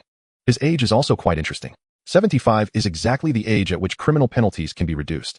Unable to find any other information online, Li Si personally went to check and got a name: Lu Biao, a somewhat well-known entrepreneur in the city, mainly engaged in construction and sand business, and is also the primary investor of the Sunflower Vocational Education Center. He engages in dubious activities behind the scenes and is nicknamed Death Biao. He has hundreds of underlings who are nominally all contract workers of Jinting Construction Co., Ltd. Reaching this point was enough. Li Si organized the information and sent it to Captain Qin, receiving his first payment. He also promised that if there was another opportunity, he would definitely dig up more sensational news for Captain Qin. Unexpectedly, just 2 days later, Lu Biao personally delivered an opportunity to his doorstep. I'll ask again, what's your name? Li Si's gaze was very focused, his eyes sweeping over every corner of Huang Qi, finally pausing for a long time at his throat. Huang Qi glanced at the tightly closed Qian Lu and thought to himself, this guy can really put on an act. He was truly frightened by Li Si's methods. That feeling of suffocation was something he never wanted to experience again. Huang Qi forced a smile on his face. Brother, where are you from? Li Si didn't respond and turned to pick up a phone. The personal belongings of Huang Qi and Qian Lu had been searched and were now piled on the adjacent table. Huang Qi suddenly felt a chill down his back. He remembered that his phone was fingerprint locked. Li Si opened WeChat, scrolled down, and found a friend named Lu Xiuqin. He showed the phone screen to Huang Qi, where there were still unread chat records. Son, is the factory tiring lately? Do you want Mom to send you some food? Mom made egg pancakes. Shall I send them to you? It's been 4 months since you last came back. Mom misses you a lot. Son, why don't you reply to me? Mom wants to chat with you. Huang Qi lowered his head, his momentum considerably diminished. Jiang in the underworld rules state that family should not be harmed. His lips trembled. Working for Lu Biao, you should have thought of today long ago. If you're involved in that kind of thing, how can you expect to talk about rules? Li Si said slowly. Huang Qi actually cried, tears flowing. I really didn't touch it, brother. I really didn't touch it. I just took a job worth $1,000 and Biao Gu made me splash chicken blood on the actors. I'm just a little nobody. He was forced to reveal the truth. What luck? Li Si's voice softened. All right, I know you feel wronged. Just answer one last question and I'll let you go. He squinted his eyes. Can you explain to me what I really didn't touch it means, eh? Do you know what business Lu Biao is in? Half an hour later, the factory fell silent again. Huang Qi and Qian Lu limped away, promising never to get into trouble again for the rest of their lives. They would leave the city tonight, returning home to properly show filial piety to their parents. Xiao Zhou also left, trembling as he walked. Li Si took out the memory card from the camera, letting him take the machine back. Xiao Zhou had a great harvest today. The things his idol posted on social media, like the 4 uses of a butterfly knife, turned out to not be just jokes. In the factory, only Li Si and the screen showing Captain Qin were left. Captain Qin closed his eyes, slowly digesting the information he had just received. Very helpful, thank you, Li Si. As he said this, Captain Qin stared into Li Si's eyes, his tone more sincere than ever. Li Si felt a bit embarrassed under his gaze. It's just some things I could manage. You don't need to thank me like this. It means a lot to me. Captain Qin said firmly. You don't need to follow up on this matter. I will contact you again if there are any developments. With a click, the call ended. Li Si opened his mouth with half a sentence left unspoken. Just settle the salary. Action. The team advanced through the tunnel when suddenly someone voiced their displeasure. 200 gold bars, exactly 200, just thrown on the ground. The person continued to complain. Perhaps I mean the police won't be that quick. Old Master Song is still stalling them on the surface. I guess we still have at least half an hour. Maybe now we can turn back, the person suggested. There's still plenty of time. As soon as we reach out, everyone can get an extra 50 gold bars. Some people's eyes subtly brightened as if swayed by his words. Several gazes turned towards the leader walking at the front. The leader stopped and turned around. He stood tall, his voice gentle yet humble. If you want to go back, I'm afraid we will have to kill you. Because you will inevitably run into the police and expose our identities. The coldness in his words left everyone speechless. The leader suddenly laughed. Do you feel we're earning too little? That's easy to solve. He said casually. They'll keep half and the rest will be shared among you. How about that? This way everyone can get an extra 60 gold bars. It's quite a deal. Others exchanged glances, seeing disbelief in each other's eyes. Don't think you can fool us, brotherly. We are all serious now. Someone joked. The leader shook his head, his eyes seemingly clouded, making it hard to discern his true thoughts. I do like money, but not to that extent. He inhaled sharply as a look of ecstasy appeared on his face. It's so sweet. Cut. With director Tian's voice falling, the entire crew erupted in cheers. The last scene had just been filmed, and after a month and a half the shooting of the great heist of the century was finally complete. Lu Jingsheng rushed over, squeezing Li Si's head under his armpit. "You're incredible. That line just now wasn't in the script, was it ad-libbed? It really has the vibe of a master thief." Li Si effortlessly broke free, turning the tables and capturing Lu Jingsheng instead, while several cameramen hurriedly snapped photos. These are all precious behind-the-scenes moments. Director Tian walked forward with his hands behind his back, his words filled with deep emotion. "Finally finished. It wasn't easy." Having actors of Li Si and Lu Jingsheng's caliber simultaneously joining the set was both a blessing and a challenge for the director. Their insights into performance were of genius level, constantly bringing forth fresh ideas at any time and place. What surprised director Tian the most was Li Si. Compared to his time on the set of The Gunshots of the Great Thief, Li Si had developed a newfound passion for acting, no longer the type to think it doesn't matter whether I perform well or poorly, I'm just playing around. All right, everyone stop laughing. Tonight at 8 o'clock, we will have a wrap party at the Li Jing Hotel. Director Tian clapped his hands and said loudly. The cheers grew even louder. Li Jing Hotel is quite upscale, typically costing a 4-digit sum for a meal, showing that the crew was quite extravagant. Director Tian smiled. In truth, the crew's budget was nearly exhausted, but previously someone had died at Li Jing Hotel. A woman named In Hong had stabbed her toy boy. Since then, the prices for banquets at the hotel plummeted, and even a 90 discount couldn't attract customers. During the wrap party, crew members took turns toasting Li Si. Li Si remained calm while the drinks were poured, and everyone marveled at his capacity. When it was Lu Jingsheng's turn, as an old drinker, he immediately sensed something was off. He reached out to grab Li Si's glass, tugged at it, but couldn't pull it away, saying, "Let me see." Li Si looked at him calmly. "Is this deflated Sprite?" Lu Jingsheng asked. Li Si's gaze drifted. Lu Jingsheng became furious, chasing after Li Si, while everyone laughed heartily. Director Tian shook his head. Oh, Li Si was fine, but why was Lu Jingsheng still so childish? "Whose heart-shaped bear strawberry cake is this?" A waiter approached. "Let me see whose it is," Director Tian said calmly as he stood up. The wrap party continued until late into the night. Li Si walked out of the hotel carrying a pile of leftover takeout. He saw Fong Su leaning against the familiar old Corolla. "Sister Su," Li Si shouted from a distance. The car window rolled down, revealing a small head with bean sprouts. "Is there any ice cream?" Li Si raised the bag, and after a careful examination, the little head noticed it was all pig knuckles and fried fish. Rolling the window back up. "Finished busy." Fong Su took out a handkerchief to wipe the sweat off Li Si's forehead, her eyes sparkling. "That's wonderful. Our Li Si is about to make a name for himself. Say, will you win an award for Best Actor?" Li Si smiled. The great heist of the century had been a huge success in his past life, and there was no reason it wouldn't do well in this world. "Don't worry, Sister Su. They'll try my best this time. At least, they'll bring home an award." A month later, Li Si's home. The box office has flopped. Director Tian pounded the table, feeling utterly despondent. The room was filled with gloom. A Lu Jingsheng lay on the sofa, his mouth moving as if he were a dehydrated fish. "Abba, abba, abba. My career as Best Actor is over. How will my fans see me after starring in such a box office bomb?" Lumic cautiously peeked and then quickly ran out. Li Si sighed. Faced with this situation, he too was at his wit's end. With an investment of 60 million, the opening week box office was only 89,000. What does this mean? During the same period, a family film produced by Me Mouse aimed at children under 6, Me Mouse's Great Adventure, grossed 4,000 in a single day. In a single day, their film's box office for a week was nearly lesser than what others made in 2 days. If there were no accidents, surely there would be accidents. The little assistant rushed in, holding a laptop like a gust of wind. "Director Tian, quick look at this. A critic has written an article again, and it's Old Wolf." Old Wolf is a well-known film critic with 100 million fans online. Hearing this name, Lu Jingsheng finally moved, asking hopefully, "Is criticizing us?" The little assistant was about to cry. Lu Jingsheng lay back down peacefully, closing his eyes. Director Tian trembled as he adjusted his glasses, opening the article with a solemn heart. The title was already striking. "This year's Golden Broomstick Award winner has been born. The great heist of the century trampled my IQ on the ground." After reading the title, Director Tian nearly fainted. The Golden Broomstick Award can also be called the Worst Film of the Year award. If a director wins this award, they can forget about mixing in the industry anymore. Firstly, the main storyline of this film is sufficiently foolish. A group of robbers with fake guns successfully robbed a bank. The police's response was shockingly slow, raising doubts about whether the screenwriter had done any research before writing this story. Was there really no protective layer in the bank's underground? Did they just let you dig a hole straight in? That's utter nonsense, even more absurd than something I would write after drinking 3 gin of white liquor. The so-called great heist is simply impossible to occur. The entire movie is a figment of the screenwriter and actor's imagination. After reading this, Director Tian gulped down a bottle of ice-cold beer to recover. The scariest part was that he found this guy's points somewhat reasonable. The actors were disheartened. Director Tian leaned on the table for a long time, finally making a decision that wasn't really a decision. "Previously, we made DVDs of the film and sent some abroad. We might hope for the overseas market. They really enjoy this kind of genre." As he spoke, Director Tian's voice dwindled, not even believing himself. "Alas, now we can only wait for a miracle to happen," he said in the end. Meanwhile, in Brazil, Rio de Janeiro, a middle-aged man named Fernando was aimlessly wandering the streets smoking. He was a free-spirited artist with nothing to do most of the time. He only liked watching movies or observing various types of architecture on the streets. He stopped in front of a small video store staring at a tattered poster. The poster flapped in the wind. It depicted a scene from the movie Gold Bars and cash piled into small mountains with several men laughing heartily, carefree and unrestrained. Fernando slowly read the words on the poster. The Century. Great Heist.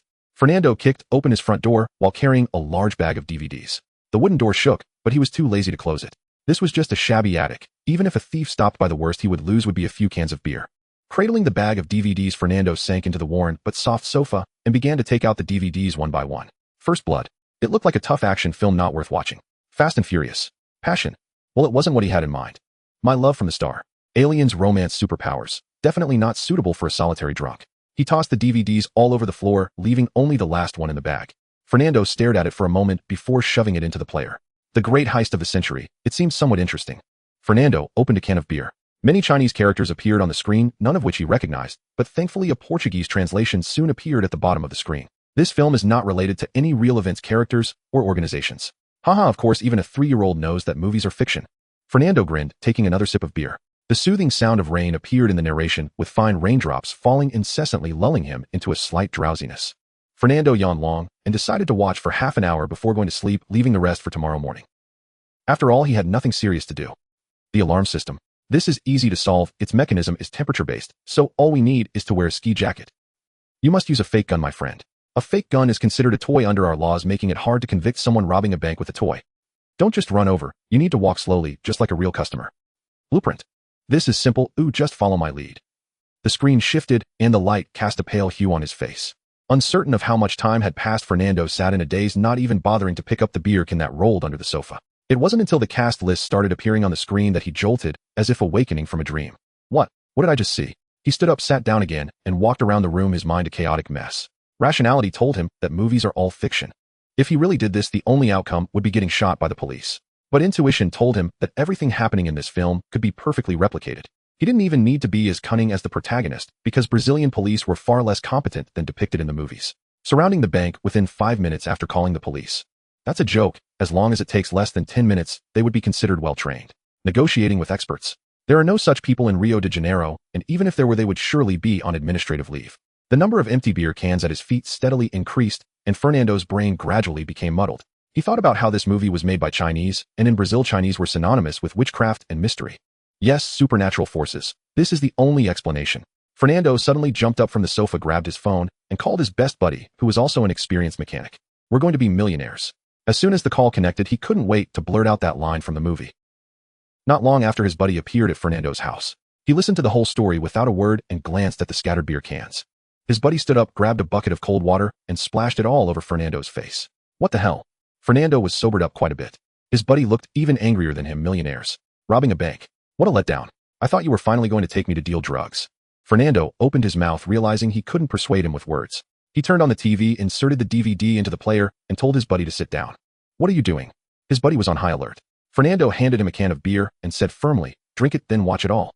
An hour and a half later, another beer-scented, dazed person joined Fernando on the sofa. The beer cans had piled up into a small mountain.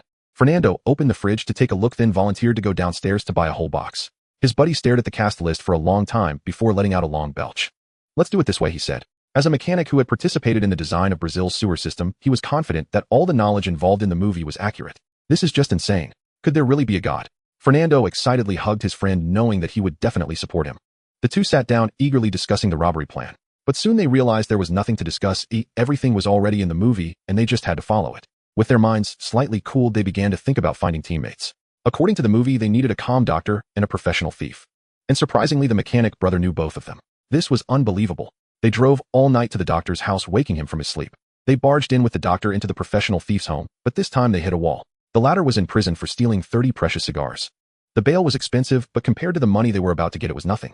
The thief was soon released from prison and hopped into Fernando's car, saying, "Wow guys, you have no idea how grateful I am. Next time definitely come to me for help. Ooh, I won't refuse." Fernando drove without looking back. "Forget next time. Let's do it now. You have to help us rob a bank." The thief was stunned. By 9 o'clock the next morning, everyone had finished watching the movie, and the thief and the doctor joined the team without much effort. There was no choice. The robbery depicted in the movie was too feasible. Anyone with a brain knew how to do it. The four of them drank beer, sketched on paper, and excitedly envisioned how they would spend the money afterward. The doctor suddenly remembered something. What about the other DVDs? The mechanic chuckled and pointed at the trash can. Everyone leaned in to look. The trash can was filled with DVDs of the great heist of the century, at least several hundred. The doctor had nothing to say and gave a thumbs up. However, just then a gunshot rang out from afar. Everyone's expression immediately changed as they crouched by the window to peek. What is that? Fernando furrowed his brows, suddenly filled with a bad premonition. That direction? Is it the Rio Bank? The professional thief looked somewhat incredulous. The doctor reacted quickly, immediately turning on the TV, which was broadcasting a news channel. The Rio Bank was surrounded by police, and they could vaguely see several armed robbers raising guns inside the bank. Currently, the robbers occupying the bank have not provided specific demands. The police are urgently dispatching negotiation experts in the hope of ensuring the safety of the hostages. After watching the news, everyone fell silent, each of them thinking the same thing. WTF. The four-person group looked at each other, all feeling bewildered. How strange shouldn't it be us standing in the bank facing the police? The doctor, the thief, the mechanic, and the free artist, they had all gathered. Everything seemed to be in place, but why did the bank get robbed ahead of schedule? The doctor stood up, vigorously rubbing his face, unable to accept reality. The mechanic, having a bad temper, kicked over a chair. The sound of police sirens blared from the television, piercingly loud. They also heard the robbers shouting, "Agree to one condition, and we will release one hostage." Listening to this, Fernando was moved to tears. This is clearly my line, just like in the movies. The professional thief stared blankly, frantically pouring beer into his mouth. There's no way around it. Anyone would go crazy in this situation. Just a moment ago, he was dreaming of being a millionaire, and now, well, back to being a nobody. As he continued drinking, the professional thief couldn't help but curse. Damn it. In this day and age, do you have to queue even to rob a bank? Unintentionally, his words struck a chord. Fernando's eyes suddenly lit up. Looking at his disappointed teammates, he slowly spoke. Perhaps we still have a chance. His teammates raised their heads, and they heard Fernando calmly say, "If these people are following the movie script to the letter, they will definitely split into groups and dig a tunnel into the bank vault, transporting the money through that tunnel." Upon hearing this, the doctor also started to understand. If we can find that tunnel entrance, at least we can enter the vault and get a share of the spoils with these people. Exactly, Fernando declared firmly. The cash and gold bars in the vault were enormous. Even the team from the movie couldn't take it all. At most, they could take 1/5. The two teams of robbers might even cooperate. Without further ado, the mechanic spread out a sheet of draft paper and quickly pinpointed a location. They casually bought a few masks on the street and then drove to the possible tunnel entrance. The mechanic held the map to guide them while Fernando took the wheel. But the further they went, the more something felt off. Why are there so many people around here? Fernando frowned. Could it be a holiday? The thief shrugged. Even he didn't believe his own words. Fernando felt a hint of unease. He parked by the street, rolled down the window, and wanted to ask a passerby. The man didn't hear his question, continuing on his way into a small alley. Fernando opened the car door, followed the man, and took a quick glance into the alley. He saw the man putting on a mask meant for the robbery. The man didn't notice Fernando. He quietly stepped back and then ran back to the car as fast as he could. Slamming the gas pedal, the car sped away. Damn, why is there another competitor for the job? They raced down the road, and after 15 minutes, they finally arrived at the location the mechanic had marked. To Fernando's surprise, there really was a red ice cream truck at that spot. According to the movie's plot, beneath the ice cream truck was the tunnel the robbers had dug. Parking the car in a secluded spot, Fernando and his companions walked towards the ice cream truck. To their surprise, before they could knock, the door swung open, and a young man jumped out. The young man had a cigarette in his mouth, looking utterly disinterested. Here to rob a bank. Fernando was taken aback, quickly looking around, fearing someone might hear. The young man impatiently exhaled a puff of smoke. There are no outsiders around. So you've seen that movie too? Fernando nodded in a daze. The young man sighed. As he mumbled, "What a ridiculous situation," he handed Fernando a piece of paper. Fernando looked down closely and discovered it was a crude contract stating Team A of robbers allows Team B to use the tunnel they had dug. The items taken by Team B must provide 3% to Team A. 3%? Fernando exclaimed in shock. They risked their lives to pull off this heist, and these people only allowed them to pass, yet they still wanted 3% of the money. The young man had an expression that clearly said, "I've been through this, just roll with it," not even wanting to explain. At that moment, the doctor sensed something was wrong. He tentatively asked, "I want to know how many people have gone in so far." The young man was smoking, looking weary. "About 40, I guess." The editor-in-chief of the International Morning News woke up from his nap with the first task being to review the news submitted by his reporters. The news article had already been organized by his secretary and placed on his desk. Generally, the articles positioned at the top were the most important. The editor-in-chief took a sip of coffee to refresh himself and then picked up the topmost article, starting to read the first line. He sprayed coffee everywhere. Fortunately, the editor-in-chief reacted quickly and the article wasn't soaked, but his computer was in trouble. He didn't have time to pity his computer and read the article 3 times. Is today April Fool's Day? If it weren't for the fact that the article was authored by a senior reporter from a certain newspaper, the editor would have almost thought it was written by someone who was drunk. Taking a deep breath, the editor summoned his secretary and instructed him to take the article as tomorrow's front-page news. After living so long, one could witness all sorts of strange events. Are foreigners playing this big? The next morning, Li, wearing a teddy bear pajama, crawled out of bed with his eyes closed, yawning continuously while getting ready. By the time he sat at the table, Fong Su had already prepared a delicate breakfast. Sister Su knew that Li's film had encountered setbacks, but she didn't dare to comfort him rashly and could only silently support him in this way. In fact, Fong Su was mistaken. Li had a strong psychological quality and would not be anxious about such things. He had been preoccupied these days actually pondering over his next film, which he planned to title Bald Chong vs. Happy Sheep vs. Winnie the Pooh. It was still the children's movie featuring the rice weevil that had inspired him. Their box office was overwhelming compared to his. As the old saying goes, if you can't beat them, join them. He had everything figured out. He would let Duya play Happy Sheep, which would surely fit perfectly. Duya was so sleepy that she had been chewing on a piece of bacon for 10 minutes, when suddenly she felt an inexplicable chill. Li was drinking milk, opened his phone to check the box office performance of The Great Heist for the week. However, the phone automatically pushed a news notification. The small flame icon behind the news indicated that it was currently trending very high. Li clicked to take a closer look. Recently, a large-scale robbery occurred at a bank in Rio de Janeiro, Brazil. According to local police estimates, at least 300 robbers entered the bank through underground tunnels, making off with a substantial amount of valuables. Due to the valuables being stored in private safes, the exact amount involved in the case cannot be determined for the time being. Legal experts analyzed that if the amount remains unknown, it could likely lessen the robbers' final convictions. The head of the Rio de Janeiro Police Department held a press conference this morning offering deep apologies to the public. He claimed that it took nearly an hour for the police to surround the bank, not due to a lack of training, but because traffic was particularly severe at the time. The Taliban terrorist organization has claimed responsibility for the incident. Reporters have learned through investigations that the robbers' operational plan was inspired by a domestic film titled The Great Heist of the Century. The film was recently released, featuring an actor named Li along with Liu Jingsheng in a supporting role. Hui stared at the television, his sandwich slipping from his hand, the chicken fillet falling to the ground. Is this a comedy show? He picked up the remote to change the channel, confirming it was indeed a news channel. The Great Heist of the Century. Hui remembered this movie. He had just gone to see it with his girlfriend last week. That night, his girlfriend broke up with him, claiming that after taking her to such a terrible film, Hui must not love her anymore. Hui firmly believed that The Great Heist of the Century was the reason for their breakup. Therefore, he went online and furiously posted negative reviews, copying and pasting countless lines. The story is so fake. Who would genuinely find this enjoyable? The news anchor continued to speak eloquently. He unfolded a diagram detailing how the robbers invaded the bank, including some who restrained people on the ground, while others infiltrated through the tunnels. To make it more intuitive, they played a short simulation video. On the screen, several shadowy figures entered the sewer. They were dressed in heat-resistant raincoats, evading the alarm systems. Hugh's mouth fell open as he increasingly recognized what he was seeing. Isn't that just the plot of the movie? Even the silhouettes of the characters were identical. They must have simply played clips from The Great Heist of the Century, thinking that painting the characters black would prevent him from recognizing them. Staring at the television, Hui suddenly felt a surge of impulse. He quickly put on his clothes and headed downstairs, opening his ticketing app while waiting for the bus. The app indicated that the movie was extremely popular, and luckily only 2 seats were left on the edge. Hui hurriedly bought a ticket. 10 minutes later, at the cinema entrance, Hui hesitated for a long time, but finally resolved to dial the number he couldn't bring himself to delete. Beep. Beep. No one answered, and only a busy tone was heard in the receiver. Disappointed, Hui looked down, and just then he heard a familiar voice. Dear. Hui turned around in surprise, nearly shedding a tear. Then he saw his ex-girlfriend linking arms with another man. They completely ignored Hui, chatting and laughing as they passed right in front of him. Dear, this movie is so good. Yeah, come here, give me a kiss. Hui stood frozen in place, finally breaking into tears. Damn. It turns out it wasn't because the movie was bad that they broke up. Film critic Lao Lang was also watching the news. A few minutes later, he clicked off the television and opened his laptop to type a line. The Great Heist of the Century. An absurd crime film, yet somewhat interesting. He chewed on the tip of his pen, contemplating the first sentence of this review when his phone rang. Lao Lang picked up the phone to see that his editor was calling. As soon as he answered, the editor eagerly spoke. That film, The Great Heist of the Century, is about to break 100 million at the box office.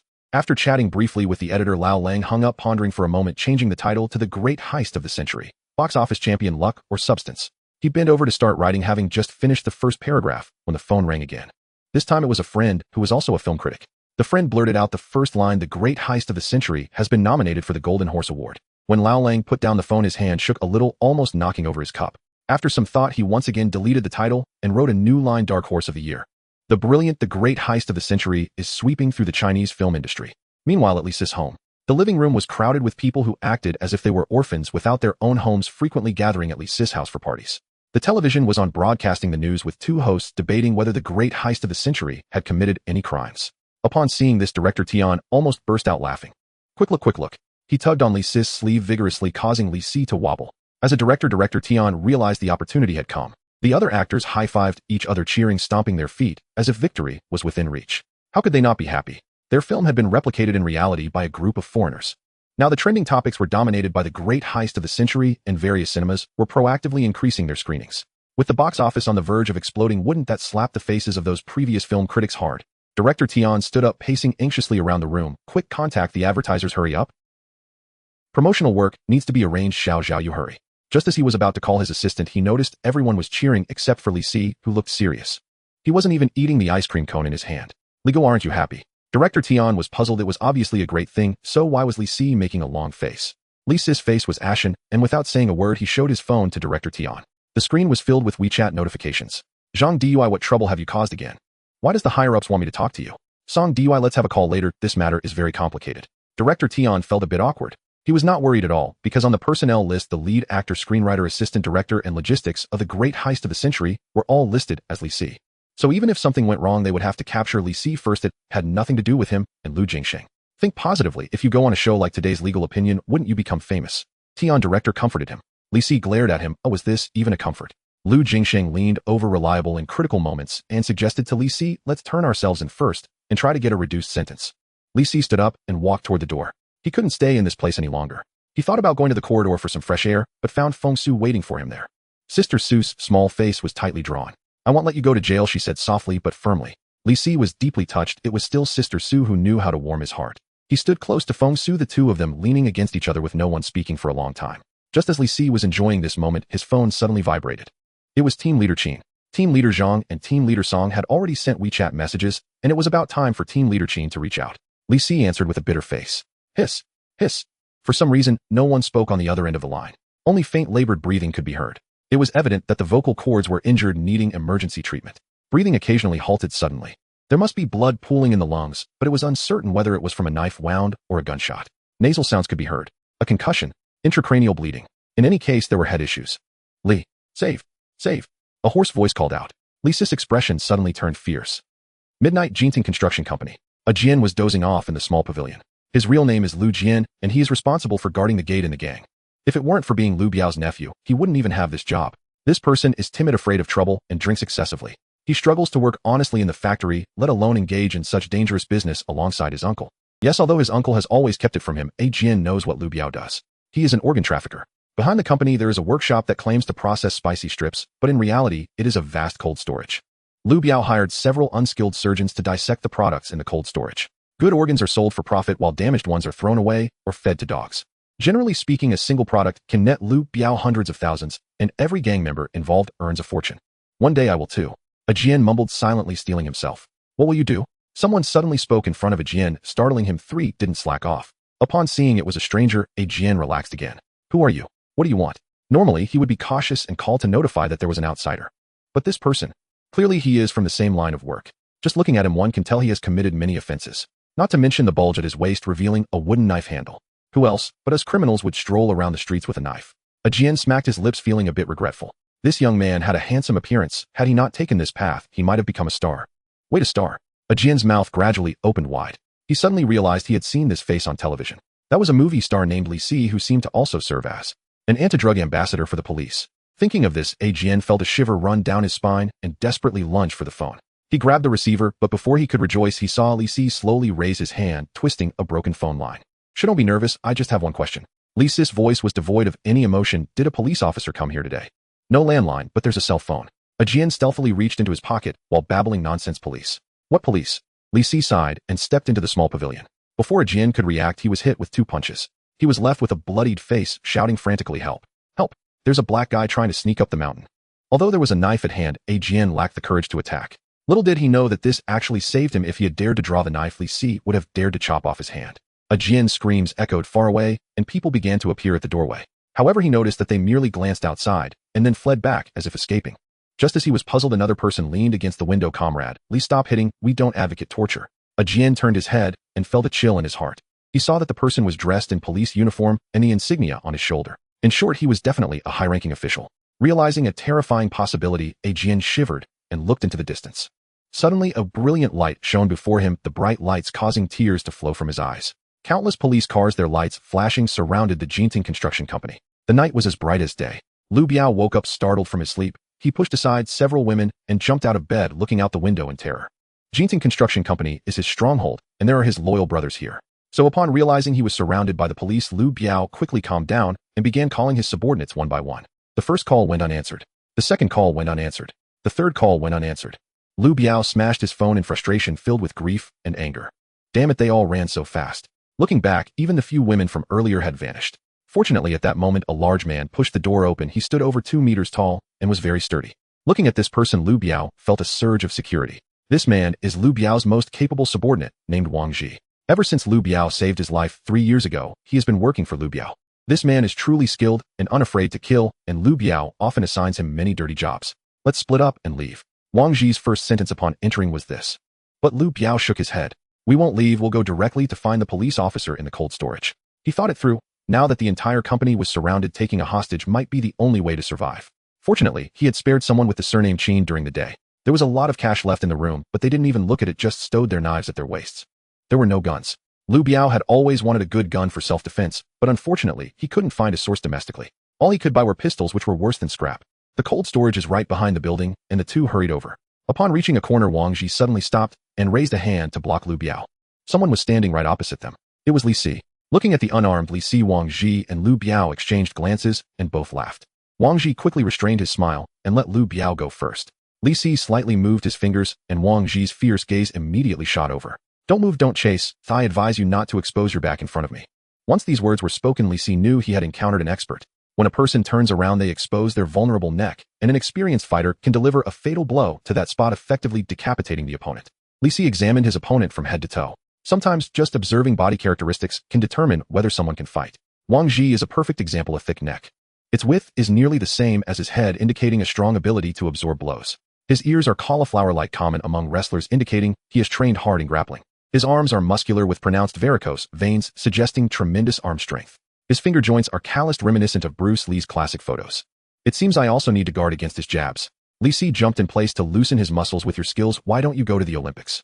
As soon as he finished speaking, Wang Ji charged at him with a roar. Standing over 2 meters tall, his lengthy reach posed a threat. If caught, Li Si would be mired in an endless struggle, which wouldn't be favorable for him.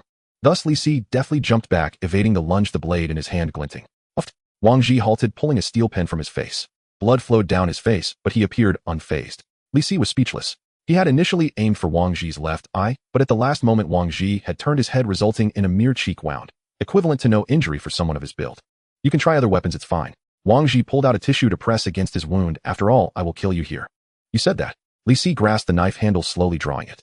Anyone who has ever been in a fight knows that having a weapon and not having one are two entirely different concepts. The Americans once organized a group of fighters to deal with passers-by holding rubber knives. The scene was nothing short of a tragedy. Hence, while Wang Ji boasted with his mouth, his body obediently drew out his weapon. It was 2 short sticks that, when connected, formed a long staff. He swung the staff, and a piercing sound of wind echoed in the air. There is a saying in weapon competitions that length is strength. The staff was about 70 centimeters longer than Li Si's short knife, and this distance was the key to victory.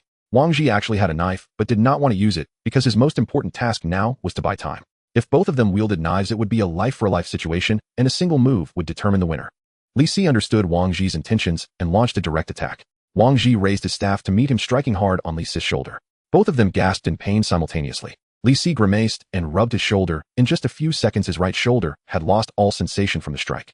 Wang Ji was not faring any better, blood trickling down his pants from a fierce hit Li Si had landed on his calf. Arabian techniques. Does the police teach you this? He glared at Li Si. Li Si shook off the blood from his knife, remaining silent, and choosing not to correct Wang Ji's misunderstanding. He cautiously took 2 steps forward, and this time Wang Ji reacted quickly, thrusting the staff towards his eyes, forcing Li Si to retreat. Wang Ji gripped the staff with both hands. After several exchanges, he had a rough understanding of his opponent's abilities. Indeed, Li Si was fast, but his strength was far inferior to Wang Ji's. Estimating the time, Wang Ji felt it was time to escape and join Lu Biao. Wang Ji took a deep breath, his arm muscles bulging. He assumed a chopping position. The staff struck down towards Li Si. Clang. With a loud noise, it was Wang Ji's staff that flew away. The burly man struggled to exhale, his throat filled with icy metallic shards. You this? He was feeling dizzy from excessive blood loss. You thought I was weaker than you, didn't you? Li Si attempted to draw his knife, only to find the blade stuck against his neck bone. He simply let go. After all, this knife was a cheap item bought from a roadside hardware store. Buy one get one free for $50. Lu Biao was still unaware that Wang Ji had given in so quickly. He rushed into the cold storage, winding through several turns, and finally found Qin Zhe in a small room. Qin, with his hands raised, was suspended in midair, bandaged in several places, though all the wrappings were messy and only provided minimal blood-stopping effects. Hearing someone enter, he struggled to open one eye. Lu Biao hurriedly lowered Qin, pointing a knife at him. Hurry, tie your hands. Qinze, weak and powerless, stood in place, smacking his lips slowly as he raised his head. Suddenly, he lunged at Lu Biao. This took Lu Biao by surprise, and before he could react, he was knocked to the ground. However, Lu Biao quickly realized that Qinze's punches were soft and could not inflict any damage. Haha you. He was about to laugh, but let out a pain scream as Qinze bit down hard on his arm. If he didn't leave soon, the police would arrive. Thinking of this, and looking at Qinze who was biting and tearing at him, Lu Biao felt a surge of rage within. In a critical moment, Qinze desperately lunged to the left, the knife tip only piercing his arm. Lu Biao attempted to pull out the knife to strike again, but his hands were covered in blood, making it slippery, and he struggled to retrieve it. Frustrated, he pushed Qinze aside, his body suddenly stiffening. Oh. Lu Biao collapsed to the ground, revealing the bean sprout behind him. The little girl wiped her sweat. Fortunately, I sneaked in to take a look beforehand. Qinze recognized the bean sprout. He remembered this little girl who had escaped from a human trafficking ring, looking so emaciated the last time he saw her. After looking her over, he couldn't help but say, "Why have you gained so much weight?" The bean sprout rolled her eyes. "Uncle, do you still have the leisure to care about this? Maybe eat a little less every day." When Qinze opened his eyes again, Li Si's face was close at hand. "Hello, consultant," Qinze greeted lazily. Li Si was quite impolite and checked his eyelids. Qinze, irritated, swatted Li Si's hand away. "What are you doing?" "It seems there's not much of a problem." After examining, Li Si pulled his hand back. "Just now seeing your complexion, I thought you were about to say your last words." "I laughed a bit at that," Qinze replied. "My parents passed away early. I have no wife or children. What last word should I say? I don't even know who to leave my inheritance to." Li Si was silent for 2 seconds, pointing to himself, adoptive father. Qinze was stunned. After exchanging a few words, Qinze regained some strength and let Li Si help him up. He immediately saw Lu Biao lying on the ground. "What's this guy doing here? Let's hand him over to the police quickly." Qinze waved his hand dismissively, urging Li Si to leave. But Li Si did not move. "The police won't raid the building for another 5 minutes. This 5 minutes is for you." Qinze frowned. "What do you mean?" Li Si sighed, truly reluctant to spell it out. "A solitary investigation is a serious case. You are so devoted, yet you actively broke the rules. There must be some hidden truth behind this. Coincidentally, on my way here, I ran into someone who used to be your colleague, so I asked him." Qinze's expression gradually turned cold, looking indifferently at Li Si. "You previously led several young detectives. They all died at Lu Biao's hands, didn't they?" Li Si finished in one breath. Qinze stood silently, and the atmosphere in the room grew increasingly tense. "What do you want to do?" Li Si could feel Qinze's muscles tensing, and he shook his head. "I just want to give you a choice." Li Si picked up the knife on the ground and handed it to Qinze. "Lu Biao is almost certainly going to be sentenced to death. There's no question about that. But if he actively contributes, there's still a 10% chance he could receive a life sentence with restrictions on parole, living out his days peacefully in prison. If you take action, I can say that I was in a fight with Lu Biao and accidentally killed him." The air seemed to freeze, and the bean sprout dared not breathe. Qinze stared at the knife in his hand, but just a few seconds felt like an eternity. Suddenly, he relaxed his grip, and the knife fell to the ground. "This is the difference between you and me, Li Ge." Perhaps even Qinze himself did not realize he was tearing up. Only the law is justice, and revenge is not. No matter what. No matter what, it is not. Tonight's operation went smoothly. Aside from Qinze, there were no other injured parties. Li Si sat on the wall, swinging his feet, while the bean sprout sat beside him. He saw the ambulance speeding away in the distance, and a police inspector approached them. Li Si jumped down to the ground, pulling the bean sprout along. The inspector looked at Li Si solemnly, saying, "Thank you for the information you provided. We nearly lost a senior detective and let a dangerous criminal organization slip away." Li Si was about to say a few polite words when he suddenly froze. His expression changed dramatically, prompting the inspector to immediately ask, "What's wrong?" Li Si shook his head. Just now, the dormant crime system suddenly provided a prompt. Detected a significant increase in reputation. Current conditions met. Unlocking new template. Template level legendary. Now about the issue of rewards. The police chief's words pulled Li Si back to reality. "First of all, congratulations, you are now officially part of the organization, though your position remains that of a criminal consultant." Li Si nodded, as this was within expectations. Considering the previous drug trafficking and human trafficking incidents, he had already proven his worth to the police. "Furthermore, we will do our best to secure a medal for you, so you can look forward to that." The police chief winked. "A medal?" Li Si was filled with emotion. With such a pathetic system, he managed to obtain a medal, which was no small feat. "Also, regarding that movie of yours," the police chief continued somewhat helplessly, "I will explain to the higher-ups, but there will definitely be people coming to ask you questions afterward. Just answer truthfully." Next were some trivial rewards, such as invitations from TV stations' front-page news and discount vouchers for hot spring hotels. Finally, the police chief added, "Oh right, I heard you received a nomination for the Golden Horse Award. Congratulations." Although they had captured Lu Biao, there were still many loose ends. The police chief had countless tasks at hand and quickly left after a few minutes. Duya cautiously tugged at Li Si's sleeve. "Are we finally going to be clean and above board?" Li Si lightly flicked her forehead. "Don't say such things." Duya thought to herself that just moments ago he had encouraged others to take vigilante justice, and while Li Si wasn't paying attention, she stuck out her tongue at him. Li Si ignored her and focused on the new template. Upon seeing it for the first time, he was momentarily stunned. Criminal Consultant Legendary. A few seconds later, the letters dissipated into black smoke before reforming. James Moriarty, legendary Moriarty, the professor. The legendary template turned out not to be a type of criminal, but rather a distinct individual. The king of the underground in London, the Black Emperor, the Napoleon of the criminal world, the nemesis of Sherlock Holmes, an expert in evasion, a frame-up artist, a grey politician, a prodigy, and astronomer. All these were titles of this legendary figure. He was proficient in mathematics, astronomy, finance, over 15 languages, countless criminal techniques, and American boxing. Excluding those heavily criminal aspects, he was simply a hefty package. Li Si excitedly ruffled Duya's hair. He squatted down and eagerly said to her, "Quick, find me something in Dutch." Duya didn't understand his sudden excitement, but obediently pulled out her phone and complied, then tidied her hair with a small comb. Li Si looked at the unfamiliar text on the phone screen and confidently opened his mouth. This. He couldn't pronounce it. Li Si pondered. No, this won't do. I have turned into Professor Moriarty, right? He angrily ruffled Duya's hair again. Find me another one. Find me something in Italian. Duya was speechless and weakly searched for an Italian phrase for him. Li Si held his breath, feeling it, the aura of knowledge. This, how about we switch to another one? Duya looked at him, as if he were foolish, turning her face away to fix her hair. Li Si crossed his arms, sinking into deep self-doubt. Could it be that I am truly this foolish, unable to even save Professor Moriarty? After studying for a long time, he finally understood. This was actually a stripped-down version. It only granted him the ability of a criminal consultant with no mention of other languages, astronomy, mathematics. It was all excluded. Li Si was very disappointed. The last time the poacher template even allowed him to speak a few words of Korean, this time the criminal consultant was utterly useless, completely wasting the title of legendary. Could I really help others plan a bank heist? The greater the hope, the greater the disappointment. I thought it was gold bars, but it turned out to be copper blocks. Li Si, feeling disheartened, got into a police car and went with the police team to the station. He was quite the regular there. The old guard at the door smiled and said, "Little Li back again."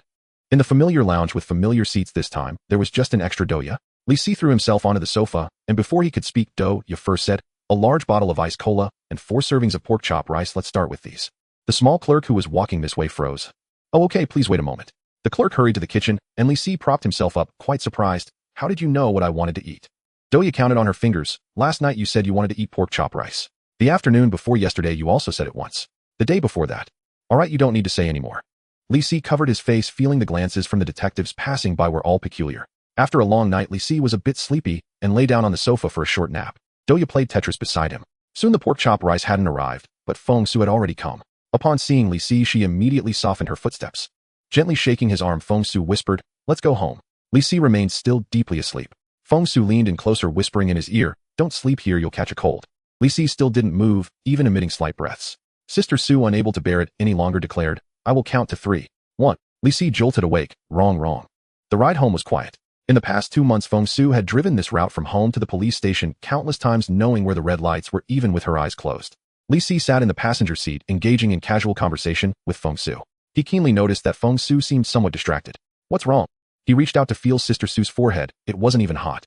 Duya was asleep in the back seat, clutching her phone. Fong Su turned her head slightly, looking somewhat guilty. Nothing at all. She was unwilling to speak, and Li Si didn't ask further. They walked to the doorstep, and suddenly Li Si stopped in his tracks, frowning at the chaotic footprints at the entrance.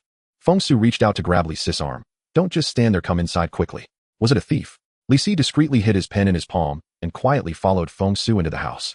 The room was dark, but as soon as Li Si entered, he was startled. He heard many deliberately suppressed breaths. "Sister Su, let's head out first." Suddenly bright colored lights exploded. "Happy birthday." The lights in the hall brightened, and Li Si's eyes stung a little. He closed his eyes, then opened them again to find many familiar faces before him. Director Sun, Director Tian, Lu Jingsheng, Captain Song, Captain Zhang, Lu Mik. Only then did Li Si remember that it had been exactly 2 months since he was questioned by Captain Zhang. He was turning 20 today. The sound of wheels rumbled, and someone pushed something in. "So extravagant," Li Si exclaimed. What was pushed into the room was a super large cake with the words "Brotherly Happy Birthday" written in fancy script on top. Li Si turned his head to see Fong Su smiling at him, then gently nudged him forward.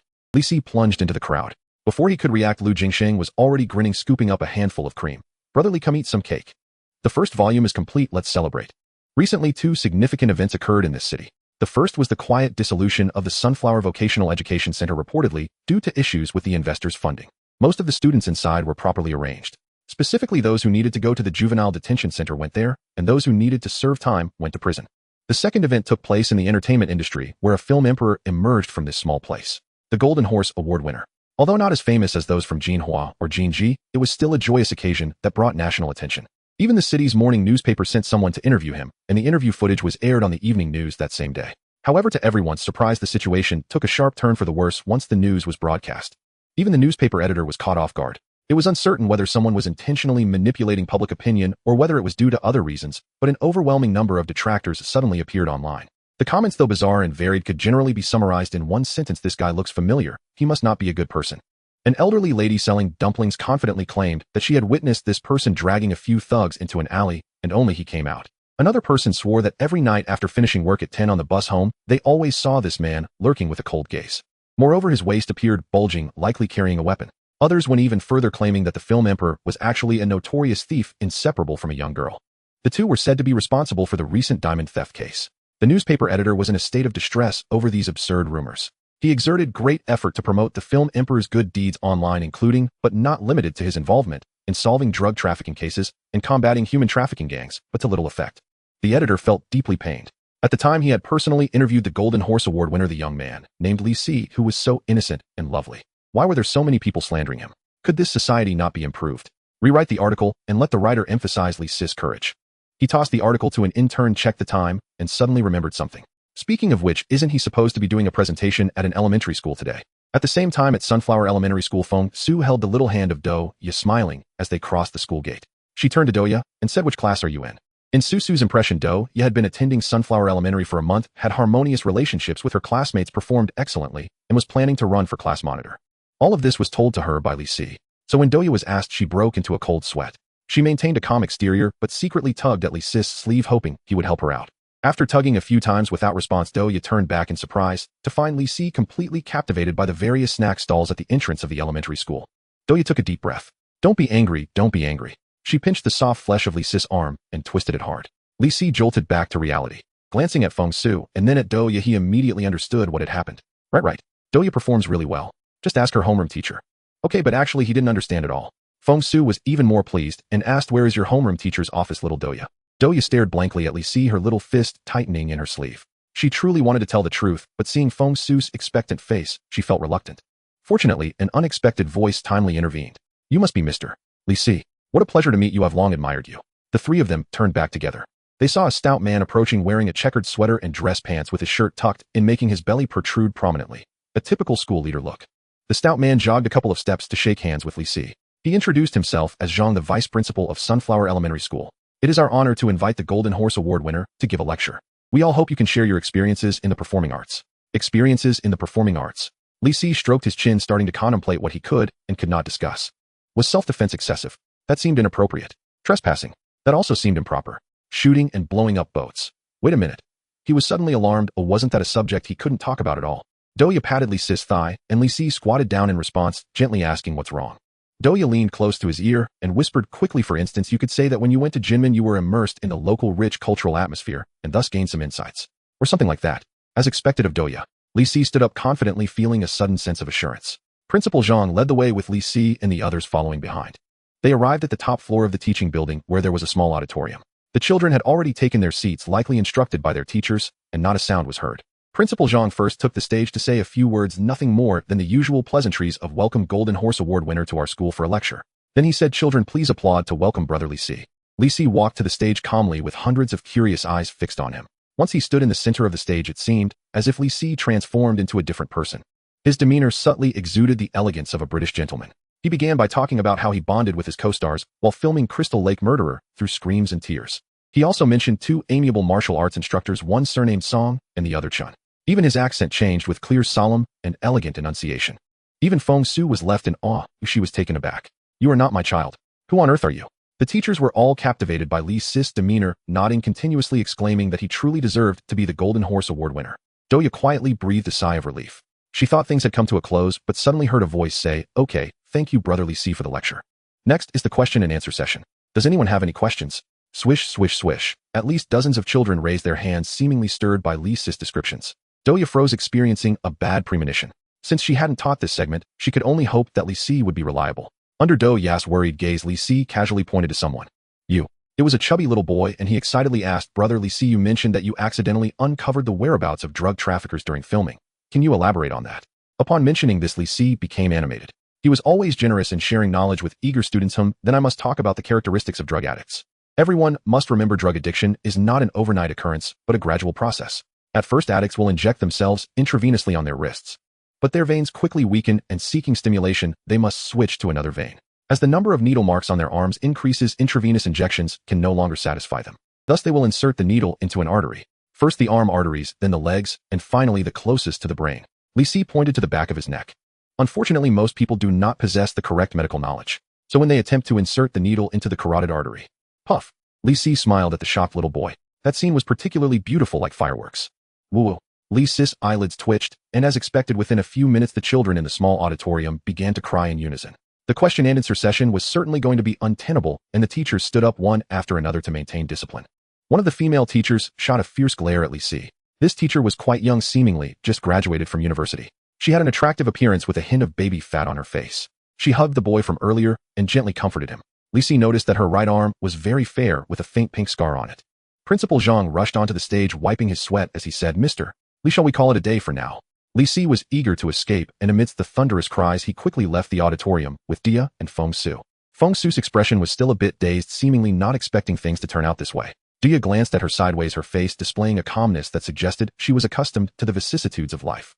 "Sister Su, you really have too little experience." Along the way, Principal Zhang chatted with Li Si, and the few of them quickly forgot about what had just happened. Li Si came this time without charging any fees. His only request was for the teachers to take good care of Duya and not let other students bully her. After sending Li Si and the others to the school gate, Principal Zhang suddenly remembered something. Our elementary school is about to organize a spring outing going to the countryside for a week. If parents are worried about their children, they can also go along. That place has beautiful scenery, and the local residents are quite friendly. It sounds nice, but Li Si shook his head and politely declined him. "I'm sorry, Principal Zhang. Duya might be quite busy lately. We have a variety show that has approached us." Principal Zhang understood Duya's identity as a child star and did not press further. He just offered a few congratulations and then said goodbye to Li Si. Li Si watched Principal Zhang's departing figure. The way that chubby man wobbled with each step reminded him of a penguin. He wasn't lying. Indeed, a production team had found the Fong Su entertainment company hoping Duya would participate in their variety show. The show was called Restoration Record and was still in its initial stages. If Duya agreed, she would become the first guest of the program. The process of selecting Duya by the production team was quite bizarre. They first searched for the school with the worst student quality in the city and ultimately found the Sunflower Vocational Education Center. The naive director thought it was just an ordinary training institution and barged into the teaching building with only an assistant. As a result, the ruffians on the first floor thought someone was encroaching on their territory and grabbed sticks to confront them, fortunately being stopped in time by Duya, who happened to pass by. At that moment, the shouts of "Sister Duya" left a deep impression on the director. He immediately decided, "You're the one. Come join our variety show." After obtaining permission, the director followed Duya home, where he detailed the show's content to Li Si and Fong Su. They would send problematic children to the countryside. Then, through farming activities and staying with farmers, the children would gradually learn to appreciate the harder nature of a happy life. The children would gradually develop a grateful heart towards their parents, discover true goodness and beauty, and ultimately return to the most genuine form of childhood. This is why the director immediately chose Duya. What problematic children could compare to a girl involved in clubs? At the time, the director described it in glowing terms, but after watching the introduction, Li Si's first reaction was, "Isn't this pure nonsense? Can torturing the body and mind really lead to reform? Surely the children sent to internet addiction treatment centers must have maintained good relationships with their parents later on." To take a step back, he couldn't bear to let Duya do farm work. Since bringing Duya home, Li Si had been raising her as a sister. He even provided her with the maximum allowance. How could he send her to a mountain village to be bullied by outsiders? However, Fong Su had a different opinion. She said that most variety shows had scripts, and at the very least, they wouldn't let participants act recklessly in front of the camera. Duya had little acting experience, and participating in a variety show specifically designed for children could greatly enrich her performance experience. Fong Su made some sense. Since Duya had chosen the path of a child star, she should seize the opportunity to participate. Moreover, the variety show Restoration Record looked familiar to Li Si. There should have been a similar variety show in his past life, and it had a certain degree of popularity. Considering all these factors, Li Si's attitude softened. He finally patted Duya's little head and asked, "Do you want to go?" Duya's gaze flitted between Fong Su and Li Si before she said, "Sure, let's go." Since the Sunflower Vocational Education Center disbanded, Duya's little brothers had scattered, with only Chuanxi remaining by her side. Since she was idle anyway, why not earn some money to help with household expenses? Li Si insisted on the best of everything, had no concept of money, and Fong Su always indulged him. Although the great heist of the century made a significant profit, Duya feared that if they continued to squander, the family would soon end up on the streets, with even canned pork becoming unavailable. After obtaining the guardian's consent, the director was thrilled. Seizing the momentum, he proposed the next requirement.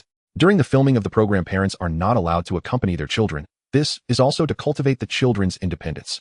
As soon as he finished speaking, Fong Su slammed the table, saying, "No way. My Duya is still so young." The director had long anticipated this reaction. He earnestly tried to persuade her, hoping to help Fong Su understand the importance of fostering independence in children from a young age. Sister Su was precisely susceptible to this approach, as she quickly wavered, saying, if that's the case. Having secured one, the director quietly wiped his sweat and shifted his gaze towards Li Si. That's fine with me, Li Si replied calmly. The director adjusted his glasses, looking at him with suspicion, sensing a hint of deceit. Really? We are going to sign a contract.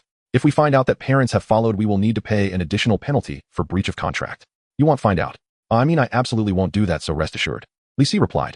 He felt he had heard something suspicious. Cold sweat trickled down the director's forehead, but after much deliberation, he couldn't bear to give up such a suitable guest as Duya.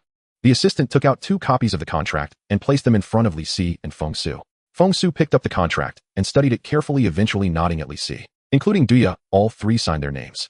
Good, then we'll see each other in a few days. The director packed up the documents and left decisively, not even drinking the tea Li Si had made for him. As he stood up, he did not notice that Li Si cast a glance at the overflowing teacup, revealing a clear disappointment in his eyes. The door slammed shut as the director departed. Fong Su looked at Li Si with some reproach. Oh, why did you agree so quickly just now? They said parents aren't allowed, and they don't care about Duya at all. Doesn't that little girl know how sad it is? Quick, get an ice cream to apologize to her. Duya's mouth twitched as she saw it very clearly. Amid Fong Su's scolding, Li Si kept saying, okay, yes, while winking at her. Before heading to the countryside, the production team still had some work to do, mainly capturing Duya's daily life. They aimed to help the audience understand Duya's growth, environment, family background, and level of education. Duya's performance in front of the camera was satisfying. Although it was her first time filming a variety show, she remained calm and executed the director's instructions meticulously. When she sat upright in a small chair with her hands folded, she exuded a sense of maturity that belied her age. The director was quite pleased with this. The only thing troubling him was Duya's surprising responses during the interview. He couldn't fathom how her guardians educated her. For example, when asked if she liked school, Duya coldly shook her head. This answer was expected. In fact, if Duya had replied yes, they would have suspected she was lying. However, if further questions were posed, such as why don't you like school, Duya's answers would leave the production team flabbergasted. She said that school was merely a microcosm of modern society, dividing people into ranks through a system of grades. Living within it felt like having a noose around her neck, making it increasingly difficult to breathe. Upon hearing this, the director discreetly stepped sideways to block the camera's view and reminded the cameraman to delete this segment. Yet this was just the beginning. As the conversation deepened, the director gradually discovered more peculiarities. In his initial perception, Duya should have been a delinquent girl who had come out to society at a young age, often referred to as a troubled youth.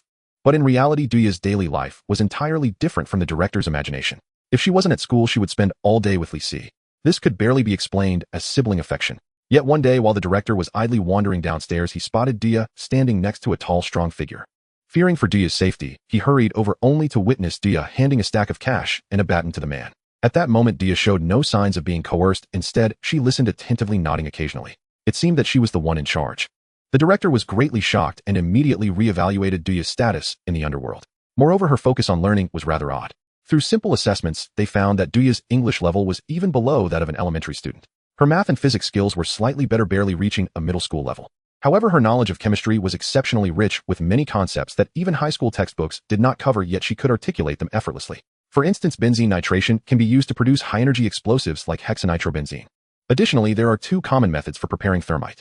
At the height of her enthusiasm, Duya even called Li Si over to demonstrate the proper use of thermite to the production team. When without keys, it can melt iron locks. After watching the bright flames and the sparks flying, the director paused for a moment and called the main office to confirm whether this could be aired. The main office scolded him, questioning the necessity for a request, stating it was just a simple science experiment. The director hung up, looking at the excited Li Si and Duya, suddenly feeling deep concern for the future of this program. They were eager to understand what kind of family environment could nurture a child like Duya. Thus, they first approached Fong Su to ask her opinion on Duya going astray. Fong Su was astonished. Going astray? Isn't she doing well in school? My Duya is even running for class monitor.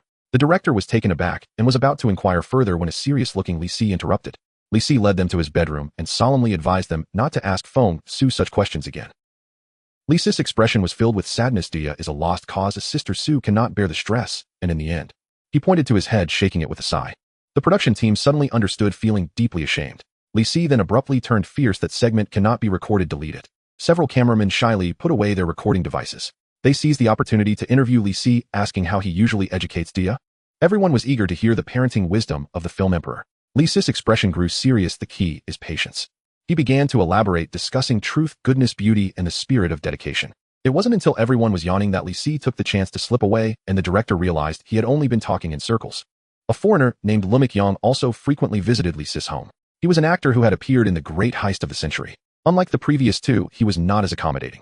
Once the director seized the opportunity to bring the microphone to Lumik's mouth. Hello, where are you from? Why did you come to China? What did you do before becoming an actor? Lumik stood there silently, his face turning purple, ultimately spitting out one word: get lost. The director was quite disappointed. This foreigner was really rude. After a week of such antics, the production team finally gathered enough material. They hired a bus, preparing to take Duya to the countryside early in the morning. At the last moment before departure, everyone was overwhelmed with emotion. Finally, it was over. There were no normal people in that house. Duya didn't bring much, just packed a small bundle and jumped into the bus. This time she resisted, fiercely refusing to wear the pink dress Fong Su had given her. Fortunately, the production team intervened in time, suggesting she wear comfortable clothes for movement. Duya finally got her wish, putting on a white shirt and jeans. Don't worry, we will take good care of Duya. With Duya being so obedient, she'll be a superstar soon. Compared to the production team, Duya spoke very little. She merely poked her head out of the window, gently waving to Fong Su and Li Si. Fong Su crossed her arms, looking quite worried. Li Si smiled broadly. Be careful on the road. As the bus slowly pulled away, Fong Su sighed. Duya is off to film a variety show, and you have a new movie, yet I'm left to watch the house. The so-called filming was of course a lie to Fong Su. Li Si wanted to secretly follow Duya, so he had to find an excuse. Thank you for your hard work, Sister Su. Li Si gently patted the back of her hand and soon boarded a van. Sister Su looked at the now empty doorway, suddenly feeling very angry. They all went out to play without taking me. She turned and stormed into the house. They'll finish off all your snacks. Meanwhile, inside the bus, the director waved his hand full of spirit. Let's go, destination Yangtze Village. The production team was very happy, but Duya, holding her small bundle, gazed out the window, lost in thought. What's wrong? Are you a bit scared? A female staff member lovingly patted Duya on the head. Duya finally looked at the van following behind and turned to reveal a charming smile. It's okay, don't I have my sisters to look after me? Meanwhile, inside the van, Li Si was checking the information on Yangtze Village while instructing it's fine if you lose them, just don't get caught. In the van, 4 or 5 tattooed youths turned around simultaneously. Don't worry, brotherly. That's what we're here for. Nyanzakan is quite remote. How remote, you ask? It takes approximately 18 hours by car from the city to the nearest town. Further ahead, there isn't even a proper road for vehicles, only a bumpy dirt path. Clearly, the director intended to choose a location that truly tests one's endurance. However, they went too far, ending up in a desolate area. With only 20 kilometers left to their destination, it was too late to turn back now. When the director suggested they walk there, everyone's expressions turned desperate. Are you training for the army here? In the end, it was the assistant director who found a solution. He searched for a long time in the town before contacting an old man who drove a tractor. The old man had a strange expression when he learned their destination, eyeing the female staff members for quite a while. The old man took a puff from his cigarette and then said, get on.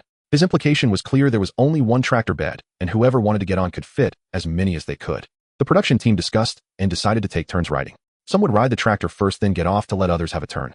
After all, it was an old tractor. Once it started moving, it was only slightly faster than walking. Duya definitely had to get on, that was a given. There was enough space for about 3 adults. After some hesitation, they decided on ladies first, allowing the female staff to board first. Thus the group set off slowly. Those walking on the ground were silently cursing, and those on the tractor were not faring much better. Their bones felt like they were about to fall apart. The tractor roared and occasionally spewed black smoke. Duya hugged her knees and soon suggested getting off to let the director rest. The director was greatly moved. Duya, under the disdainful gazes of everyone, he quickly climbed into the tractor bed, but soon regretted it. Because Duya was small and found it somewhat comfortable sitting in the bed, while he, a tall man at 180 centimeters, found the space not only cramped, but also surrounded by hard metal. With every jolt of the tractor, the director slammed against the bed, enduring the disdainful looks from the female colleagues. Duya kept her head down, accustomed to riding tractors. Back when she was with the human trafficking gang, she had to hide in the countryside for 3 to 4 months each year to evade police capture. At that time, tractors were the primary means of transport, so Duya knew well how uncomfortable they could be. At the same time, Li Si also entered this small town. He immediately sensed something was off. The pedestrians on the street seemed to intentionally avoid these outsiders. The old man sitting by the roadside had a hostile gaze. He sent a younger brother to buy a bottle of water. Soon the younger brother returned, saying the shopkeeper told him they were out of water. Out of water? Li Si was amused. Using such childish pranks to drive away outsiders, the local townspeople were truly naive and simple.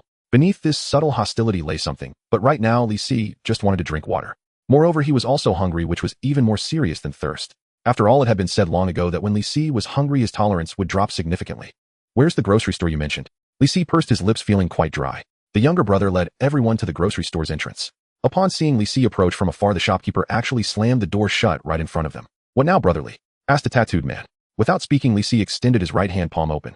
The tattooed man glanced twice, then suddenly realized and quickly placed a jam-filled bread into Li Si's palm.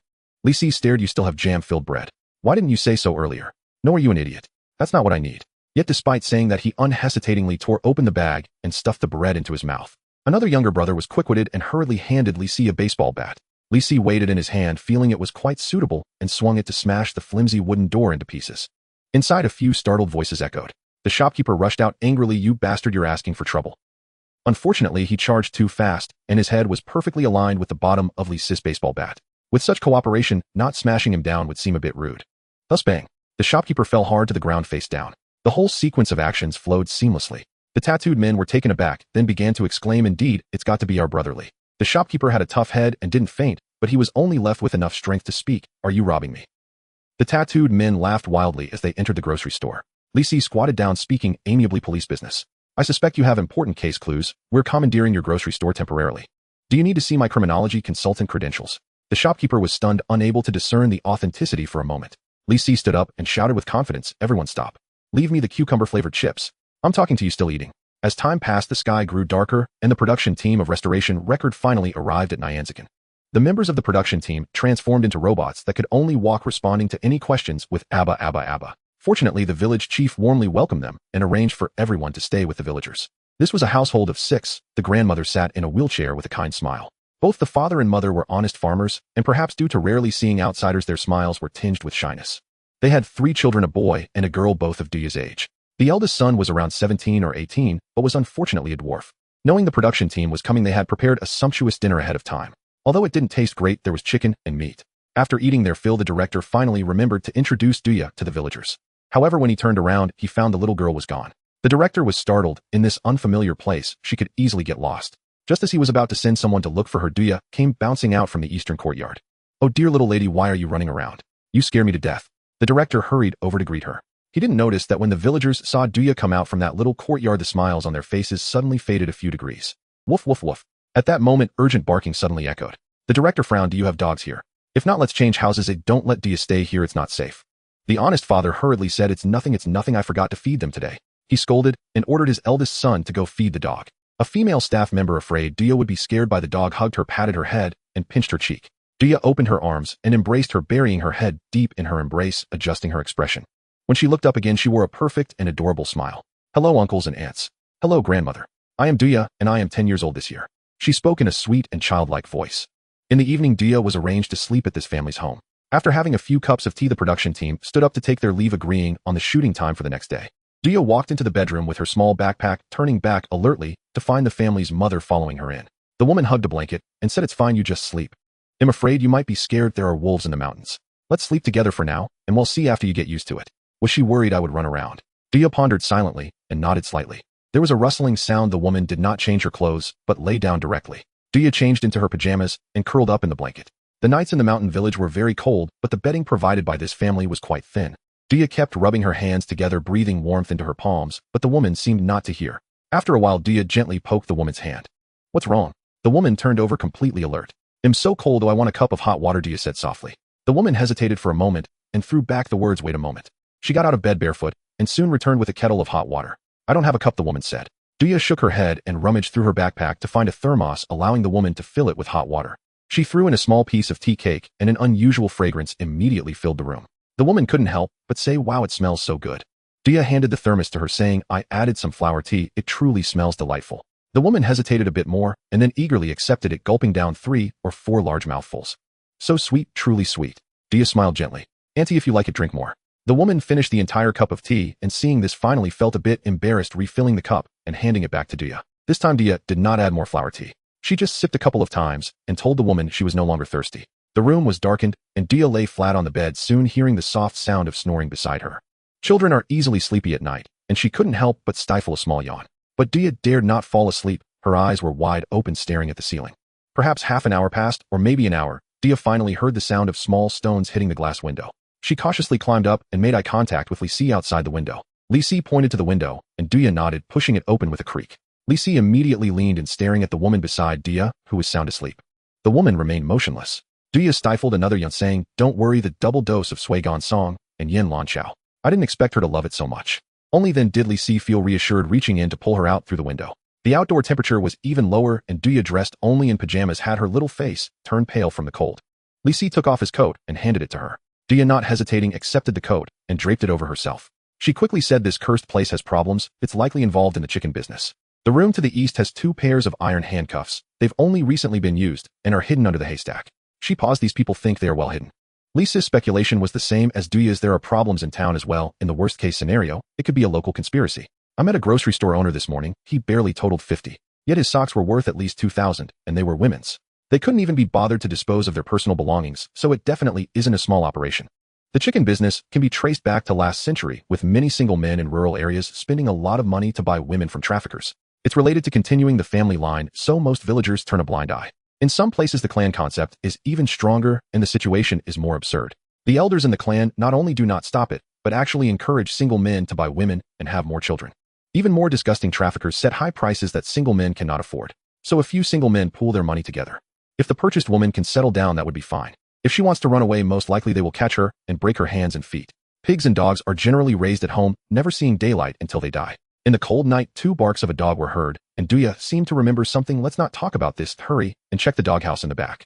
Li didn't ask why, but acted without hesitation. The two circled to the back of the house, where they saw 4 or 5 wolfhounds gathered around a small pile of dog food, eating happily.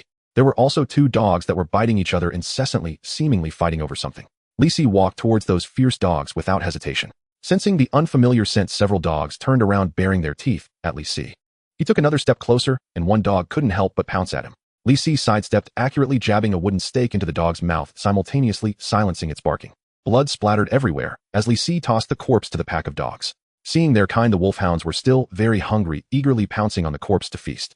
Duya was about to say she had poison for dogs, but she was stunned by Li's brutal handling. She hurriedly ran to Li's side, indignantly saying, "That's too risky. What if the dogs start barking?" Li remained silent, only staring at the ground. Duya followed his gaze, her heart skipping a beat. There on the ground lay a severed human hand. Though it had been gnawed at by dogs, some characteristics were still discernible. The hand was very pale, with a distinct light pink scar on the arm. "Oh, a grand prize," Li said. Both fell silent for a few seconds, then Li took out his phone to document the evidence. Duya immediately snatched the phone, fiddling with it for a moment, then revealing AI knew it expression. She unlocked the phone and turned off the flash and sound in order. Li retrieved the phone, feeling a rare sense of embarrassment. After taking a few photos of the severed hand, he suddenly heard someone approaching the backyard. With no time to explain, Li covered Duya's mouth with one hand and picked her up from the waist with the other, quickly hiding them in a dark corner. However, covering her mouth seemed unnecessary, because Duya remained silent throughout, obedient like a doll. Li set Duya down, saying, "Let's stop here for tonight. The production team is here, they won't harm you. Since this is a village-level human trafficking case, as a criminal psychology consultant, I can't resolve it normally." After all, Li couldn't just shoot all the hundreds of villagers with one hand holding a knife and the other a gun. In any case, he would first return to call for help. "The severed hand we just saw likely belonged to your elementary school teacher." Before leaving, Li cautioned the villagers only want women to bear children. They won't kill unless forced. "If you have a chance, try to find out where people are being held." Duya nodded gently and then asked a crucial question. "If there is danger, to what extent can I resist?" Li thought for a moment and hesitantly replied, "Just to the extent of self-defense." Duya made a scissors gesture and said, "Understood." This was the first time she smiled that night. Li was taken aback. "What did you understand?" "Wake up, hurry up. It's time, they have come to pick you up." After being nudged several times, Duya finally got out of bed reluctantly. She blinked sleepily, looking around as if it took her a long time to realize where she was. She hadn't slept much the entire night, leaving her exhausted. The director entered with the cameraman and, upon seeing Duya's appearance, immediately chuckled. "You still have trouble adjusting to new beds." He assumed Duya had trouble sleeping because she wasn't used to the bed here. Duya swayed as she got out of bed, changed her clothes, and then freshened up. Once everything was ready, she set off with the crew. According to the schedule today, Duya would be visiting a local elementary school to attend class with the village children. The director had already coordinated with the principal. However, the conditions at the village school were harsh. Not only were there few teachers, but there were also hardly any students. The school had a total of 50 students divided into 2 classes by age. There were 2 teachers. One was a local who taught mathematics, language, and ethics, and the other was a young female teacher from a volunteer program teaching English and physical education. Duya was assigned to the class of the female teacher. The teacher was young, wearing a floral short skirt, and had a gentle beauty. She already knew Duya was coming and clapped her hands, saying to the students, "Today we have a new friend joining us. Let's have her introduce herself, shall we?" However, the students' reactions were quite lukewarm. Except for a few girls, most of the boys were just busy with their own business, heads down. The female teacher felt a bit awkward and somewhat angry. Just as she was about to raise her voice to repeat herself, Duya had already walked confidently to the podium, her face blooming with a lovely smile. "Hello, everyone, my name is Li, and I'm very happy to meet you all." She caught the attention of some students, and a few boys turned to stare at Duya wide-eyed. The look made Duya uncomfortable, and she signaled to the teacher. The teacher then regained her composure. "Hello, Duya. My last name is Huang. You can call me Teacher Huang. Let me see, you can sit right behind classmate Eru." Eru was one of the boys who had been staring at Duya. Duya walked to sit behind him, and he suddenly turned around, blowing his nose. "You're really pretty. Ooh, I want you to be my wife." The other students heard this clearly, and the classroom erupted in laughter. Teacher Huang stood frozen at the podium at a loss. "Eru, don't talk to the new student like that." Duya smiled nonchalantly. "Don't say that, I'm leaving in a few days." Eru still wore a dazed expression. He glanced around and suddenly leaned toward Duya, whispering in a tone only they could hear, "It's fine, I want you to be my wife, so you can't leave. My mom is just like that." After saying this, he casually returned to his seat. Duya quietly sat in her chair until class was over. Teacher Huang put down the textbook and walked over, asking with concern, "What did Eru say to you just now? He didn't bully you, did he?" Duya looked up, smiling sweetly. "It's nothing, teacher. Eru said he wanted to take me home to help me with my homework. By the way, Eru was so careless, he didn't even tell me where he lives. Do you know where his house is, teacher?" Teacher Huang softly replied, "Girls shouldn't casually go to classmates' homes, at least an adult should accompany you." Although she was unsure when Eru had become so kind-hearted, teacher Huang still told Duya his home address. Duya stood up to leave and happened to brush past Eru, who was returning from the restroom. She smiled and nodded at Eru, leaving him stunned for a long while. The crew was waiting outside. The director looked at Duya, scratching his head with an expression that suggested he wanted to say something but hesitated. He cautiously began, "Duya, I think you could cause a little chaos in class. Huan Yuanji is about the transformation of bad kids into good ones, but Duya's performance in class just now was that of an exemplary student." The director was worried Duya wouldn't know how to stir up trouble and offered her some advice. "For instance, you could pass notes to your classmates or throw chalk at the teacher." Before he could finish, he suddenly choked on his words. Because Duya had raised her head at some point, her expression deadpan as she stared at him. "Let's talk about this later, it's not important right now." The director held his breath. Though she was just a little girl, he felt an ominous sense of danger. Duya blinked, suddenly covering her mouth, feigning a tired expression. "I'm so tired today, Uncle Director, I didn't sleep well last night." The director sighed in relief. This was indeed the normal reaction of a spoiled girl. He quickly replied, it's fine, let's talk about it tomorrow." Duya skipped back to class. The director turned around and noticed the two cameramen wearing strange expressions. They exchanged glances. "That must have been an illusion just now, eh?" "Yeah, it should be an illusion." The village elementary school finished classes early. By 3 o'clock, all lessons were complete. After bidding farewell to teacher Huang, the crew took Duya back. The house was empty, and besides her immobile grandmother, everyone else had gone out. The grandmother looked drowsy, but her lips were very dry. Duya hesitated for a moment, poured her a glass of water, and brought it to her lips. "Grandma, drink some water." At Duya's gentle call, the grandmother opened her eyes. She reached out, but her skeletal fingers did not grasp the cup. Instead, they clasped Duya's arm. Duya's expression tightened. She wasn't afraid of the old woman and allowed her to pull her closer. The old woman leaned in and whispered 2 words in Duya's ear with a frail voice, "Hurry, run." "No, don't." The old woman looked at Duya with a bewildered expression. Did she think this was a joke? Footsteps sounded from outside, and the old woman immediately released her grip. The door opened, and her father entered. "Mom, are you hungry? Oh, Miss Li is also here." The man helped his mother to drink water, while Duya quietly retreated, slipping out of the room without a sound. She patiently waited until nightfall, then employed the same trick again, feeding the old woman a large cup of herbal tea. This time Duya didn't wait until midnight. She quickly dressed and pushed the window open. Li Si was waiting for her not far away on the hillside.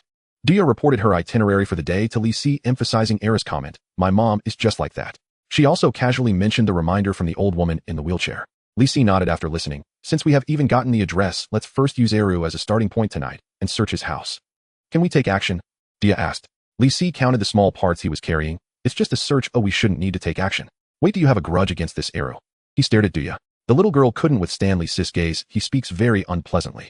Just because of his unpleasant speech you want to take action against a classmate?" Li Si frowned. "This time, when we go home, I really should take some time to teach you what kindness is. You might be a bit too extreme." He handed Duya a wrench and said seriously, "Just break a finger, that's enough."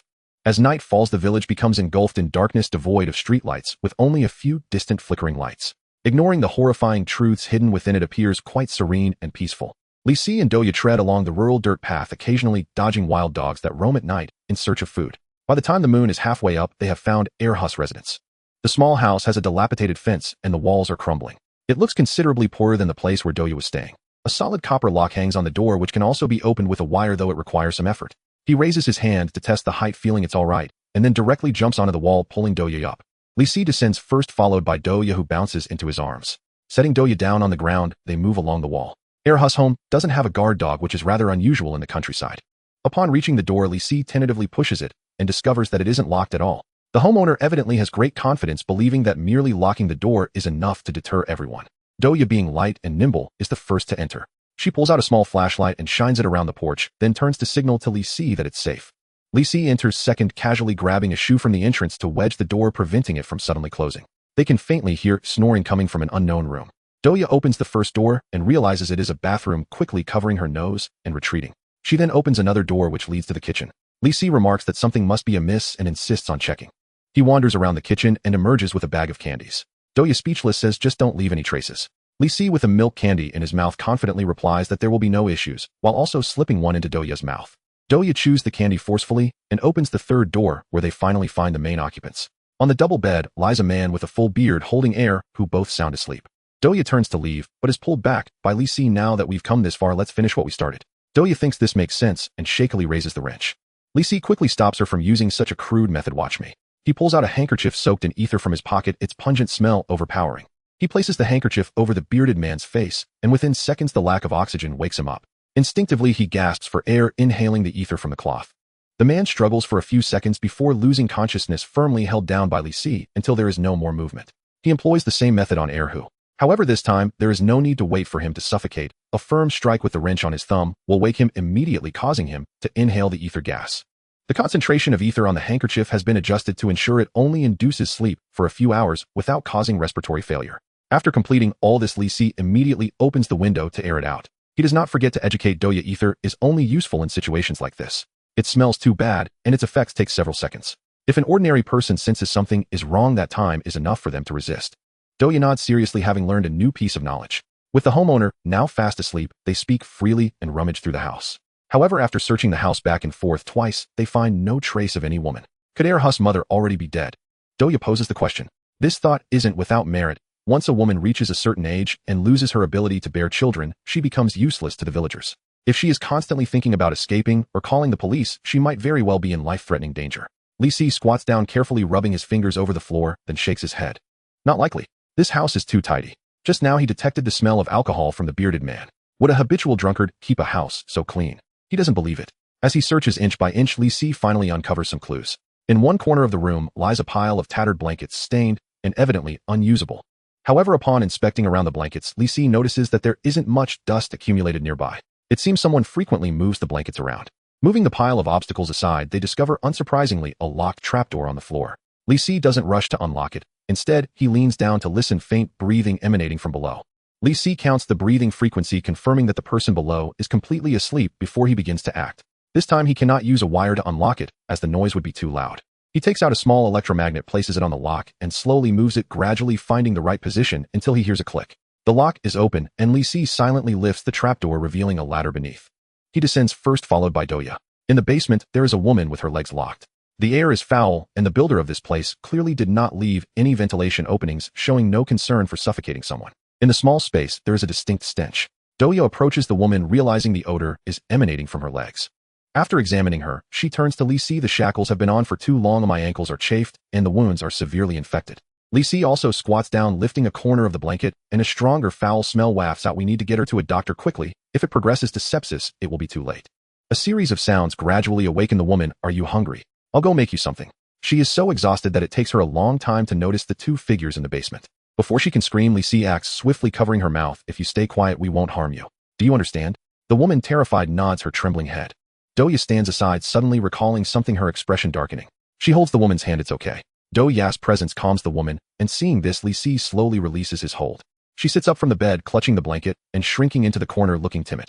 Were you abducted? Li Si examines the woman's face. The marks of toil and hardship are etched deeply on her face, yet she remains quite delicate, even exuding an air of cultured grace. The woman nods, prompting Li Si to continue, asking, do you want to leave? Leave. This word seems to trigger some kind of panic response in the woman, causing her breathing to quicken and her pupils to dilate. This is a classic panic attack. Li Si has no choice but to soften his tone, comforting her along with Duya for a long while. He even shows her his identification, which bears a police badge. Once she understands the situation, the woman buries her head deeply. After a moment, a muffled voice emerges from beneath the blanket. Then let's go. Li Si subtly frowns, but still unlocks the chains for the woman. She is extremely weak and can only stand with Li Si's support. They ascend back to the surface via the ladder, and Li Si asks if she wants to take anything with her. The woman thinks for a moment and nods slowly. She steadies herself against the wall and slowly walks into the kitchen, then suddenly turns around and slams the door shut. Catch the thief. Help. Catch the thief. In the darkness, the woman's cries are piercing.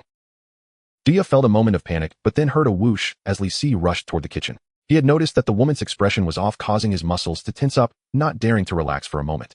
The only thing that disappointed Li Si was that after the woman entered the kitchen, she didn't come out with a knife to fight, but instead locked the door and shouted for help. As soon as the woman called out, Li Si dashed to the door. She hoped that the door could hold for a moment, but Li Si directly yanked off the doorknob and kicked the door open. What superhero? In the woman's dazed gaze, Li Si lifted her with one hand and pulled out an ether-soaked handkerchief. Either I give you a punch or you get knocked out, choose. The woman, frightened, dared not speak and trembled as she chose the latter. Li Si unceremoniously pressed the handkerchief against her face. The woman fainted, and Li Si laid her flat on the ground. What should we do now? Duya asked. Li Si leaned out the window. It was still quiet outside, and that shout seemed to have startled very few people. But they couldn't stay here any longer. Li Si glanced at the woman lying on the ground. We have to take her away. She saw our faces. Duya shrugged, still asking the same question. What should we do? Li Si tilted his head towards the large black garbage bag in the kitchen, and an idea formed in his mind. You go back to sleep, we'll handle the rest. The night grew darker. On the dirt road of the countryside, a few drunken young men swayed, linking arms and singing vulgar tunes. They had been drinking in town until midnight, and only now remembered to go home. Although the security here wasn't great, they weren't afraid of being robbed. Anyone could see they had spent all their money on alcohol, and if real robbers showed up, they would just invite them for a drink. These men kept laughing until one of them brushed past someone. Someone stopped and drunkenly asked, "What just passed by?" The others turned back to see a figure slowly walking away. That person was carrying a large garbage bag inside, which was something unknown. The drunks exchanged glances, their minds racing. It looked like a pig, or maybe half a lamb. In the darkness, someone chuckled a few times. They turned around slowly and followed the figure. The other party seemed to hear nothing and continued walking ahead.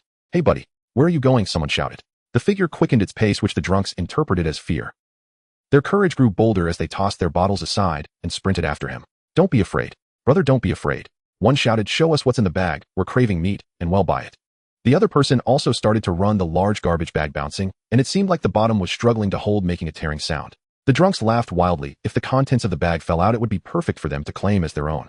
The one at the front suddenly stopped, and the others couldn't break in time, colliding into each other. Before they could curse, the one in front suddenly opened his mouth, pointing ahead with a terrified expression. Following his finger, everyone's face turned pale, and they sobered up considerably. They saw a gap tearing open at the bottom of the large garbage bag, and a limp arm fell out, swaying in the wind. Is that a corpse carrier? Someone was at a loss for words. The corpse carrier was a ghost story popular around here. According to local customs, encountering a corpse carrier at midnight meant that the king of hell would come to collect a life. This group of people exchanged glances. They had been so excited earlier, but now they were just as scared. Let's go home. Yes, hurry home. They dashed towards the village. Li Si looked back at them as they ran far away, feeling very puzzled. He had his pin ready, just waiting to move once they walked a bit further and were completely out of sight. But just a few steps later, all the enemies had fled. Were they really that perceptive? How could they sense danger? He was baffled and adjusted his posture. Suddenly, there was a ripping sound as the large garbage bag completely tore open and the woman fell hard to the ground. Li Si felt very sorry, so he took out 3 large garbage bags, layered them together, and even thoughtfully poked some air holes. This should definitely work. Carrying the large garbage bag, Li Si continued to trudge toward the town. Duya slept soundly until dawn, getting dressed and washing up as usual. She sat at the table for breakfast, which consisted of porridge, steamed buns, pickles, and 2 boiled eggs. Duya took a sip of the porridge and choked a bit on its poor quality. It was far from Sister Susu's cooking. She took a bite of the steamed bun and completely abandoned her plan to fill her stomach. The buns were poorly steamed and still half raw. This morning was strange. Only her grandmother and 3 children were at the table, with neither father nor mother present. Grandmother leisurely drank her porridge, and only when her bowl was nearly empty did father and mother return with gloomy faces. A hen has run away, was the first thing father said as he sat at the table. He didn't care whether the buns were cooked or not, taking a big bite. Duya calmly took a sip of water, but unexpectedly her mother suddenly cast a dark glare at her. That woman stared at Duya for a long time, but Duya acted as if she hadn't seen. Soon her mother's brows began to relax. After all, what could a girl have to do with this matter? She had been overly anxious. She forced a smile and asked Duya if she wanted more porridge, but Duya shook her head in refusal, and she didn't press further. By nearly 8 o'clock, the director arrived. Today's filming was still at the school. The director earnestly told Duya, just cause trouble once, just once, otherwise the show won't go on. He thought he would have to talk a lot, but unexpectedly Duya was very agreeable today and readily accepted. The first class in the morning was physical education, still taught by Teacher Huang. The elementary school didn't have a playground, only an open area. Teacher Huang changed into clothes suitable for movement. She had the children run 2 laps around the open space, following behind at the end of the line. The director set up the camera. In his view, this way of teaching was quite silly. Children in the countryside had plenty of outdoor activities, they didn't need to run laps. However, he wouldn't interfere, he just did his job, focusing the lens on Duya. Duya hid in the crowd, saying nothing and looking inconspicuous. She heard someone discussing why Eru hadn't come to school today. The line began to run, and Duya gradually slowed her pace until she was running even with Teacher Huang.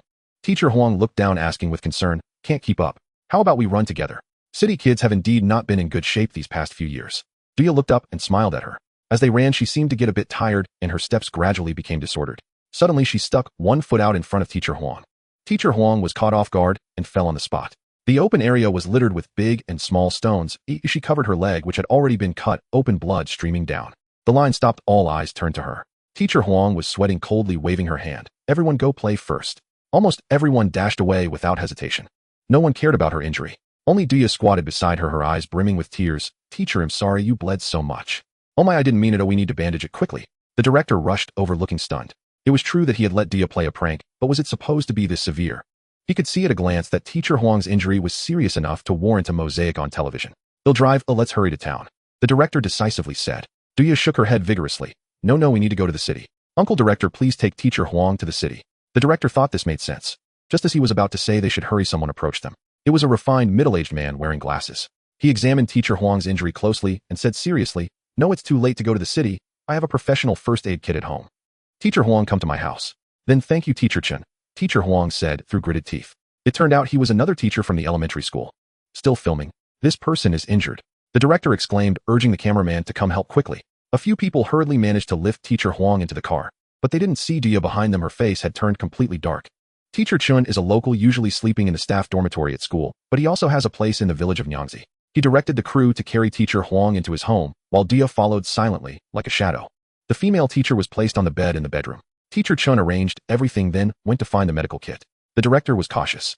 When Teacher Chun returned carrying a rudimentary box, he noticed a photographer and a lighting technician had appeared in the bedroom. This suggested a lack of trust in him, but Teacher Chun simply smiled and said nothing more. This made the director feel a bit guilty, sensing that he was underestimating Teacher Chun. Moreover, to avoid suspicion, Teacher Chun asked a female staff member to apply medicine to Teacher Huang. The pale yellow powder was sprinkled on the wound, causing the female teacher to hiss in pain. Don't worry, it will stop hurting soon, Teacher Chun reassured her as he wrapped her wound with a bandage. Teacher Huang nodded in pain. After a simple treatment of the wound, Teacher Chun straightened up and said, all right, let her rest for a while. Teacher Huang also expressed her gratitude. Thank you all, I'll rest here for a bit. Teacher Chin's series of actions had already earned the trust of the crew. Not long after, the director and his team bid farewell, asking Duya if she wanted to leave with them.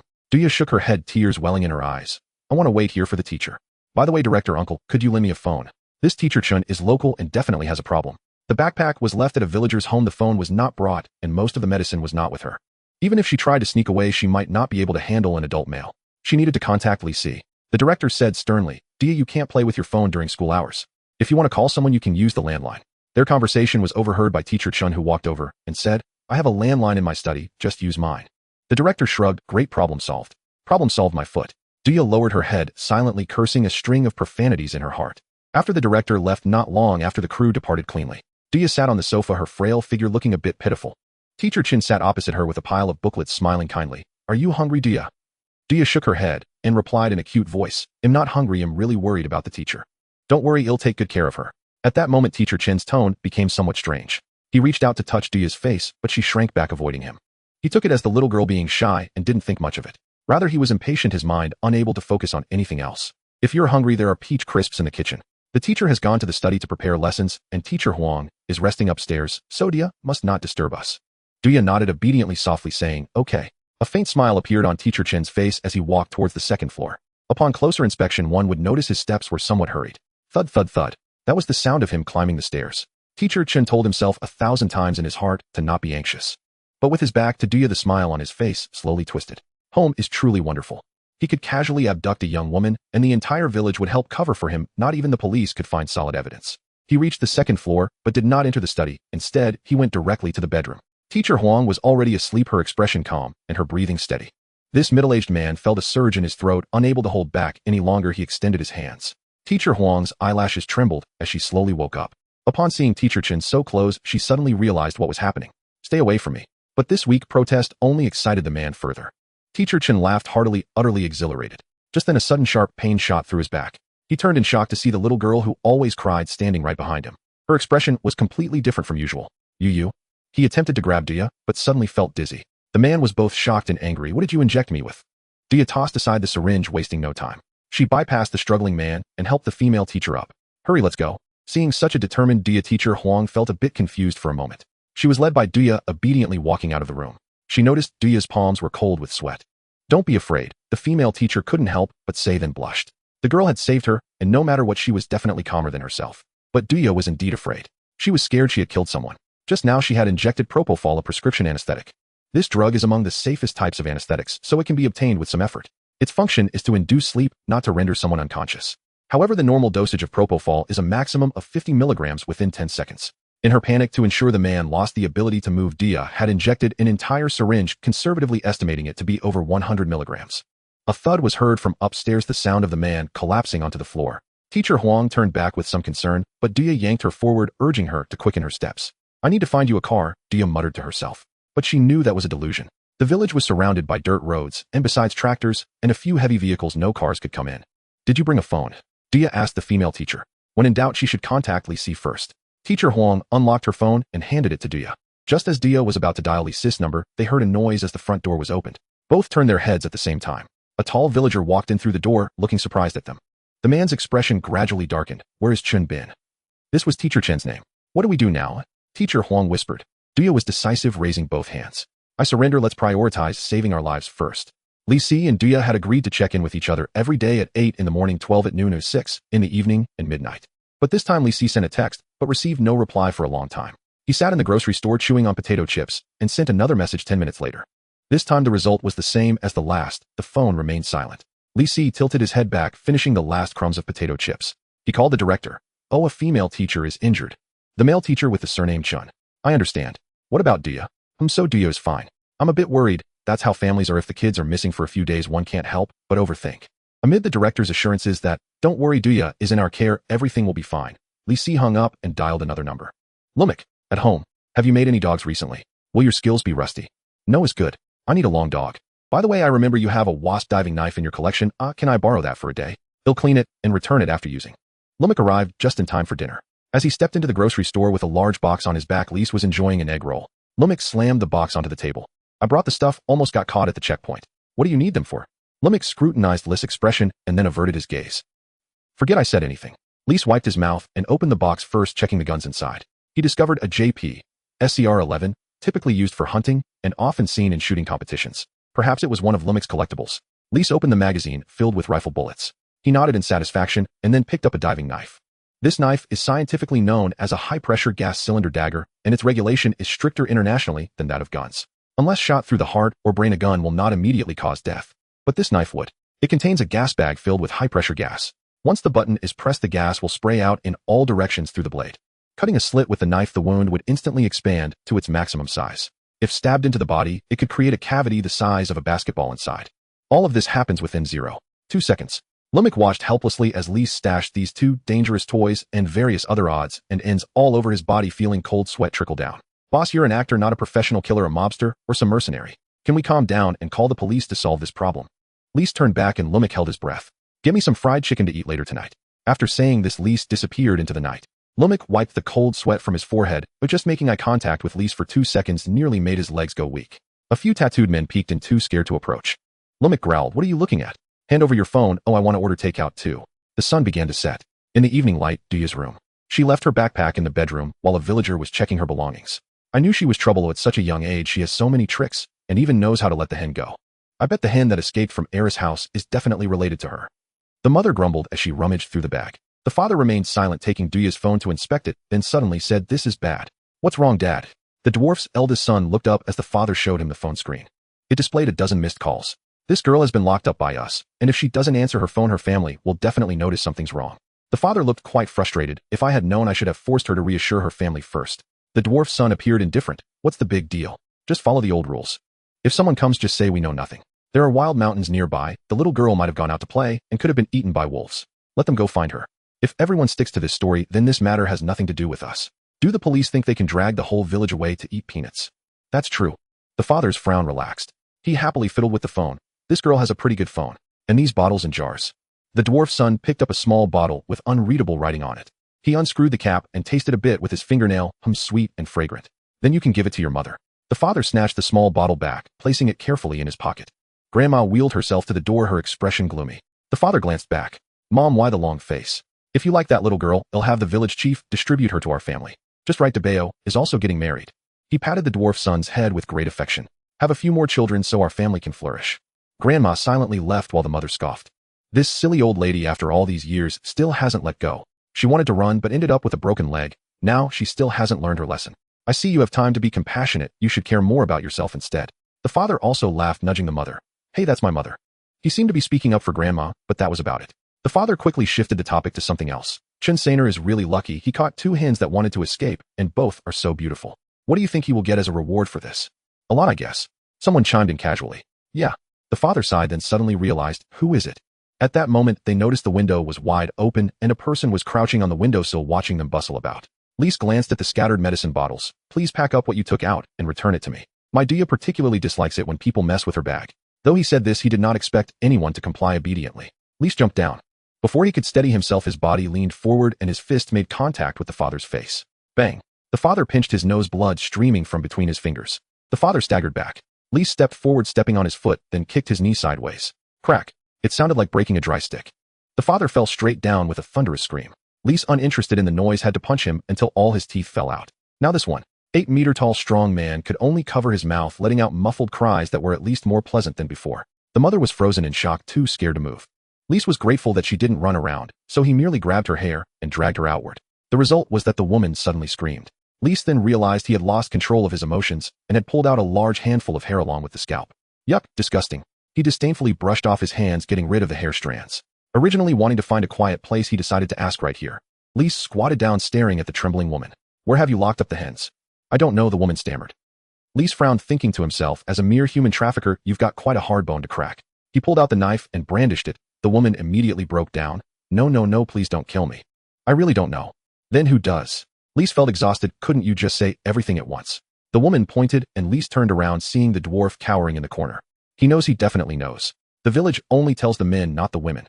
Upon hearing this, the dwarf shivered, as if finding a glimmer of hope for survival. Yes. I know, big brother, please don't kill me, I will take you there. What a misfortune. I have been in this line of work for many years, and how could something go wrong today? Can't I just retire in peace? The place is at. The dwarf said a few words before suddenly widening his eyes. He ripped open his collar and began clawing at his chest, slowly collapsing to the ground. Lise walked over and lifted his eyelid. It was all bruised. Lise was stunned. To conceal a secret, he actually committed suicide by poison. Are local traffickers this resolute? The woman saw the dwarf dead, thinking it was Lise who did it. She couldn't catch her breath and fainted on the spot. Lise was speechless. He looked around, realizing that after all his actions, there was no one left in the room who could speak. The wheelchair slowly rocked as Grandma reappeared at the door. Lise stared at her. The old woman said calmly and briefly, I might know where they are, if they haven't changed locations in the last 40 years. Duya had a strange dream where she found herself surrounded by a group of small groundhogs. The groundhogs were terrified, chattering in a flurry. Annoyed, Duya shouted for them to go away. The dream ended there. She opened her eyes, waking from a faint, and found herself before a pile of fuzzy little heads. Sister, you're awake, a timid little girl asked. Duya realized she was lying on the ground, the air filled with the smell of rotten wood. She quickly checked herself, confirming she was unhurt and not shackled. Only then did Duya breathe a sigh of relief and look up. Before her stood a group of children, the oldest no more than 5 or 6 years old, all girls. It seemed Duya's fierce gaze had frightened them. When she looked over, the children gasped softly and all ran to the corner. Duya rubbed her temples, a dull pain throbbed in her head. The person who knocked her out must have hit her hard. She tore a sleeve from her shirt and tightly bound it around her forehead, feeling slightly better. How long have you been locked up here? The children exchanged glances. No one answered. Whether from fear or simply not knowing, Duya leaned towards the ladder as she didn't see a clock in the room. Without a clock, the confined environment would make one lose track of time, leading to anxiety and hopelessness. Duya was quite familiar with this trick, often used by human traffickers. The door was made of iron with a small vent. Duya stretched her hand out, feeling around in the air, but touched nothing. A little girl couldn't help but ask, Sister, what are you doing? Looking for a way to get us out, Duya casually replied. The little girl gasped, Sister is so amazing. She affectionately hugged Duya's waist. But this made Duya's body stiffen for a moment. Certain memories suddenly surfaced in her mind, slowly overlapping with the scene before her. It seemed there was also a little girl who once said the same thing to her, but what happened afterward? Duya couldn't recall, only feeling a strange wave of nausea. Suddenly, pain jolted her back to reality. Duya retracted her hand, the back of it, burning hot, quickly swelling up. A voice came from outside, stay put and don't play tricks. Duya sighed in relief, though at least there was someone guarding. Some traffickers like to starve the children for 10 days or half a month first. By then they wouldn't even have the strength to cry, making them easier to manage. This tactic was called starving the eagle. If she encountered starving eagles, she would truly be helpless, relying solely on her willpower to endure. Currently, there was only one guard outside. Duya calculated in her mind, if she tried to escape alone, she would have a 90% chance of success. But glancing at the children, especially the little girl who spoke to her, made Duya hesitate. She felt incredibly restless, pacing around the room 3 times, and even kicked 2 pebbles hard. As time ticked away, Duya finally made up her mind and waved to the little girl, come here. The little girl, innocent and unaware of the world's dangers, instantly ran over when the pretty sister called her. When she got close, Duya quickly pinched the little girl's arm. And she pinched hard. The little girl's smile froze on her face. Not understanding why she was being treated this way when she hadn't done anything wrong, she burst into tears. Duya left her there, stepping towards the other children. The kids were all stunned, too scared to move. Duya went on a rampage, taking one at a time. Before long, the room was filled with the sound of children's crying. The guard outside couldn't sit still. He wanted to know what was happening and peeked through the vent. But just then a sharp stone was thrown out from the vent. The villager picked it up and saw the tip was stained with blood, which shocked him. In the village, women were used for reproduction, while little girls were expensive commodities. He couldn't afford for even one girl to get hurt in the room. Panicking, the villager fumbled for his keys to unlock the door. However, just as the door opened a crack, a shadow rushed out from inside. It was Duya, blood dripping from her palm. She picked up a stone and made a cut on her own skin, throwing the bloodied stone outside. Coupled with the previous cries, there was no way the villager wouldn't open the door to check. That was the opportunity. Duya charged at the villager's calf with all her strength, causing him to immediately lose balance. She was small, her bones not fully developed. So while Li Si could teach theoretical knowledge, he never taught her how to fight. Fortunately, there was a technique that Duya could easily learn, which was Chinese wrestling. Wrestling is the art of breaking balance. If the point of force is found correctly, even a child can overthrow an adult. The villager fell heavily on the hard cement floor, his back hitting the ground, without any protection for his head. With a thud, he passed out instantly. Duya was startled. It was her first time using this move on a stranger, and she didn't expect it to work so effectively. But she remained calm, knowing every second counted now. She pulled the iron door open with all her might, turning back to call out, "Hurry, come with me."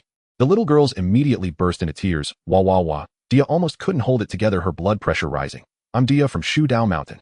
The crying ceased, and the little girls obediently followed. Many people were imprisoned here, not just one room, and naturally there was more than one guard. Duya could hear footsteps. Someone was loudly asking what happened.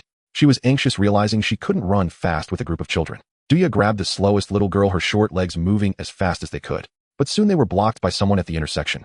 Tall men wielding sticks approached. Duya sighed, staying behind to let the little girls turn back and run. This was all she could do. Beyond this point, she couldn't take care of them anymore. This place was full of their people, so the villagers weren't worried at all, merely mocking Duya. Duya closed her eyes, squatting down with her head in her hands. Based on her experience, she knew a beating was inevitable, but it likely wouldn't cost her life. After all, dead commodities couldn't be sold. But just then someone patted her head. "Get up, it's all right now." Hearing that voice, Duya, who had been holding on, suddenly let go. She plopped down on the ground and was lifted up by Li Si with one hand. "Don't sit, the ground is cold." Duya, feeling listless, said, "Why did it take you so long to come?" Her voice was filled with grievance. Li Si was also angry about this. "Isn't it because of that old lady you mentioned before? She volunteered to take me to find you. But she was old and had a poor memory, wandering aimlessly around the village for half an hour before finally getting the right spot." They spoke as if no one else existed. The villagers had dark expressions, charging at Li Si with their sticks. Li Si finally asked Duya a question. "Have you been thinking about eating brain matter lately? What about blood clots, tendons, tofu brain?" Duya shook her head in confusion. Li Si sincerely replied, "That's great." The corridor was narrow and the floorboards thick, all designed for sound insulation.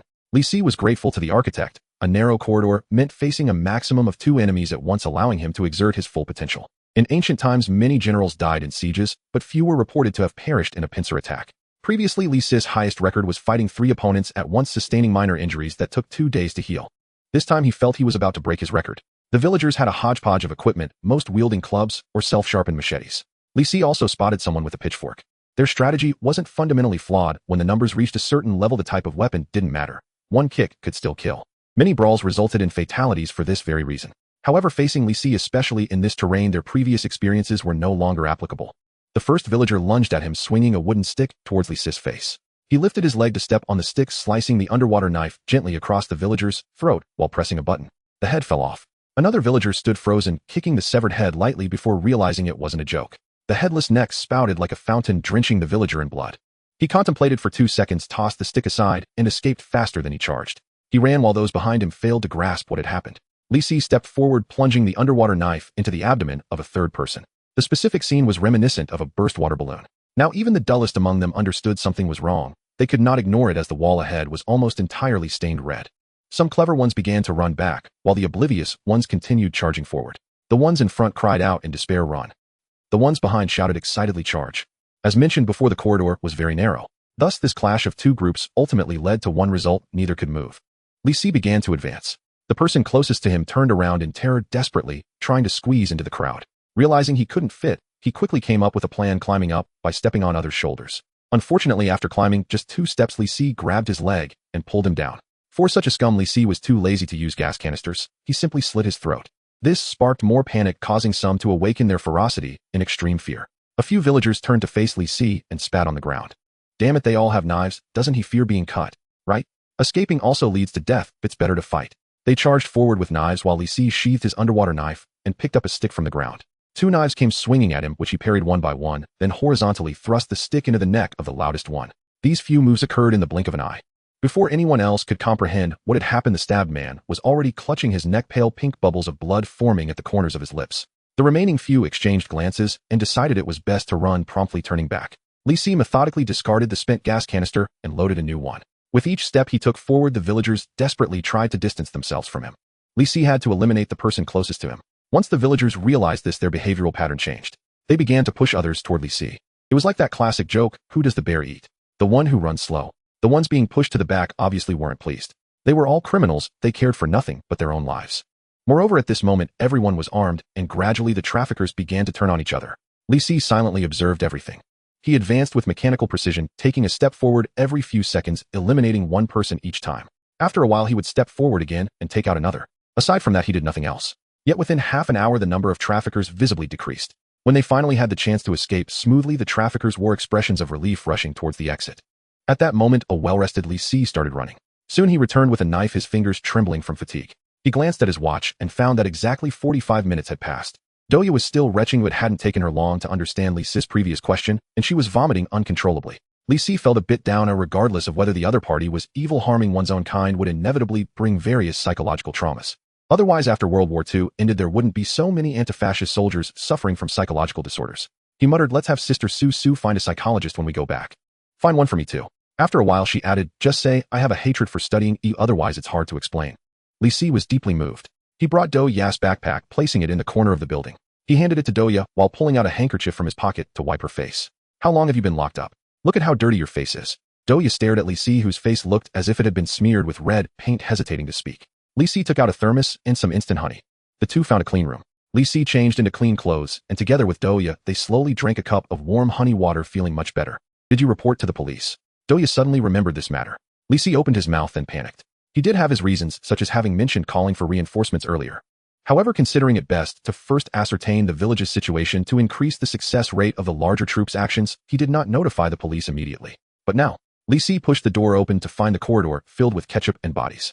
A criminology consultant conducting an independent investigation rampaging through. After a moment of silence, he sorrowfully realized that the organization he had just secured might be lost. Duya understood about 70 to 80% from his expression. She clapped her hands and stood up. "Let's not worry about that for now. Let's rescue the people first." "Right." Li Si's expression turned serious. "First save the people, or perhaps saving them could lead to a lighter punishment." They began searching from the nearest cell, going through one room after another. Some rooms were holding children, others women, most of whom were injured. In one of the rooms, they found the Sunflower's female teacher. She had lost an arm and was unconscious on the bed, having received only hasty bandaging. Fortunately, she was breathing weakly. Not having stopped breathing, there was still hope. Li Si and Duya sent those who could still move outside the building, with some even helping voluntarily. After he reported to the police, it wasn't long before the sound of sirens echoed from a distance. An hour later, several police cars parked in the vacant lot next to the building.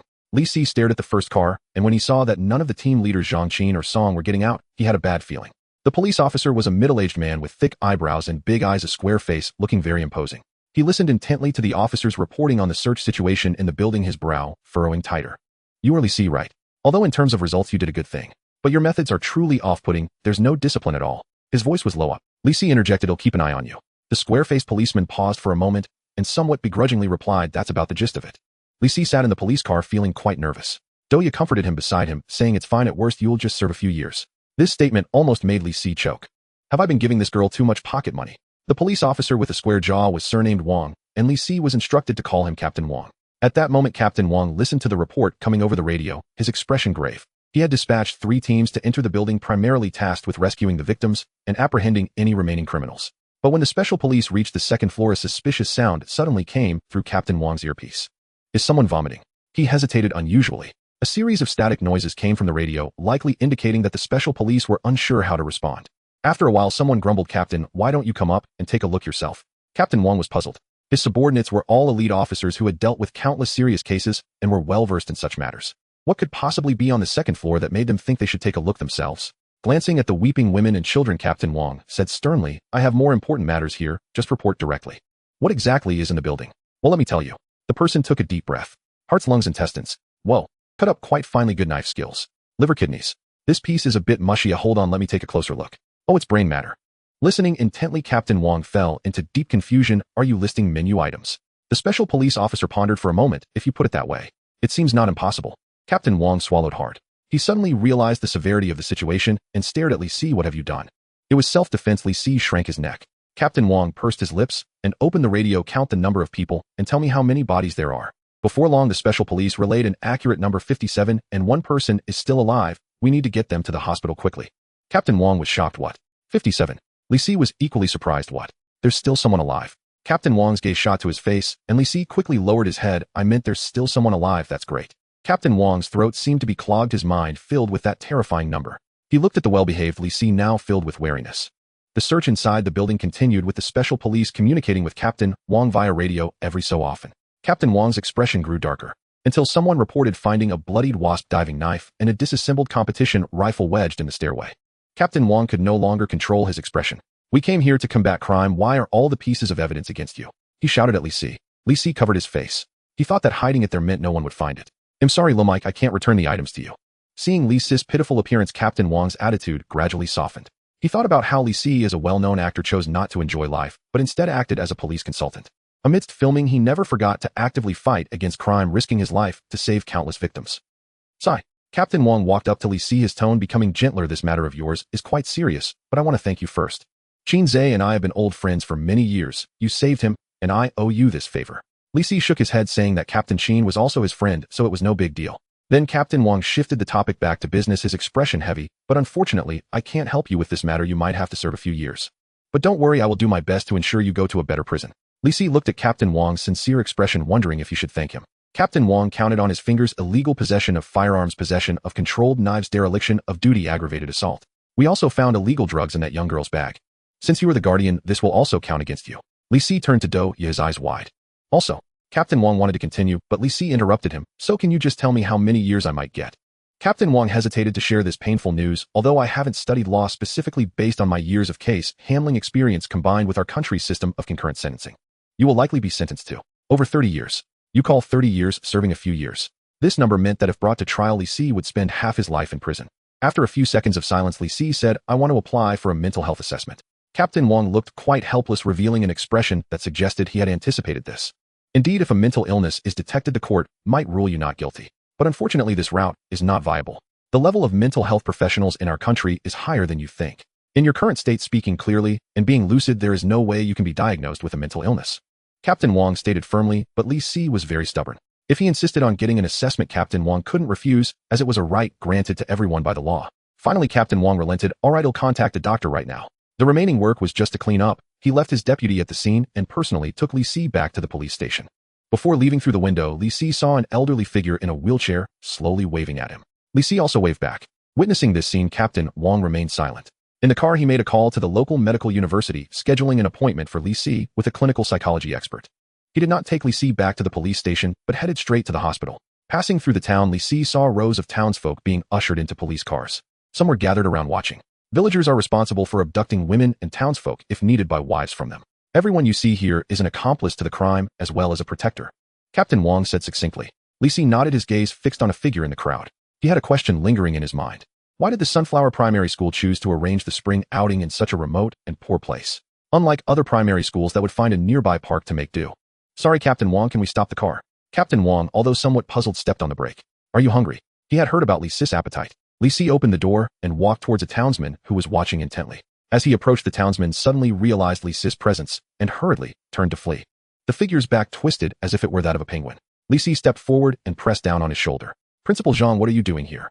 Li Si returned to the car, and another person was added to those being taken into the police vehicle. After a few minutes of interrogation, Principal Zhang laid bare all the details. This included his collusion with the villagers planning to smuggle abroad after completing this job.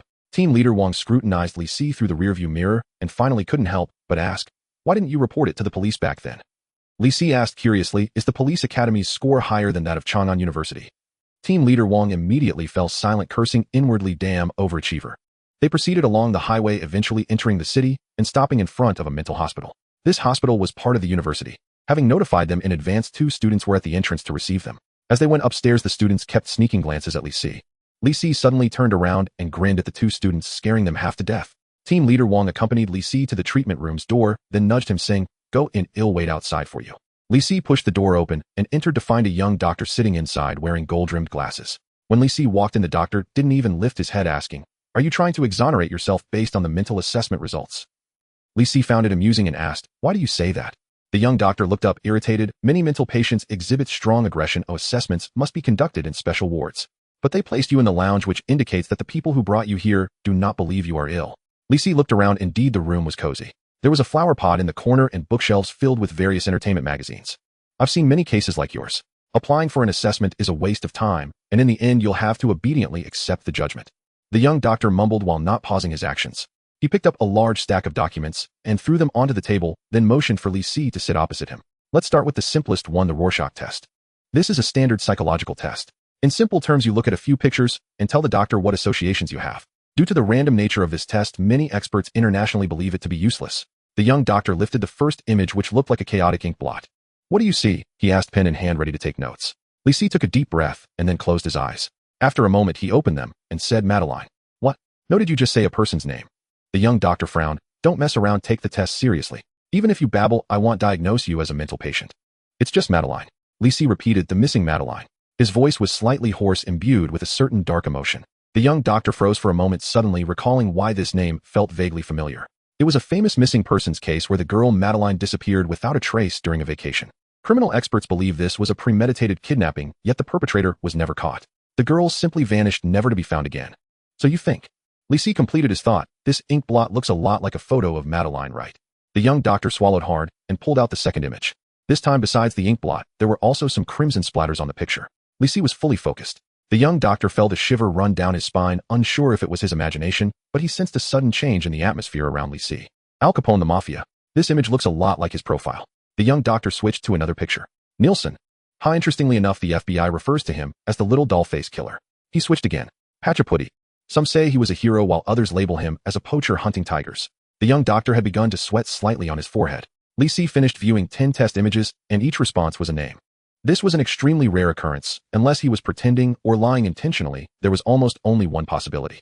The young doctor held his breath, his voice noticeably quieter. Let's do another test, the Minnesota Multiphasic Personality Inventory. Here, please fill out this questionnaire. Half an hour later, the lounge door opened. Team leader Wong, sitting at the door, stood up, only to see that the young doctor had come out alone. The two shook hands. What were the results? Team leader Wong asked, symbolically knowing the outcome in his heart. However, the young doctor evaded the question, saying, Thank you, Officer Wong. What are you thanking me for? Team leader Wong was puzzled, noticing the young doctor was flushed with excitement. The young man even began to speak incoherently. For personalities, know at least 5 personalities. And all are very stable with no signs of mutual aggression for now. This is an unprecedented discovery, oh my. We need to hold a consultation. I can't stay here, I need to find the professor quickly. He rambled on a lot, bypassing team leader Wong and rushed awkwardly toward the staircase. He couldn't contain his excitement. In his eyes was Li, even human. He was clearly a walking thesis and research subject. Team leader Wong was baffled, wondering what nonsense the doctor was babbling about, standing there in confusion. Before long, the sound of hurried footsteps could be heard. The young doctor returned, followed by 3 or 4 elderly men with white hair. The fastest old man had a stern expression and threatened, My research is currently at a critical juncture. If you're lying, you'll regret it. In their eyes, team leader Wong was no different from a flower pot. The old men bypassed him one by one and entered the lounge. The door slammed shut in front of him. Only then did team leader Wong come to his senses, gradually feeling incredulous. Could it be that Li really had a mental illness? Inside the lounge, Li sat in a chair, feeling uncomfortable all over. Several old men surrounded him, their eyes nearly sparkling with excitement. Ahem. The elderly man with white hair lightly coughed. Let's start from the Rorschach inkblot test. Let's do it all over again and open our eyes to this. If this patient named Li indeed had dissociative identity disorder, his research project would be secured for life. Li twitched his mouth. They were coming again. A single test took about half an hour. Completing all the previous tests would take at least 3 hours. After dealing with the human traffickers, he had only drunk some honey water and hadn't eaten anything yet. So Li's temper flared, and he remained motionless in the chair. The old professor was anxious. Xiao Lu, what kind of illness is this? The young doctor Xiao Lu cautiously replied. It's unclear, it could be an unknown mental disorder that requires further testing. Hearing this, Li could no longer hold back and said angrily, If you want me to take the test, fine. But you must provide me with food. The old professor stroked his beard, waving his hand. Go order him takeout. Order as much as you want. If it's not enough, just let me know.